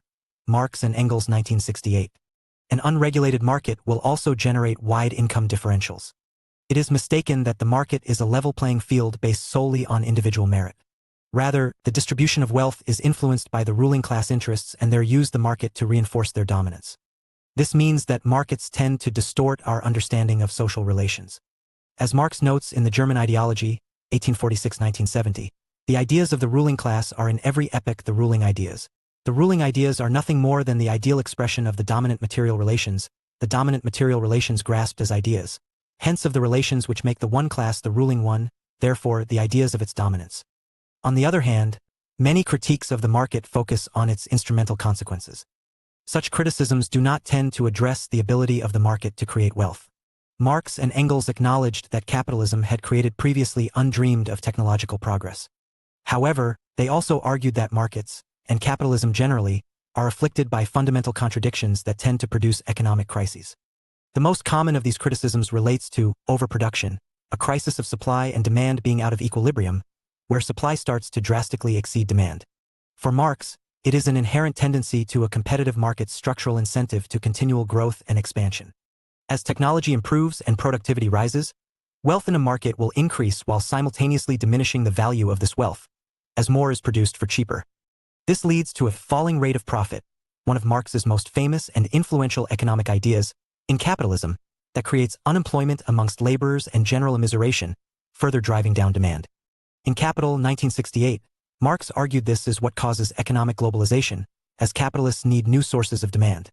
The English, for example, are forced to lend their capital to other countries in order to create a market for their commodities, Marx argued, Marx and Engels, 1968. This criticism has been taken up by other perspectives. For example, criticism has focused on the consumer responsiveness of the market and its ability to address genuine human needs. This occurs because of a powerful tendency towards monopoly. The internal logic of the market is, by contrast with normal expectations, to reward cooperative behavior and punish competition. Just as individual workers gain power by acting collectively, private businesses have an incentive to form cartels, make pricing agreements, and exclude potential competitors. Most economic markets are therefore dominated by a small number of major corporations. Not only does this restrict the range of consumer choice, but it also gives corporations, through advertising, the ability to manipulate consumer desires. As economists such as J.K. Galbraith warned, consumer sovereignty may be an illusion. Moreover, the market responds not to human needs but to effective demand backed up by the ability to pay. This often means that vital resources are devoted to producing expensive cars, high fashion, and other luxuries for the rich, rather than providing decent housing and an adequate diet for the people. Quite simply, the poor have little market power. Despite Adam Smith's faith in natural order, the market may also be incapable of self-regulating. In the General Theory of Employment, Interest and Money, 1936-1965, John Maynard Keynes, see page 281, argued that there were circumstances in which the capitalist market could spiral into deepening unemployment, without having the capacity to reverse the trend. In the context of the Great Depression, he suggested that the level of economic activity was geared to aggregate demand, the total level of demand in the economy. As unemployment grows, market forces dictate a cut in wages, which merely reduces demand and leads to yet more jobs lost. Keynes did not reject the market altogether. Rather, he insisted that a successful market economy has to be regulated by government.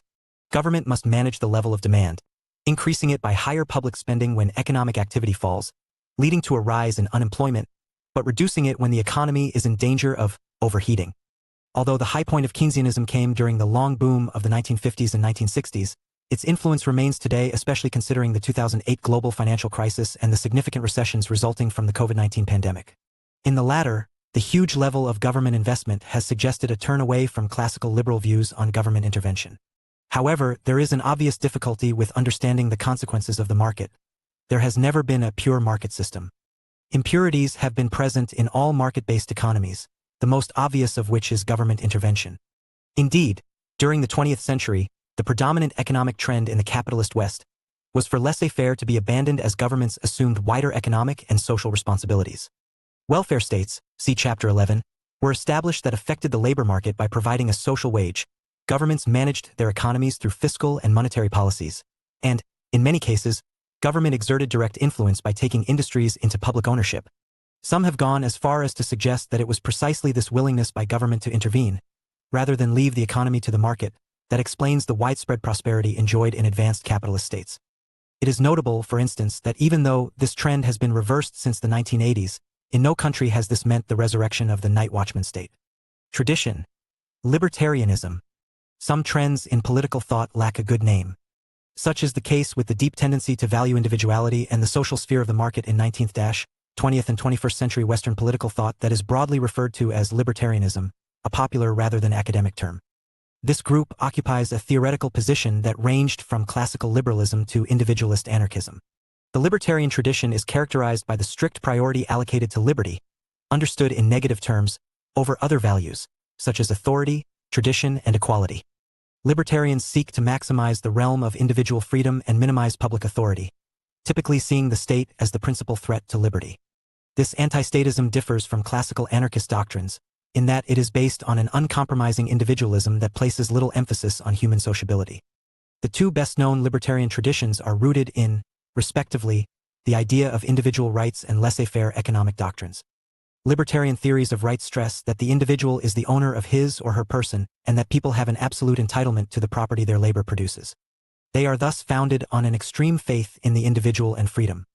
Libertarian economic theories emphasize the self-regulating nature of the market and portray government intervention as unnecessary and counterproductive. Although all libertarians reject government's attempts to redistribute wealth and deliver social justice, see Chapter 11, a division can be drawn between libertarian anarcho-capitalists who view the state as an unnecessary evil, and those who recognize the need for a minimal state. The relationship between libertarianism and liberalism, see page 37, 280, is complex and contested. An important tendency in modern libertarianism is revived interest in ideas associated with classical liberalism such as spontaneous market order and a rights-based theory of social justice.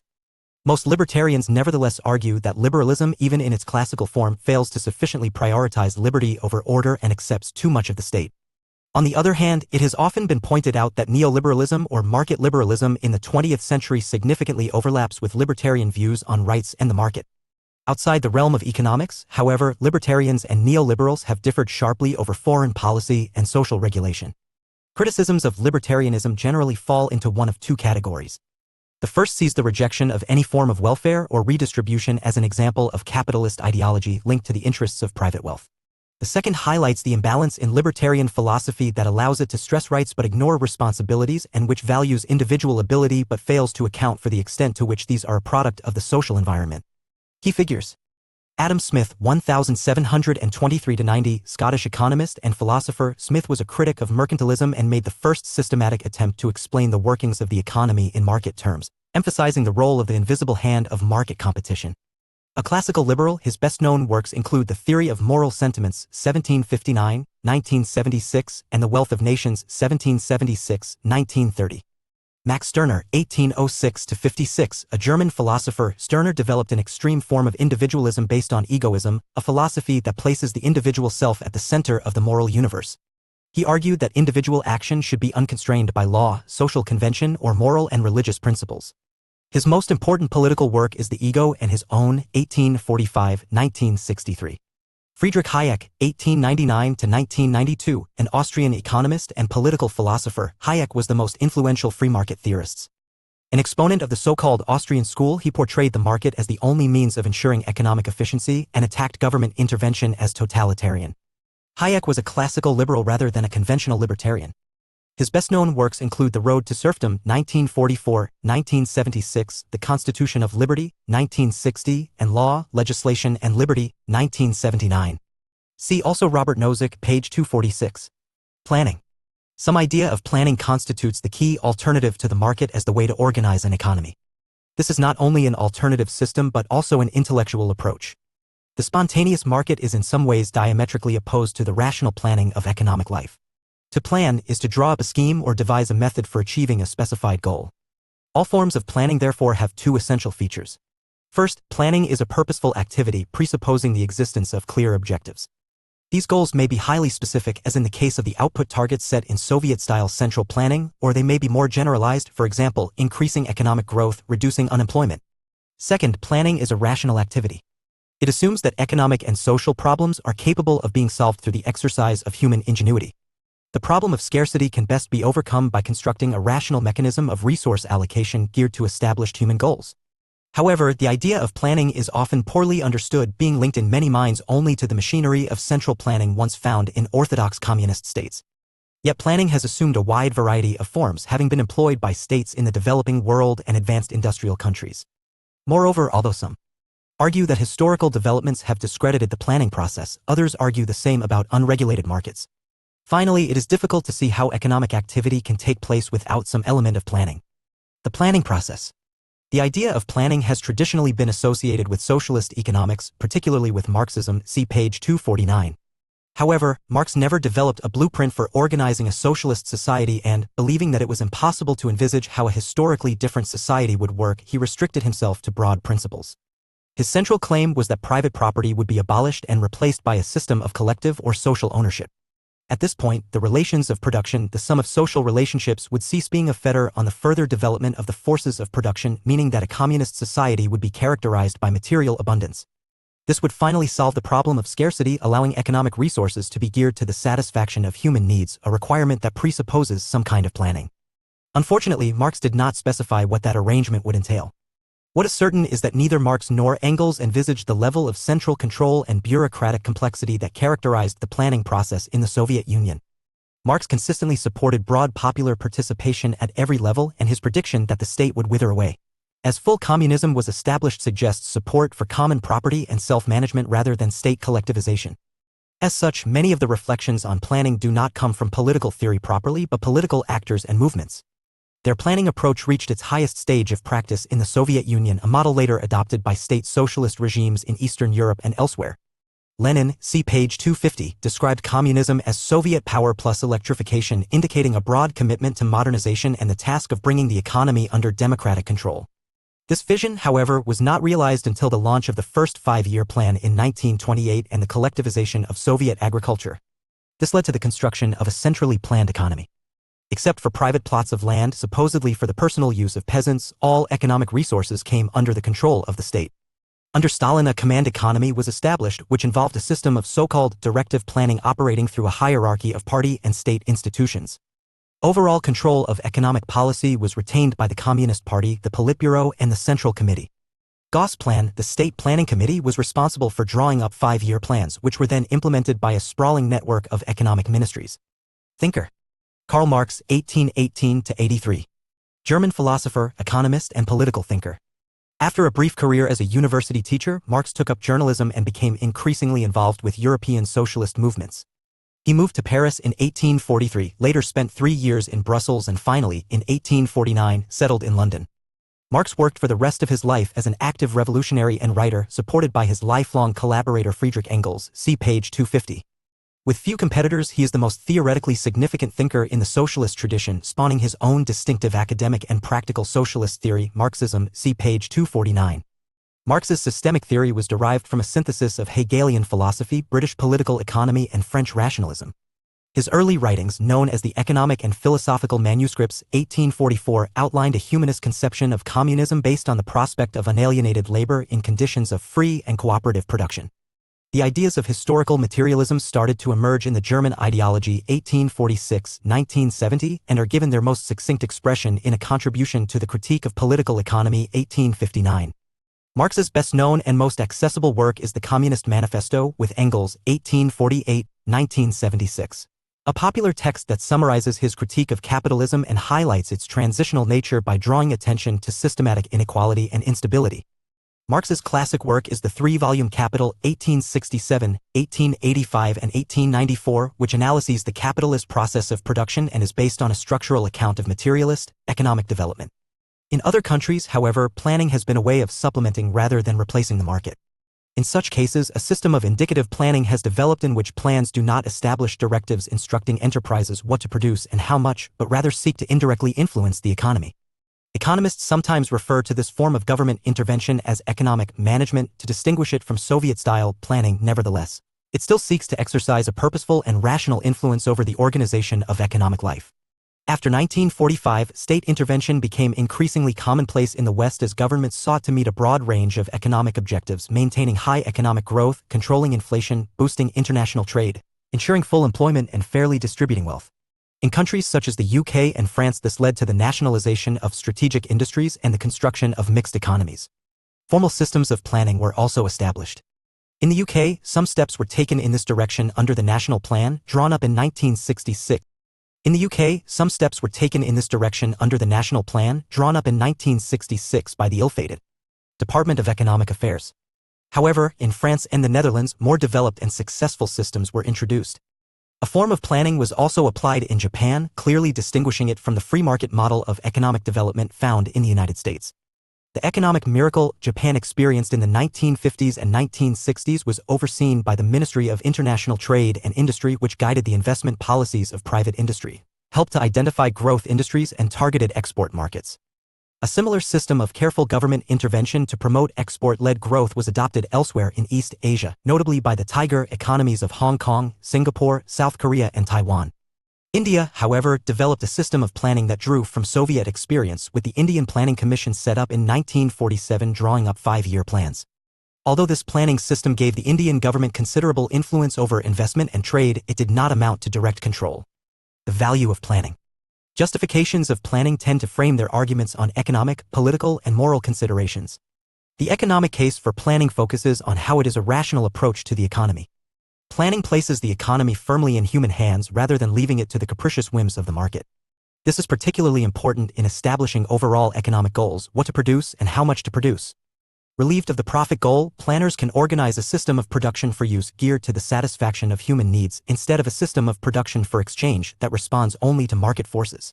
Although human needs are highly complex and variable, especially in consumer taste and popular fashion, there is broad agreement about the basic necessities of life. These include shelter, a healthy diet, primary healthcare, and basic education. Unlike capitalist countries, state socialist regimes orientated their economies around the satisfaction of such needs. Although the central planning systems employed in the Soviet Union and Eastern Europe failed to produce Western-style consumer goods, they were nevertheless often successful in eradicating homelessness, unemployment, and absolute poverty, problems that continue in advanced capitalist countries. Such achievements required not only that economic resources were channeled into the construction industry, agriculture, and the building of schools and hospitals, but also that the prices of basic necessities were subsidized and controlled by the planning process, delivering cheap food, affordable housing, free education, and healthcare. Planning for need also offers the prospect of efficiency. Having decided what to produce, planning offers a rational solution to the problem of how to produce, distribute, and exchange the goods and services that are desired. In this respect, planning draws on the experience of capitalist firms that have long organized production on rational lines. Although private corporations respond to external market conditions, their internal organization is directed by senior managers whose task is to ensure the efficient use of resources. In a sense, Soviet planning was an attempt to transfer this mechanism of rational control from the private corporation to the entire economy. In this way, planning was able to avoid some of the irrationalities of market capitalism. For instance, planning systems can avoid the scourge of unemployment and the gross waste of economic resources that this represents. Unemployment means that the most vital of all resources, human labor, lies idle while important social needs, such as building of houses or improving schools and hospitals, go unmet. A system of planning also means that the economy can be organized with long-term goals rather than short-term profit. This has been particularly important in the Global South, where market pressures can seriously distort economic prospects, as the dependence of many developing states on cash crops clearly demonstrates. Soviet economic development in the 1930s was based on the priority planners gave to heavy industries, the steel industry in particular, seeing these as the basis for both national security and future economic progress. By 1941, the central planning system had created a sufficiently strong industrial base to enable the Soviet Union to withstand the Nazi invasion. Similarly, in the 1950s, Japanese planners rejected the advice of economists to concentrate resources in traditional, labor-intensive industries such as agriculture, in which Japan had a comparative advantage, but instead promoted capital-intensive industries such as steel, automobiles, and electronic goods, which they believed were the industries of the future. The political case for planning largely rests on the prospect of bringing the economy under political and therefore democratic control. Market capitalism strives to separate economics from politics in the sense that the economy is driven by internal market forces, not by government regulation. The economy is accountable to the owners of private businesses in whose interests decisions are taken rather than to the public. In fact, this separation is central to the justification of the market, as we saw in the 20th century classical liberalism of Hayek and Friedman. Planning, by contrast, creates a democratic economy. Undoubtedly, the image of planning has been tainted by its association with the authoritarian political structures of orthodox communism. However, there is no necessary link between planning and authoritarianism. Indicative planning, as practiced in countries such as France, Germany, and the Netherlands, is carried out in stable parliamentary democracies in which economic decisions are open to genuine public scrutiny, argument, and debate. A moral case can be made in favor of planning. As an alternative to private enterprise, planning attempts to serve public interests rather than selfish ones. If actual systems of planning have failed in this respect, notably the Soviet system of central planning, this may have more to do with political circumstances than with the planning process itself. If the planning mechanism is subject to open and democratic accountability and thus addresses genuine human needs, it will give all citizens a stake in their economy. Planning can therefore foster social solidarity and strengthen community, in contrast to capitalism, which encourages only self-striving. There is, moreover, a clear link between planning and egalitarianism, which helps to explain why planning has been so attractive to socialists. Not only does planning often go hand in hand with collective ownership, ending structural inequalities rooted in the class system, but planned economies are also likely to be characterized by more egalitarian systems of distribution, as material rewards reflect social needs rather than individual productivity. Perils of planning. Despite its attractions, several criticisms have been made of planning. However, such criticisms require the caveat that, as in the case of market economies, planning has never stood alone as a principle of economic organization but has always existed alongside market impurities. Forms of the market existed in the Soviet Union. For example, private consumption was never controlled, allowing a measure of consumer choice to survive. Except in wartime, a market in labor was tolerated. Peasants. Private plots supplied almost half the potatoes and 15% of the vegetables in the Soviet Union, and thriving black markets developed in goods that the official Soviet system did not produce. However, the central problems that confronted planned economies have been economic inefficiency and low growth. While the gap between the Soviet Union and the capitalist West continued to diminish until the 1950s, thereafter growth levels declined till the early 1980s when the Soviet economy was shrinking. Political historians tend to agree that the sluggish performance of centrally planned economies, particularly in contrast to the affluent West, significantly contributed to the fall of communism in 1989–91. Theoretically, 20th-century classical liberal thought has supplied most criticisms of planning. One of the first such criticisms was Friedrich Hayek's The Road to Serfdom, 1944–1976. Hayek suggested that planning was inherently inefficient because planners were confronted by a complexity of information that was simply beyond their capacity to handle. The totality of resources that one could employ in such a plan is simply not knowable to anybody and therefore can hardly be centrally controlled. Central planning means making output decisions about what each enterprise is to produce and therefore input decisions which allocate resources to them. However, given there were over 12 million products in the Soviet economy, the volume of information within the planning system was staggering. For Hayek, once we realize what the task of such a central planning authority would be, it becomes clear that the commands it would have to issue could not be derived from the information the local managers had recognized as important. Economists have, for example, estimated that even a relatively small central planning system is confronted by a range of options which exceeds the number of atoms in the entire universe. However competent planners may be and however well served by modern technology, any system of central planning is doomed to inefficiency. A further explanation of the poor economic performance of planned economies is their failure to incentivize enterprise. An egalitarian system of distribution may be morally attractive, but it does not promote economic efficiency. Although centrally planned economies achieved full employment, they typically suffered from high levels of absenteeism, low productivity, and a general lack of innovation. All Soviet workers, for example, had a job, but it was more difficult to ensure they worked. This problem was acknowledged in the Soviet Union, where an initial emphasis on moral incentives based on social prestige soon gave way to differential wage levels and material rewards, albeit more egalitarian than in capitalist countries. Some have gone further and argued that the incentives in planned economies tend to inhibit rather than stimulate growth. Because the overriding goal in such an economy is to fulfill planning targets,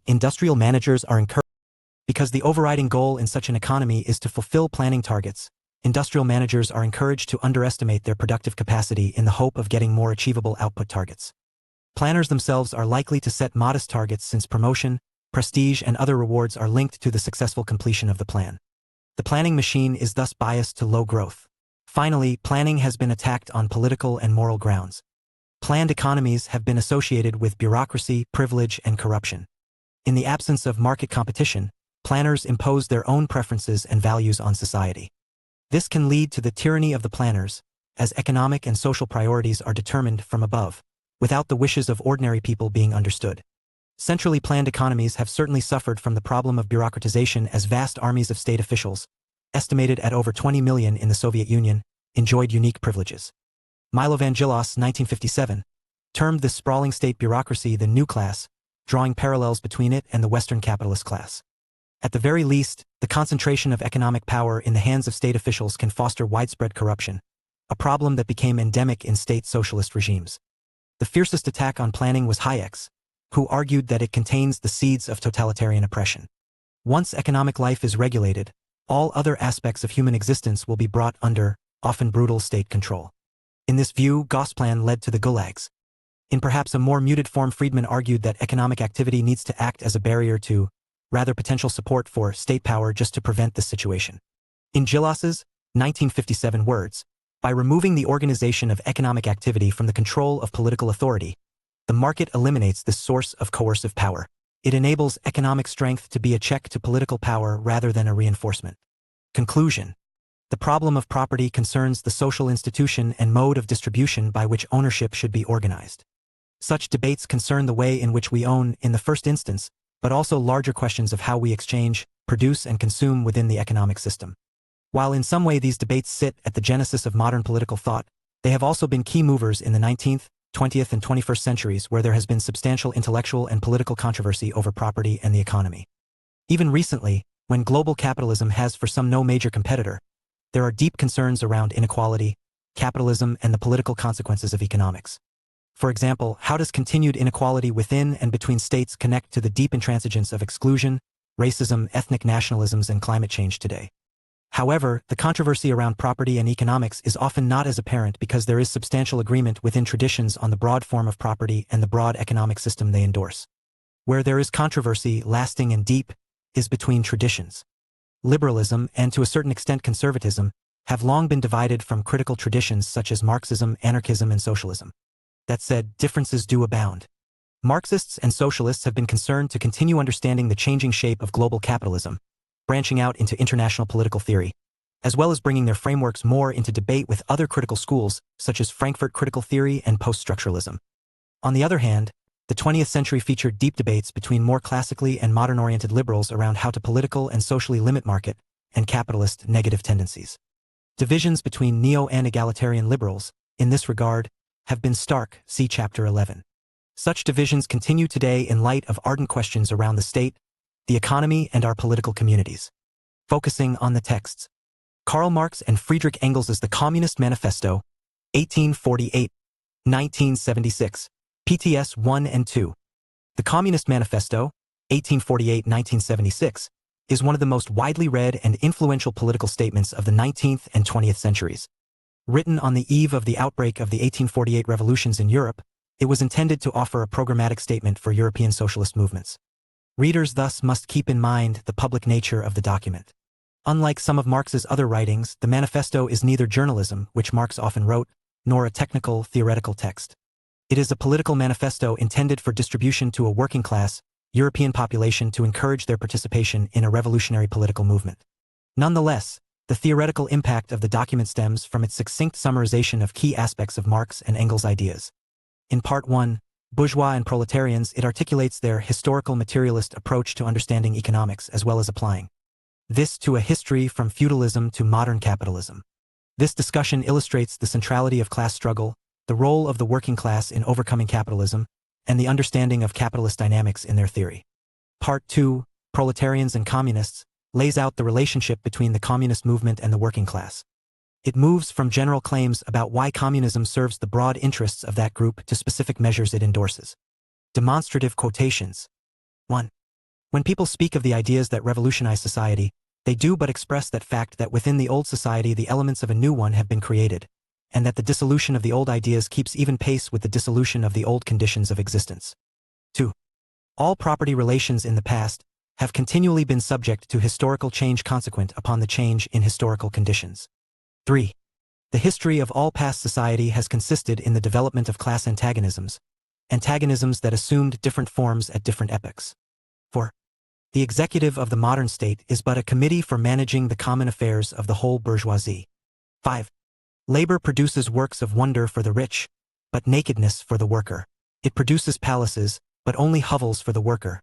It produces beauty, but cripples the worker.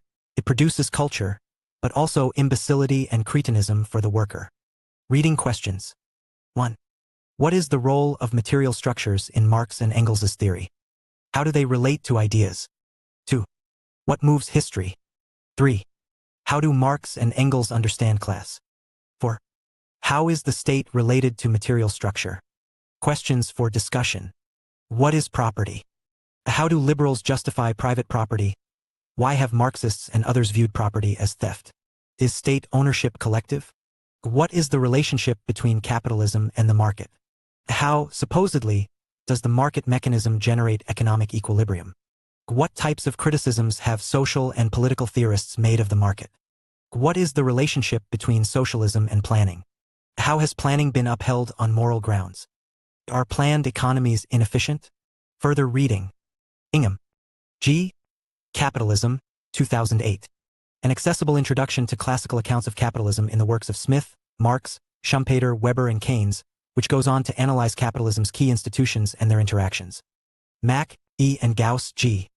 Classical Liberalism and Libertarianism, The Liberty Tradition, in the Handbook of Political Theory, 2004. An incredibly useful chapter not only explaining classical liberalism and its 20th century recreation, but doing so in terms of libertarianism. Ryan, A. Property, 1988. A clear and insightful introduction to some of the moral, political, and sociological issues associated with the institution of ownership, reflecting an underlying concern with the relationship between property and liberty. Wood, A. Karl Marx, 2004. Now in its second edition, this is one of the most comprehensive and updated accounts of Marx's theory and its relevance to contemporary social and political theory. Running through most of Marx's key concepts and ideas, this is a key text. Chapter 11. The Problem of Equality, Social Justice and Welfare. Introduction. Equality. Criticizing inequality, formal equality, equality of opportunity, equality of outcome. Social justice. According to needs, according to rights, according to deserts. Welfare. The idea of welfare, fighting poverty and exclusion as justifications of welfare, criticizing welfare, rollback, reform, and governmentality. Conclusion. Introduction. The problem of equality, a central issue confronting modern and contemporary political thought. Like property, Chapter 10, it links early modern conversations with deep controversies in the 19th, 20th, and 21st centuries. As such, this chapter could also have come earlier in this work. However, placing it here illustrates how equality has and continues to be a central problematic for political thinking. This problem takes an enigmatic form. Whereas classical and medieval thinkers assumed social hierarchy, modern ones have argued that all human beings are, in some important sense, equal. This is the egalitarian plateau, the broad consensus in the West that all individuals are equal and that this should be reflected politically. However, in what way people are equal morally, politically, economically, and how that should be institutionally manifested has been intellectually and politically controversial. Many, for example, have seen the traditional left/right political spectrum as mapping differing attitudes towards equality. Yet, few modern thinkers have been prepared to reject egalitarianism, be it in relation to legal rights, political participation, or life chances or opportunities. The modern battle about equality is not about whether to support the principle, but between different views of where, how, and to what equality should be applied. Such debates occur across different conceptions of equality as formal, opportunity, and outcome. The issue of equality has provoked particularly intense debate when it has been applied to the distribution of wealth or income in society, what is commonly referred to as social justice. How should the cake of society's resources be cut? Whereas some insist that an equal, or at least more equal, distribution of material rewards is desirable, others argue this risks ignoring natural differences among people. However, in almost all parts of the world, the cause of equality and social justice has been associated with calls for the growth of social welfare. During the 20th century, a welfare consensus emerged across significant traditions of political thought and public ideologies. Welfare provision was widely seen as a cornerstone of a stable state. Since the late 20th century, the consensus has broken down, leaving welfare within a bitter ideological dispute that echoes earlier political battles over equality. What are the attractions of the welfare state? And why has the principle of welfare been so stridently criticized? How have movements in critical thought oddly participated in this critique of welfare, undermining political equality? Equality. The problem of equality concerns the areas in social, political, and/or economic life where we should be equal. Equality is a fundamental norm and problem for modern thinkers because of its wide appeal and deep ambiguity. Despite contestation, there is a shared scope of questioning. Political equality concerns exactly where, and around what conditions, human life should be leveled. The general concept of equality tends to refer to uniformity overall. Two things are equal when they are the same. But when it is applied to specific things, whether people, objects, or something else, it is inevitably about a dimension around which equality is relevant for those specific objects. For example, attributing equal cost to two objects is about equal economic value. In political theory, the equality of humans is not about their general uniformity. In fact, it is exactly because humans are different in many ways, beliefs, talents, attributes, dispositions, that equality is raised. The question is, despite being different, in what ways should humans be understood and treated as equals? This is the question. Equality of what? In what should people be equal, when, how, where, and why? The goal is to establish the legal, political, or social conditions in which people are equal in the way they should be. There are as many forms of equality as there are conditions of human existence. It is thus possible to talk about moral equality, legal equality, political equality, social equality, sexual equality, racial equality, and so on. Such a proliferation is not simply conceptual. Rather, the great variety of forms stems from the live critical tradition in political thought concerned with identifying and criticizing forms of inequality. What will be key in the discussion below is to draw some lines around these critical debates. This will set up the normative question of the different ways in which equality has been conceived and implemented.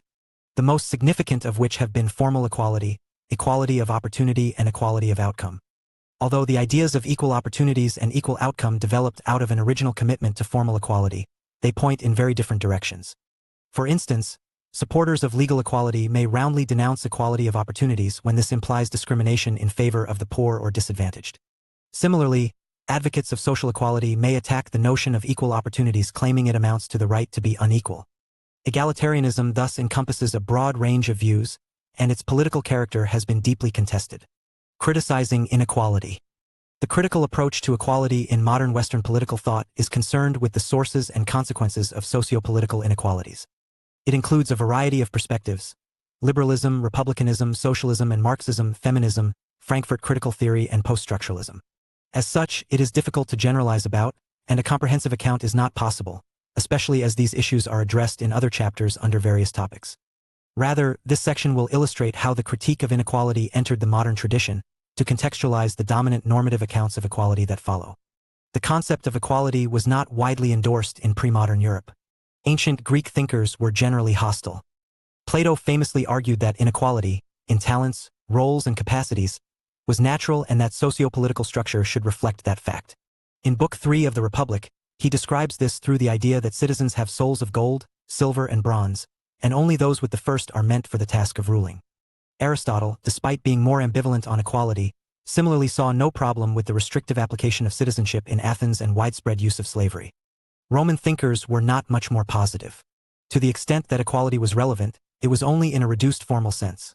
Generally, those within the same legal category should be treated equally. However, Roman law acknowledged several different statuses of persons, e.g. patricians and plebeians. Even medieval Christian thinkers had a very limited idea of equality. This is despite the deep theological commitment in Christian thought to the moral equality of humanity as created in God's image. No medieval thinker used this as a basis for social, political, or economic equality and most actively distinguished between the equality of our souls and the need for hierarchy in this life, as in the case of Augustine's The City of God. With this heritage, early modern thinkers were not originally fixated on equality. Nonetheless, it took an early theoretical significance. For example, Thomas Hobbes is often credited with the first modern emphasis on equality. For Hobbes, equality was a natural aspect of the state of nature. However, this is not a normative but factual claim. Hobbes is simply claiming that all else being equal, humans are of relatively equal capacity to the point that we all pose a threat to one another. Additionally, Hobbes's view of the social contract contains an element of equality. Despite the radical difference between the sovereign and the body of citizens, he suggests that citizens are fundamentally equal in some ways. John Locke, in contrast, introduces a distinctively liberal notion of equality. For him, all individuals were fundamentally morally equal. We have the same list of natural rights, and these rights have the same status and are due the same protection. As he notes in the second treatise on government, 1690–1965, there being nothing more evident than that creatures of the same species, promiscuously born to all the same advantages of nature, and the use of the same faculties, should also be equal one amongst another without subordination or subjection. However, for Locke, our equal natural rights, even to property, are formal. We have an equal legal capacity to own property, not an equal amount of property. His view of equality has almost no distributive implications. It is, rather, with the work of Jean-Jacques Rousseau 1712–88, that we get the West's first major treatment on inequality. Rousseau offers a deep set of concerns with social, material, and political inequality that are drawn from his ideal of community. And he roots inequality in the social institution of property and its impacts on political life. This is not only deeply influential on later accounts of inequality within critical traditions such as socialism, it represents a deep criticism of inequality from within the Republican political tradition. This critique mainly occurs in Rousseau's discourse on the origin and basis of inequality among men, 1755–2000. This text was a response to an essay prize competition opened by the Academy of Dijon that asked, what is the origin of inequality among people, and is it authorized by natural law? Rousseau's originality stems from his starting point. He argues that social and political inequality, what he calls moral inequality, is his concern. For him, this form is unrelated to natural inequality, i.e. differences between human physical bodies and minds. Moral inequality is not natural but the product of convention and history. So unnatural is inequality, i.e. distinctions of class and rank, that they can only operate after a series of intellectual changes in humanity arrive. As he notes in Part 2 of the discourse, inequality, almost non-existent among men in the state of nature, derives its force and its growth from the development of our faculties and the progress of the human mind, and at last becomes permanent and lawful by the establishment of property and of laws. Inequality is thus a social and historical invention, which requires acculturation to even be possible. It is no surprise then that once the institution of private property arises, inequality causes a host of other problems.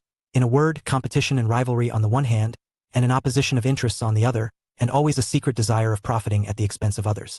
Such were the first effects of property, and the inseparable attendants of nascent inequality. Inequality creates conflict among humans by introducing rank and the inequalities of power and reputation. Not only does this lead to new social ills for Rousseau, but it has deep political consequences. On his argument, inequality leads to the need for coercive laws and non-consensual government. Inequality creates political oppression. By pursuing the progress of inequality in these different revolutions, we shall discover that the establishment of laws and of the right of property was the first term of it, the institution of magistrates the second, and the third and last the changing of legal into arbitrary power. In this way, Rousseau's critique of inequality sets out several key elements of the critical tradition on property. 1. Seeing inequality as rooted in social institutions. 2. Seeing it as causing destructive and conflictual behavior. And 3. Examining the political effects in the way that it pits government and the unequal against each other. This approach to inequality is extended by a variety of thinkers and traditions. As discussed in Chapter 3, social class in the socialist and Marxist traditions dominates the discussion of inequality in the 19th and early 20th centuries. However, issues of feminism, racism, and colonialism slowly intrude into the discussion from the 19th century as well, something that has often been ignored in mainstream political thought till recently. We take up some of these threads in Chapters 12 and 13. Formal equality. Modern liberal and Republican thought has been concerned with normative arguments on how people should be equal, rather than critical questions on inequality. The earliest influential notion of equality in Western political thought is foundational equality. It understands people as equal by their shared humanity. This idea arose out of the natural rights theories that dominated political thought in the 17th and 18th centuries. The American Declaration of Independence, 1776, for example, declares that all men are created equal, and the French Declaration of the Rights of Man and of Citizen, 1789, states that men are born and remain free and equal in rights. However, what form of equality did such declarations endorse? These are normative assertions about the moral worth of each human life. But what does this form of equality mean? In the early modern period, foundational equality was not associated with the idea of equal opportunities or equal wealth and social position.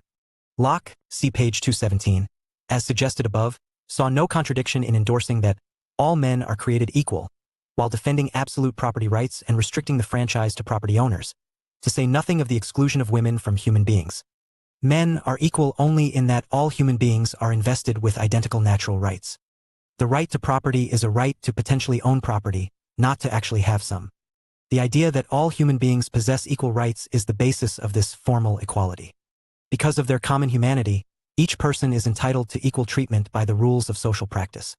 As such, formal equality is a procedural rule that grants each person equal freedom to act however they choose and to do whatever they can do, without regard to their starting opportunities, resources, or wealth. The most important manifestation of formal equality is the principle of legal equality, or equality before the law. This holds that the law should treat each person as an individual, showing no regard to social background, religion, race, gender, and so forth. Justice should be blind to all factors other than those relevant to the case. Legal equality is thus the cornerstone of the rule of law, see Chapter 6.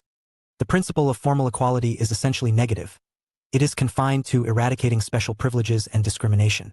This was evident in that calls for formal equality were first made to remove the hierarchy of feudal social ranks, e.g. aristocratic privilege. It also explains why formal equality meets with near-universal approval, enjoying support from conservatives, see page 142, liberals, see page 37, 280, and socialists. Indeed, this form of equality seldom needs justification in liberal democratic states in the West. Privileges granted to group on grounds of accidents of birth, e.g. gender, are now widely regarded as irrational prejudice. Nevertheless, many regard formal equality as limited, perhaps incapable of fostering genuine equality. In On the Jewish Question, 1844-1978, Marx argued that the political emancipation of liberal thinkers and On the Jewish Question, 1844-1978, Marx argued that the political emancipation of liberal thinkers and political rights fell short of fuller human emancipation, not only of the Jews but of all people from the tyranny of class oppression. None of the so-called rights of man, therefore, go beyond egoistic man, beyond man as a member of civil society, that is, an individual withdrawn into himself, into the confines of his private interests and private caprice and separated from the community. For Marx, formal equality offers an atomistic form of equality that ignores how class difference divides humans. Marxists have thus portrayed legal equality as bourgeois equality, arguing that it disguises the reality of exploitation and economic inequality. These limitations in formal equality are more stark in relation to racial and sexual equality. Formal equality requires that no one should be disadvantaged by race or gender and is consistent with anti-discrimination laws. However, merely banning racial discrimination does not necessarily counter cultural or institutionalized racism, nor does it address the economic or social disadvantages that racial minorities may suffer. Similarly, early feminists such as Mary Wollstonecraft, see page 275, and J.S. Mill, see page 168, based their arguments on liberal individualism, holding that gender is irrelevant to public life because each person is entitled to the same rights in education, law, and politics. Wollstonecraft argued that women should be judged as human beings regardless of the distinction of sex. However, although women have achieved forms of formal equality with men in liberal democratic societies, deep cultural, social, and political inequalities persist. Many contemporary feminists have, as a result, moved beyond the idea of equal rights and endorsed more radical equality. Socialist feminists such as Catherine A. McKinnon, 1946, see page 309, highlight the economic inequalities that enable men to be breadwinners, while women may remain either unwaged housewives or be confined to low-paid and per-status occupations. Post-structuralist and radical feminists such as Iris Marion Young argue that formal equality is inadequate because it applies only to public life and ignores how patriarchy, ruled by the male, is rooted in unequal family and personal life. Thinker. Mary Wollstonecraft, 1759–97. British social theorist and feminist. Drawn into radical politics by the French Revolution, Wollstonecraft was part of a creative and intellectual circle that included her husband, the anarchist William Godwin. She died giving birth to her daughter, Mary, who later married the poet Shelley and wrote Frankenstein. Wollstonecraft developed the first systematic feminist critique 50 years before the emergence of the female suffrage movement. Her feminism, which was influenced by Lockean liberalism and Rousseau's democratic radicalism, see page 205, 210, even though she objected to his exclusion of women from citizenship, was characterized by a belief in reason and equality. In A Vindication of the Rights of Men, 1790, she criticized the structures and practices of British government from the standpoint of what she called the rights of humanity. Her best-known work, A Vindication of the Rights of Woman, 1792–1967, emphasized the equal rights of women based on the notion of personhood. She claimed that the distinction of sex would become unimportant in political and social life as women gained access to education and were regarded as rational creatures. However, Wollstonecraft's work did not merely stress civil and political rights but also developed a more complex analysis of women as the objects of desire while presenting the domestic sphere as a model of community and social order. Equality of opportunity.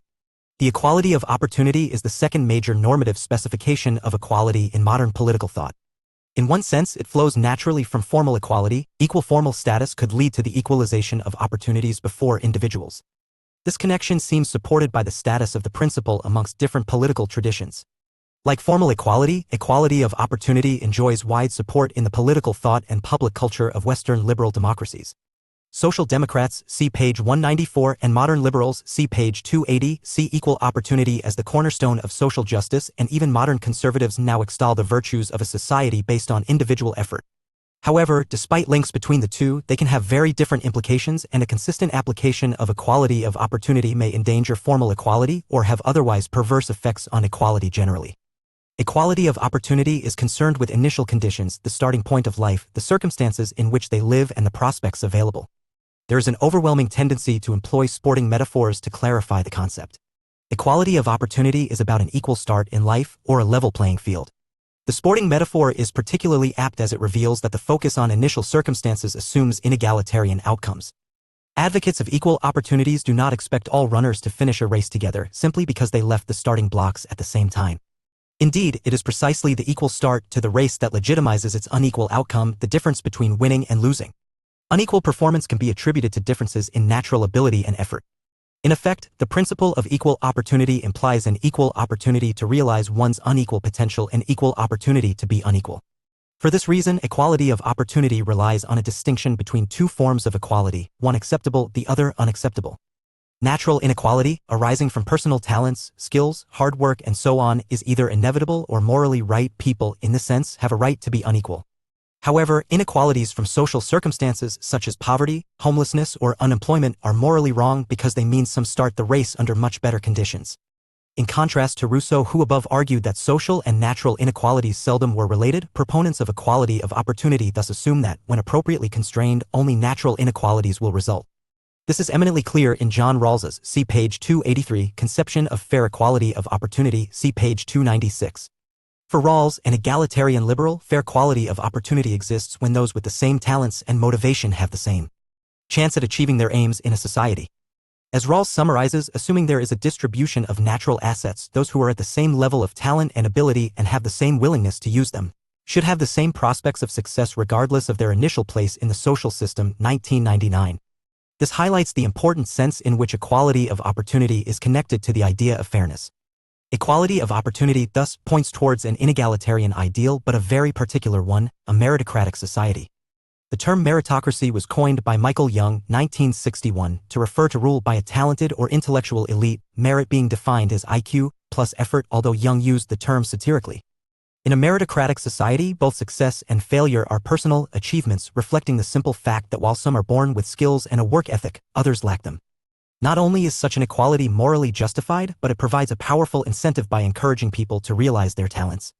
However, the idea of meritocracy relies heavily on the ability to distinguish between natural and social causes of inequality in institutions and practices that create unequal outcomes. In practice, critics argue that social outcomes are always influenced by a wide range of social and cultural factors which contaminate any estimate of natural ability. Thus, wherever systems of selective education have been introduced based on examination, they invariably result in a process of social selection which systematically favors children from middle-class homes. The problem is that if natural talent cannot reliably be disentangled from social influences, the very idea of natural inequality may have to be abandoned, and with it the principle of meritocracy. The justification of equality of opportunity is often focused on how it maximizes equal liberty for all. Equal opportunities means removing obstacles to personal development and self-realization. With this logic, it has been a remarkably successful principle in liberal democratic culture. It is widely accepted, for instance, that careers should be open to talent and that promotion should be based on ability. However, some have argued that a rigorous application of the principle may lead to widespread state intervention in social life, violating the principle of formal equality. For example, the family could be regarded as one of the major obstacles to the achievement of equal opportunities. Through the inheritance of wealth and the provision of different levels of parental encouragement, social stability, and material affluence, the family ensures people do not have an equal start.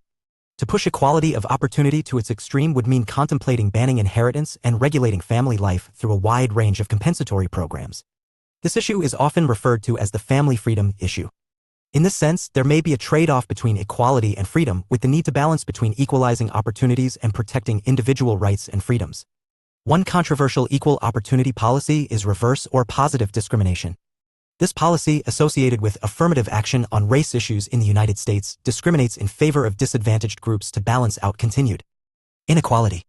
Such a policy can be justified in terms of equal opportunity.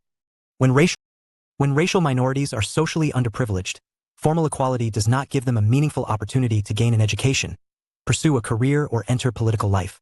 This was recognized, for instance, in the U.S. Supreme Court case Regents of the University of California v. Bakke, 1978, which upheld reverse discrimination in educational admissions. Some argue this application of the principle amounts to equal but different treatment and so conforms to the strictures of formal equality. Others suggest that unequal treatment, even to compensate for disadvantage, violates equal rights. In the Bakke case, a student was denied a university place by the admission of other candidates with poorer educational records than his own. Equality of outcome. Equality of outcome is the most controversial face of egalitarianism. Whereas equal opportunities requires significant steps towards achieving greater social and economic equality, far more dramatic changes flow from equalized outcomes. As such, this understanding of equality elicits a fundamental ideological divide. Socialists, communists, and some anarchists regard a high level of social equality as a fundamental goal, while conservatives and liberals argue that equalizing outcomes is either impossible, unsustainable, or morally problematic. The dividing line is often around other values and the equality of outcomes implication for them. Particularly prominent is the relationship with liberty. While for supporters of equality of outcome, equality is a prerequisite for liberty, for critics, equality of outcome precludes freedom. Outcomes shifts attention away from the starting point to end results, from chances to rewards. Equality of outcome implies that all runners finish the race simultaneously, regardless of starting points, social position, and running speeds, talents, and motivation. What is not immediately clear is exactly what outcome is equalized. Sometimes outcome refers to levels of welfare or fulfillment. This is the normative standard of the welfare state and can be interpreted broadly. More often, equal outcomes are associated with a substantive material or social equality. An equality of social circumstances, living conditions, and possibly even resources or wages. The difficulty is that this is a high standard, which is often thought to make equality conflict with other political values, such as freedom. Rawls argued in A Theory of Justice, 1971, that liberal political thought in the middle of the 20th century had been stuck in the normative conflict between liberty and equality. How to weigh and relate these competing values that are important for the tradition. For many thinkers, material equality is merely one of several desirable goals, and a trade-off must be negotiated between social equality and individual liberty or economic incentives. Even Rousseau, see page 205, the great critic of property, in The Social Contract, 1762-1969, did not think we could mandate more than that no citizen shall be rich enough to buy another and none so poor as to be forced to sell himself. This is a relative sense of equality, rather than an absolute one, consistent with the modern idea of redistributing wealth from rich to poor, which aims to narrow distributive inequalities rather than eradicate them. This results in a theory of relative equality, which accepts rather that social equality can become excessive, for example when it discourages individual effort.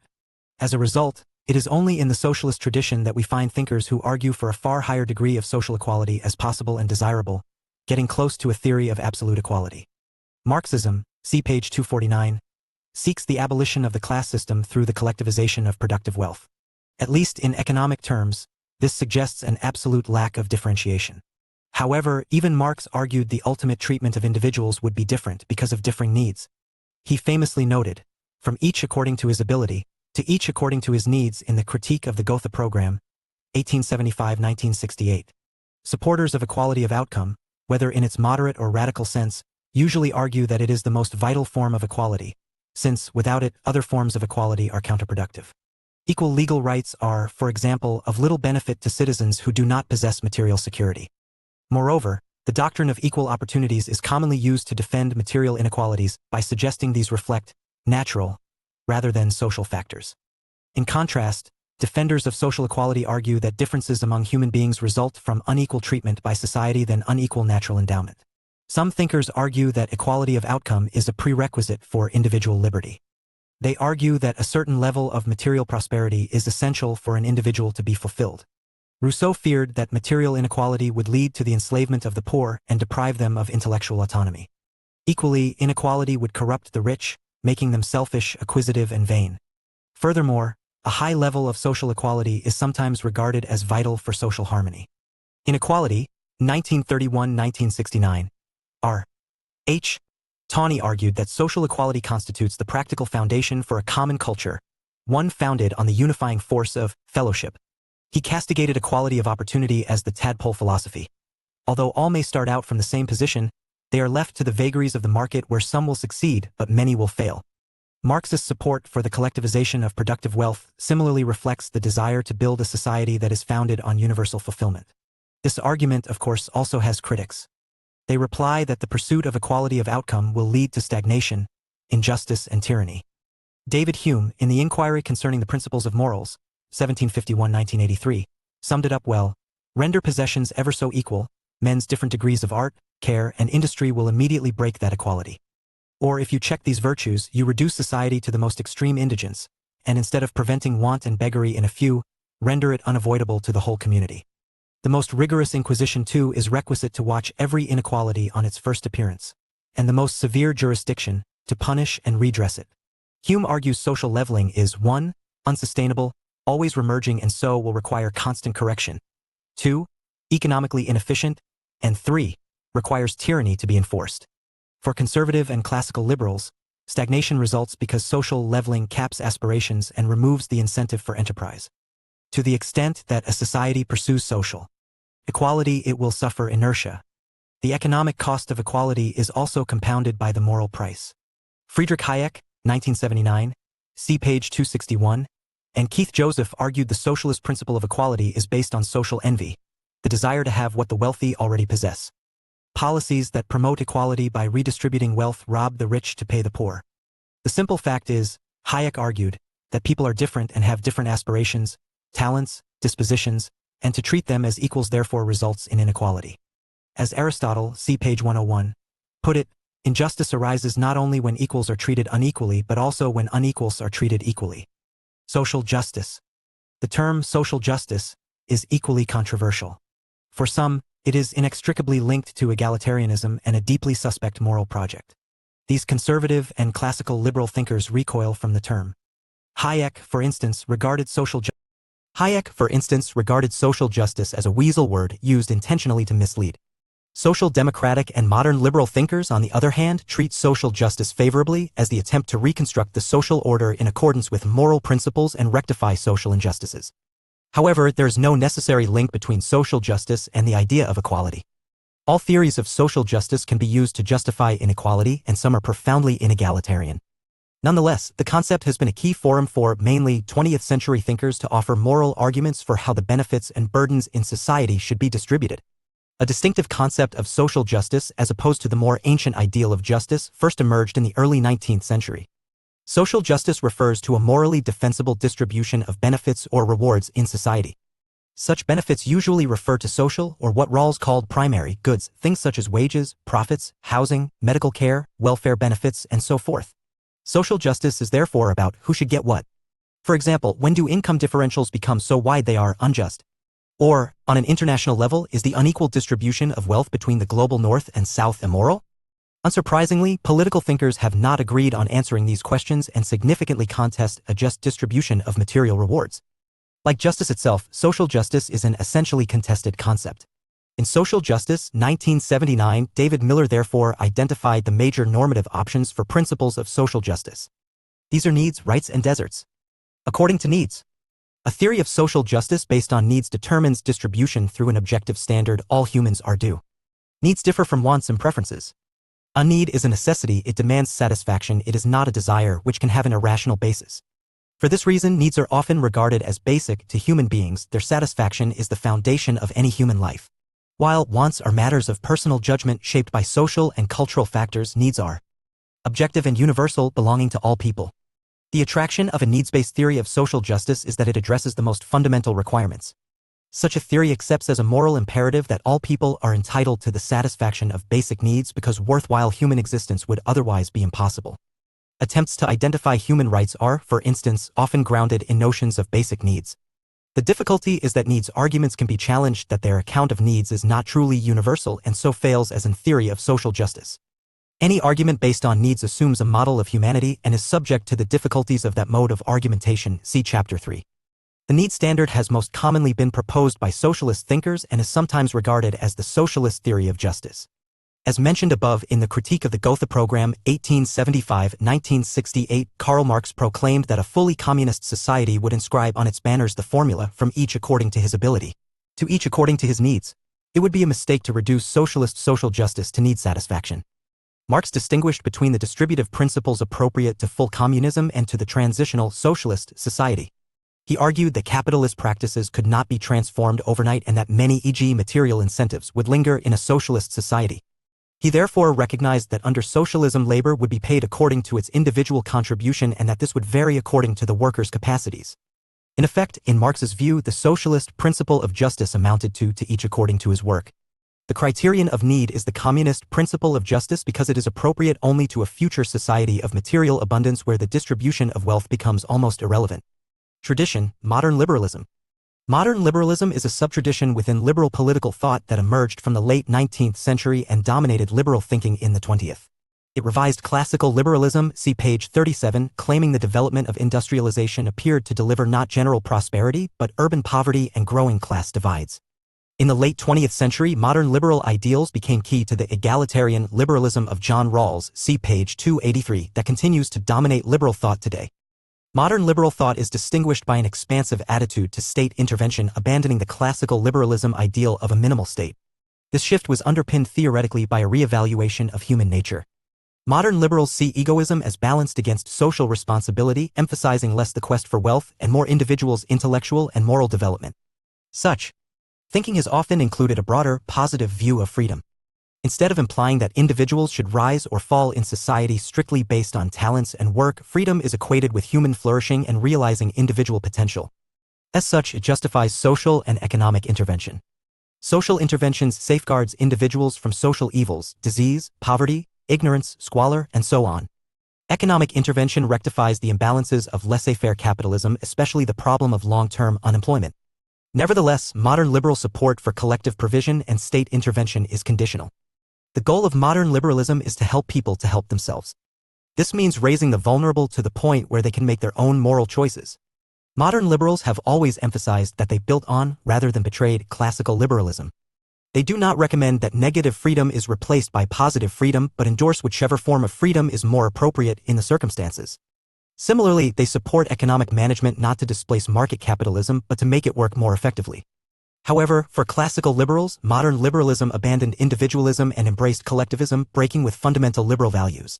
Furthermore, while classical liberalism is characterized by clear theoretical consistency, modern liberalism has been accused of a deep theoretical tension. Its attempt to theorize state action to support individuality may be basically incompatible with its high valuation of individual autonomy. Key figures. T. H. Green, 1836–82, a British philosopher and social theorist. Green highlighted the limitations of early liberal doctrines and laissez-faire capitalism. Influenced by Aristotle, see page 101, and Hegel, see page 18, he argued that humans are by nature social creatures. Green's idea of positive freedom provided the foundation for the emergence of so-called New Liberalism in the UK. His chief works include Lectures on the Principles of Political Obligation, 1879–80, and Prolegomena to Ethics, 1883. William Beveridge, 1879–1963, a British economist and social reformer. Beveridge is best known as the author of Social Insurance and Allied Services, 1942, known as the Beveridge Report, which served as the basis for the expansion of the UK's welfare state. Using the ideas of modern liberalism, the report attacked the so-called five giants: want, disease, ignorance, squalor, and idleness, and memorably promised to protect citizens from the cradle to the grave. Beveridge's 1944 report, Full Employment in a Free Society, endorsed Keynesian demand management. John Maynard Keynes, 1883–1946, a British economist. Keynes's reputation was established by his critique of the Treaty of Versailles, outlined in the Economic Consequences of the Peace, 1919.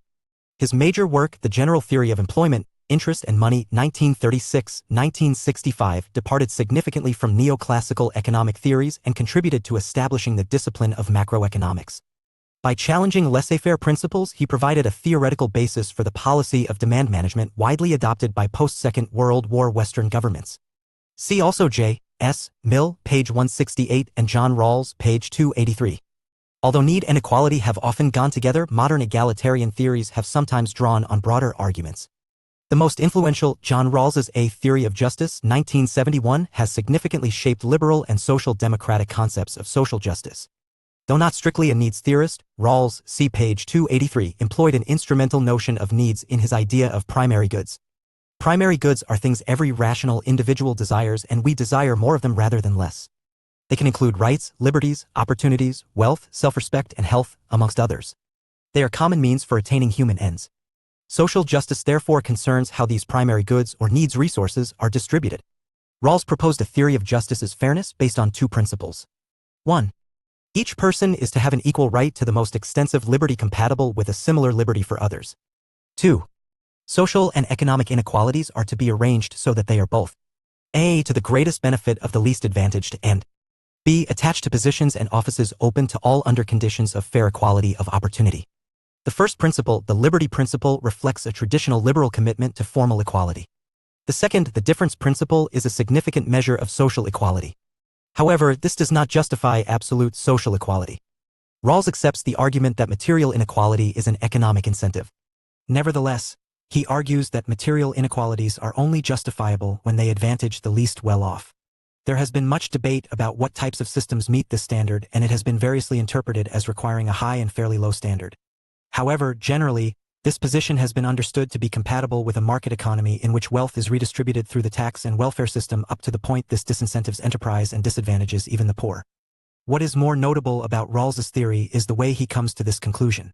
Rawls's egalitarian liberalism is based on a reconstruction of social contract theory. See page 47. Central to this is his infamous thought experiment, the original position. Rather than asking his readers to imagine a pre-social state of nature, he imagined a hypothetical situation in which people were deprived of knowledge about 1. their society, beyond general features, and 2. their position in it.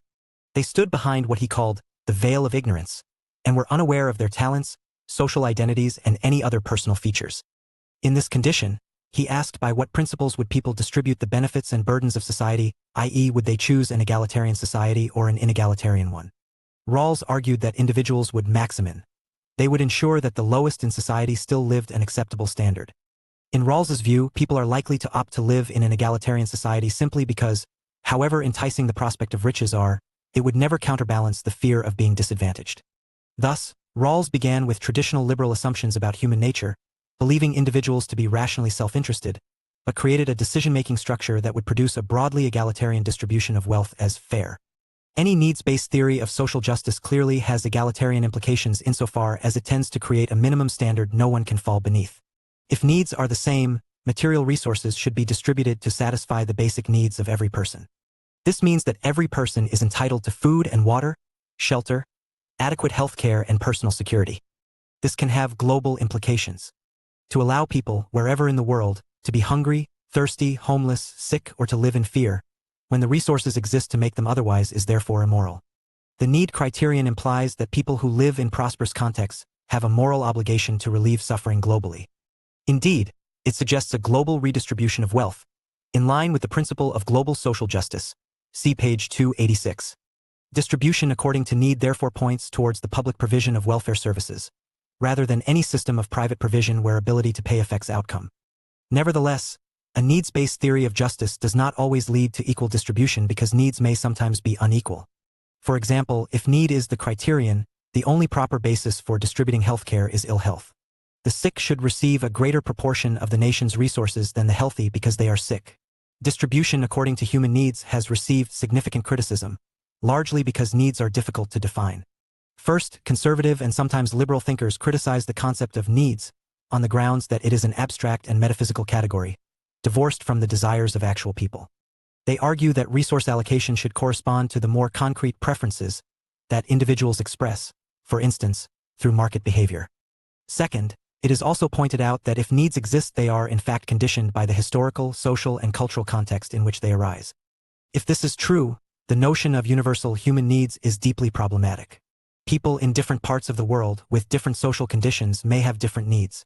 Finally, the idea that the needs of one person constitute a moral imperative on another, encouraging him or her to forego material benefits, is based on moral and philosophical assumptions. For example, it assumes that human beings have a social responsibility for one another. While such a belief is fundamental to socialism and many world religions, it is rejected by many conservatives and classical liberals who see human beings as essentially self-striving.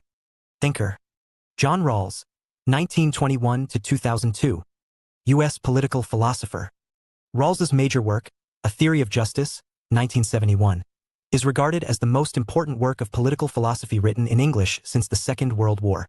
It has influenced the modern liberal and social democratic traditions, and is sometimes credited with re-establishing the status of normative political theory. Rawls employed the device of the social contract to develop an ethical theory that represents an alternative to utilitarianism. See page 22. His theory of justice as fairness is based on principles that he believed people would support if they were placed behind a veil of ignorance, which deprived them of knowledge of their own social status.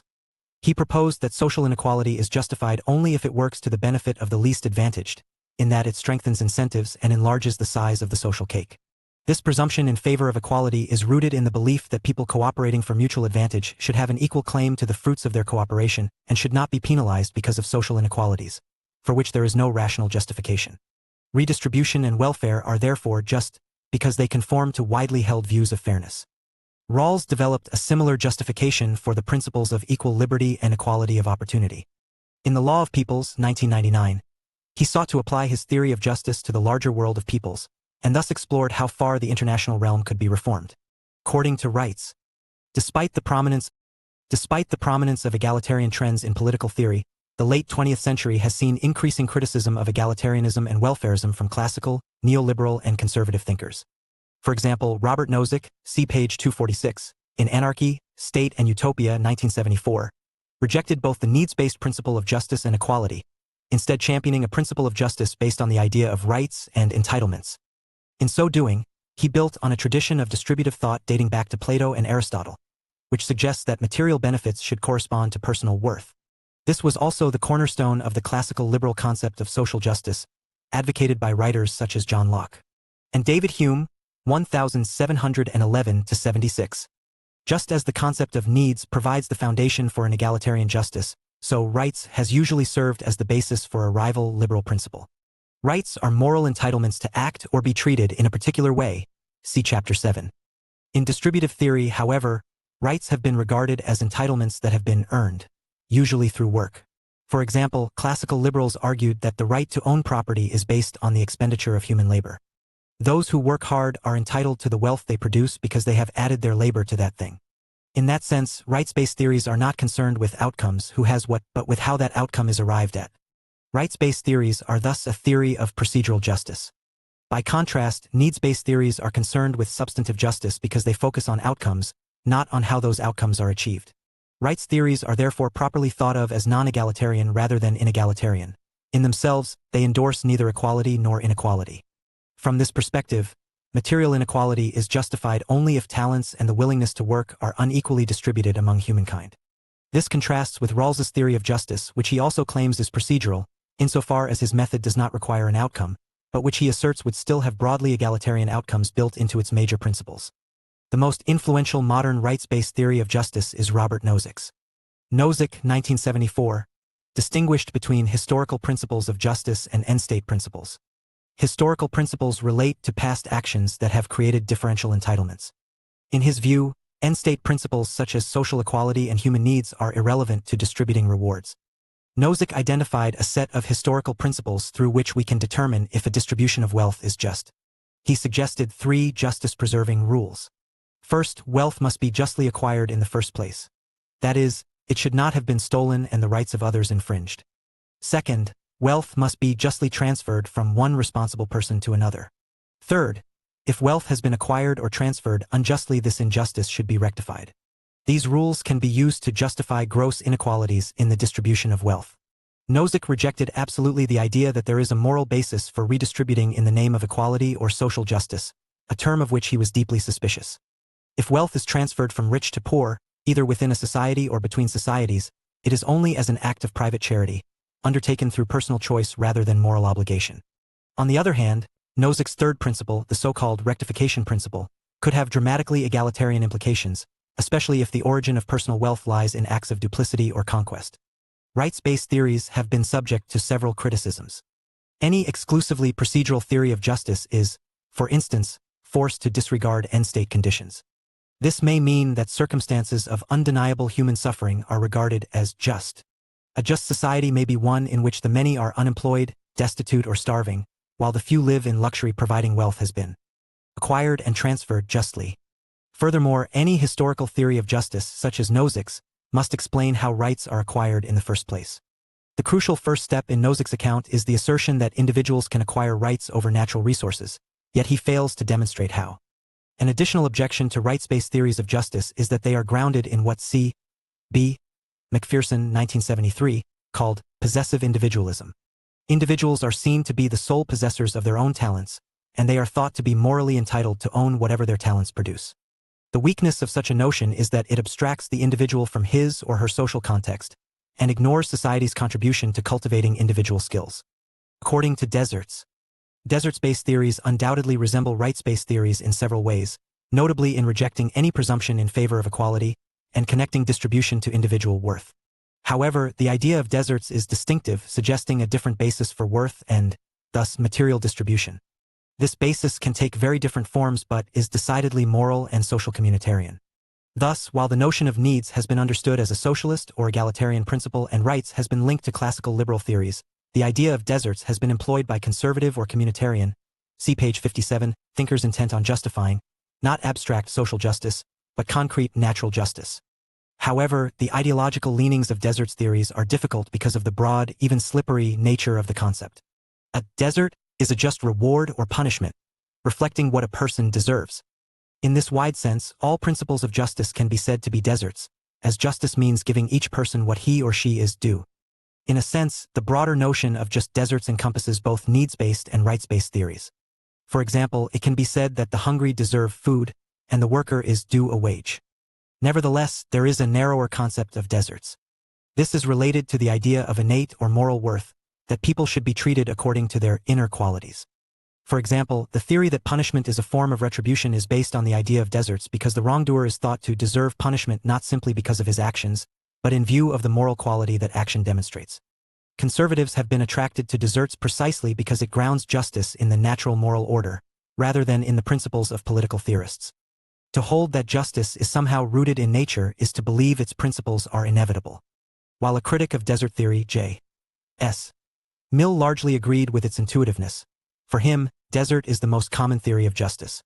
In Utilitarianism, 1863-1972, he comments it is universally considered just that each person should obtain that, whether good or evil, which he deserves, and unjust that he should obtain a good, or be made to undergo an evil, which he does not deserve. This is, perhaps, the clearest and most emphatic form in which the idea of justice is conceived by the general mind. Thinking globally. Global social justice. Theories of justice have traditionally focused almost entirely on justice within states or communities. Since the 1980s, however, attempts have been made to extend arguments for social justice to the global arena. This has happened against the backdrop of accelerated globalization and the perception that economic globalization has deepened global inequality. There are at least two contrasting principles of global social justice. The first is grounded in humanitarianism and reflects a basic moral duty to alleviate suffering and severe need. This humanitarian model of social justice focuses on the limited task of eradicating poverty. Peter Singer, 1993, argued that the citizens and governments of rich countries have a basic obligation to end absolute poverty in other countries on the grounds that 1. If we can prevent something bad without sacrificing anything of comparable significance, we ought to do it, and 2. Absolute poverty is bad because it causes suffering and death. The second conception of global social justice is rooted in cosmopolitanism, see page 235, and goes beyond poverty by seeking to reduce or remove global inequality. The cosmopolitan model of social justice is linked to a substantial redistribution of wealth from rich to poor countries. Most accounts of cosmopolitan social justice have emerged out of attempts to extend Rawls's, see page 283, theory of justice, see page 296, developed in relation to the domestic realm to the global realm. A globalized version of Rawls's difference principle has thus been used to justify major constraints on economic and social inequality by requiring that the global order operates to the greatest advantage of the worst off. Influenced by such thinking, Pog 2008 has argued that the existing global system is unjust and in need of radical reform because it is structured around the interests of rich countries. The idea of global social justice has attracted significant criticism. Some have dismissed the idea, arguing that social justice is only meaningful if applied to a substantive political community. Rawls, 1971, applied his theory of justice only to the state on the grounds that it constitutes a closed and self-sufficient system of social cooperation. Second, the principle of global social justice perpetuates the idea that poor countries are somehow victims of global injustice who need to be rescued by others rather than masters of their own destiny. Desert theory is, thus, decidedly moral. What we deserve is determined not by the system of entitlements that exist, but by the value of our work, contribution, or character. As such, desert is usually defined by one of several principles. Contribution focuses on the social value of one's work. Effort focus on the exertion one uses. Recompense focuses on the burdens one incurs. The common thread in desert theory is that justice is a product of people engaging in socially productive work. People deserve different incomes because of their involvement in producing that work. Justice is the result of a system of distribution that matches incomes to the level of socially productive input a person puts in. Thus, all desert theories ultimately measure justice by whether and to what extent an individual has raised or improved society. These theories do not generally engage in substantial theorizing over what social improvement constitutes, but depend on broader ideas of standards of living or other metrics. The desert theory of justice is related to conservative ideas of natural justice. Conservative thinkers have often followed Edmund Burke, see page 28, in regarding the market as little more than the laws of nature or the laws of God. Although Burke accepted the classical economics of Adam Smith, see page 261, which suggested that intervention in the market is inefficient, he also believed that government regulation of working conditions or assistance for the poor amounts to interference with divine providence. If the prevailing distribution of wealth, however unequal, can be regarded as the natural course of things, it is also just. Herbert Spencer, see page 38, also developed a theory of distributive justice that relies heavily on natural factors. In Spencer's view, people, like animals, are biologically programmed with a range of capacities that determine what they were able to do. In the Principles of Ethics, 1892-3, 1982, he argued that each individual ought to receive the benefits and the evils of his own nature and consequent conduct, a formula that underpinned his belief in the survival of the fittest. In other words, there is little point in defining justice on abstract concepts such as needs or rights when material benefits simply reflected individual, natural endowments. While this is not exactly the desert theory, which does not usually make claims about the naturalness of people's work, it bears an important similarity. This similarity between desert and natural justice reveals an important limitation. Natural justice can be regarded as an unforgiving principle of justice, what is sometimes referred to as rough justice. Material circumstances are put down to the roll of nature's dice. The fact that some people find themselves in favorable circumstance and others do not is not an issue of justice. The simple fact is that some are lucky and others are not. Many would argue that this is not a moral theory at all, but rather a way of avoiding moral judgments. There is no room for justice in nature, and to base moral principles on the workings of nature is absurd. To portray the prevailing distribution of material resources in terms of natural deserts may be no more than an attempt to find justification for ignoring suffering. Similarly, desertism harms in its focus solely on social value. One's capacity to contribute is often a product of many factors beyond individual control. Making income depend on contribution focuses justice on factors that are often beyond our control while leaving those inequalities intact.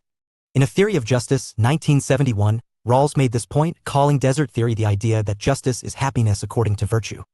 But tasking a government with matching outcomes in material distribution, happiness, according to the incredibly vague standard of contribution, virtue, is an impossible task.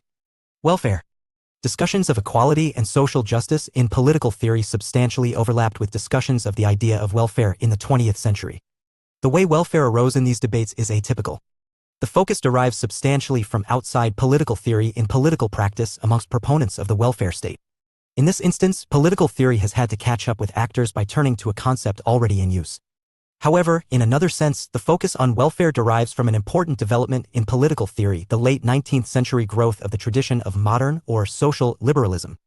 This school of liberal thought developed out of a sustained critique of classical liberalism and a reconstruction of its understanding of freedom. The result was a different understanding of the role of the state in the pursuit of equality. In many ways, this development laid the groundwork for a prioritization of welfare and the pursuit of it through the state.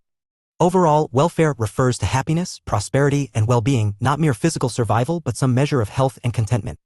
As such, general well-being is a widely accepted political ideal. Few political parties would argue against widespread welfare and for deprivation. However, there is substantial room to debate what constitutes well-being, prosperity, or happiness, and so the term has been used variously. The concept derives its contentious character from the 20th century when it became tied in public discourse to one means of well-being, collectively provided welfare, delivered by government through the welfare state. The welfare state is linked to the idea of equality in that it aims to secure a basic level of equal well-being for all citizens. For many theorists, e.g. needs theorists, it is a necessary means to pursue social justice. Nevertheless, welfare is narrower than equality and social justice. Whereas theories of social justice usually relate to how the whole of society's resources are distributed, welfare is concerned with a minimum quality of life, accepting that much wealth is distributed through the market. The first section examines the idea of welfare and the model of the welfare state. The second section looks at the major justifications of welfare and the welfare state across public discourse and political thought in the early to mid-20th century. The principal proponents are the modern liberals and social democrats. The third section examines the severe criticism welfare has received from neoliberals, neoconservatives, and others. Such criticisms have construed welfare as a solely collectivist principle. As a result, two alternative welfare principles have been offered.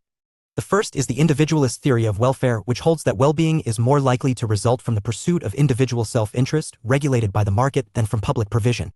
This notion of welfare individualism is rooted in the classical economics of Adam Smith but has been revived by market liberal thinkers such as Hayek and Friedman, see page 38, 261. Second, attempts have been made to develop a third way in welfare thinking which balances collectivism and individualism, emphasizing both welfare rights and moral responsibilities. In many ways, the debate over welfare brings discussions of social justice and equality to a head in terms of how they are applied by a state. These have been central questions over the last century and remain ongoing areas of debate. The idea of welfare, fighting poverty and exclusion. The term welfare state emerged in the 20th century to describe the social responsibilities of government. However, the term has at least two contrasting senses. The broad meaning, in the form of a welfare state, sees welfare provision as a or the prominent function of the state. This is how William Temple, Archbishop of York, first used the term in 1941 to distinguish Western welfare states orientated around the promotion of social well-being from what he called the power states of Nazi Germany and Stalinist Russia. This is also the sense in which modern welfare states can be contrasted with the minimal or night watchman states whose domestic functions were largely confined to maintaining domestic order and international security. The latter illustrates that this is a particular conception of the state and its role. Welfare states are versions of an ethical theory of the state as a form of civil association that constitutes a real moral community. For G. W. F. Hegel in The Philosophy of Right, 1821, 1942, the essence of the modern state is the union of the universal with the full freedom of the particular and with the welfare of individuals. Welfare states fully link and integrate individuals into community. For G. W. F. Hegel in The Philosophy of Right, 1821, 1942, the essence of the modern state is the union of the universal with the full freedom of the particular and with the welfare of individuals. Welfare states fully link and integrate individuals into community through seeking the fulfillment of each individual. However, the term is more commonly used in the narrower sense, the welfare state. It describes the policies and institutions through which welfare is delivered. Institutions such as the social security system, health service, and public education are often referred to collectively as the welfare state. It is, nevertheless, difficult to determine which institutions and policies are part of the welfare state in this sense because a wide range of public policies can have a welfare goal. The most common image is of positive welfare provision, the delivery of services such as pensions, benefits, housing, health, and education, which the market either does not provide or does not provide adequately. In this sense, the welfare state is a supplement or replacement for a private provision system. This was the form of welfare state constructed post-1945 in the UK, modeled on the Beveridge Report 1942 and subsequently adopted throughout Western Europe. However, welfare provision can also be negative in that it promotes social well-being not through service provision but regulation of market behavior. For example, any government influence on working conditions, legal protection for trade unions in industrial action, minimum wage legislation, and health and safety regulations serves a welfare purpose. It is sometimes difficult, however, to determine if a state has a welfare state. This problem is particularly apparent in the United States. On the one hand, the United States clearly does not possess the comprehensive institutions typically found in European states. On the other, a wide range of benefits are available in the form of social insurance. Based on the Social Security Act 1935, Medicare and Medicaid, the food stamps program, and so on. Following Gösta Esping Anderson, 1990, it is possible to identify three distinct forms of welfare provision found in developed industrialized states. The US, Canadian, and Australian systems can be described as liberal or limited welfare states since they provide little more than a safety net. In countries such as Germany, conservative or corporate, welfare states provide a more extensive range of services but depend heavily on the paying in principle and link benefit closely to jobs. Social democratic or Beveridge welfare states, such as the classical Swedish and the original UK system, are based on universal benefits and the maintenance of full employment. Nevertheless, the distinctions between these models have become increasingly blurred since the 1990s because of the tendency towards welfare reform. Whatever form they take, all welfare states are defined by particular political values and norms. Although they may address more ambitious goals, the eradication of poverty is their most fundamental objective. But what is poverty? On its face, poverty means being deprived of the necessities of life, sufficient food, fuel, and clothing to maintain physical efficiency. Originally, this was an absolute standard below which human existence became difficult to sustain. From this perspective, poverty hardly exists in developed states such as the United States, Canada, the UK, and Australia. Even the poor in such countries have the necessities. However, regarding as poor only those beneath an absolute standard ignores how poverty may consist in being deprived of the standards, conditions, and pleasures enjoyed by the majority. This is relative poverty, defined as lacking the living conditions and amenities which are customary, or at least widely encouraged and approved, in the society to which they belong. Townsend, 1974. In this sense, the poor are the less well-off rather than the needy. This suggests that welfare may be about social division as much as poverty. The concept of relative poverty is thus theoretically and politically contentious because it links poverty and inequality, and suggests that the welfare state's task of eradicating poverty can only be achieved through redistributing wealth and promoting social equality. Consequently, recent debates about welfare often focus on social exclusion rather than poverty. The traditional idea of poverty has two important implications. It suggests that disadvantage is essentially economically linked to material deprivation, whether absolute or relative, and that disadvantage is a structural matter. In effect, the poor are the victims of social injustice. Social exclusion is a broader concept. It includes the processes and conditions that detach individuals and groups from the social mainstream. The socially excluded suffer from multiple deprivation in that, although they are materially poor, they also are marginalized by educational failure, crime, or antisocial behavior, a dysfunctional family, or the absence of the work ethic. In short, cultural factors may be as important as economic ones in explaining social disadvantage. The language of social exclusion has shifted thinking on welfare. For instance, whereas a concern with poverty links welfare provision to the pursuit of social equality achieved through the redistribution of wealth, a social concern leads to boosting life chances by improving education and skills and widening access to work. Equality is therefore redefined as social inclusion, and the range of issues thought relevant beyond the material expands. This can be seen dramatically in the range of issues discussed in Chapter 12 under the headings of exclusion and recognition. Justifications of welfare. Justifications for welfare as the guiding principle of government have taken many forms. These arguments range across political theory and applied political traditions. What is distinctive about the concept of welfare compared to other political concepts addressed in this work is that political actors and movements have led on the concept of welfare. That said, important theoretical developments, particularly in modern liberalism and social democracy, paved the way. Finally, despite all this variety and difference, welfarism is founded on the common belief that social well-being is properly the responsibility of the political community, the ethical state, and that this responsibility should be met through government. In the post-1945 period, a welfare consensus developed across much of the world, which saw parties of the left, right, and center competing to establish their welfarist credentials, backed up by a wider body of thought that in different ways emphasized alleviating poverty. Perhaps its most distinctive form is liberation theology in Latin America, see page 291.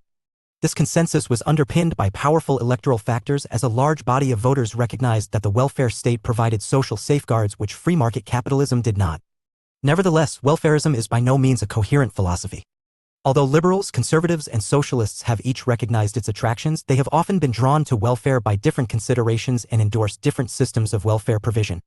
In public discourse, several justifications of the welfare state became prominent in the early 20th century. Particularly prominent has been the national efficiency argument. Beyond the West. Liberation theology. Liberation theology is a movement in the Roman Catholic Church that arose in the 1960s, mainly in Latin America. The central theme in liberation theology is that there is a special duty of the believing Christian to work for the liberation of the poor and the oppressed, based on the belief that Christ came not merely to redeem, but to liberate. This was expressed through the idea of a preferential option for the poor. Liberation theology gained its distinctive theoretical character from attempts to merge Christian theology with aspects of Marxism. While liberation theology drew on moral imperatives that were supposedly rooted in Catholicism, Marxist class analysis was used as an analytical tool to explain poverty and oppression in Latin America and elsewhere, and means of addressing it. In A Theology of Liberation, 1971, English translation 1973, Gustavo Gutierrez, a Peruvian priest often portrayed as the founder, argued that the social context of human existence plays an important, if not the primary, role in mediating between the will of God and humankind. This implied that religious truth must be interpreted in the light of changing social conditions. Some went further than Gutierrez in holding that socialist revolution was the only option for Christians, a position adopted, for example, by the Christians for Socialism movement, founded in 1972. However, under Pope John Paul II, 1978 to 2005, the Vatican stamped out what it called the singular heresy of liberation theology, a task entrusted to Cardinal Ratzinger, who later became Pope Benedict XVI, 2005 to 12. This coincided with a tendency towards de-radicalization as leading liberation theologians moved their writings in a more spiritual and communitarian direction, distancing themselves from Marxism and abandoning revolution. Since 2012, Pope Francis, a former Argentine bishop and the first pope to come from Latin America, has placed a particular emphasis on leading a church for the poor, suggesting that liberation theology, shorn of its Marxist dimensions, may be back in fashion and may even have entered the Catholic mainstream. When a country's workforce is sickly, it cannot build a prosperous economy, still less develop an effective army. It is therefore no coincidence that in countries such as Germany and the UK, the foundations of the welfare state were laid in the decades before the outbreak of the Second World War, a period of colonial expansion and growing international rivalry. Although such motives have little to do with altruism, it can be argued that a productive workforce is beneficial for the whole of society. Indeed, it is often suggested that the growth of social welfare is linked to a stage of economic development. Whereas early industrialization makes use of a largely unskilled, manual workforce, further industrial progress requires educated workers who can utilize modern technology. The function of the welfare state is to bring this workforce into existence and maintain it. Several traditions in political thought have also offered distinctive justifications of welfare. First, welfare has been justified as key to social cohesion and national unity. This concern was prominent among conservative thinkers who feared that liberal theory. For example, John Rawls's A Theory of Justice continued this question of reconciling freedom and equality in a way that broadly justifies a welfare state. Its impact was perhaps even greater in political liberalism, which increasingly assumed that it should safeguard individuals from social evils such as deprivation, unemployment, sickness, and so on. These motives influenced the introduction of social welfare in the United States in the 1930s under F.D. Roosevelt's New Deal, as well as Lyndon Johnson's War on Poverty in the 1960s. This theory was still decidedly liberal. Liberal welfarism's ultimate purpose was to enable individuals to make their own moral decisions, to help individuals to help themselves. Once deprivation has been alleviated, liberals hope that individuals will take responsibility for their own economic and social circumstances. The socialist or social democratic case for welfare goes further. Although social democratic politicians have increasingly come to adopt the language of liberal welfarism, they traditionally based their support for welfare on two radical principles: communitarianism and equality. Social democrats have, for example, seen welfare provision as a means of promoting the bonds of sympathy that characterize a genuine community. In The Gift Relationship, 1970, for example, Richard Titmuss suggested that the welfare state is an ethical system based on reciprocal obligations amongst citizens. People should receive welfare as if it is a gift from a stranger, as an expression of human sympathy, as in the case of blood donations. In the alternative argument, social democrats have linked welfare to equality, portraying the welfare state as a counterweight to the injustices of market capitalism. Social welfare is a redistributive mechanism, transferring wealth from rich to poor, through a benefits system that is financed by progressive taxation. Such a vision was outlined in Anthony Crosland's The Future of Socialism, 1956-2006, which defined socialism in terms of equality as opposed to common ownership. Nevertheless, the welfare state can never bring about absolute social equality. Its goal is rather to humanize capitalism by reducing distributive inequalities. As such, social democratic welfarism is dedicated not merely to fostering equal opportunities but also to bringing about a greater measure of equality of outcome. Criticizing welfare, rollback, reform, or governmentality. While arguments justifying the welfare state have spanned intellectual and political discourses, the more recent substantial criticisms have been popular in origin. This is often portrayed in the usual narrative as the breaking down of the welfare consensus since the 1970s, precipitated by a fiscal crisis of the welfare state. As the long boom of the post-1945 period petered out, governments across the developed world confronted the problem of how to sustain their welfare programs amidst falling tax revenues. Two options were available: push up taxes or cut the welfare budget. And against this background, a growing body of anti-welfarist thinking emerged. However, this is only true in terms of political parties and associated social movements. The main parties here are new right theorists who have led the attacks on welfare and so-called new social democrats and third-way thinkers have focused on the need to rethink welfare provision and reform the welfare state. This means the political turn against welfare has been as ideologically diverse as welfarism itself. However, this ignores that the criticism of welfare has also been partly intellectual. Specifically, post-structuralist thinkers such as Michel Foucault have offered a substantial critical account of welfare states in terms of the concept of governmentality, which has split leftist thinkers and political movements, thereby undermining one of the welfare state's key support bases. New right criticisms of welfare range over moral, political, and economic considerations. The centerpiece of this critique is the idea that the welfare state enslaves the poor by creating dependency, turning them into welfare junkies. George Gilder's Wealth and Poverty, 1982, and Charles Murray's Losing Ground, 1984, were among the most influential attempts to portray welfare as counterproductive. Job creation programs only push up unemployment by weakening individual initiative, and classifying people as unemployed, handicapped, or disadvantaged merely convinced them they were victims of circumstance. In this way, a welfare-dependent underclass had emerged, lacking the work ethic, self-respect, and supportive structures of conventional family life. By suggesting that the less well-off can be responsible for their own lives, the new right revived the idea of the undeserving poor. In its extreme form, this implies that some of the poor are simply lazy and inadequate, interested in living off charity rather than working. However, in its more sophisticated form, it suggests that, regardless of the causes of poverty, only the individual can get himself or herself out of it. Society cannot be held responsible. Welfare should be provided to promote individual responsibility. The welfare state should be nothing more than a safety net designed to relieve absolute poverty, and benefits should be targeted at cases of genuine deprivation. When welfare is a system of rights, as in new liberalism, people are sucked into dependency. The new right has consequently placed a heavy stress on civil obligations, believing that welfare must be earned. Therefore, many in the new right have been attracted by the idea of workfare, which forces welfare recipients to work for their benefits. A further proposal, popularized by Milton Friedman, 1962, was that welfare should be replaced by a negative income tax. This would mean all those below a certain income would receive money from the tax authorities instead of paying tax, as those above this level do. However, the new politics of welfare in the United States and the UK that developed during the Reagan-Thatcher years has not been confined to the new right or to these countries. The golden age of the welfare state has been replaced by substantial welfare reform agendas in most Western liberal democratic states. The language of welfare reform emerged out of the search for a middle way between the anti-welfarism of the new right and the welfarism of social democracy. In a sense, traditional social democrats believe that the poor are poor because they do not have enough resources, so the solution is to redistribute wealth through the social security system, while the new right holds that the poor are poor because they have too much money, so the solution is to scale down over-generous welfare. Advocates of welfare reform argue that the poor are poor because they lack the opportunities and cultural resources to achieve full participation. Welfare reform must replace curative welfare policies with preventative ones. Welfare reform programs therefore focus on ideas such as workfare and welfare to work, as well as on attempts to boost citizens' employability by improving access to education or training. Alongside these largely popular debates, political theory has been oddly situated. On the liberal side, despite ongoing classical liberal detractors, most liberals tend to agree with Rawls's justification of redistribution in broad strokes and are seeking to work out the principles of egalitarianism. In this sense, there is broad support for the welfare state as a mechanism, with specific questions about its justification and scope.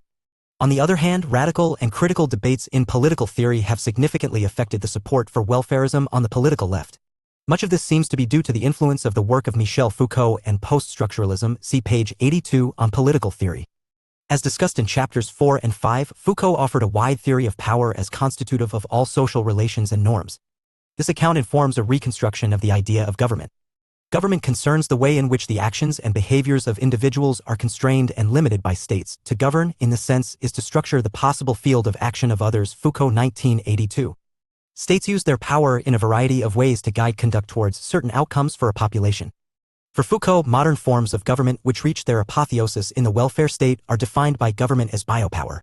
Their focus on pursuing the welfare of citizens leads them to deploy a range of knowledge and techniques of control designed to push people towards certain outcomes seen as good for them. By providing services, benefits, resources, and knowledge, they limit individual possibilities through government by channeling behavior towards certain norms and actions. The very notion that states have a role to play in the health, mental well-being, education, etc. of a population entails this expansive control. Governmentality is then the rationality, techniques, and procedures through which the state enacts this control. While Foucault saw this point as mainly explanatory, many other critical thinkers have pointed out that he made these criticisms in the late 1970s during the dramatic expansion of neoliberal and anti-welfare political thinking. What he did in this was to undermine support for active, welfare states among critical traditions by portraying them not as pursuing citizen empowerment, but as subtle forms of the state domination of the individual. Conclusion. The problem of equality is one of the central issues confronting modern and contemporary political thought. Like the problem of property, Chapter 10, it links together early modern conversations with deep controversies in the 19th, 20th, and 21st centuries. For many thinkers, the two problems are deeply interwoven in the history of political thought. Thinkers such as Rousseau and a wide variety of socialists, Marxist, and other critical thinkers locate inequality in the institution of private property. However, this focus illustrates the foundational and continuing divide between critical and normative thought on equality. While critical thinkers tend to link property and inequality in a way that justifies deep forms of equality as outcome and theories of social justice with very high standards, others from liberal and conservative traditions focus on forms of equality that do not require significant redistribution. Nonetheless, what we can see in debates around equality, social justice, and welfare is the centrality of egalitarianism in the late 19th and 20th century Western political thought. This is a time when concerns around inequality and normative discussions of how and to what extent to address this dominate political thinking and public discourse. Despite this unity at one level, this conversation was still subject to a series of theoretical and ideological divisions. Social democrats and modern liberals largely focused on justifying and supplying guiding principles for the welfare state. Classical liberals and conservatives were largely resisting these arguments. And socialists and Marxists were concerned to continue critiques of the changing shape of global capitalism. In many ways, these remained parallel and exclusive conversations that ignored the details in each other. This is not to suggest, of course, that debates around equality have not been central in the late 20th and early 21st centuries. The centrality of welfare has dropped off as welfare states in the West have changed shape. However, debates over equality, how to conceive and justify it, and social justice, how to distribute it, remain central to normative political thought. The prominence of T. M. Scanlon's work, What We Owe to Each Other, 1998, in the recent American television program The Good Place, 2016-20, is only the most obvious example. On the critical side, critiques of inequality have addressed new and pernicious forms of inequality. These perspectives have increasingly been part of the mainstream as concerns around inequality and its effect on stability in Western liberal democracies has grown. The widespread popularity of Thomas Piketty's book Capital in the 21st Century, 2013, is indicative of that. However, this ongoing work has been replaced by a large focus in critical traditions on issues around identity and recognition since the 1970s, see Chapter 12. While this work has sometimes considered economics, they have also been a significant standalone focus pushing critical traditions away from debates on equality, social justice, and welfare. Focusing on the texts. John Rawls's Justice as Fairness, a Restatement 2001.1, SEC. 2-4, 6-7.2, SEC. 13. Justice as Fairness, a Restatement 2001 is a concise restatement of John Rawls's deeply significant A Theory of Justice 1971 that re-articulates the key elements of his theory considering a variety of criticisms. This makes it both a clearer summary and improved version of his theory, though the key architecture and concepts remain the same, with some additional ones from later works such as political liberalism. Nonetheless, it represents a concise and full version of his theory. In the selected sections, Rawls lays out some of the key parts of his approach in substantive theory. Society as a fair system of cooperation, the idea of a well-ordered society and the basic structure and the device of the original position all provide key insights into his analytic method and the limits and opportunities of his theory. The discussion of his two principles of justice represents the answer these methods produce, his guiding norms for distribution in free and equal liberal democratic states. What readers should note is that Rawls offers a very particular way of asking normative questions that elicits a very specific answer to the questions of justice and equality. Thus, beyond a deep understanding of Rawls and these issues, readers will gain deep insights into one of the most influential thinkers in the liberal tradition in the 20th century. Demonstrative quotations. 1. What is the most acceptable political conception of justice for specifying the fair terms of cooperation between citizens regarded as free and equal and as both reasonable and rational, and we add, as normal and fully cooperating members of society over a complete life, from one generation to the next? 2. In using the conception of citizens as free and equal persons, we abstract from various features of the social world and idealize in certain ways. This brings out one role of abstract conceptions. They are used to gain a clear and uncluttered view of a question seen as fundamental by focusing on the more significant elements that we think are most relevant in determining its most appropriate answer. 3.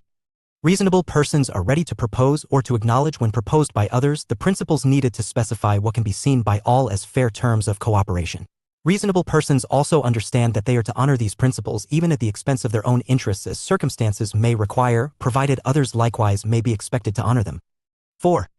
The basic structure of society is the way in which the main political and social institutions of society fit together into one system of social cooperation, and the way they assign basic rights and duties and regulate the division of advantages that arises from social cooperation over time.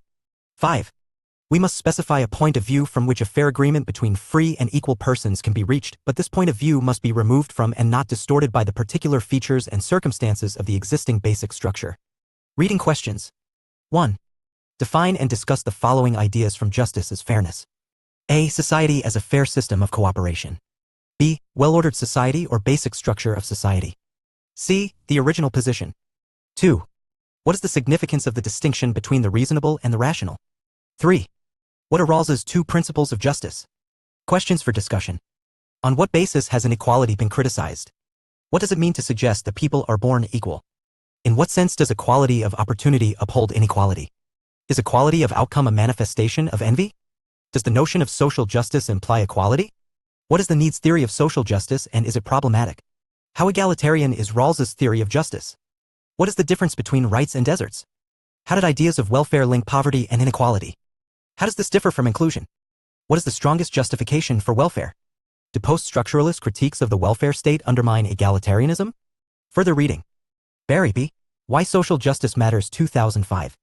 A book that emphasizes the importance of social justice and examines both its economic and political feasibility in the light of recent attempts to subvert its meaning and application. Miller D. Principles of Social Justice 2001. A useful, thorough, and innovative overview of social justice which examines the implications of the competing principles of desert, need, and equality. Pearson C., Castle F. and Naumann I. eds. The Welfare State Reader 2014. A very useful and wide-ranging collection of readings that discuss contrasting approaches to welfare, recent challenges to the welfare state, and emerging thinking on the subject. White S., Equality 2006. A clear and accessible introduction to the concept of equality and to the debates, both historical and contemporary, that surround it, which explains how the demand for equality arises in different spheres. Chapter 12. The Problem of Exclusion I. Recognition, Gender, and Culture. Introduction. Recognition, Identity, and Difference. Exclusion and Identity. What is recognition? Recognition versus rights and redistribution, critical perspectives. Gender. Gender and exclusion, rereading the history of political thought, feminism, recognition, and gender. Culture. Culture and exclusion, multiculturalism and liberalism, recognition as fair integration, multiculturalism beyond liberalism, conclusion. Introduction. The problem of exclusion illustrates the dynamic nature of political thought. Debates can appear settled and established within a certain set of priorities. But suddenly, a new framing or voice can disrupt the status quo and redescribe the political landscape in new terms, exposing new problems while sidestepping established ones and challenging existing traditions. The American political theorist William E. Connolly, 1995, described this in terms of a pluralism rather different from the pluralism of Chapter 8. The nature of our pluralistic societies in late liberal democracy means we encounter new claims to inequality from groups that previously had no presence in the public debate or symbolic universe of the political community. As a result, there is deep need to understand what Connolly calls the precarious political process by which a new claim to identity is drawn onto the register of justice from another region residing below it. Such a project deeply questions the historical and ongoing ways in which we go about the business of political theory. It suggests that if our political theory is not attuned to new claims, we may participate in exclusion. Exclusion is a broad concept that captures any kind of socio-political relegation in society that pushes people outside the various rights, opportunities, and resources available. In many ways, the discussions of, on the one hand, political democracy and citizenship and, on the other hand, class and economic inequality were about forms of political and economic exclusion. As we saw, liberal democratic government and the welfare state were two dominant normative and institutional responses.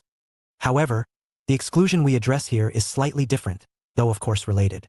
What makes issues around gender and culture, as well as race and colonialism in Chapter 13, distinct is that, theoretically, they shift critical accounts of modern liberalism to a focus on groups, identities, and legacies that had never been deeply addressed. This is often framed as a shift from class to identity politics, where the concern is the cultural, social, and political effects of the historical legacy of oppression. Such oppression can take different forms. A citizenship or exclusion from the political, civil, and economic forms of inclusion within Western liberal democratic states and political communities, a sociocultural, or exclusion through systemic forms of devaluation and hostility, e.g. sexism, racism, etc., canonical or exclusion from the historical development and present configuration of political thought. This is about the inclusion of authors from excluded groups, concerns around these forms of exclusion, and the hegemony of certain norms, e.g. Western, over others. This chapter begins examining a common framing for exclusion through the concepts of recognition and identity. With few competitors, perhaps justice or power, these concepts have framed a large part of contemporary debates. The reason is that recognition or identity and the idea of a politics of recognition or politics of identity, as a distinctive activity, claims to explain a fundamental shift in the recent development of political thought and the politics of Western liberal democratic states. The four areas of exclusion examined in Chapters 12 and 13 are culture, gender, race, and colonialism. This list is not exhaustive. It highlights some of the major focal points around exclusion that have attracted significant attention in political thought.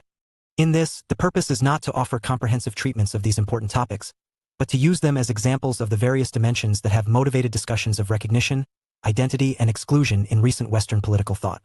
Recognition, identity, and difference. In many accounts of the development of contemporary political thinking in Western liberal democracies, there is broad agreement that something fundamental starts to change around the 1970s. The common narrative is of a transition or expansion from collectivist and universalist politics oriented around class to particularist politics oriented around identity and culture. This transformed the way groups both organize and act politically and their claims for justice. Broadly, while social movements and political groups previously struggled to be included within the dominant social consensus around citizenship, e.g. by arguing for broader citizenship and the inclusion of previously excluded groups, this shift is defined by claims to have the distinctiveness of groups integrated into political life, community, and the state. These changes are often related to concepts of identity and recognition, which entered the discourses of political theory and public culture at this time. Together, they transform our understanding of how exclusion occurs and how it can be addressed. The normative ideal of recognition becomes central to this new type of politics. But recognition can mean different things, and this concept, offered often as a master concept to replace justice and power, has been severely criticized by both liberals focused on rights and egalitarians focused on redistribution. Nonetheless, it is key to understanding the dimensions of exclusion discussed in this chapter and the next. Exclusion and identity.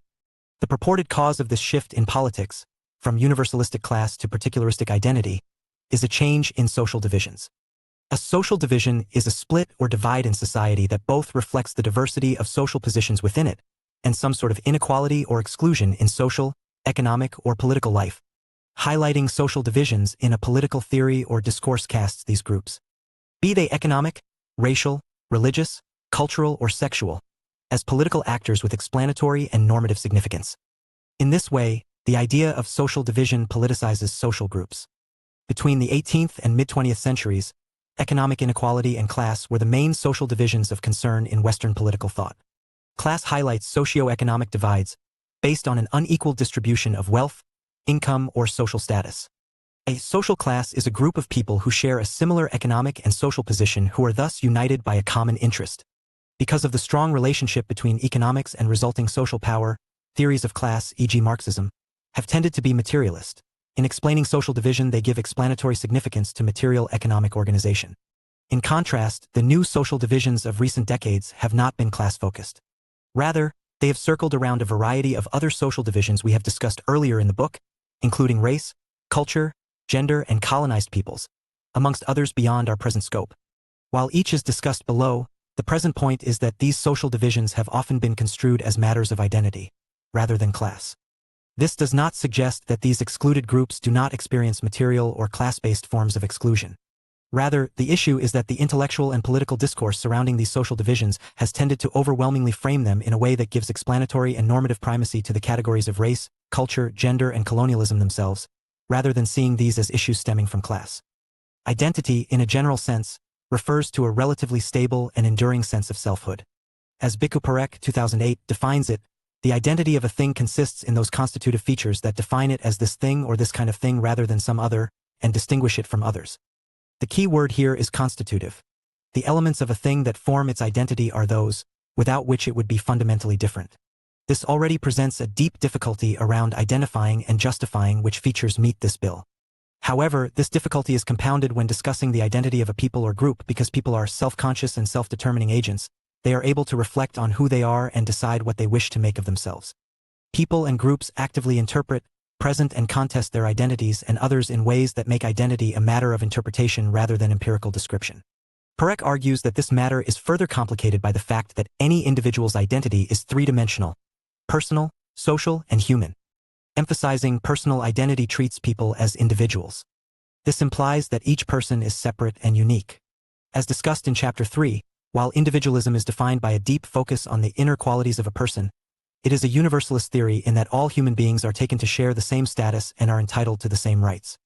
Emphasizing human identity treats people as members of a distinct species, drawing attention to the qualities that all humans exemplify.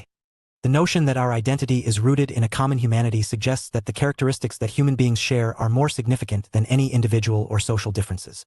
This is a key assumption of both socialism and liberal cosmopolitanism, see page 235, which are universalist in character. Finally, emphasizing social identity suggests that people are shaped by the attributes of the ethnic, religious, cultural, sexual, and other groups to which they belong. In the collectivist version of such thinking, identity arises from social experience and a process of conditioning, allowing us to treat social groups as political actors. Theories and political movements that primarily frame exclusion and political actors in terms of social identities conceive of politics and inclusion in different ways. Specifically, the distinctiveness, i.e. identity, of any group affected by these social divisions becomes deeply important in a way it was not previously for class groups. It is not that class or economic groups do not have identities, e.g. working class culture, but that their identities are not the justification for removing their social division. It is usually on the basis that all classes are humans that Marx and others argue for the eradication of classes. The category of class highlights economic inequality in light of universal human identity. In contrast, the category of identity highlights cultural political inequality along different dimensions in light of particular identities. It argues that a group is subject to an unjust exclusion that can be rectified through giving value to their identity. The difference between class and identity is thus the difference between universalism and particularism, or, as Iris Marion Young, 1989, glosses this, the difference between a politics of universalism and a politics of difference. This means that the wrongs suffered through identity-based social divisions are distinctive. In the context of class, exclusion constitutes a form of unequal power and wealth that means some people fall short of the standard of wealth and collective control others enjoy. That is, they are not all treated equally. In contrast, the exclusion of identities concerns the harm, not of economic inequality, though that can be a contributing factor, but of the exclusion of their identity as an object of value. These harms generally either take the form of being unrecognized, not even being understood as a category of relevance, like when a race-blind justice system claims to treat all people equally, ignoring the embedded racism within its system, or inferiorized, having a demeaning image, such as when a political culture is built on a devaluation of a group's culture or history. As James Tully, 2008 notes, the injustice and unfreedom distinctive of identity politics occur therefore when subjects' identities are misrecognized or not recognized at all in the prevailing relations of mutual recognition. Instead, an alien identity is imposed upon them through processes of subjection, either assimilating them to the dominant identity or constructing them as marginal and expendable others, lower, less developed, inferior race, and so on. In this way, identity-focused theories and politics highlight a new set of political actors' harms and demands. Whereas individualism encouraged us to see the individual as the primary political actor and unit of value, collectivism encouraged us to put humanity itself in those roles. Both focused on universal categories and thus offered modes of politics appropriate, liberal citizenship and international socialism or cosmopolitanism respectively. In contrast, this new thinking linked the personal to the social in seeing individuals as embedded in a cultural or social context. Identity thus acknowledges that self-perception is shaped by a web of social and other relationships that distinguish them from other people.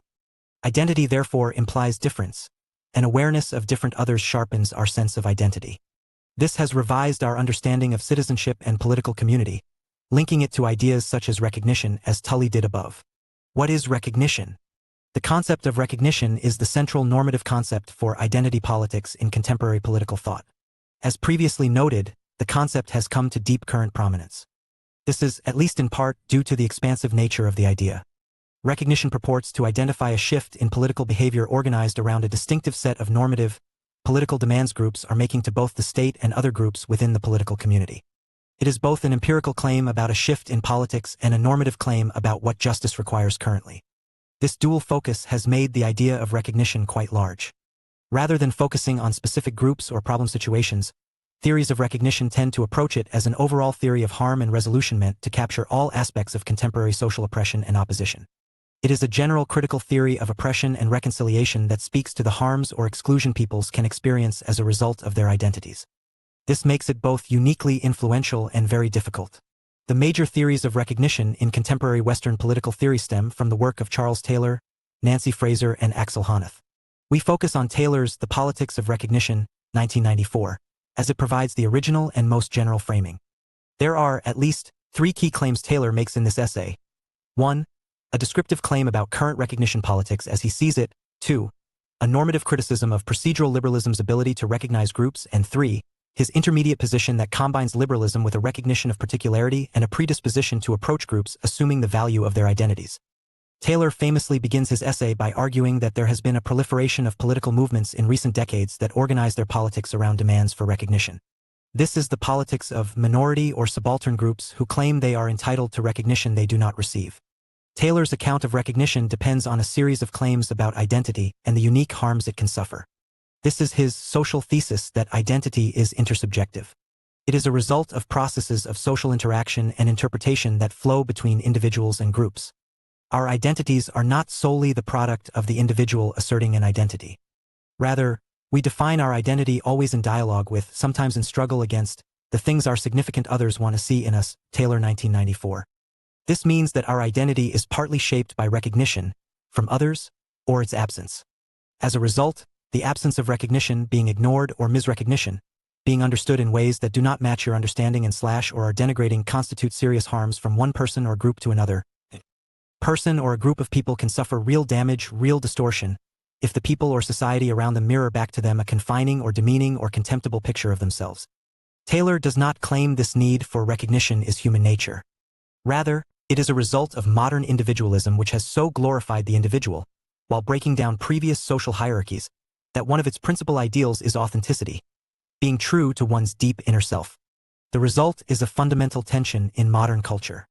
On the one hand, there is the politics of universalism and equal dignity, based on the idea that all humans are equally worthy of respect, and which has led to a universalist politics of rights concerned with shared citizenship, see Chapter 7. On the other hand, it has also created a politics of difference, focused on the potential for forming and defining one's own identity, as an individual and also as a culture. The problem, for Taylor, is that currently states are much more oriented to the former universalist project, rather than the latter particularist one. As such, he criticizes the procedural liberalism that dominates political theory and institutionalized models of citizenship within Western liberal democratic states. Procedural liberalism is usually thought to invest legitimacy in neutral rules and procedures that do not have any substantive position on the goals, aims, or cultures of any group.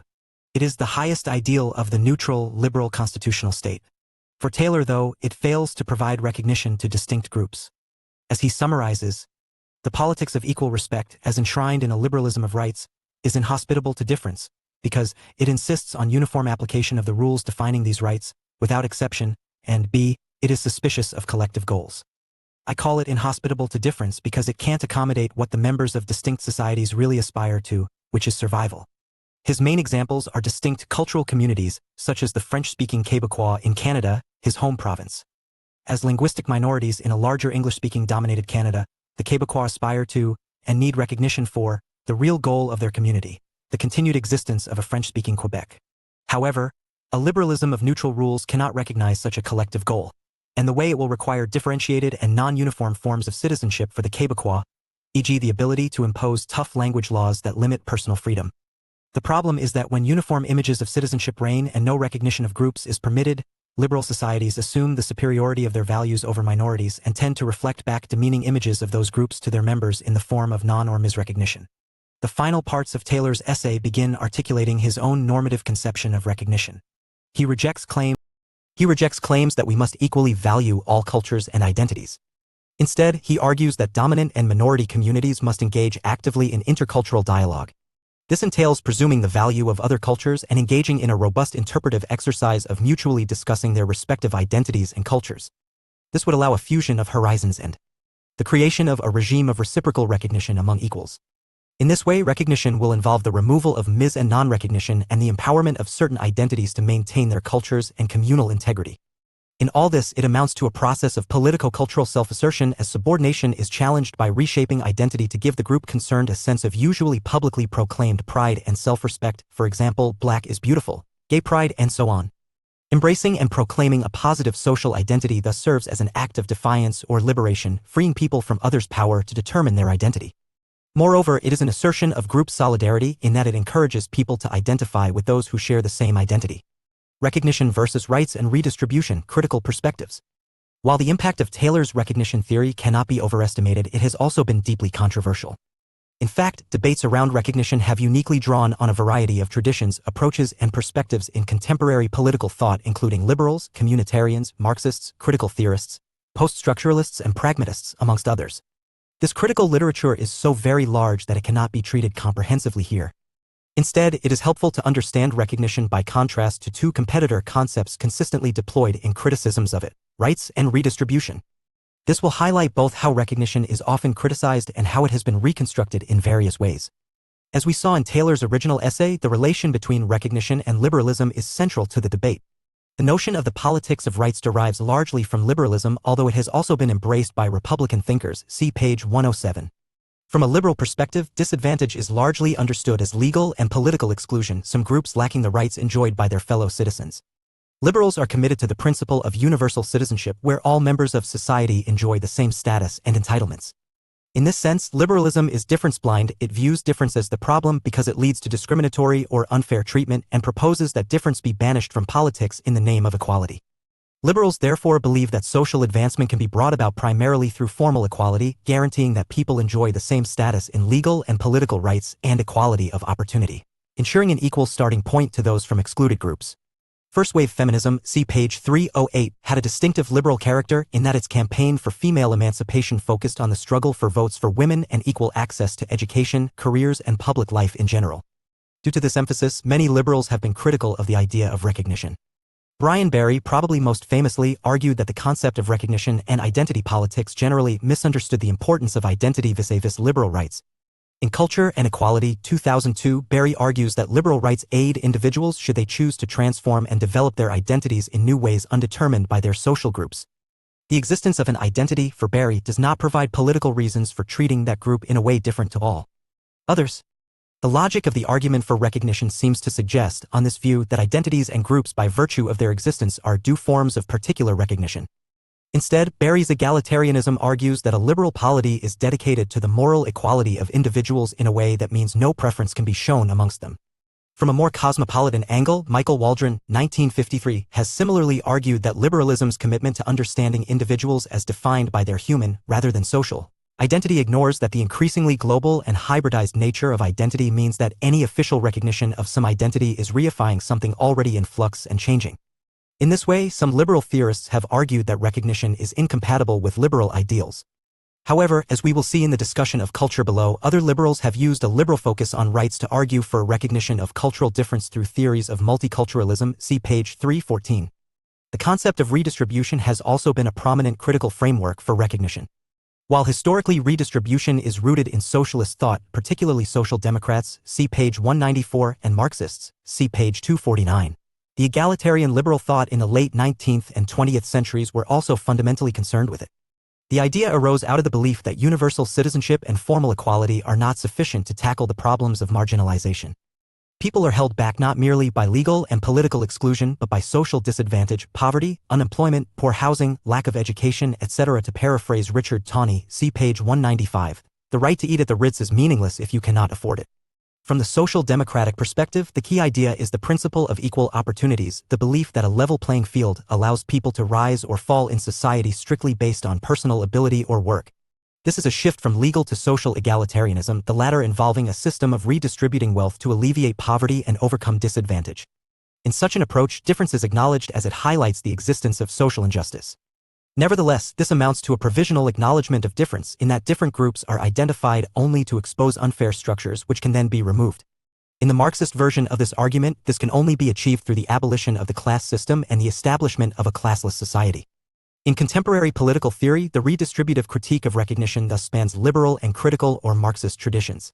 For example, Barry, 2002, also criticizes recognition as diverting political effort away from universalistic goals and destroying the conditions for putting together a coalition in favor of a cross-board equalization of opportunities and resources. Similarly, Rorty, 2000, argues that recognition threatens to replace redistribution as the central emancipatory framework for progressive politics. In his pragmatist liberal theory, these two priorities are incompatible. He argues the difference between the old and the new demands is the difference between asking not to be singled out for ill treatment and asking for attention to and respect for one's distinctive features.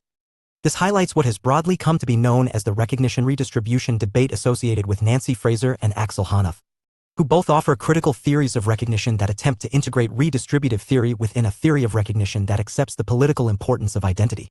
For example, Fraser contrasts the identity model of recognition which she associated with Taylor with her own status model. The latter is concerned not so much with how an identity is recognized but the social and economic status of disadvantaged groups.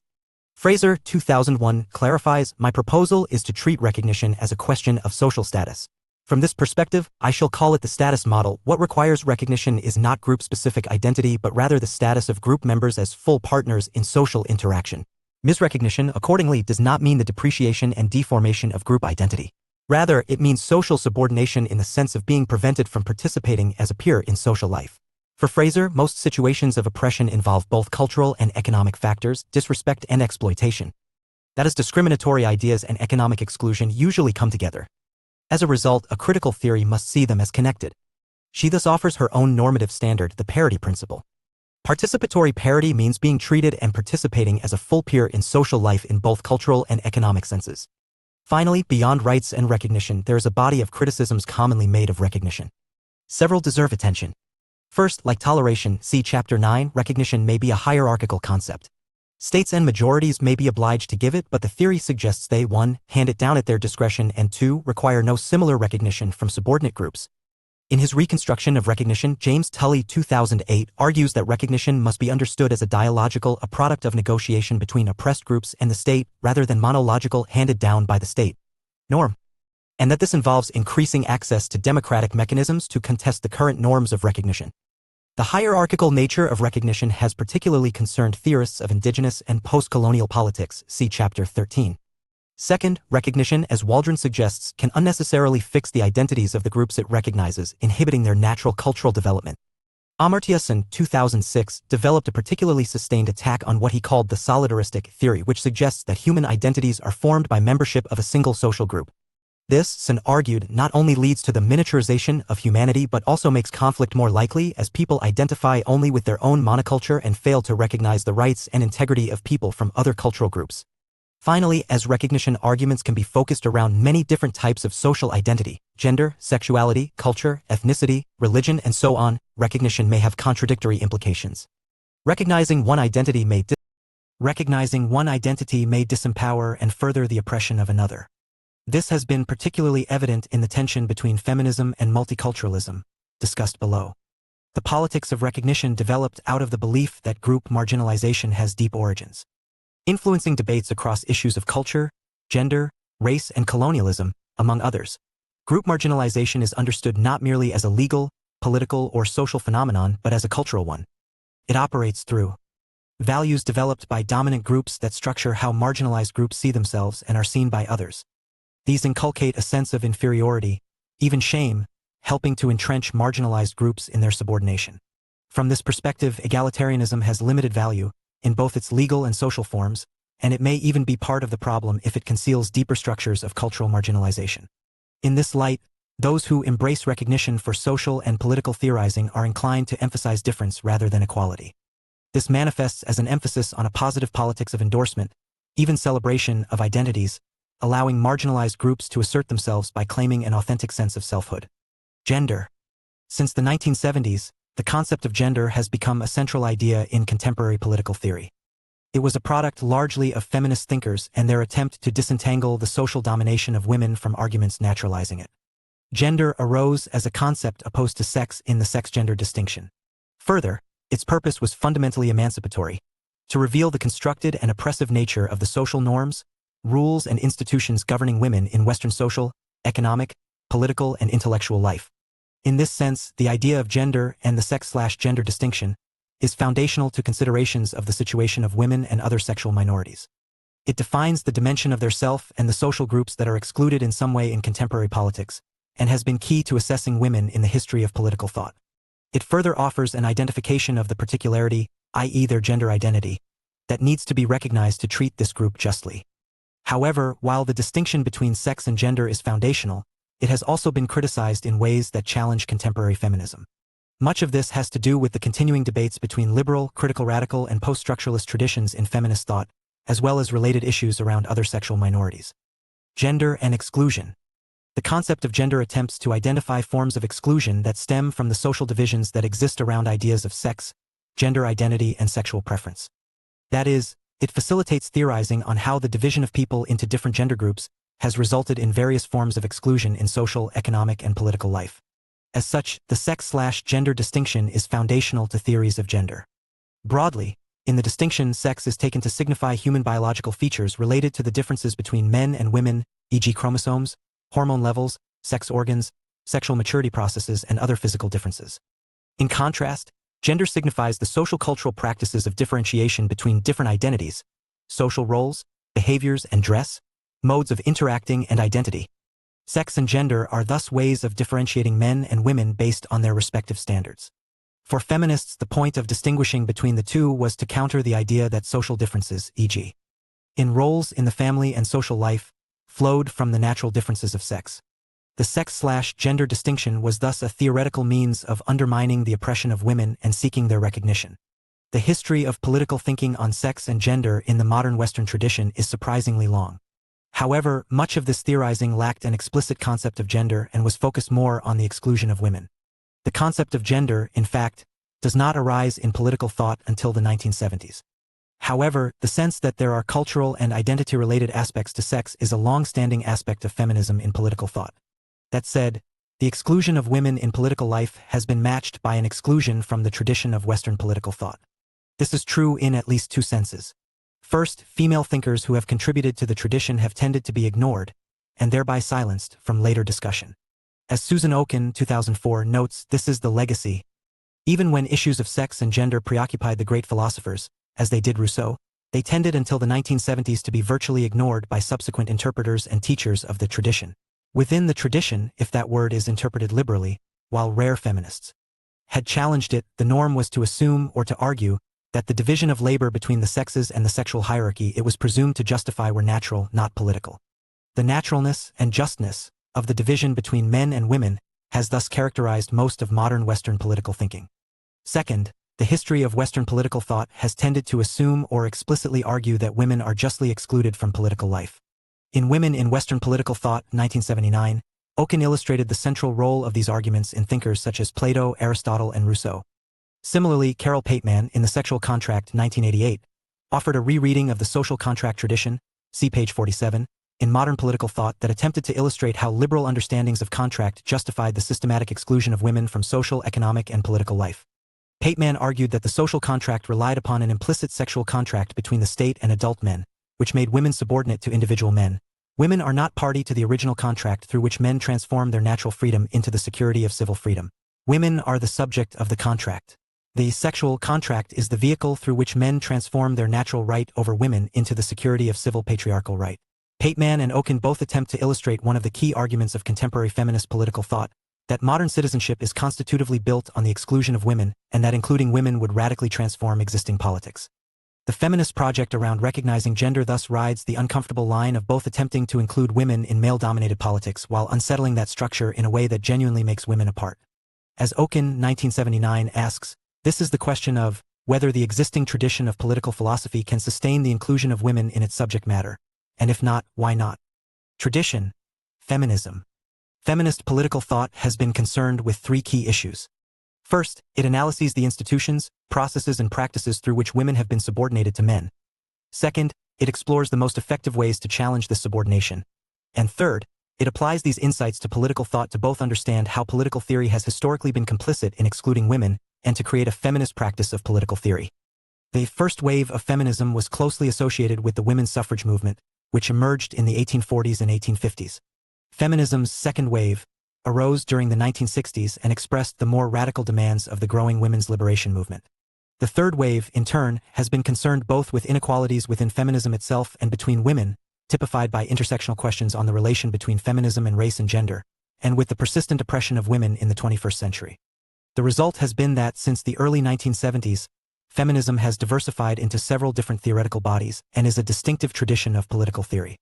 During the late 20th century, feminist political theory has traditionally been divided into liberal, socialist, and radical subtraditions. Liberal feminism, which dominated early forms of feminism and continues in contemporary debates, is shaped by a commitment to individualism and equal rights. This equal rights feminism is concerned to enhance the legal and political status of women, and to improve their educational and career prospects. Socialist feminism, drawing on Marxism, see page 249, highlights links between female subordination and capitalism, drawing attention to the economic significance of women's confinement to domestic life. Radical feminism portrays gender divisions as the most fundamental and politically significant cleavages in society, and calls for the radical restructuring of personal, domestic, and family life. In this view, all societies, contemporary and historical, are characterized by patriarchy or institutionalized male power. However, the threefold division has become problematic as feminist thought has become more diverse. This is reflected in the growth of black feminism, psychoanalytical feminism, ecofeminism, and post-structuralist feminism. Similarly, the rise of broader debates in gender and queer theory in the social sciences, though not yet having a significant presence in political theory, has complicated the theoretical terrain, especially as disagreements between some feminists and gender theorists have brought theory out into the public. The major strength of feminist political theory is that it provides a perspective on political understanding that is uncontaminated by the gender biases that pervade conventional thought. Feminism has not merely reinterpreted the contribution of major theorists and shed new light on established concepts such as power, domination, and equality, but also introduced into political theory ideas such as connection, voice, and difference. Feminism has nevertheless been criticized, claiming its internal divisions are now so sharp that feminist theory has lost all coherence and unity. Post-structuralist feminists, for example, even question whether woman is a meaningful category, which is a concern to other feminists who still see the oppression of women as historically and culturally distinctive. Key figures. Betty Friedan, 1921–2006, a U.S. political activist. Friedan is sometimes seen as the mother of women's liberation. In The Feminine Mystique, 1963, often credited with having stimulated the second-wave feminism, she attacked the cultural myths that sustained domesticity, highlighting the frustration that afflicted suburban American women confined to the home. In the second stage, 1983, Friedan modified her liberal feminism by warning that the quest for personhood should not encourage women to deny children, home and the family. Juliet Mitchell, born 1940, a New Zealand-born British writer, Mitchell is a key theorist of socialist feminism. Adopting a modern Marxist perspective that allows for the interplay of economic, social, political, and cultural forces in society, she warned that, since patriarchy has cultural and ideological roots, it cannot be overthrown simply by replacing capitalism with socialism. Her major works included Women's Estate, 1971, Psychoanalysis and Feminism, 1974, 2000, and Feminine Sexuality, 1985. Catherine A. MacKinnon, born 1946, a U.S. academic, lawyer, and activist, MacKinnon has made a major contribution to feminist legal and political theory. In her view, law is one of the principal devices through which women's subordination is maintained. She has also addressed pornography, rape, domestic violence, and international human rights. MacKinnon's major works include Towards a Feminist Theory of the State, 1989, Only Words, 1993, and Are Women Human? 2006. See also Mary Wollstonecraft, page 275, and Simone de Beauvoir, page 314. Rereading the History of Political Thought. In this way, feminist scholars have attempted to both revitalize female voices in political thought and challenge the fundamental exclusion of women from politics. One way to do this has been highlighting an alternative, critical feminist trajectory in political thought. Mary Wollstonecraft, 1759–97, see page 275, looms large in this narrative for several reasons. Prominent amongst these is that Wollstonecraft, even more than other female writers, was largely ignored until feminist political thought rediscovered her in the 1960s, dubbing her the first English feminist thinker. Her unique brand of Republican feminism also offers a critical lens on liberal theory, which would become one of the main critical objects of feminist theory generally. Wollstonecraft roots her feminism in liberal individuality and Republican active citizenship. She argues that women require the same freedoms to develop if the goals of liberal and Republican societies can hope to be achieved. She famously criticized Edmund Burke's rejection of the French Revolution in her A Vindication of the Rights of Men, 1790, and Rousseau's relegation of women to the non-citizenship in A Vindication of the Rights of Woman, 1792–1967. The latter is especially important as she responds to his claims that a strong republic requires cloistered women and uses his own social historical method for thinking of inequality to highlight gender and exclusion. An undeniably modern thinker, she roots women's entitlement to education and citizenship in their reason. Responding to the common claim that women lack the mental abilities for public life, she retorts, if women are to be excluded without having a voice from a participation of the natural rights of mankind, prove first, to ward off the charge of injustice and inconsistency, that they want reason, 1792–1967. Reason, she argues, requires cultivation through education.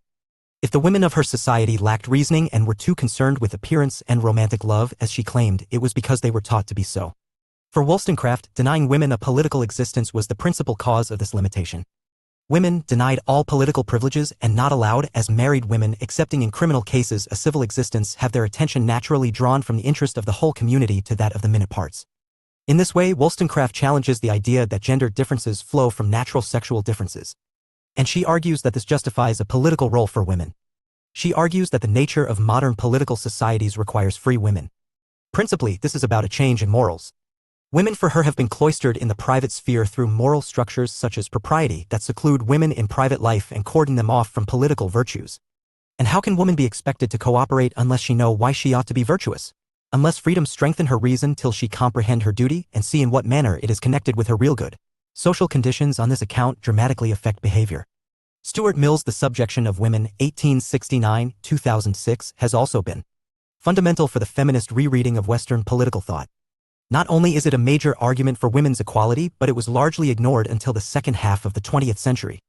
However, Mill's utilitarian case for the social benefit of gender equality is not the focus here, but his understanding of the unique nature of gender oppression. For Mill, there is psychology of male power over women, and his claims forecast later critical feminist thought.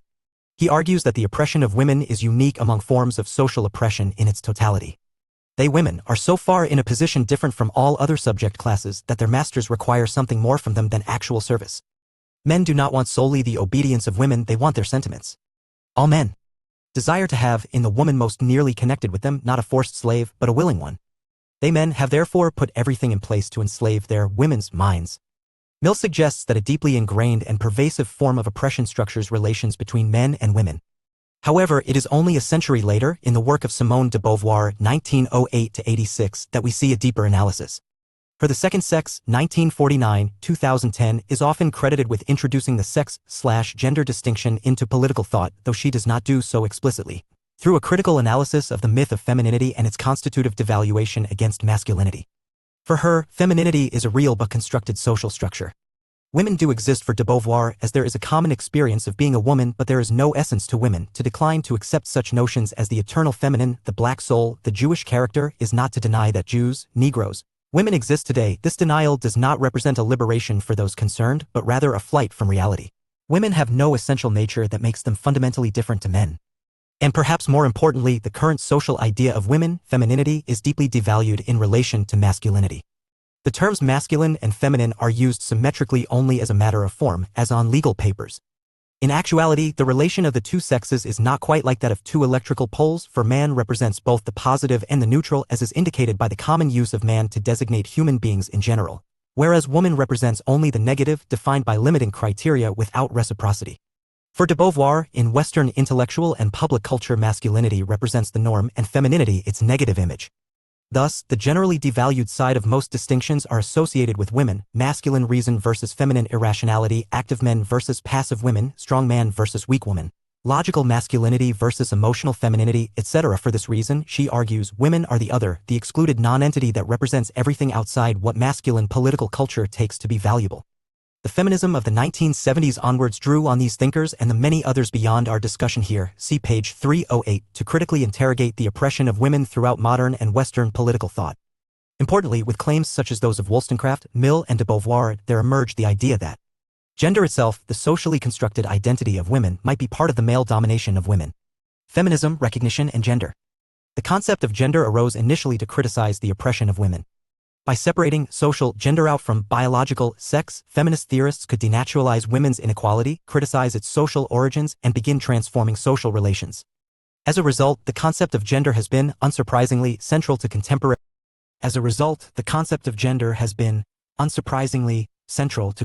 feminist political thought. This has also pushed it increasingly toward issues of identity and recognition, so much so that second and third wave feminisms have often been one of the most prominent forms of identity politics. While this raises many tensions within feminist thought, we will focus on two to illustrate some of the difficult debates around recognition and gender: the equality versus difference debate, and the debate over the category of woman. The equality versus difference debate concerns a divide within feminism over how to address the inequality of women in Western societies. Is the liberation of women going to occur through a quest for equality or by the recognition of difference? Feminism has traditionally been closely associated with, some would say defined by, the quest for gender equality. While elements of this approach can be found in feminist approaches across traditions, such as socialist feminism's connection of gender equality to broader socioeconomic equality and some radical feminist ideas of equal personal power, it is the liberal feminist focus on equal rights that is paradigmatic of gender equality. Liberal feminists such as Martha Nussbaum and Linda McLean have argued that while liberalism requires revisions, as a normative framework it is capable of recognizing the importance of gender and offering key resources for overcoming the oppression of women. For example, Susan Oken, one of the most influential contemporary liberal feminists, distinguishes between feminist critiques of liberalism in its entirety, which she rejects, and feminist critiques of particular commitments within liberalism, e.g. the public-private divide, which she endorses. Taking Rawls as an example, she agrees that his method of the original position, see Chapter 11, in A Theory of Justice, 1971, ignores gender. And he further problematically assumes that the subjects included in this mechanism would be heads of households, thereby suggesting they are male leaders. But Oken argues that his method can be revised and applied within family structures in a way that does not privatize the subjection of women, and this means that a consistent and fully developed liberalism, quite radically revised so as to include women, has great potential for feminism, 2004. In equality feminism, difference implies oppression or subordination. It highlights legal, political, social, or other advantages that men enjoy but which are denied women. Women, in that sense, must be liberated from difference. Such thinking is based on the belief that human nature is basically androgynous. All human beings, regardless of their sex, possess moral and intellectual properties. Women and men should therefore not be judged by their sex, but as persons. The different strategy, in contrast, is associated with those variously and imperfectly called cultural or relational feminists. These groups are theoretically varied in background. What unites them tends to be 1. An alternative conception of human nature focused more on social and communitarian emphases, and 2. A critique of liberalism as inherently masculine. The former is often associated with the work of Carol Gilligan. In A Different Voice, 1982, Gilligan famously argued that women exhibited a unique form of moral reasoning that deeply contrasted with the rationalist, logical, abstract reasoning of male liberalism. Female moral thought is built on an ethics of care that is contextual, relational, and highly values community. Feminist political thinkers such as Iris Marion Young and Salah Ben-Habib argued that the liberal ideals of impartiality and universality, as guiding principles of the state, attempt to exclude feminine difference and otherness by valuing reasoning and devaluing other sources of normative reasoning, e.g. emotion. This led to what has been called standpoint feminism, in which the world is understood from the unique perspective, or standpoint, of women's experience. Tickner, 1992. Standpoint feminists hold that women's experience at the margins of political life have given them a distinctive perspective on social issues. Although not necessarily superior to men's, women's views constitute valid and worthwhile insights into the complex world of politics. In this way, difference feminists tend to argue that women and men are distinct, but that women's valuable difference has been ignored or vilified. Difference feminists tend to theorize the nature of this difference in different ways, i.e. as having biological, politico-cultural, or psychosexual origins. However, regardless of their origins, a belief in deep-rooted and possibly ineradicable differences between women and men suggests that the traditional goal of gender equality is misguided. Equality implies that women are male-identified, in that they define their goals in terms of what men are or what men have. The demand for equality therefore embodies the desire to be like men, adopting the competitive behavior that characterizes male society. Difference feminists, by contrast, argue that women should be female-identified. Women should seek liberation not as supposedly sexless persons, but as fulfilled women, celebrating female values and characteristics. In that sense, women gain liberation through difference. This emphasis on difference rather than equality has deepened since the emergence of third-wave feminism in the 1990s. Whereas earlier feminism had tended to emphasize women as different from men, these feminisms are concerned with 1. Differences between women, and 2. Unsettling the male-female binary itself. The former concerns the overemphasis within feminism on the experience of middle-class white women in developed societies. This has allowed the voices of low-income women, women in the developing world, and women of color to be heard more effectively. Black feminism, e.g. the work of bell hooks, has been particularly significant in this respect, challenging the tendency within feminism to ignore racial differences and to suggest that women endure a common oppression. Especially in American work on race and gender, Black feminism portrays sexism and racism as linked systems of oppression and highlights the complex range of gender, racial, and economic disadvantages that confront women of color. The consequences for the category of woman itself has been more controversial. Informed by post-structuralist accounts of identity and language, contemporary feminists such as Judith Butler and Drusilla Cornell have theorized gender in a way that destabilizes the idea of woman as an emancipatory identity. Woman, as a category, no less than man, participates in a gender hierarchy that excludes other lived possibilities of identity. On this argument, to emancipate women as women participates in delegitimizing others. As Cornell, 1992 notes, feminists must value our difference as sexuate beings while, at the same time, breaking down and delegitimizing, and I have suggested this deconstruction engages in precisely this delegitimization, the imposed sexual choices of our current gender hierarchy. Feminists critical of post-structuralism have argued that this ignores the real experiences of many oppressed women around the world and how their oppression is linked to their biology and the social roles of motherhood and caregiving. As a result, a substantial controversy has emerged between feminist and queer theory. Largely this has occurred in social and broader cultural theory outside debates in contemporary political theory, but it is likely to become a prominent topic soon. All of this demonstrates that ideas of recognition and identity have been central to the development and emergence of gender. Mainly housed within feminism, these debates have exposed the deep exclusion that can exist around gender in liberal democratic societies and the continuing challenges they pose. Thinker. Simone de Beauvoir, 1906–86. A French philosopher and social critic, de Beauvoir came from a formerly wealthy Parisian family. At the age of 21, she was the youngest person to ever sit and pass the agrégation in philosophy, a competitive national exam conducted annually in France. She quickly became one of the central figures of French intellectual life in the middle of the 20th century. Her main theoretical contributions are in her existentialist analyses of gender inequality in Western society. She is often credited with reopening the issue of gender politics and foreshadowed themes later developed in radical feminism. In The Second Sex, 1949.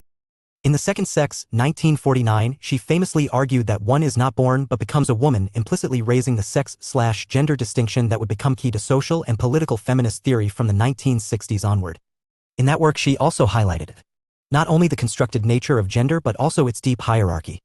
She argues that in Western ideas of gender, the masculine is represented as the positive or the norm, while the feminine is portrayed as other.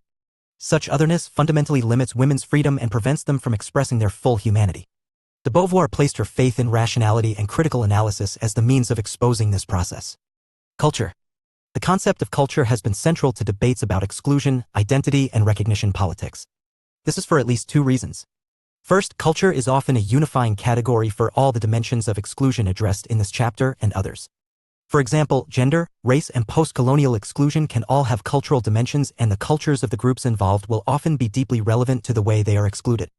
Second, in the first instance, the idea of multiculturalism as a fact and norm was often extended to all forms of recognition and identity politics in a similar way to the notion of a politics of difference. In this sense, multiculturalism is taken to capture all these forms of recognition politics. However, in this section we examine culture and multiculturalism in the narrower sense that those terms now have in public discourse and political theory. Together, they highlight the idea that the cultural differences of ethnocultural minorities, usually because of immigration, present a challenge to the forms of citizenship and models of political community of contemporary liberal democracies. Recognizing these challenges requires multiculturalism, a normative framework that revises the rights and obligations of citizenship and the model of unity sustaining the identity of the polity. Tradition, multiculturalism.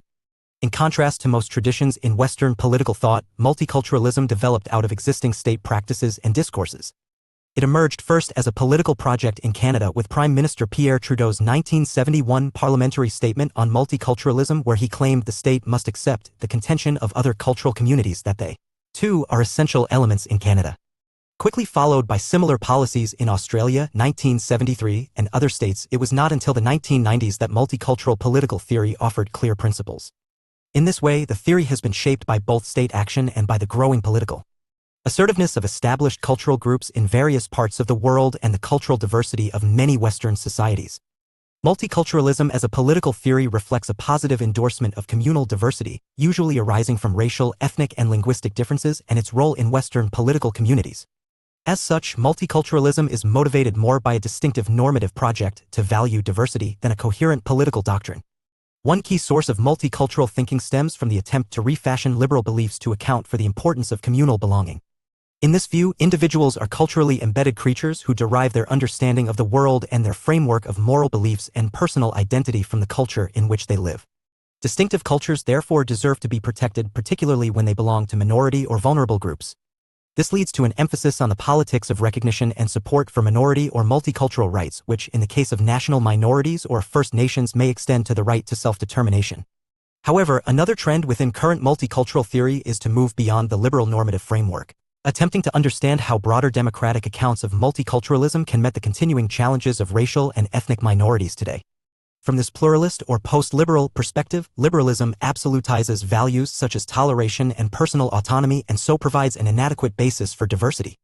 A further strain within multicultural theory attempts to reconcile multiculturalism with cosmopolitanism, see page 235, emphasizing hybridity and cultural mixing. Multiculturalism seeks to offer solutions to challenges of cultural diversity that cannot be addressed in any other way. Only enforced assimilation or the expulsion of ethnic or cultural minorities will re-establish monocultural nation-states. Indeed, in some respects, multiculturalism is a reaction to globalization. However, multiculturalism is by no means universally accepted. Its critics argue that, since it regards values and practices as acceptable so long as they generate a sense of group identity, non-liberal forms of multiculturalism may endorse oppressive practices, particularly ones that subordinate women. Moreover, multiculturalism's model of group identity pays insufficient attention to diversity within cultural or religious groups and risks defining people based on group membership alone. The most common criticism of multiculturalism is nevertheless that it is the enemy of civic cohesion, precluding the shared values and common culture necessary for a stable political community. Key figures. Charles Taylor, born 1931, a Canadian political philosopher. Taylor has been primarily concerned with the construction of the self. His communitarian portrayal of persons as embodied individuals led him to argue for the politics of recognition based on the belief that misrecognition from others is harm, and that liberalism requires revision to accommodate this politics.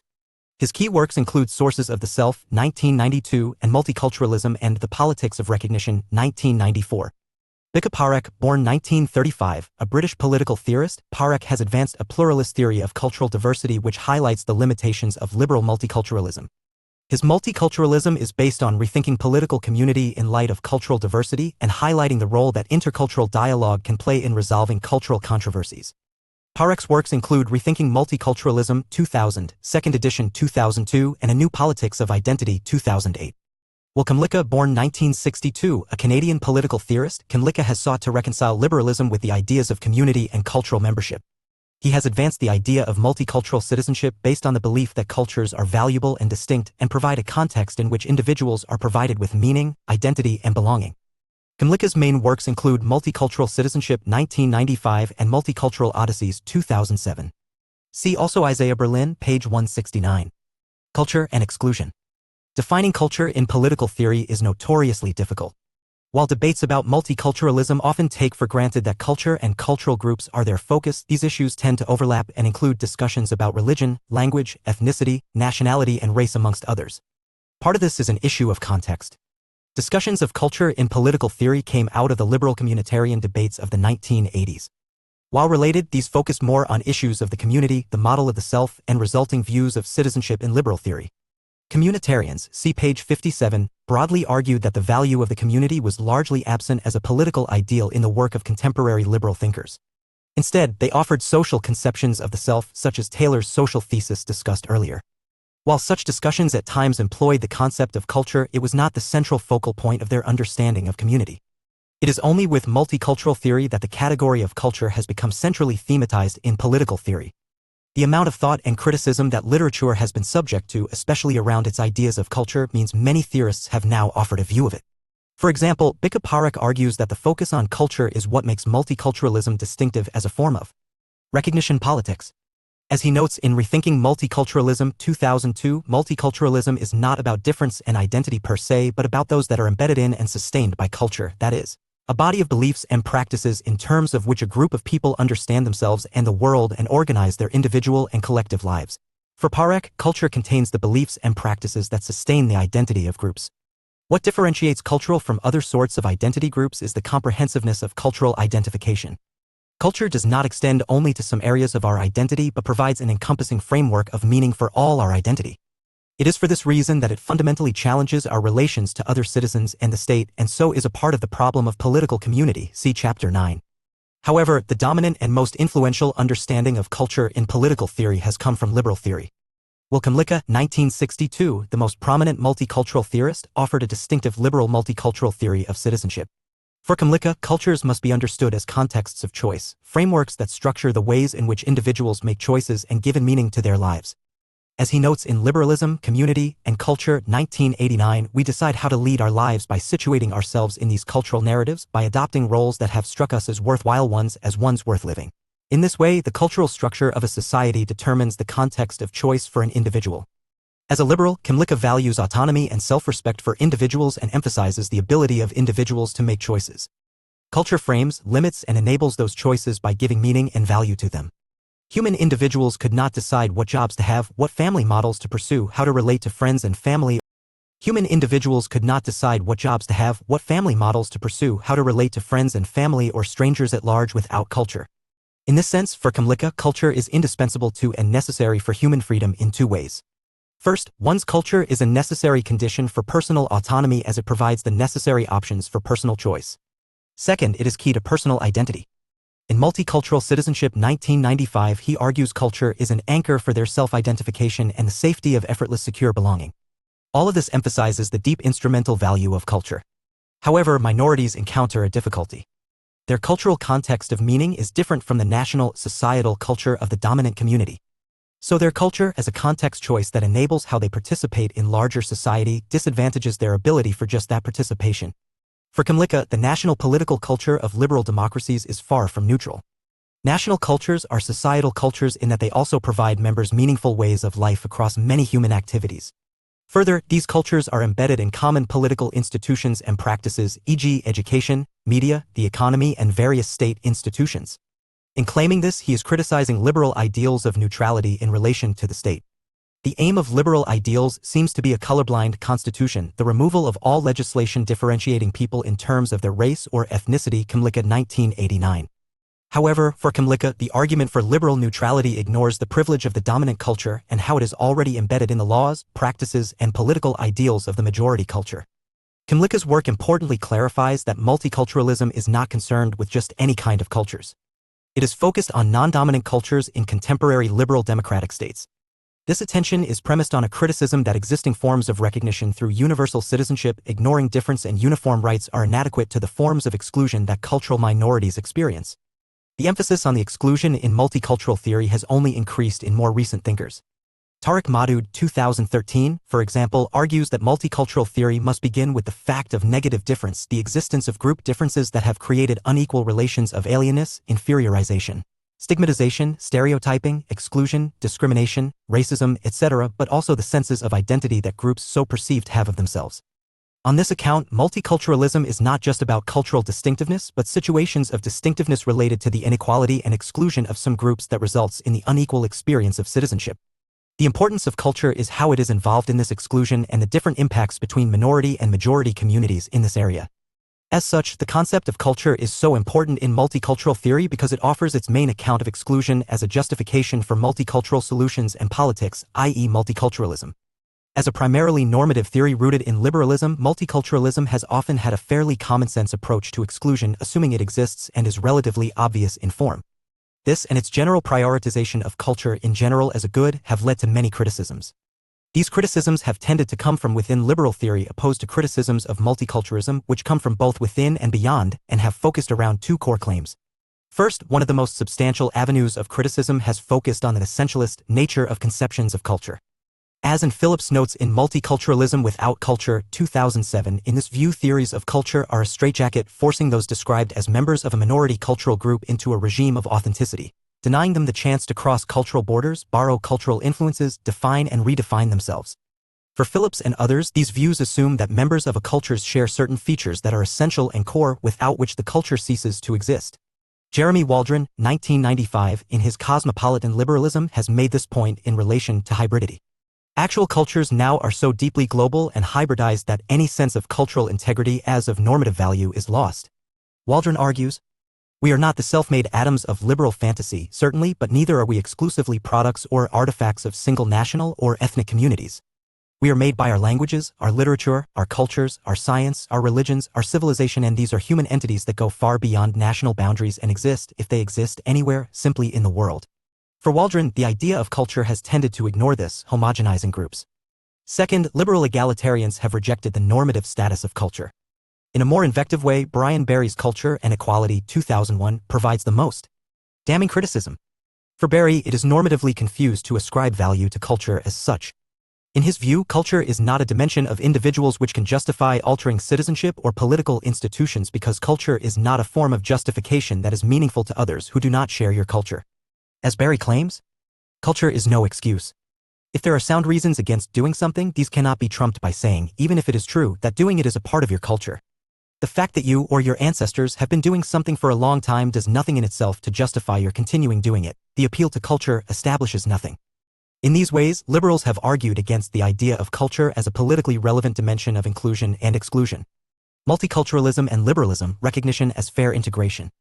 The main substantive debate within political theory around how to recognize and remedy cultural exclusion in contemporary liberal democracies has been articulated within liberal theory. Like many of the dimensions of exclusion, liberalism as a normative framework looms large both as a critical object and as the basis of a theory attempting to address said exclusion. In this way, liberalism both attempts to provide recognition and is argued to be inadequate. However, in the realm of culture, liberalism is probably even more dominant, providing the main accounts of cultural recognition conceived of as differentiated rights. That said, there are substantial non-liberal criticisms of liberal multicultural recognition as well as more recent attempts to frame multicultural recognition in non-liberal theories. Before addressing these topics, it is important to understand the context of the rise of liberal multicultural theory. The history of modern Western political thought has been increasingly preoccupied with the issue of group diversity and its relation to political community. As discussed in Chapter 9, debates around toleration, while beginning in reflections on religious difference in the 17th century, have had to confront a variety of political and cultural controversies around difference, political censorship and offense or harm in the 20th and 21st centuries. In general, questions of toleration concern the principles that should guide citizens in accepting views and practices they find deeply offensive. Toleration asks, what level of forbearance do we owe our co-citizens? In the 19th century, debates about nationalism and the rights of peoples raised deep questions in political thought about self-determination and the nature of political community in modernity. What are nations as groups, and how bonded, uniform and solidaristic need they be? What sorts of demands can nations place on members in terms of beliefs, practices and loyalties they must hold? What rights can such groups have to self-determination? Such questions were not settled. Debates on nationalism continue in the 21st century around immigration, xenophobia, sovereignty and social cohesion in contemporary states. Finally, as discussed above in relation to recognition, the 1960s and 1970s saw a variety of new social conflicts that politicized minority groups. Inside Western states, this raised issues of racial, cultural, and ethnic discrimination, amongst others, raising important questions as to the pervasive forms of inequality and how these undermine the ideals of modern political community and citizenship. At the same time, at the global level, the national liberation struggles and anti-colonialism movements of a variety of colonized peoples led to a new awareness in Western political thought of the domination of non-European peoples, and the deep disparity between Western political ideals and their states' treatment of these groups. All of these debates and contexts illustrate a fundamental concern throughout modern political thought with unity, difference, and the nature of political community. Despite these intense pressures, multicultural theory was rather late in arriving. In fact, it is distinctive in political thought in following rather than precipitating associated political movements. The turn to multiculturalism as a normative political project arose first in countries such as Canada 1971 and Australia 1973, before entering debates in political thought generally in the late 1980s and 1990s. Further, even once it does, it remains geographically confined in Western political thought. It is no surprise that Canada, Australia, the UK, and a few other European states have produced most if not all of the multicultural political theorists, as the policy itself has been unevenly taken up across the Western world. What is common is that much of the multicultural theory, especially initially, has been framed within liberal theory. Liberal multiculturalism has thus dominated that debate. In liberal theory, Kymlicka's Multicultural Citizenship 1995 offers the most influential normative justification of multiculturalism. Like most liberal multiculturalists, Kymlicka's theory seeks to reconcile liberalism with claims to culture by understanding recognition as a norm and goal as achievable through the provision of certain sort of rights, group or collective rights. Like most liberal multiculturalists, Kymlicka's theory seeks to reconcile liberalism with claims to culture by understanding recognition as a norm and goal as achievable through the provision of certain sort of rights, group or collective rights.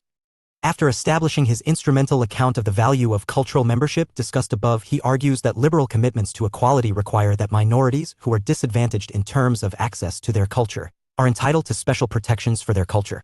Since the state can never be neutral, anti-discrimination measures and universal individual rights are not adequate to this task of ensuring minority equality. What is needed, in contrast, are special rights for groups affected by these challenges.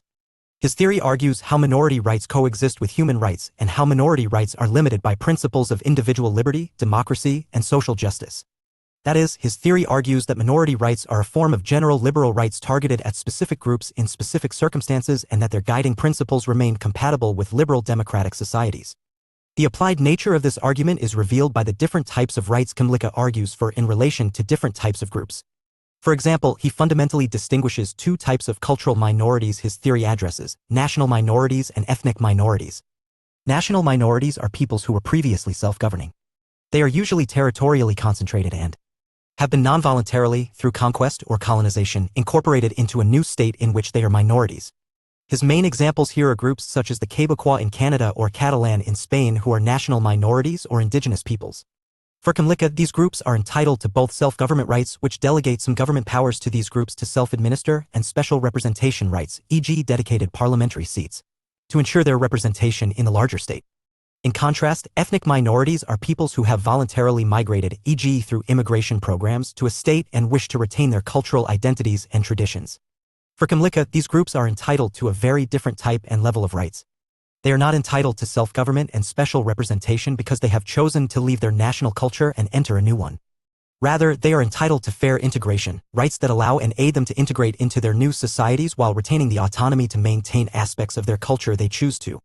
These polyethnic rights help ethnic groups and religious minorities express their cultural particularity and pride without it hampering their success in the economic and political institutions of the dominant society. Kymlicka 1995. Such group-differentiated rights allow ethnic minorities to do or not do certain things within social and political life that their cultures demand or proscribe that would not be otherwise possible for citizens. For example, it may be an exemption right from something required, e.g. a law requiring military service, an assistance right to do something the majority does unaided, e.g. translation services, among many other types.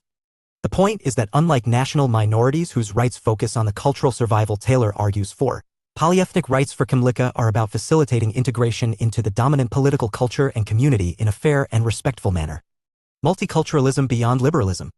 Despite all these qualifications, liberal multicultural theories such as Kamlika's have been subject to many criticisms. We addressed some of the liberal critiques around culture above, so the present focus is non-liberal, radical criticisms which have come from several perspectives. Feminists have been quite critical of multiculturalism. Like liberal egalitarians, many feminists worry that multicultural rights undermine equality for women, particularly within minority groups. By seeking exemptions and special rights for cultural groups, it empowers those groups to maintain beliefs and practices which highly disadvantage women. In this way, feminists like Katha Pollitt, 1999, argue that feminism and multiculturalism are incompatible ideals in its demand for equality for women. Feminism sets itself in opposition to virtually every culture on Earth. Multiculturalism demands respect for all cultural traditions, while feminism interrogates and challenges all cultural traditions. Similarly, post-colonial and indigenous political theorists have argued that multiculturalism, despite distinguishing between groups as Kamlika does, undermines indigenous politics by misconstruing it as an issue of cultural diversity, rather than colonialism. As discussed in Chapter 13, these thinkers are often critical of recognition politics generally, arguing that it has failed to address the historical injustices and legacies stemming from colonialism. Multicultural citizenship, on their view, reproduces the exclusion of indigenous peoples. As Glenn Coulthard, 2014, notes, instead of ushering in an era of peaceful coexistence grounded on the Hegelian idea of reciprocity, the politics of recognition in its contemporary form promises to reproduce the very configurations of colonial power that indigenous peoples' demands for recognition have historically sought to transcend. Finally, post-structuralists have often criticized multicultural theory and policies as imperialistic in some way. Often this criticism seems to be simply an extension of their general critique of liberalism. The result is they see multiculturalism primarily as a coercive framework along the lines of Foucauldian discussions of government and power addressed in Chapter 4. The point here seems to be that liberal multicultural recognition is essentially conditional. It requires minorities to basically accept the legitimacy of the state and seek inclusion within political community. As Ghassan Hage, 2010, argues, multiculturalism is a mode of governing cultural minorities and intercultural relations, to create and interrelate cultural subjects and regulate their interaction within a more general framework of intercultural relations. To one extent or another, these criticisms have, of course, been responded to by multicultural theorists in various ways. The final point to make is that debates over multicultural recognition are very much continuing. Despite a well-known public backlash against multiculturalism in the 2000s and the introduction of a competitor concept, interculturalism, in the social sciences, which has been somewhat lukewarmly received, multicultural theory is alive and well. Perhaps the most prominent trend in political theory is an attempt to push multiculturalism outside and beyond its liberal origins. Particularly prominent are British thinkers of multiculturalism such as Bika Parekh and Tariq Mahdud, who have attempted to argue for multicultural recognition from a democratic, rather than liberal, perspective. This involves not just rights, as liberals tend to focus on, but the creation of common forms of belonging. Democratic political community for these multiculturalists involves reshaping political community in light of immigration and cultural diversity as well as the inequalities it has brought. For example, Parekh, 2000, argues for the goal of a multiculturally constituted common culture created by the deep interaction between culturally different citizens and groups, all of whom must adapt to each other's culture. Political community for him should be a community of communities where both minority cultures and majorities modify their beliefs, values, and practices in interaction with others.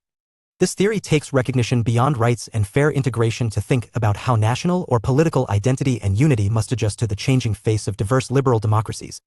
In this way, they throw up some of the challenges of cosmopolitan forms of multiculturalism and discussions of cultural globalization which have made similar arguments on the global level, see page 322. Debates about culture and recognition have fundamentally challenged the liberal model of citizenship and community. Including thinkers from across the traditions of political thought, they have considered the nature of what recognizing culture can and should mean in the 20th and 21st centuries. Thinking globally.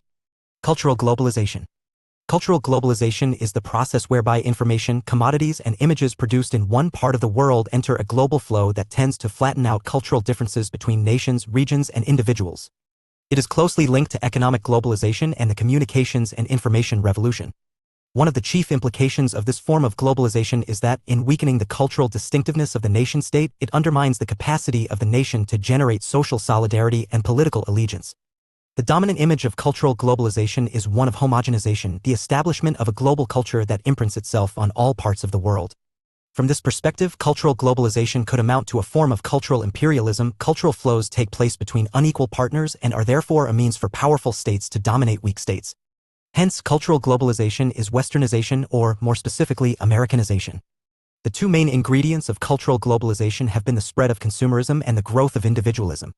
The former is evident in the worldwide advance of a culture of consumer capitalism, sometimes seen as turbo-consumerism.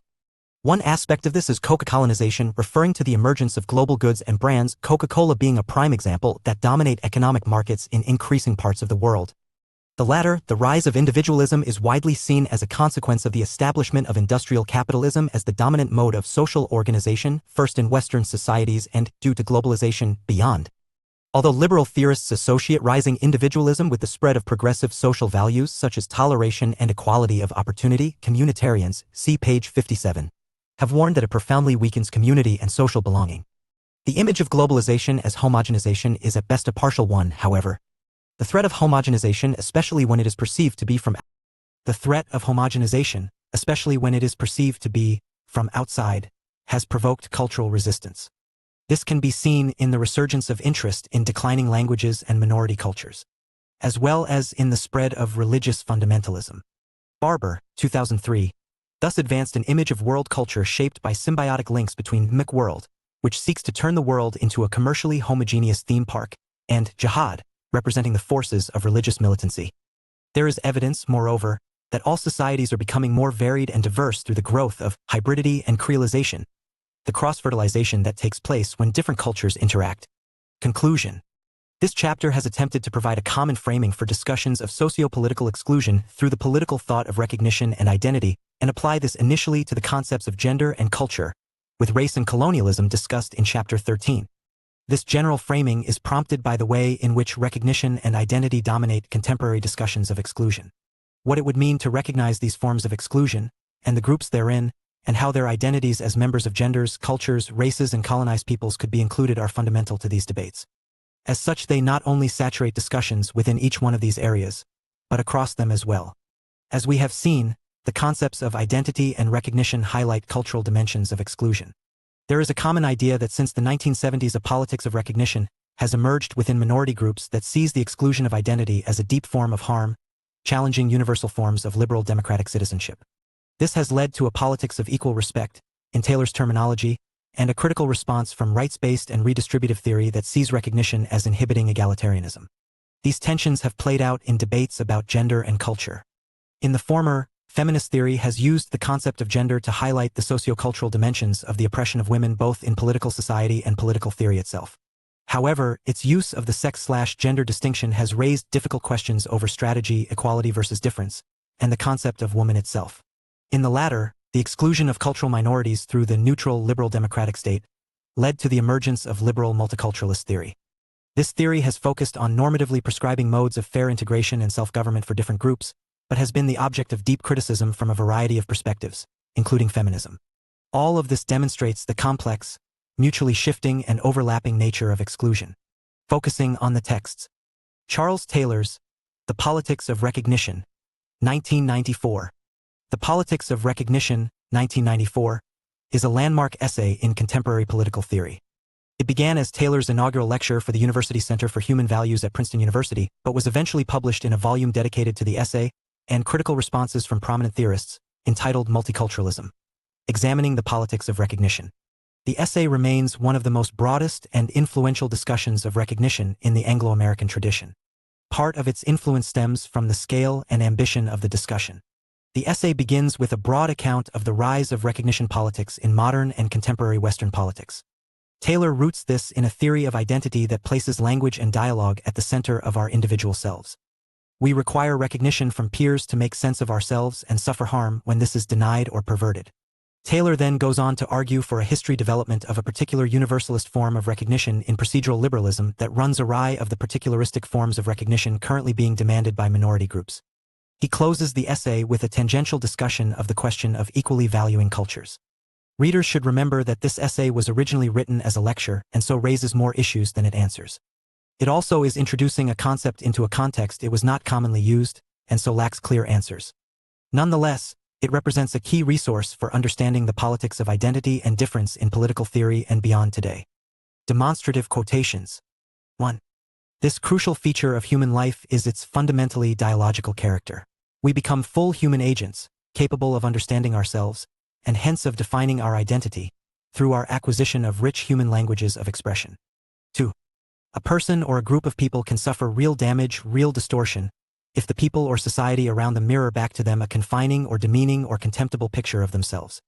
3. Where the politics of universal dignity fought for forms of non-discrimination that were quite blind to the ways in which citizens differ, the politics of difference often redefines non-discrimination as requiring that we make these distinctions the basis of differential treatment. 4.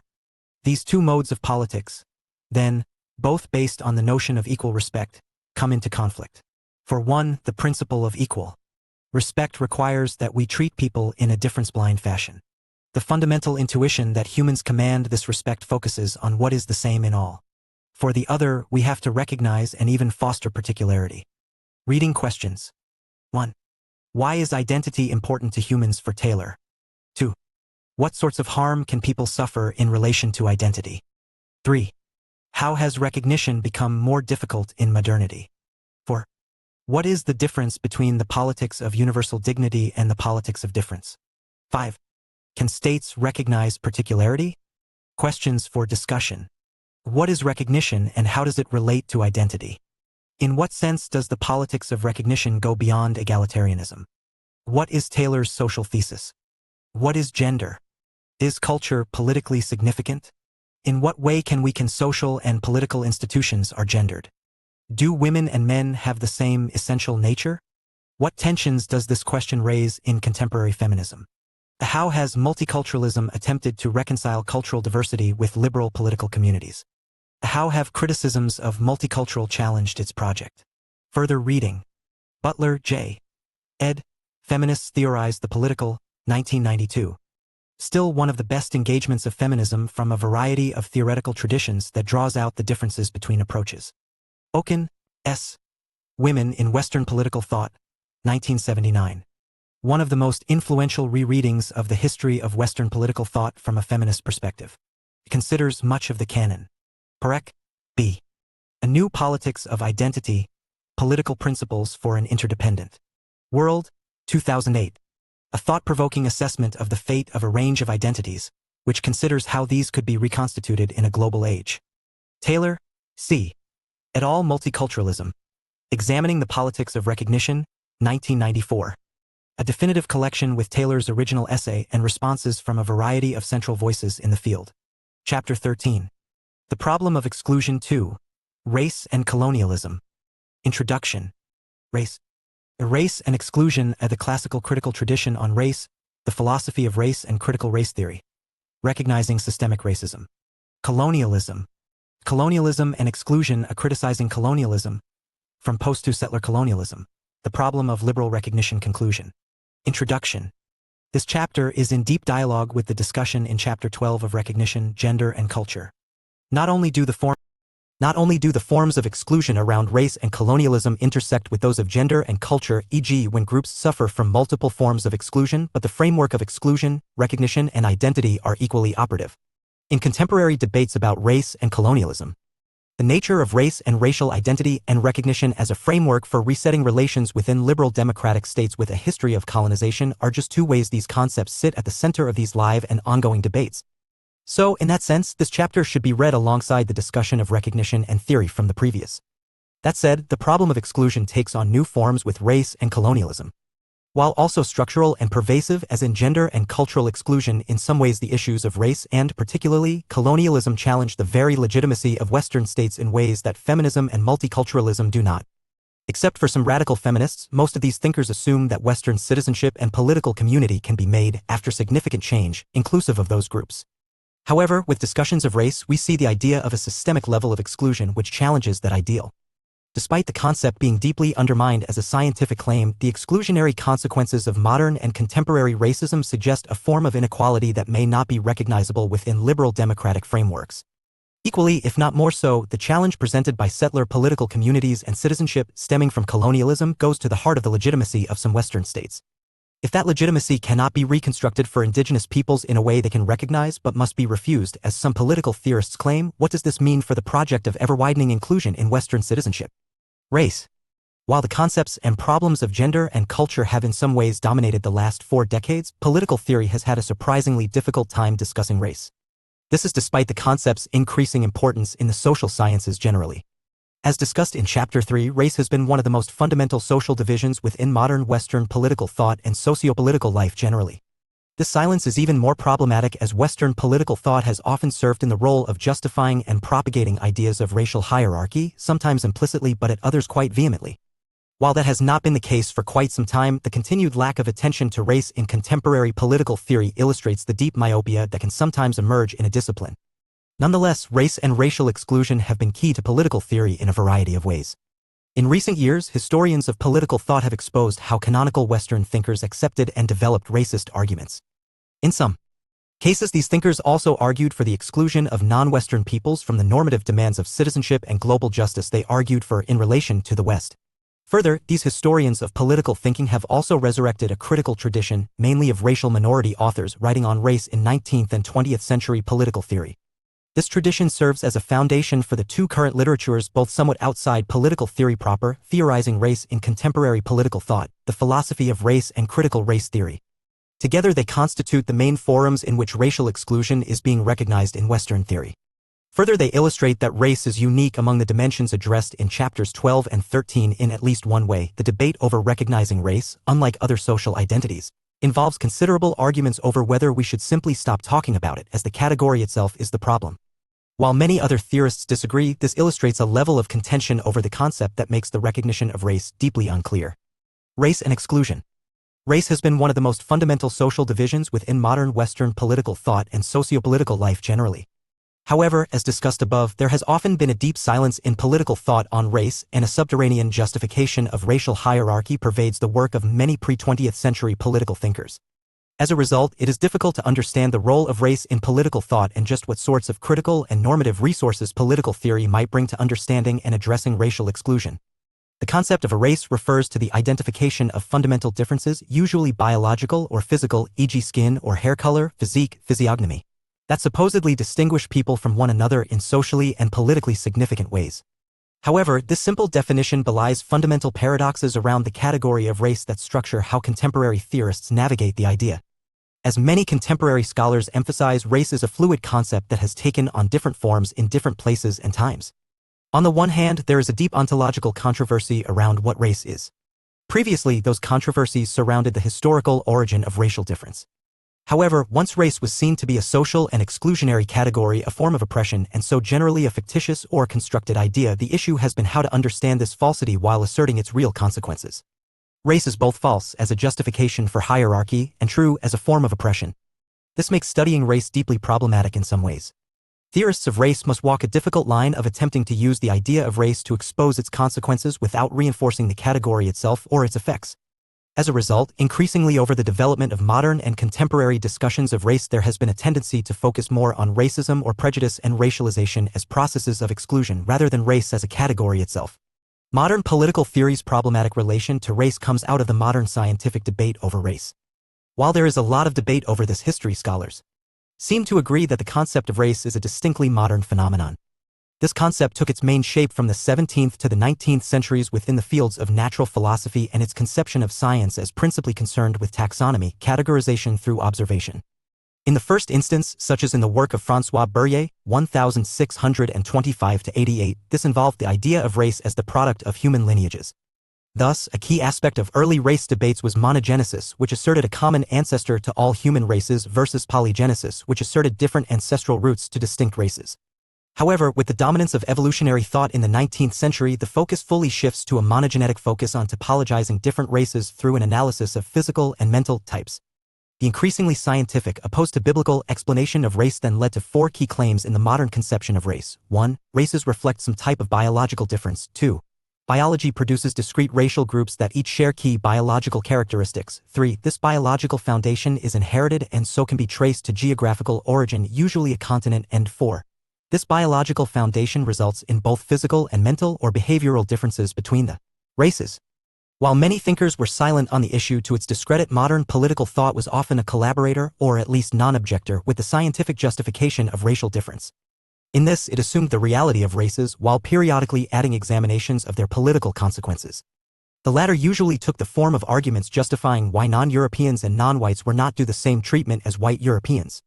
This often meant denying them forms of socio-political inclusion.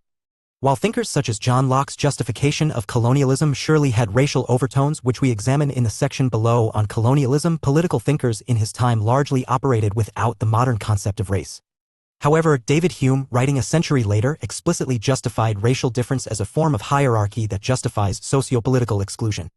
In Of National Characters, 1748-2018, Hume addresses the question of differences among European peoples, specifically disagreeing that they are down to any biological differences. Rather, cultural and political influences for him explain the variation among white peoples. In what is now an infamous footnote to the 1754 edition, he added, "I am apt to suspect the Negroes and in general all the other species of men, for there are 4 or 5 different kinds, to be naturally inferior to whites. There never was a civilized nation of any other complexion than white, nor even any individual eminent either in action or speculation." Hume thus introduces a basic political distinction into humanity: civilized whites versus non-civilized others. The former are characterized by cultural variation. The only thing relevant about the latter is their varied inferiority. This point is even more disturbing if read with his treatise on human nature, 1739-1985, where he imagines a subspecies of humans along similar lines of inferiority that he argued would not be due to equality or the aims of justice. Similar references, often sporadic and brief in nature, have been found in the works of Kant, Rousseau, Hegel, and Mill, among others. What is clear is that many modern political thinkers, even of progressive stripes, endorsed racial hierarchy and justified the exclusion of non-white peoples from Western political norms. The classical critical tradition on race.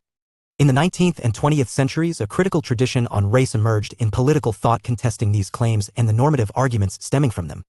It is important to emphasize that this classical race theory is not a formally identified tradition with shared characteristics but a loose collection of thinkers contesting race.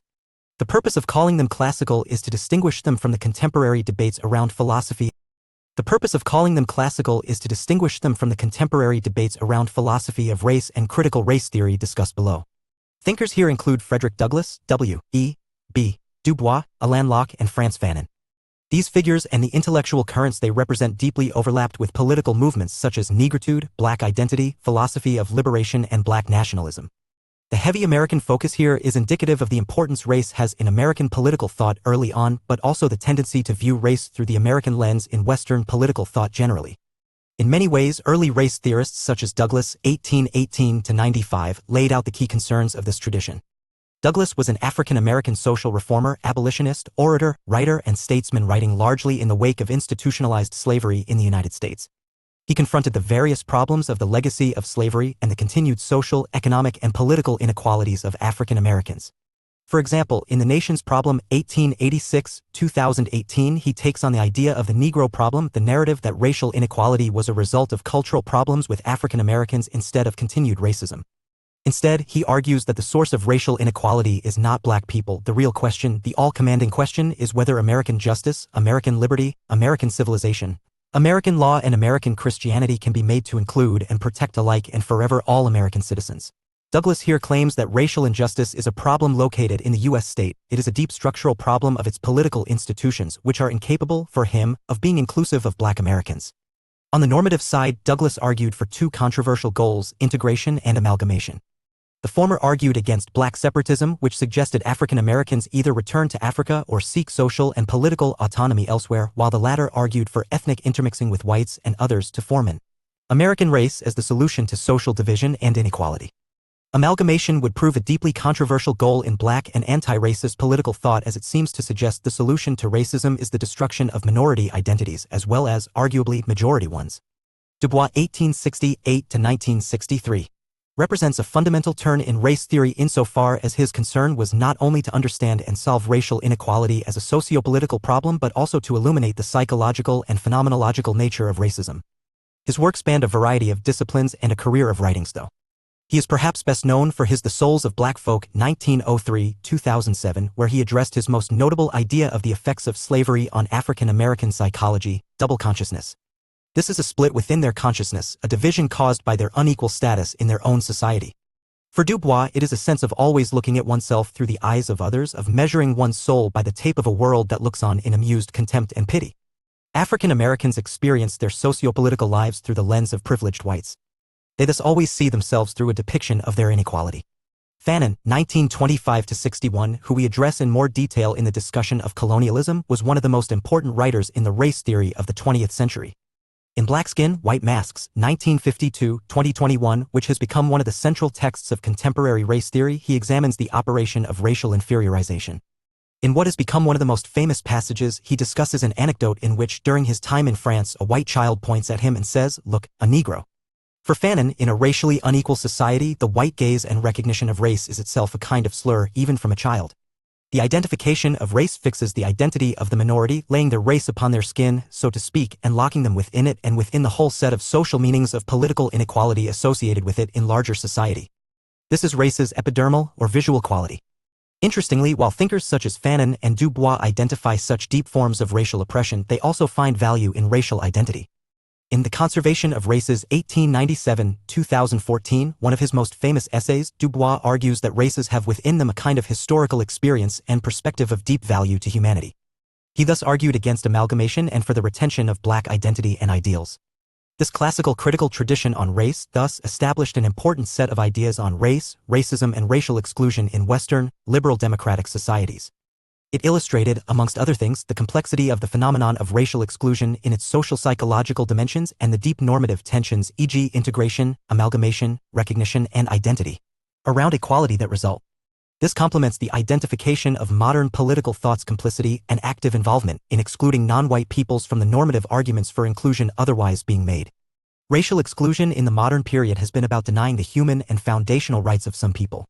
It has not been so much about privatizing difference, as in the case of gender and culture, as about the denial of personhood. Thinker. Frantz Fanon, 1926–61. A Martinique-born French revolutionary theorist, Fanon was born under French colonial rule, trained as a psychiatrist and physician, and served in the Free French Army in North Africa and continental Europe. All of this gave him a deep experience of the intersections between racism and colonialism, which would become the two main focuses of his sociopolitical theory. In France, he was deeply influenced by the French existentialist movement of Jean-Paul Sartre, Albert Camus, and Simone de Beauvoir, integrating some of its ideas into his work.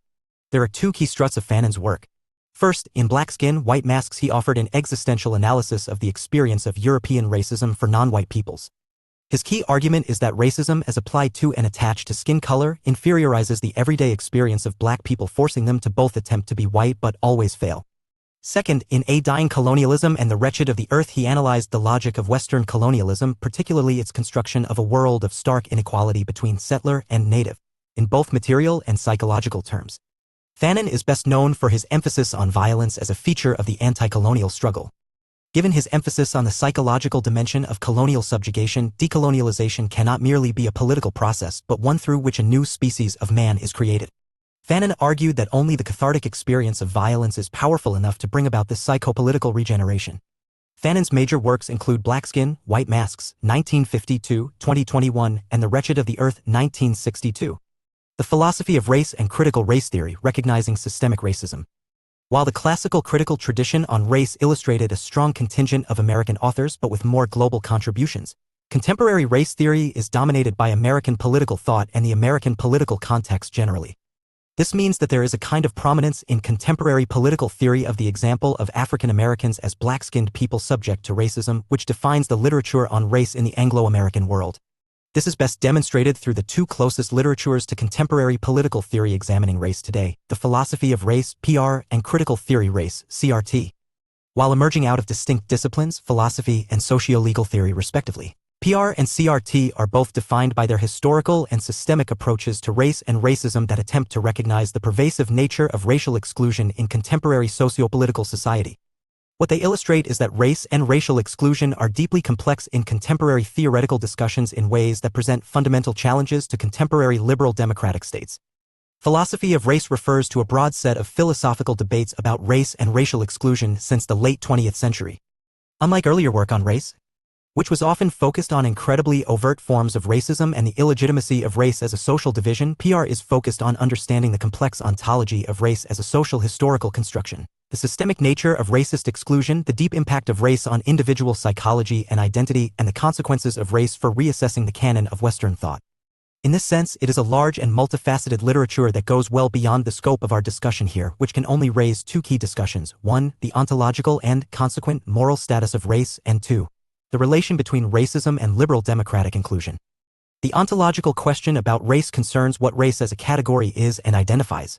However, it operates with a fundamental difficulty. Increasingly, social scientists and political thinkers have agreed that race is a social and exclusionary category, a form of oppression, and so generally a fictitious or constructed idea. This creates the difficulty of simultaneously trying to understand this falsity while keeping in view its real consequences. Race is both false as a typology of peoples and true in how it divides people politically. Theorists of race must walk a difficult line of attempting to use the idea of race to expose its consequences without reinforcing the inequality it creates. The main division in PR is between thinkers of racial skepticism versus racial constructivism. The former, such as Anthony Appiah, 1996, and Naomi Zak, 1998, argue that the complete lack of a scientific justification for race, something that emerged in the early 20th century, means we should stop using the term. Rather, we should focus on the phenomena of racism and racialization. For example, Lawrence Blum, 2002, argues we should focus more on the processes of inferiorization and antipathy that affect racialized groups rather than races themselves. This highlights that race is an externally imposed category that creates deep power imbalances. Many racial skeptics argue for eliminativism, the normative argument that recommends discarding the concept of race.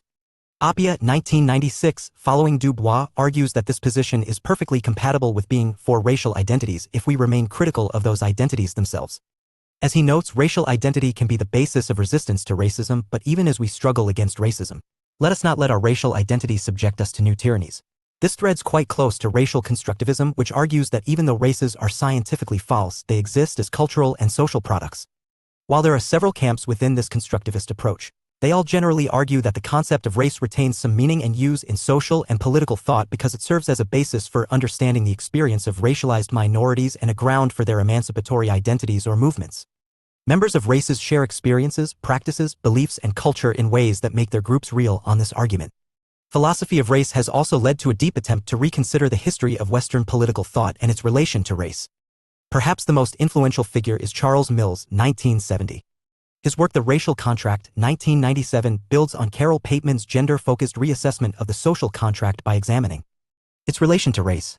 The idea of the social contract is to conceive of society as consensually brought into existence to argue for just terms of social and political life. However, Mills argues that the social contract is not neutral with respect to race. Rather, the theory and the model of the state, citizenship, and political community it proposes relies on racial domination. He calls this the domination contract, an implicit, though periodically explicit, agreement among the contracting parties, who are white, male Europeans, to ensure that the social contract does not disturb the existing racial hierarchy of Western societies. For Mills, if we think of the contract as embedded within systemic forms of domination, a global system of white supremacy, see page 334, then its inadequacy is obvious. It fails to address and so reinforces that hierarchy by ignoring the concept of race and the way race structures present political power. This lack of an attention to race is, in reality, an epistemology of ignorance, a way of seeing the world that ignores a significant structuring factor to exclude it.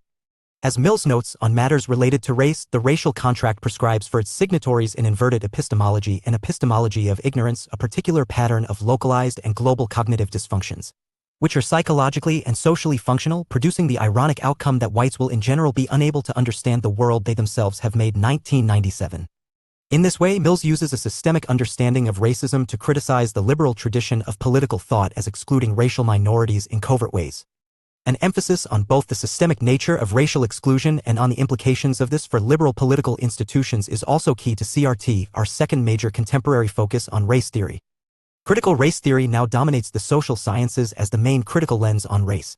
Theoretically, it derives its critical approach from elements from both Frankfurt School critical theory and post-structuralism to examine law, culture, social life, and political institutions as they relate to race and power. In this, it is defined by a systemic view of racism as a structure embedded within social and political life. This structure advantages white people and disadvantages people of color. For example, Bonilla Silva in White Supremacy and Racism in the Post-Civil Rights Era 2001 argues his approach has been to look for a coherent theory of how racism works, operates, and becomes institutionalized. For me, race was but an epiphenomenon of a system of racial domination, a system I believed emerged in modernity. The result was his racialized social system approach that examines societies in which economic, political, social, and ideological levels are partially structured by the placement of actors in racial categories or races. While CRT is a diverse literature spanning various social, scientific, and theoretical disciplines, it does tend to have a series of common views and arguments on race that distinguish its systemic approach. First, it holds to the idea that racism in modern liberal democratic societies is embedded and normal. Because it is interested in going beyond overt prejudice, it argues that racism is, as Richard Delgado claims, an ingrained feature of our landscape. It looks ordinary and natural to persons in the culture. Delgado and Stefancic 2000. On this view, racism is not simply the rantings of racial supremacists but is found in the racial makeup of power holders and the disempowered, the assumptions of law and jurisprudence, education curriculum, and all other institutions. Second, racism is also persistent or even permanent. As a structure, racism is enduring within institutions and social practices. Derek Bell has argued for racial realism that sees racism as a long-standing social dynamic not subject to assumptions of progress. The dynamic nature of racism, which has taken on more insidious and less overt forms identified by ideas of cultural racism or colorblind racism, are only evidence of this. Finally, CRT is fundamentally critical of liberalism as a way of understanding and addressing racial inequality. As racism is embedded and persistent, CRT rejects liberal ideals around neutral and colorblind forms of law and citizenship on the one hand and commitments to incremental change through liberal institutions on the other. For example, Bonilla Silva calls colorblind racism the dominant ideology of post-civil rights liberalism. Its claims to have moved post-race actually reinforce racial hierarchy by suggesting, like Mills's view on the social contract, equality where there is systemic exclusion. In this way, PR and CRT are deep contributions to the emergent and needful debate in political theory on recognizing race. Unlike issues of gender or culture, the silence on race places political theory under a deep onus to understand how the category itself has been insufficiently addressed in our discussions of citizenship, the state, and political community, amongst others. As they emerge from outside political theory proper, neither PR and CRT can be considered political theories of race. However, they are both deeply relevant to political theory and of course do overlap with it substantially, which has an urgent need to more properly consider issues of recognizing race and addressing racial exclusion today. This need is more urgent given the pervasive presence of racism in the history of political thought and the fractious nature of debating race today, nowhere better demonstrated than in the controversies over CRT in the United States itself. Thinking globally. Global white supremacy. The idea of global white supremacy comes out of the work of Charles Mills and his work in his The Racial Contract, 1997. This work represents one of the most influential critiques of the role of race in political theory and philosophy.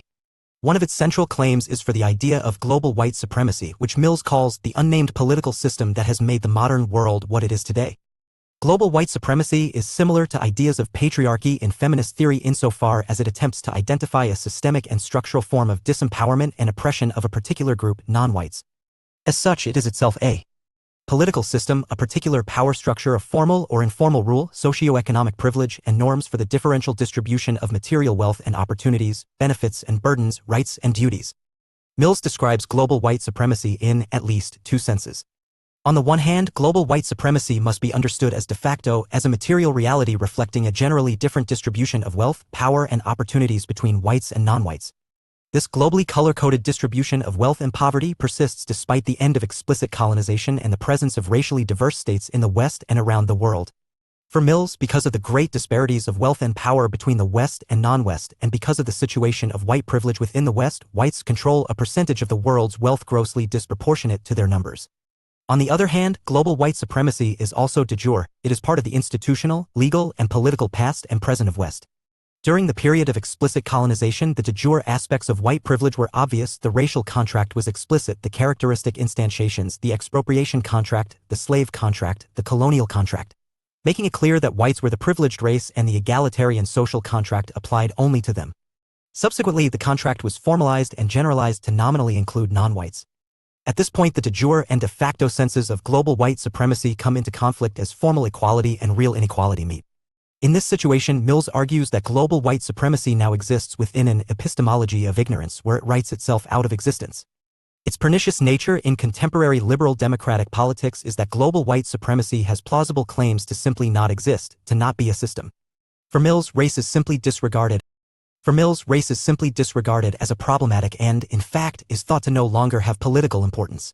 The very attempt to de-race citizenship by formally making it open to all peoples is then an aspect of continued white supremacy.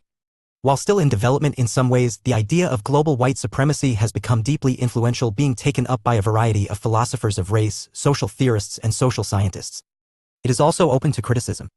For example, several scholars have noted that his theory is unclear about its implications for mainstream political theories such as liberalism, which have both argued against racial injustice and participate in it.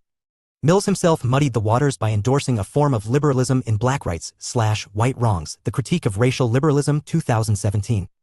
Nonetheless, the power and influence of the idea are growing, though its future is still unclear. Colonialism. While the debate on race in political theory is in some ways yet to arrive, the problems of colonialism and its legacy in liberal democracies are increasingly established questions in contemporary political theory. In this sense, political theory mirrors deep trends in the social sciences and humanities in the Anglo-American world that have substantially turned to colonialism in recent decades. However, the question of recognizing colonialism arises in political theory in a distinct way in relation to the indigenous and aboriginal peoples present in many settler colonial Western liberal democratic states, e.g., First Nations in Canada, Aboriginal and Torres Strait Islanders in Australia, or the Maori people of New Zealand. Such groups were originally considered within theories of multiculturalism as in Conlicka's 1995 influential theory. Their inequality was thus seen through the lens of culture. What defines the current conversation is the way in which the colonial past of these types of societies and the continued presence of these types of communities directly challenge modern questions of the nature of political community, the role of the state, and meaning of modern citizenship. In short, indigenous people challenge the basic legitimacy of the modern state, the idea of equal democratic political community, and the model of uniform citizenship. To understand the shape of this challenge and debate, this section examines the idea of colonialism and the challenge it presents to the history of modern political thought, particularly liberal theory. This illustrates the forms of exclusion colonialism is thought to engender and the task before political theory. It then contrasts the dominant post-colonial, see page 336, lens in the social sciences with the debate over recognition in settler colonial societies that has come to dominate the political theory of colonialism. Thus, in contrast to debates over race, the theoretical and public debates around colonialism circle the concept of recognition. It has been the dominant way of normatively reconstructing relations between the state and majority community and indigenous peoples. However, in political thought and from within indigenous political communities, there is contestation over the adequacy of recognition. Tradition, post-colonialism. Post-colonial thinking developed out of the collapse of the European empires in the early post-Second World War period. Its characteristic feature was that it sought to give current and formerly colonized peoples a distinctive political voice separate from the universalist pretensions of Western thought, particularly as represented by liberalism and socialism. This is not to say that post-colonial thinking is not deeply impacted by these traditions. As hegemonic normative and critical discourses within Western political thought, both were deeply present during and after Western colonialism. The former, liberalism, often participated in justifying Western colonialism through a universalization of liberal values, liberal democratic institutions, and a progressive model of historical development. The latter, especially in Marxism, provided key resources for a systemic critique of Western colonialism, though one still implicated in Western assumptions and in need of critical revision. As a theoretical stance, post-colonialism originated in literary and cultural studies that sought to address the cultural conditions characteristic of newly decolonized societies. From the 1970s onwards, however, post-colonial thinking acquired an increasingly political orientation aimed at two key projects.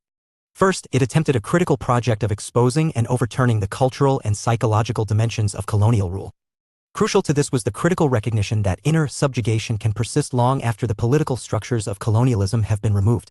In this, post-colonialism has perhaps had its greatest influence as a critical approach examining how Eurocentric values and theories have helped to maintain Western cultural and political hegemony over the rest of the world. For example, Edward Sett's identification of Orientalism highlights how stereotypical depictions of the Orient or Eastern culture generally are based on distorted and demeaning Western assumptions that maintain claims of cultural and political superiority. Second, this has resulted in a normative project within post-colonialism of establishing the legitimacy of non-Western and sometimes anti-Western political ideas and traditions. However, as it draws inspiration from indigenous religions, cultures, and traditions, post-colonial theory in this mode tends to be highly disparate. It has been reflected in Gandhi's attempt to fuse Indian nationalism with an ethic of non-violence rooted in Hinduism as well as in forms of religious fundamentalism, especially Islamic fundamentalism, all the way to a current resurgence of indigenous political thought and practice in the settler colonial states of the United States, Canada, and Australia. Post-colonialism has had a far-reaching impact on political theory.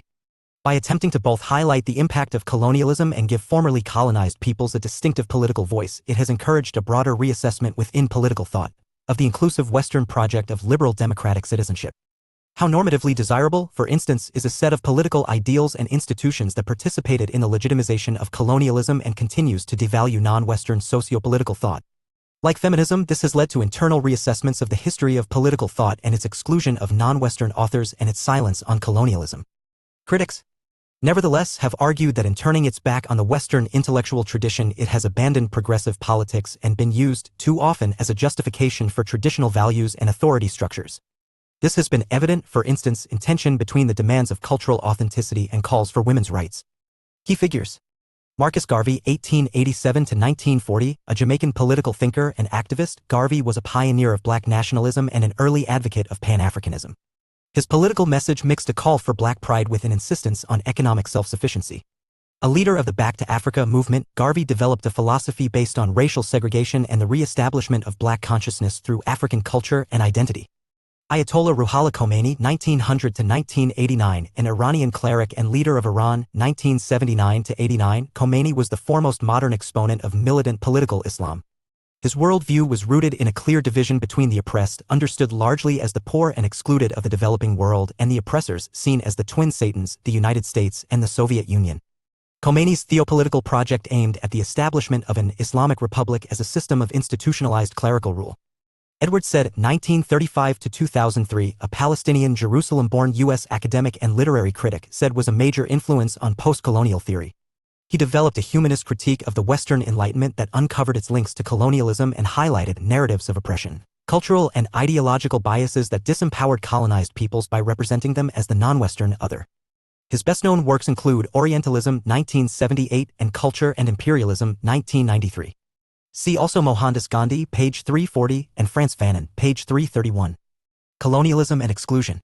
The concept of colonialism has been of increasing importance across the social sciences and humanities over the last 5 decades. In general, the concept refers to the practice of domination where one people subjugates and controls another. In this, it concerns the collective control of a group, usually one that was self-determining in some sense previously. It is in this sense that colonialism is defined by a radical center-periphery difference, a dominant central political organization that controls the internal and external policy of subordinate groups on the periphery. Thus, colonialism is defined by foreign rule, a focus on control across formal and informal systems of power, and a radically unequal relationship. However, at this point it is difficult to add extra detail. The concept of colonialism is often thought, for example, to refer to forms of this control that involved settlement and so distinguished from imperialism, its cousin, which involves more indirect control. But the term is also widely used to capture all cases of coercive collective control. Part of this is historical. Our understanding of colonialism tends to be defined by the modern European colonial period, and the term is often used to refer to all forms of domination in that period and into the present. In fact, there is often a strong desire to use the term to refer to a single collective phenomenon of Western colonialism with a shared essence, structure, or set of practices or ideals. However, the focus on collective control between groups already presents a problem for political theory. The focus on the domination of one people by another and ostensibly occurring between rather than within states has meant political theory has often ignored or underemphasized colonialism, at least overtly. As we have seen, modern and contemporary political theory has an overwhelmingly domestic focus. While it acknowledges the importance of global political questions, its main normative concern has been within states, political communities, and the relations between individuals, these entities, and each other. Even in contemporary political theory, where the recognition of indigenous peoples is a live question, this has resulted in a narrow focus. Recognizing colonialism in political theory has not tended to consider post-colonial politics in former colonies that were not settled by Western powers, as there is not a settler majority or settler state that may be under some duty to augment its relationship to citizens in light of colonialism. There the issue is framed more through explanatory post-colonial examinations of the logic and consequences of colonialism on formerly colonized peoples and the continuing legacy of colonial violence on those populations. The normative question, as a result, is not framed as a question of citizenship and political community as in settler colonial contexts, but as a question of legacy, historical injustice, and present pathways to addressing those wrongs, e.g. the controversial issue of reparations for systematic oppression such as slavery. As a result, the main literature considering this in political thought has usually focused on the concept of historical injustice.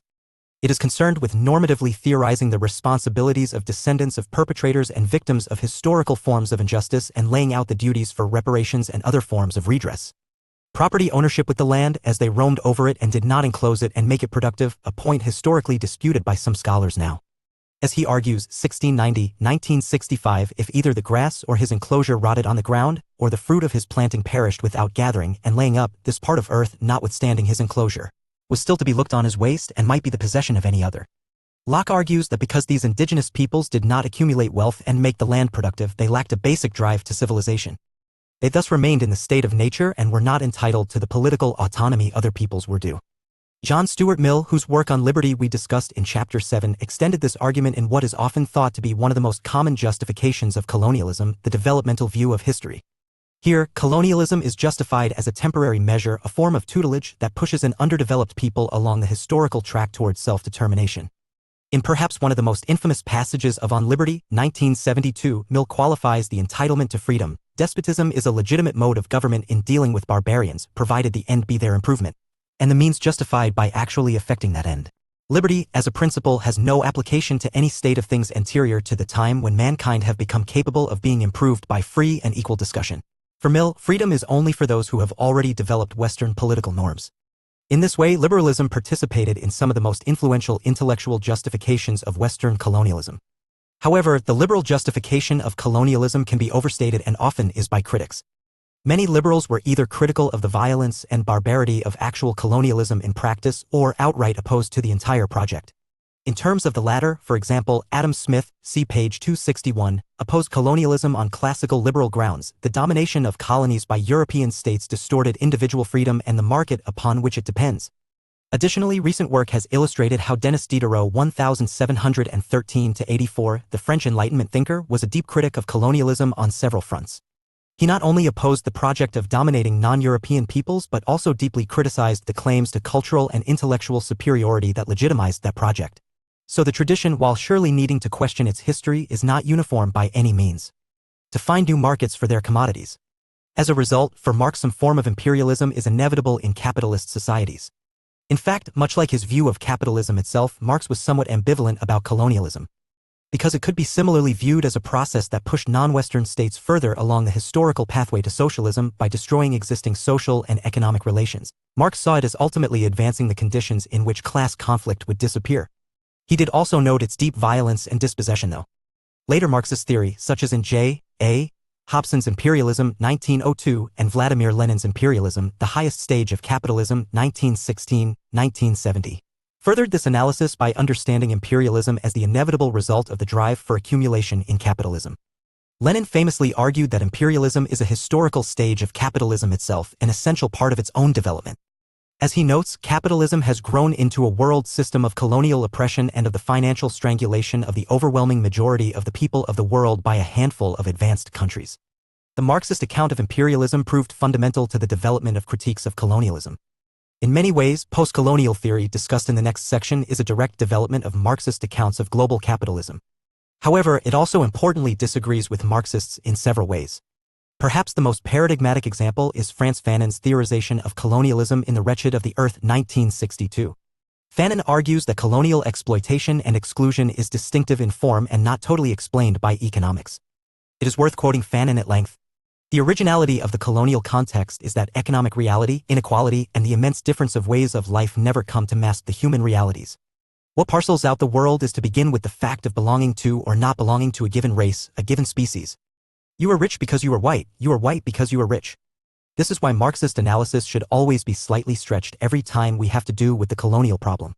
For Fanon, the colonial distinction between settler and native, colonizing state and colonized, changes the nature of exclusion and oppression. Group and, in some cases, racial difference becomes key. As in the discussion of race above, the visual nature of this distinction and oppression makes it more potent. The colonized context is a divided one where the exclusion is obvious, and as a result it is all the more pervasive. Fanon famously argued that colonialism was not just about domination but denigration. The colonized people are not simply dominated but devalued as inferior or incompatible with civilization. As Fanon notes, the colonial world is a Manichaean world. The settler paints the native as a sort of quintessence of evil. Native society is not simply described as a society lacking in values. The native is declared insensible to ethics. He represents not only the absence of values but also the negation of values. 1962. Colonial exclusion is deep and pervasive. It is not only an act of power that dominates physically, politically, and economically. It is a moral and cultural form of domination as well. All of this illustrates the deep and multidimensional forms of exclusion that colonialism raises in political theory. Colonized peoples have been excluded from citizenship in Western political community, the canon of political thought, and a recognition of the basic legitimacy of their ways of life. These dimensions have been key to more contemporary debates. Thinker. Mohandas Karamchand Gandhi, 1869–1948.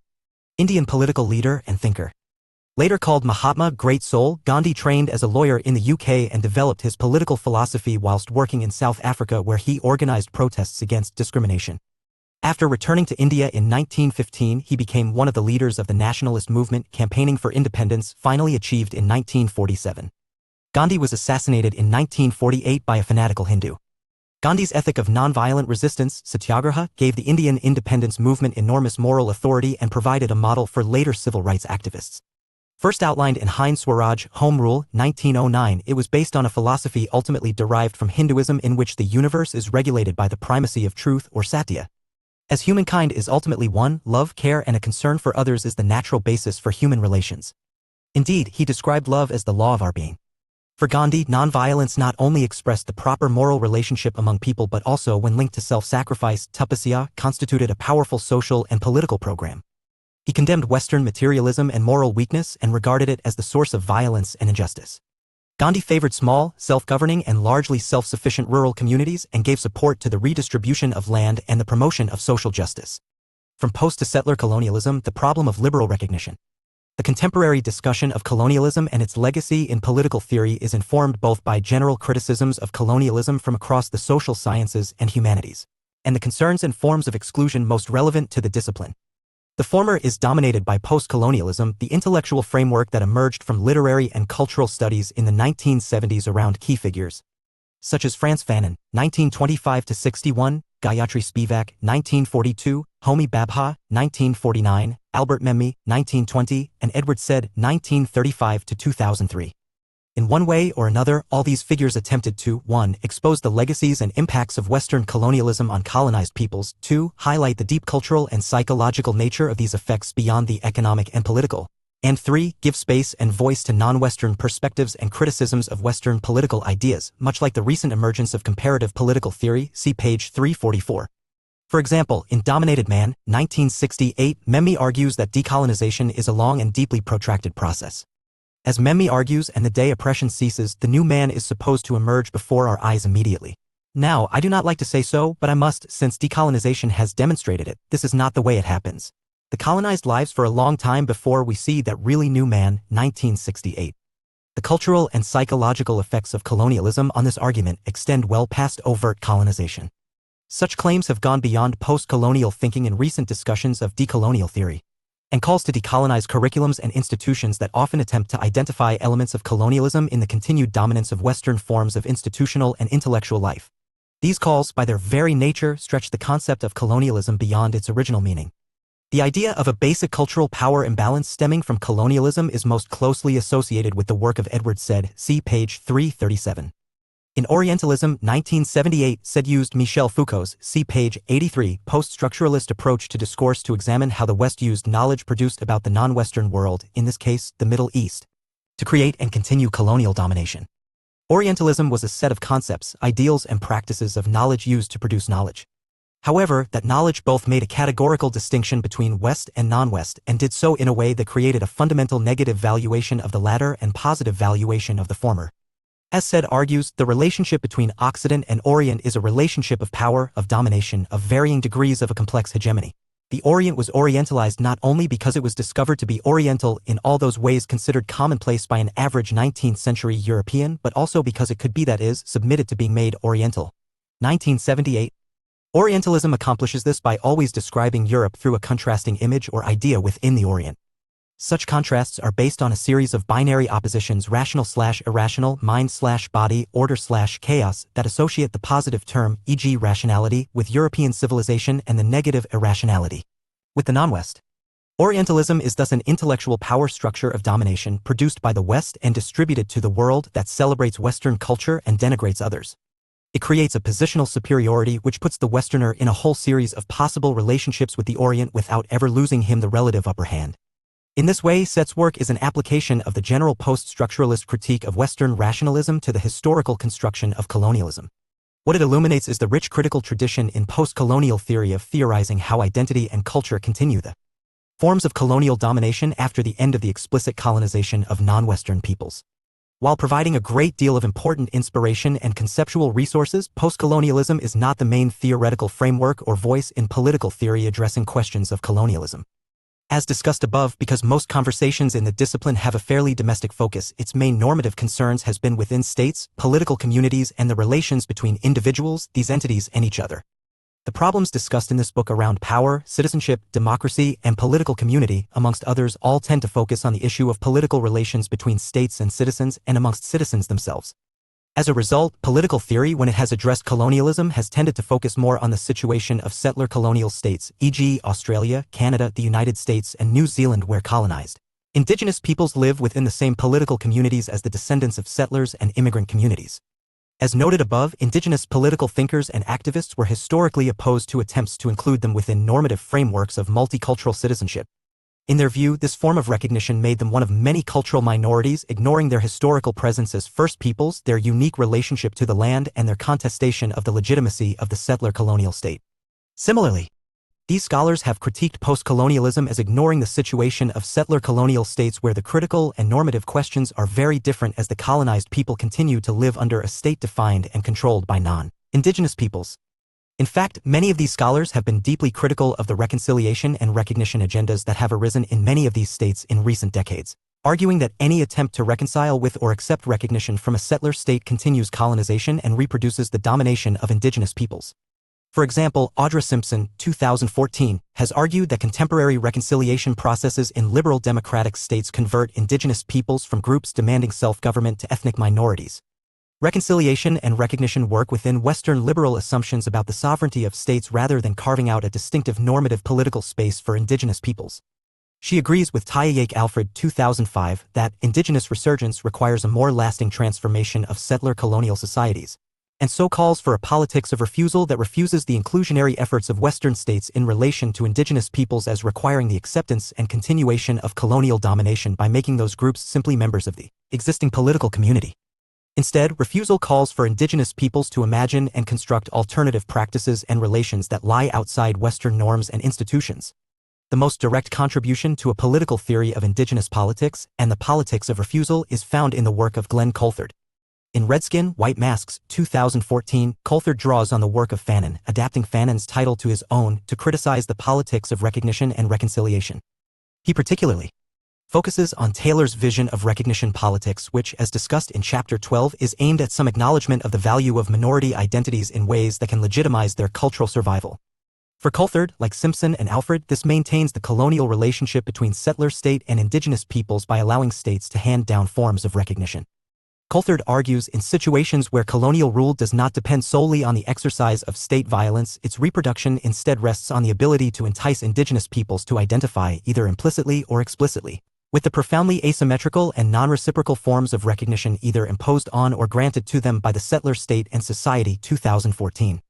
Instead, he notes that any attempt to remove the domination of settler colonialism will require struggle from indigenous peoples themselves because struggle serves as the mediating force through which the colonized come to shed their colonial identities, thus restoring them to their proper places. It is only through struggling in relation to colonial oppression that indigenous peoples can hope to remove the psychological and cultural forms of domination that continue in settler colonialism. Such struggles involve delegitimizing the state and its relation to indigenous peoples and seeking recognition not from the state and non-indigenous citizens but from a rearticulation of indigenous cultural and political practices. However, indigenous political theory is not only characterized by refusal. Dale Turner, 2006, for example, argues that the way to remove the power dynamics through which colonialism continues in settler states is through indigenous participation in legal and political norms and institutions. For Turner, any change to the situation of indigenous peoples requires a dialogue between indigenous communities and both the state and non-indigenous communities. The former thus require word warriors, members of their communities who can bring indigenous norms, voices, and practices to the very process of negotiation that can, potentially, transform the relation between settlers and indigenous peoples. In a similar vein, non-indigenous authors have attempted to transform liberal and democratic theory in light of post-colonial and indigenous criticisms. James Tully and Duncan Iveson are the most prominent non-indigenous thinkers working in this area. Iveson has examined the way in which indigenous politics challenge liberalism as a normative framework. For Iveson, indigenous claims have attracted attention because they strike at the heart of liberal conceptions of political community and justice. 2020. Iveson's Post-Colonial Liberalism, 2002, attempts to lay out this fundamental challenge and reset the normative relationship between these groups in a model of complex coexistence focused on normative dialogue. However, while his theory stays at an abstract level, James Tully's 1995-2008 has tried to supply specific institutional norms and mechanisms for reconciliation. His framework of dialogical, mutual recognition tries to reframe the indigenous-settler relationship not as a hierarchy but as a relationship between peoples. On this view, reconciliation is neither a form of recognition handed down to indigenous peoples from the state nor a final settlement of some kind. It is an ongoing partnership negotiated by free peoples based on principles they can both endorse and open to modification. Tully, 2008. The viability of these transformations of liberalism and democracy is still open to question. Debates in indigenous politics in Western liberal democracies are so incredibly recent and live that their shape and direction. Debates in indigenous politics in Western liberal democracies are so incredibly recent and live that their shape and direction are still unknown. What is key is that the forms of exclusion they focus on and the challenges they bring to Western states and political communities are profound. Beyond the West. Comparative political theory. Comparative political theory is a recent and fledgling area of focus in contemporary Western political thought.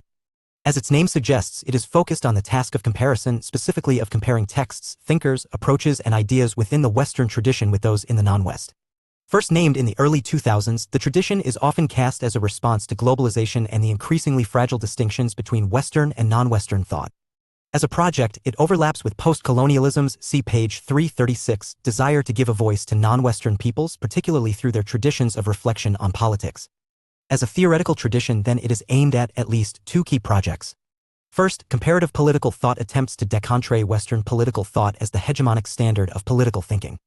Second, following from this, it aims to create a common, global tradition of political theory inclusive of all intellectual reflections on socio-political life. However, while calling for global engagement, much of the focus to date has been on the Islamic world, the Indian subcontinent, the Hindu tradition, and East Asia, particularly Taoism and Confucianism, as these have provided significant textual traditions conducive to comparison with the West. Often at the center of debates in comparative political theory is the tense issue of methods. By what theoretical means, with what resources, and in what approach should a comparison between texts from very different traditions be engaged in common analysis? The problem here is one of power. How can a genuine comparison be made that does not privilege the theoretical assumptions and normative values of one tradition over another? If there is no neutral universal starting point, an assumption made by comparativists, how to begin on an even plane? This problem is more acute given the exclusionary history of modern Western intellectual life generally and political theory specifically. Both have often either specifically denigrated or implicitly excluded non-Western forms of thought from its disciplines. In this, comparative political thought represents an important response to the broad accusations in the social sciences now of both the exclusionary and parochial nature of Western academic disciplines that have often assumed the sufficiency of their own models of intellectual engagement. While not going as far as calls to decolonize Western thought, comparative political theory is motivated by an important attempt to rebalance global intellectual relations. However, the difficulty of doing comparative political thought has led to a series of criticisms. On the one hand, methodological debates in comparative political thought are still very initial, and it remains unclear how two texts, traditions, or thinkers with deeply diverging standards of thought can be compared except in the broadest of terms. On the other hand, others have charged that the very field relies on the assumption of siloed and distinct traditions between West and non-West, and that this has not been true for many centuries. For example, Gandhi, see page 340, is often a figure of comparison with Western texts. However, he was trained as a lawyer in the West and took on many of its norms and views, even while being critical of some of them. Conclusion. The problem of exclusion and its manifestation in questions of race and colonialism presents one of the most fundamental challenges to both contemporary political theory and Western liberal democratic states. This intellectual tradition and institutional form have largely legitimized themselves through a gradual inclusion of various excluded groups. From the individualism of classical liberalism to socialist collectivism to democratic enfranchisement, welfare egalitarianism, and nationalism, the common thread has been how to establish relations of unity and freedom amongst a diverse citizenry. Social divisions of class, culture, gender, race, and colonialism have challenged these inclusive forms at various points, requiring reconstruction and adaptation. However, while none are settled, it is perhaps race and colonialism that present the most continuing challenge to political theory. With race, the question of an exclusion so systematic that the present system is incapable of enough change arises. The dramatic nature of this challenge perhaps explains the discipline's continuing failure to dedicate attention to race. This intersects with discussions of colonialism, peoples often also racialized, where the very legitimacy of the Western political community is challenged by the refusal of indigenous peoples. The status of this refusal, its justification, and the implications of it for contemporary thought are thus key continuing questions. Can political theory recognize and address race and colonialism? This raises several deep tensions and questions that have recurred across chapters 12 and 13 as food for further thought on political theory and its past, present, and future. First, there is a deep question over whether recognition is an adequate concept to deal with group difference and exclusion. In all these debates, it is questioned, critiqued, and qualified in various ways. While the concept has persisted, maybe due to a lack of alternative, its capacity to answer the critical and normative questions of exclusion is in question. Second, there is a real turn in political theory to the question of the legacy of past oppression. In all the dimensions considered, the ongoing, subtle, pernicious, and structural forms of exclusion experienced by groups over long periods has raised difficult questions about the normative importance of the past for the present. What is the appropriate normative response to claimed long-standing and deep-seated forms of exclusion when they go to the heart of our political communities? What happens when they challenge the forms of inclusion, i.e. liberal citizenship and democratic community, we otherwise value? Political theory is still struggling with these questions. Third, perhaps most overt, there is deep critical focus on liberalism. Both liberal institutions and liberal political thought have been a primary focus of this historical and contemporary work on exclusion, challenging its viability as the dominant theoretical tradition in political thought. Can liberalism adequately recognize, respond, and transform considering these criticisms? Does it have a role to play in addressing them and solving them, if that is possible? Finally, there is an associated problem of the status of Western thought itself. Perhaps only emerging in our discussion of colonialism, nonetheless all these bodies of debate seem to question whether Western thought is defined by these various exclusions. Does modernity have a fundamental problem with difference, identity, and recognition that compromises its ability to guide Western liberal democratic societies? Can it be engaged with other traditions on equal terms as in the emerging subfield of comparative political theory, see page 344? Such questions at the very least call us to reappraise the modern Western project of political thought as one both aimed at a deep program of inclusion but whose fits, starts, and mistakes raise deep questions over its future. Focusing on the texts. W. E.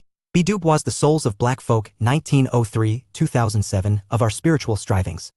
The Souls of Black Folk, 1903-2007, is one of the most significant texts in both the history of African American writing and fundamental contributions to the development of critical perspectives on race in the Anglo-American tradition of political thinking. Written as a collection of essays, it sits between theory and the social sciences in including both philosophical reflection and deep empirical analysis. Despite this long significance, the work is also deeply embedded in his time. It is a direct response to the integrationism of Booker T. Washington and represents Du Bois' arguments for the political empowerment of African Americans. Of Our Spiritual Strivings is the first and, in many ways, most famous essay. It contains a summary of his main arguments in all the essays that equality for African Americans requires a robust cultural change in the United States that learns to value and develop the Black identity and culture. It also famously contains both the concept of double consciousness and his metaphor of the veil, for which Du Bois is primarily known in race theory. Both together illustrate the deep inequality of African Americans, both materially and psychologically, but also the unique opportunity they represent to reform American politics. Their veil, for Du Bois, quite literally gives them a privileged critical viewpoint on America that could lead to a freer and more egalitarian society. Demonstrative quotations. 1. How does it feel to be a problem? 2. It is a peculiar sensation, this double consciousness, this sense of always looking at oneself through the eyes of others, of measuring one's soul by the tape of a world that looks on in amused contempt and pity. 3. One ever feels his two-ness, an American, a Negro, two souls, two thoughts, two unreconciled strivings, two warring ideals in one dark body whose dogged strength alone keeps it from being torn asunder. 4. The history of the American Negro is the history of this strive, this longing to attain self-conscious manhood, to merge his double self into a better and truer self. He simply wishes to make it possible for a man to be both a Negro and an American without being cursed and spit upon by his fellows, without having the doors of opportunity closed roughly in his face. 5. Work, culture, liberty, all these we need, not singly but together, not successively but together, each growing and aiding each and all striving toward that vaster ideal that swims before the Negro people, the ideal of human brotherhood. Gained through the unifying ideal of race, the ideal of fostering and developing the traits and talents of the Negro, not in opposition to or contempt for other races, but rather in large conformity to the greater ideals of the American Republic. Reading questions. 1. What is the situation of African Americans in the United States for Dubois? 2. What is double consciousness? 3. How do African Americans exist behind a veil? 4. What critical lens does racial inequality offer American politics, and what are the risks? Questions for discussion. What is race, and why has political theory had trouble discussing it? Should the concept of race be maintained or eliminated? What is global white supremacy, and is this a good idea to explain racial injustice? What challenge does the colonial past present to Western citizenship? Is liberalism compromised by its partial past complicity with colonialism? What is the politics of refusal, and is it a coherent response to colonial exclusion? How do race and colonialism challenge the future of political theory? Further reading.